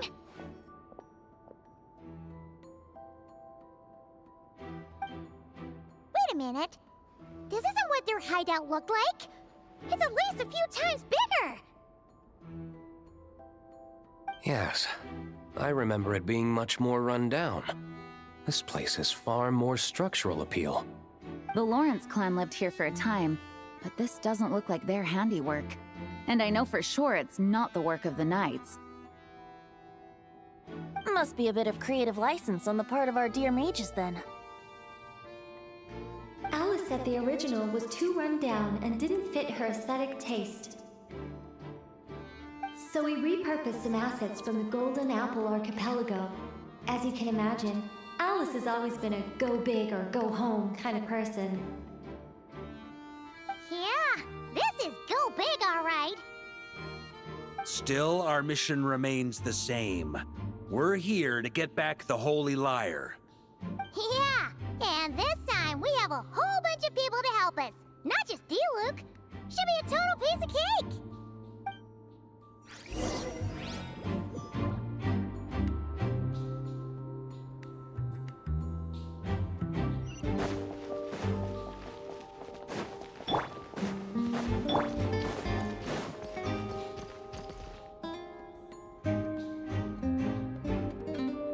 A human never doubts what their eyes see or rejects the ground beneath their feet.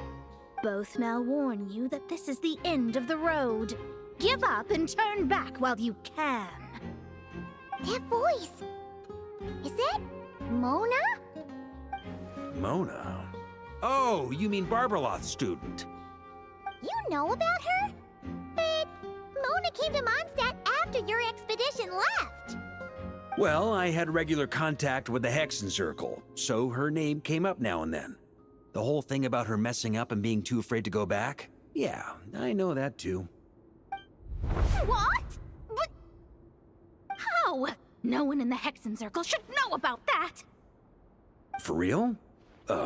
Sorry, but I'm pretty sure all the mages know. All of them? I'm afraid so. Oh, except Rhindaughter, I suppose. Fine. That's just fine. It's not like the old hag's gonna come find me in Mondstadt to settle the score, right? Anyway, how do we cross? I'm not telling. Aw, come on. Don't take it out on us. I'm not. This is unrelated. Besides, I'm playing a fatus whose job it is to issue riddles. You can't just ask me for the answer. Oh, right. Almost forgot about that. If you want the answer, think back to what I said at the beginning.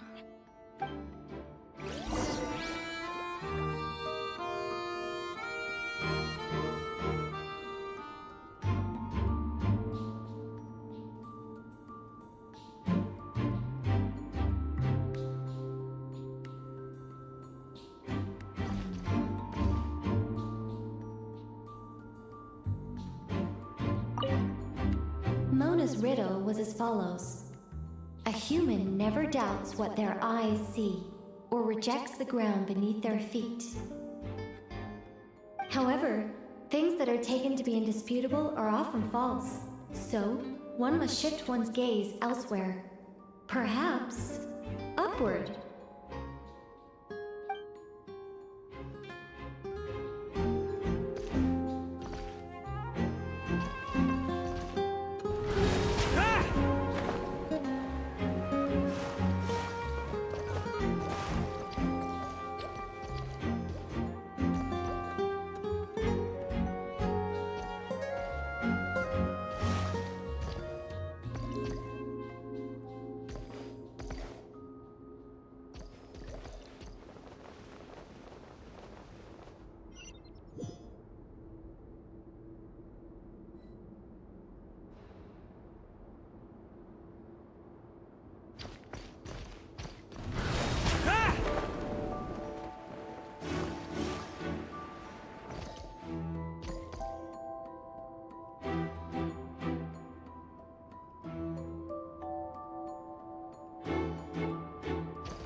Looks like Mika's guarding this spot. Oh, hey! It's been a while. Hello, Grandmaster. Hello, everyone. No. Wait, my line... how did you get in here? I would think you have bigger concerns right now. Tell us where to find the lyre. It's locked in the back room, but good luck getting in there. 3 crests are needed to enter, and each one is guarded by a Fatus. Wait, but in real life, we only needed 1 key.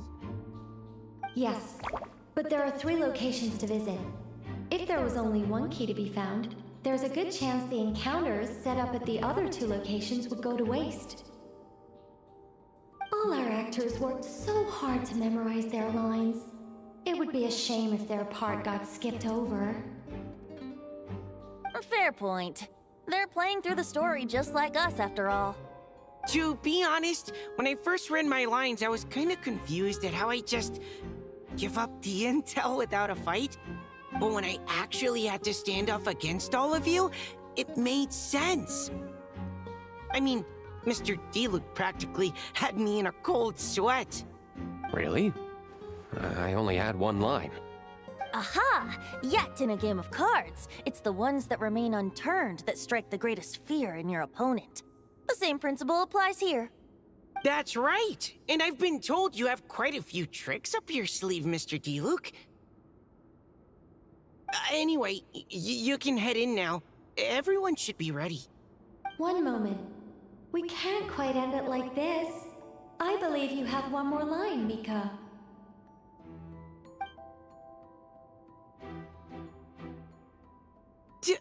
Do I have to say it? It would benefit the scene. All right. I told you everything I know. Now leave me alone.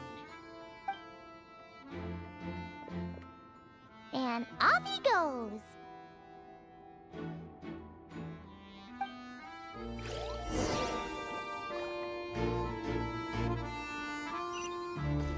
Huh? On me.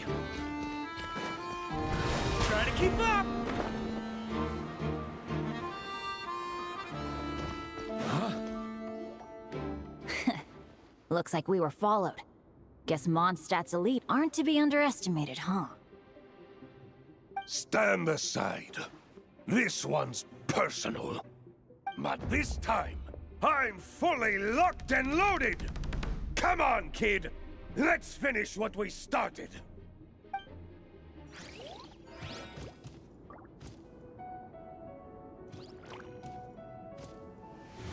Don't be a killjoy! We've only just begun!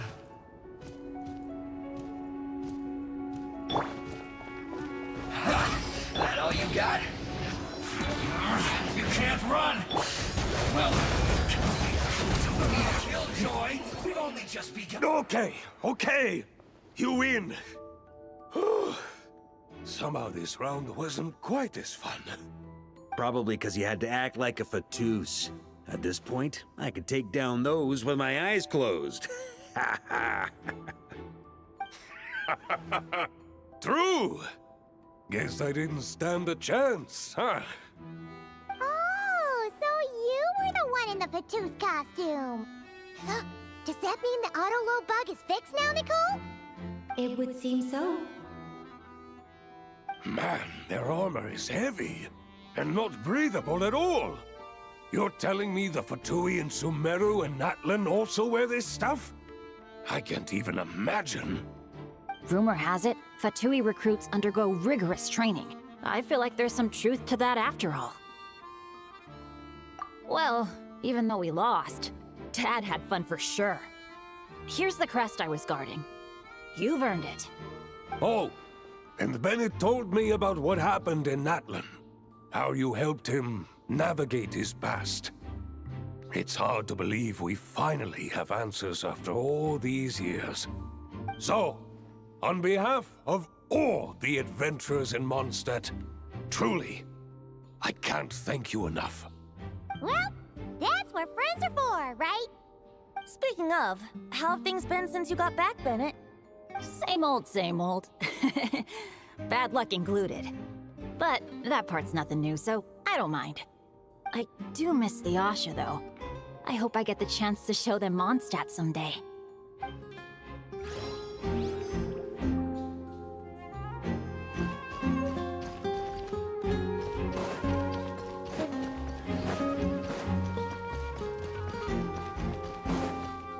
The Vatus up ahead values wealth above all else. No bargaining chip is off the table. Luckily, I've prepared a negotiation multi-tool for this situation. Don't forget to take it with you.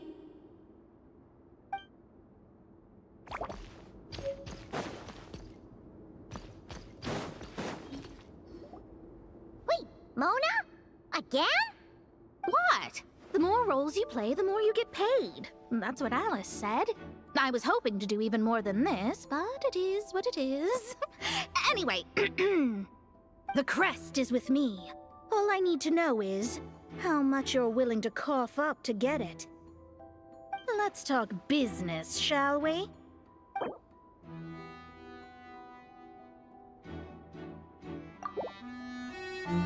That's all. You have to at least make it worth my while.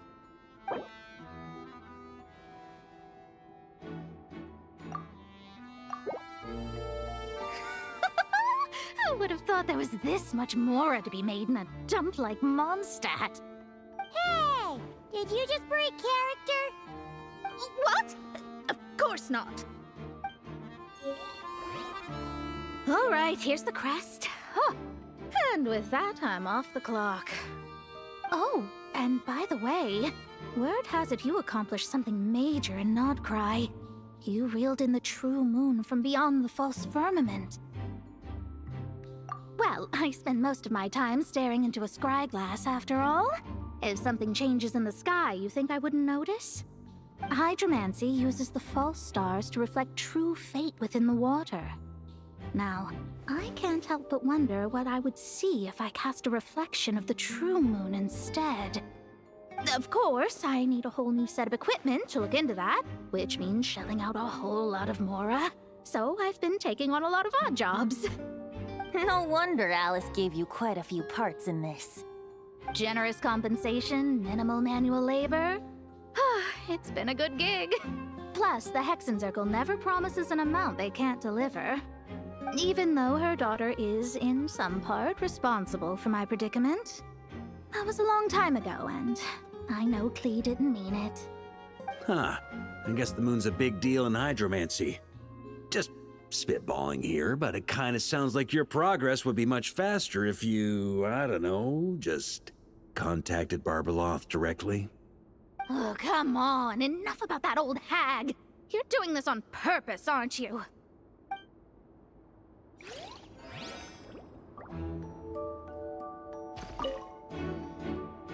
Come on, enough about that old hag. You're doing this on purpose, aren't you? On me.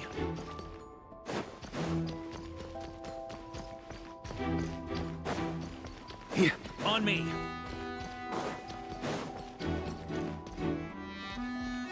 Here. On me.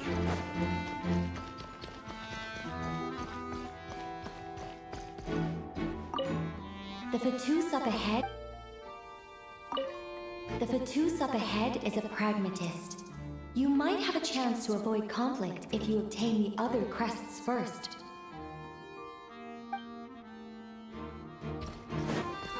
The road ahead is almost completely blocked.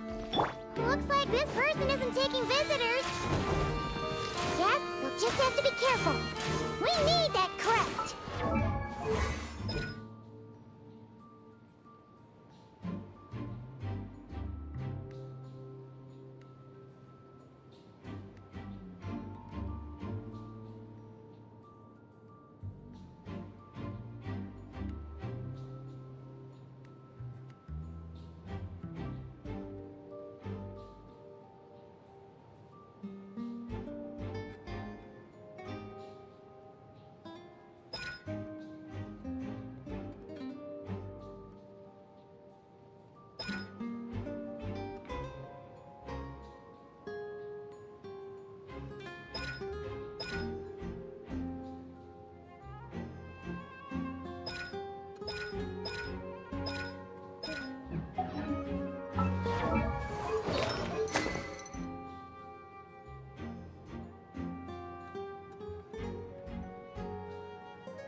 What?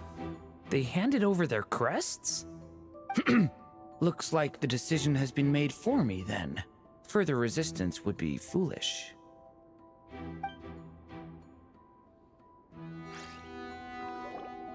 Gotta say, Paimon didn't expect you to play this kind of role, Durin. Well, actually, Aunt Alice was planning for me to play Dvalin if the dragon himself didn't agree to take part. That was the backup plan. Apparently, there's a spell like the one used to make Simulanka that could change me back into an evil dragon. That does not sound like a good idea. I have to agree. That sounds like a disaster waiting to happen.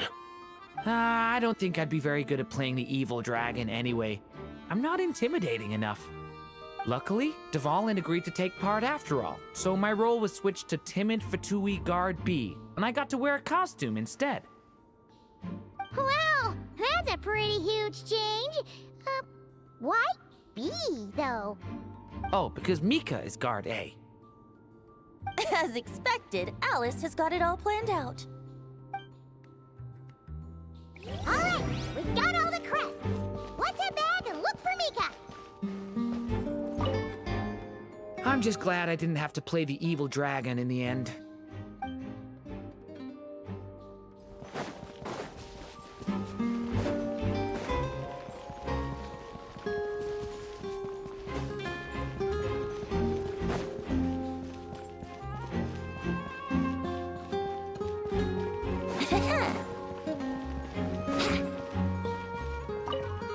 Talk about bad luck. The minute you put on that Fatui costume, the gun stopped working. How weird is that? Yeah, thanks for stepping in, Dad. Guess I'll have to hand it in to Miss Nicole for repairs later.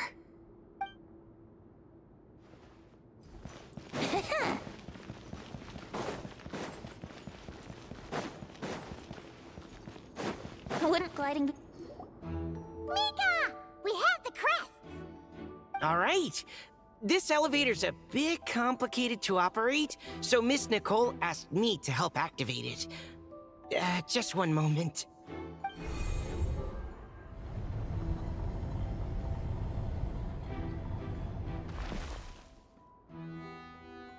Thanks. No problem. Best of luck up there. Huh. I don't remember Fatui being this nice. Where's the fun in that?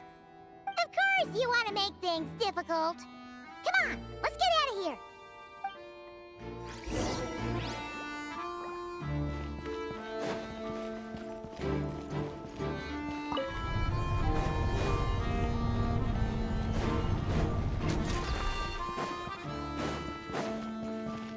Security's tight around here. I hope this is safe.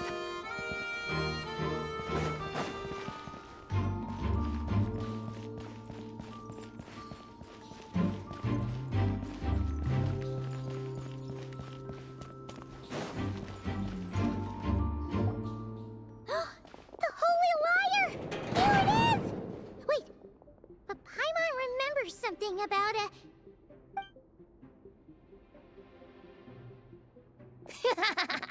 Hot-blooded, careless, and reckless heroes! Despair, for you have stepped into my trap! Wait, what? All it did was lock the liar up?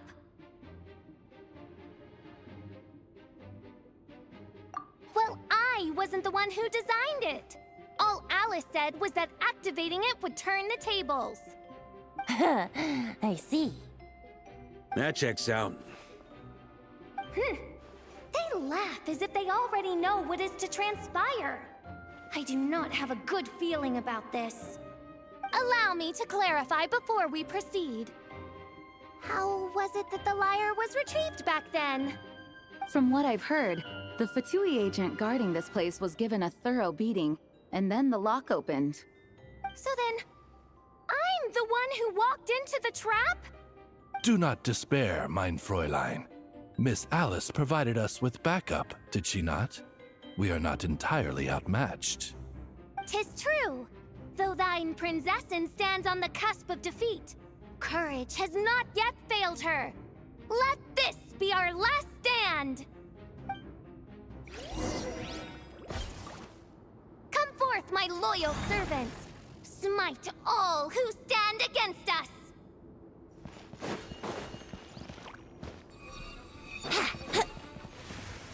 Look! The ravens get confused if they don't... Group 2, reinforce!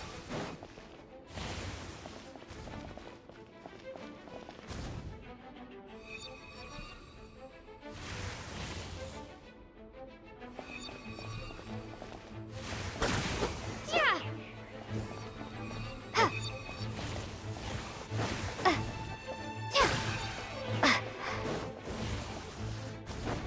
Group 3, Group 4! Oh, forget it. All of you, attack at once!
Well, it seems I must send forth my most capable servant of all.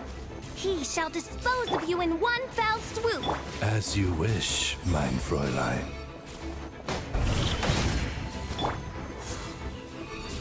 Go as one! Let's play!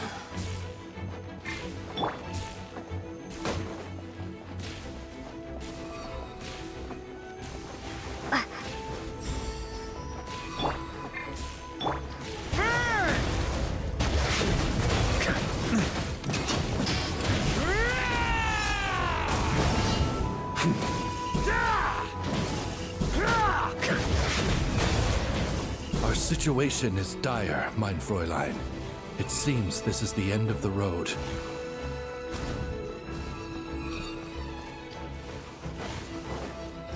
Huh?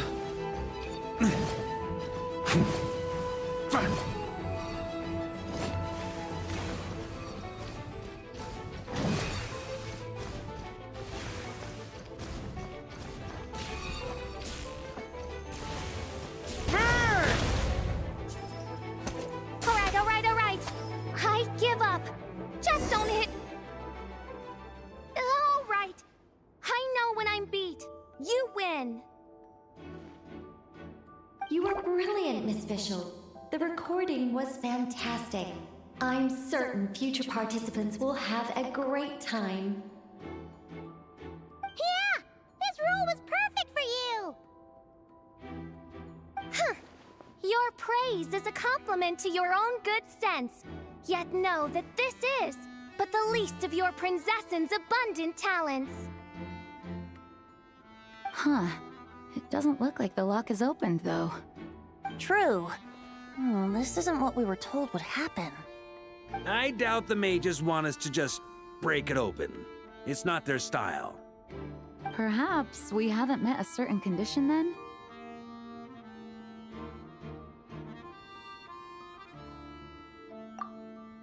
Oh, wait! Does that mean the beating up part has to happen for this to proceed? You dare place your princessin in such a scene? 'Tis an affront of the highest order! I'm afraid it may be the only way to end this, mein Fräulein. But not to worry. It's all pretend, after all. Very well. I shall allow this trespass, if only to bring this to an end. Just be gentle.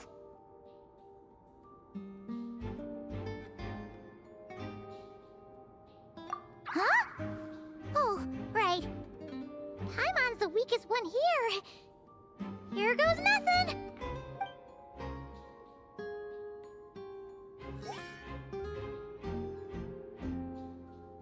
Ah, it's open!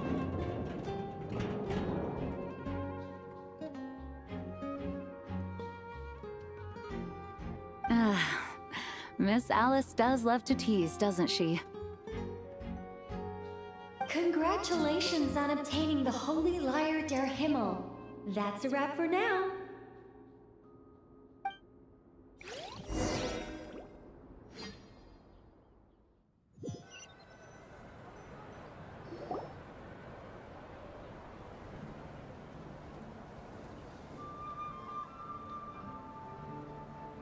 Wow!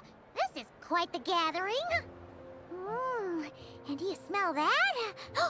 Is that the secret menu Varka was talking about? Oh, Paimon's stomach has been rumbling this whole time, so she's gonna dig in. Don't forget to grab some food before it's all gone, okay?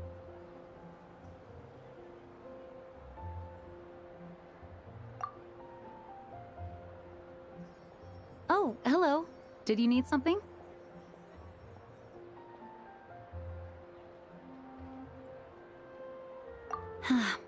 You know, we often threw banquets like this when I was little.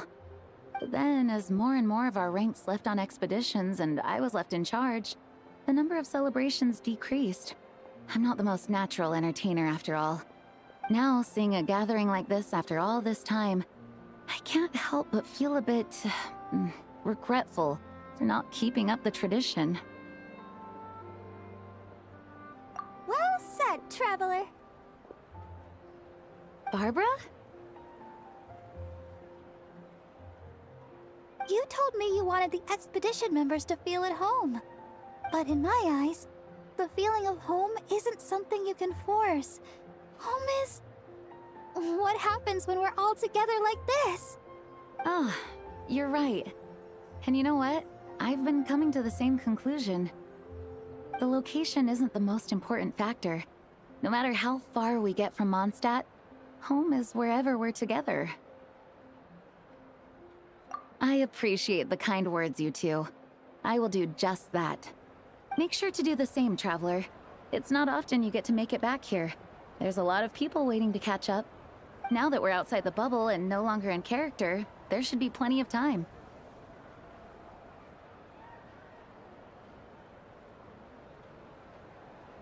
Hey! Honorary Knight! Look up! Pretty stellar view from up here, and the breeze is nice too. Care to join me? Oh, of all the places to sit, it just had to be there. Well, to each their own, I suppose. Just be careful on the way up, traveler.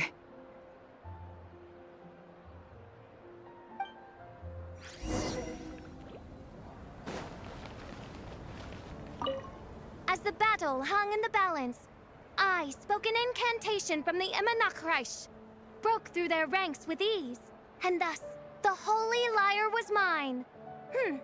'Twas light work for one such as I. Cyrus told me all about it. You were amazing. Having seen it for myself, I must admit, you were quite something, my lady. Why, I bet even Barbados himself would have been hard-pressed to catch up with you.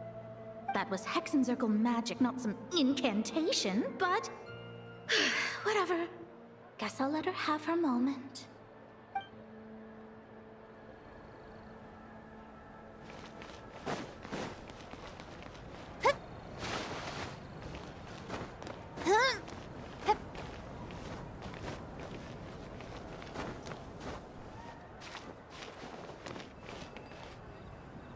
Have a seat. I come bearing drinks. Booze free, of course. You're welcome. Ah, well, that's what being home is all about, right? Letting go, feeling at ease. Figure we both deserve that after all this time. You think so? Glad to hear it. There's no place like home. That's what people say, right?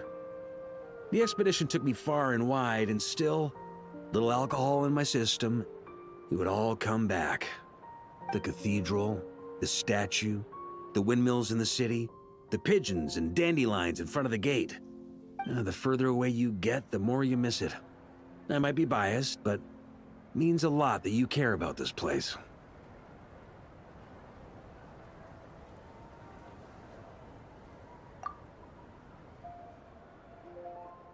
I get that. The people are what make Mondstadt what it is, too. All the carefree kids running around, livening up the place. Which reminds me, I never thanked you for helping Mondstadt out back then. It takes a special person to do what you did. Most people are helpless in the face of abyssal corruption. Considering their target was Dvalin, things could have been bad.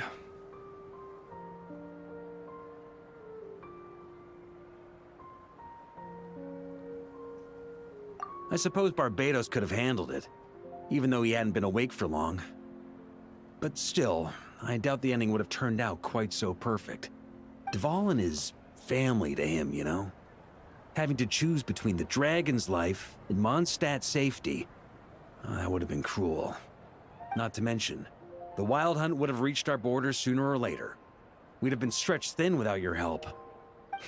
Maybe you've never put two and two together, but what you did in Natlan also helped reduce the threat of the Wild Hunt. If Natlan's crisis hadn't been resolved, the two abyssal powers might have joined forces at some point, making our situation even more dire. Ha! Look at us, taking down the Abyss in two separate nations. Doing the Knights of Favonius proud, aren't we?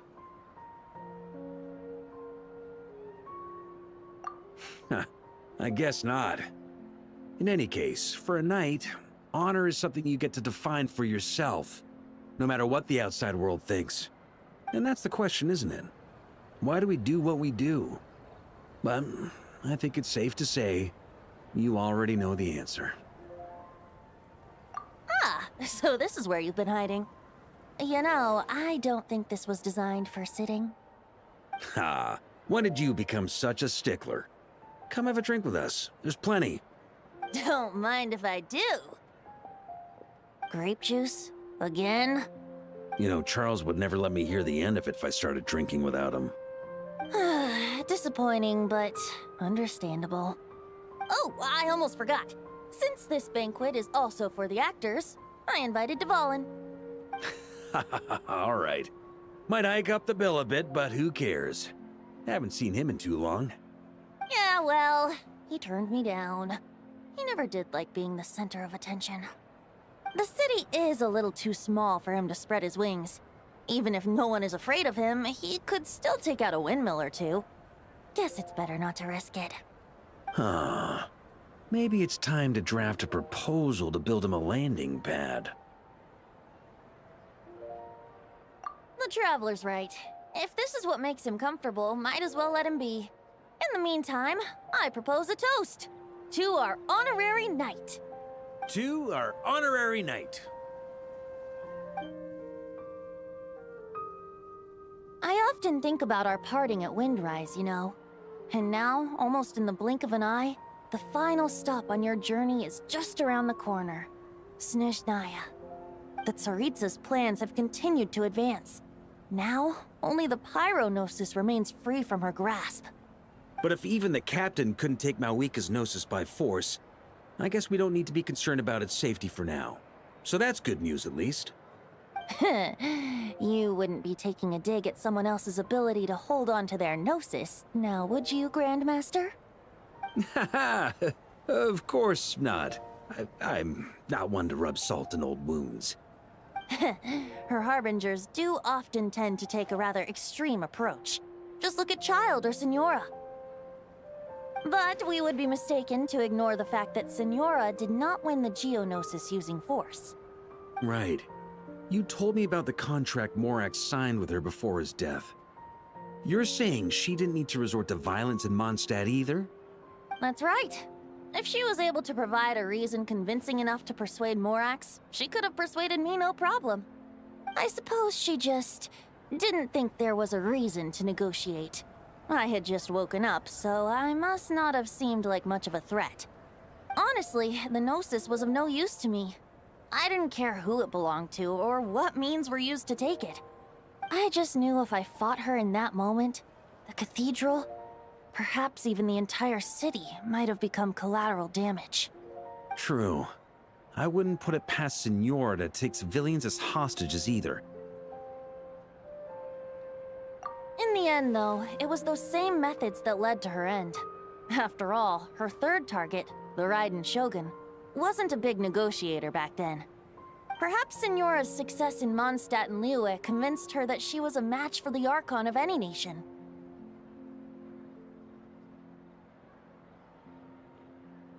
You did the right thing. It pained me to see Inazuma as it was back then. I'm glad things have changed since.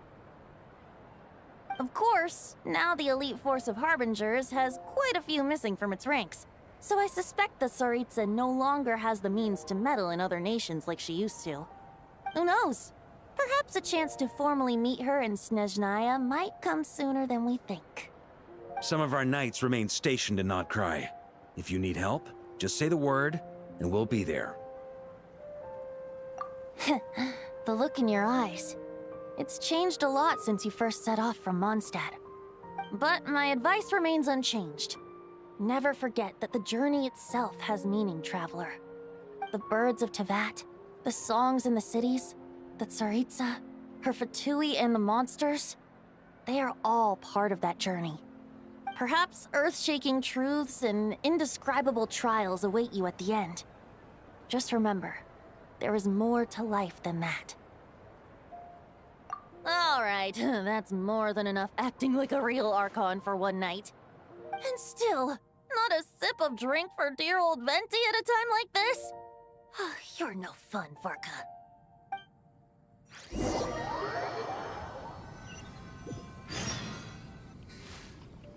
Dun dun dun! Dun dun dun! แม่งระเบิดปลายกันแล้วชีวิตระเบิดปลาไม่หยุดเลย This is so fun, Mom!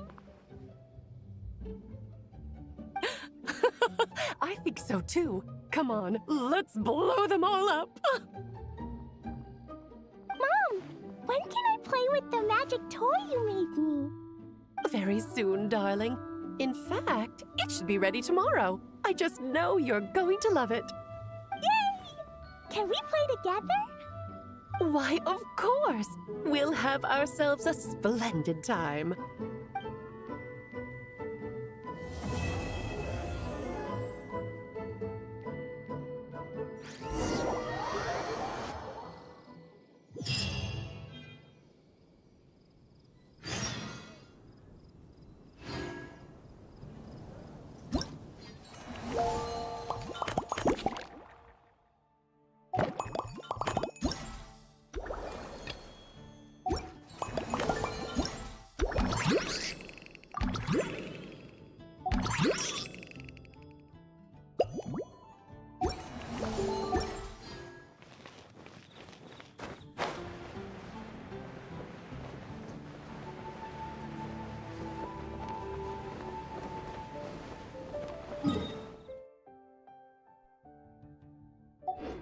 ใกล้ตีห้านั่นแหละเราจะต้องทำเควสแค่นี้ก่อนถ้าใกล้เสร็จทุกเควสก็น่าจะเสร็จอีกทีสัก6 โมงน่าจะ7 โมงแต่ดูทรงแล้วจะเป็น7 โมงเกือบ8 โมงเลยแหละตีห้าแล้วเควสน่าจะพอแค่นี้ก่อน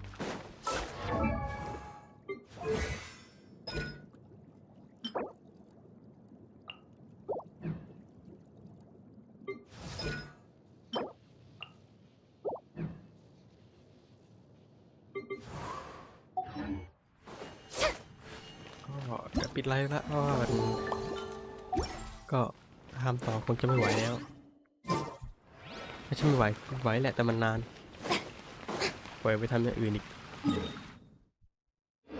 โชคดีครับปิดไลฟ์ละยืนตรงนี้แหละไม่ได้ไปไหนละ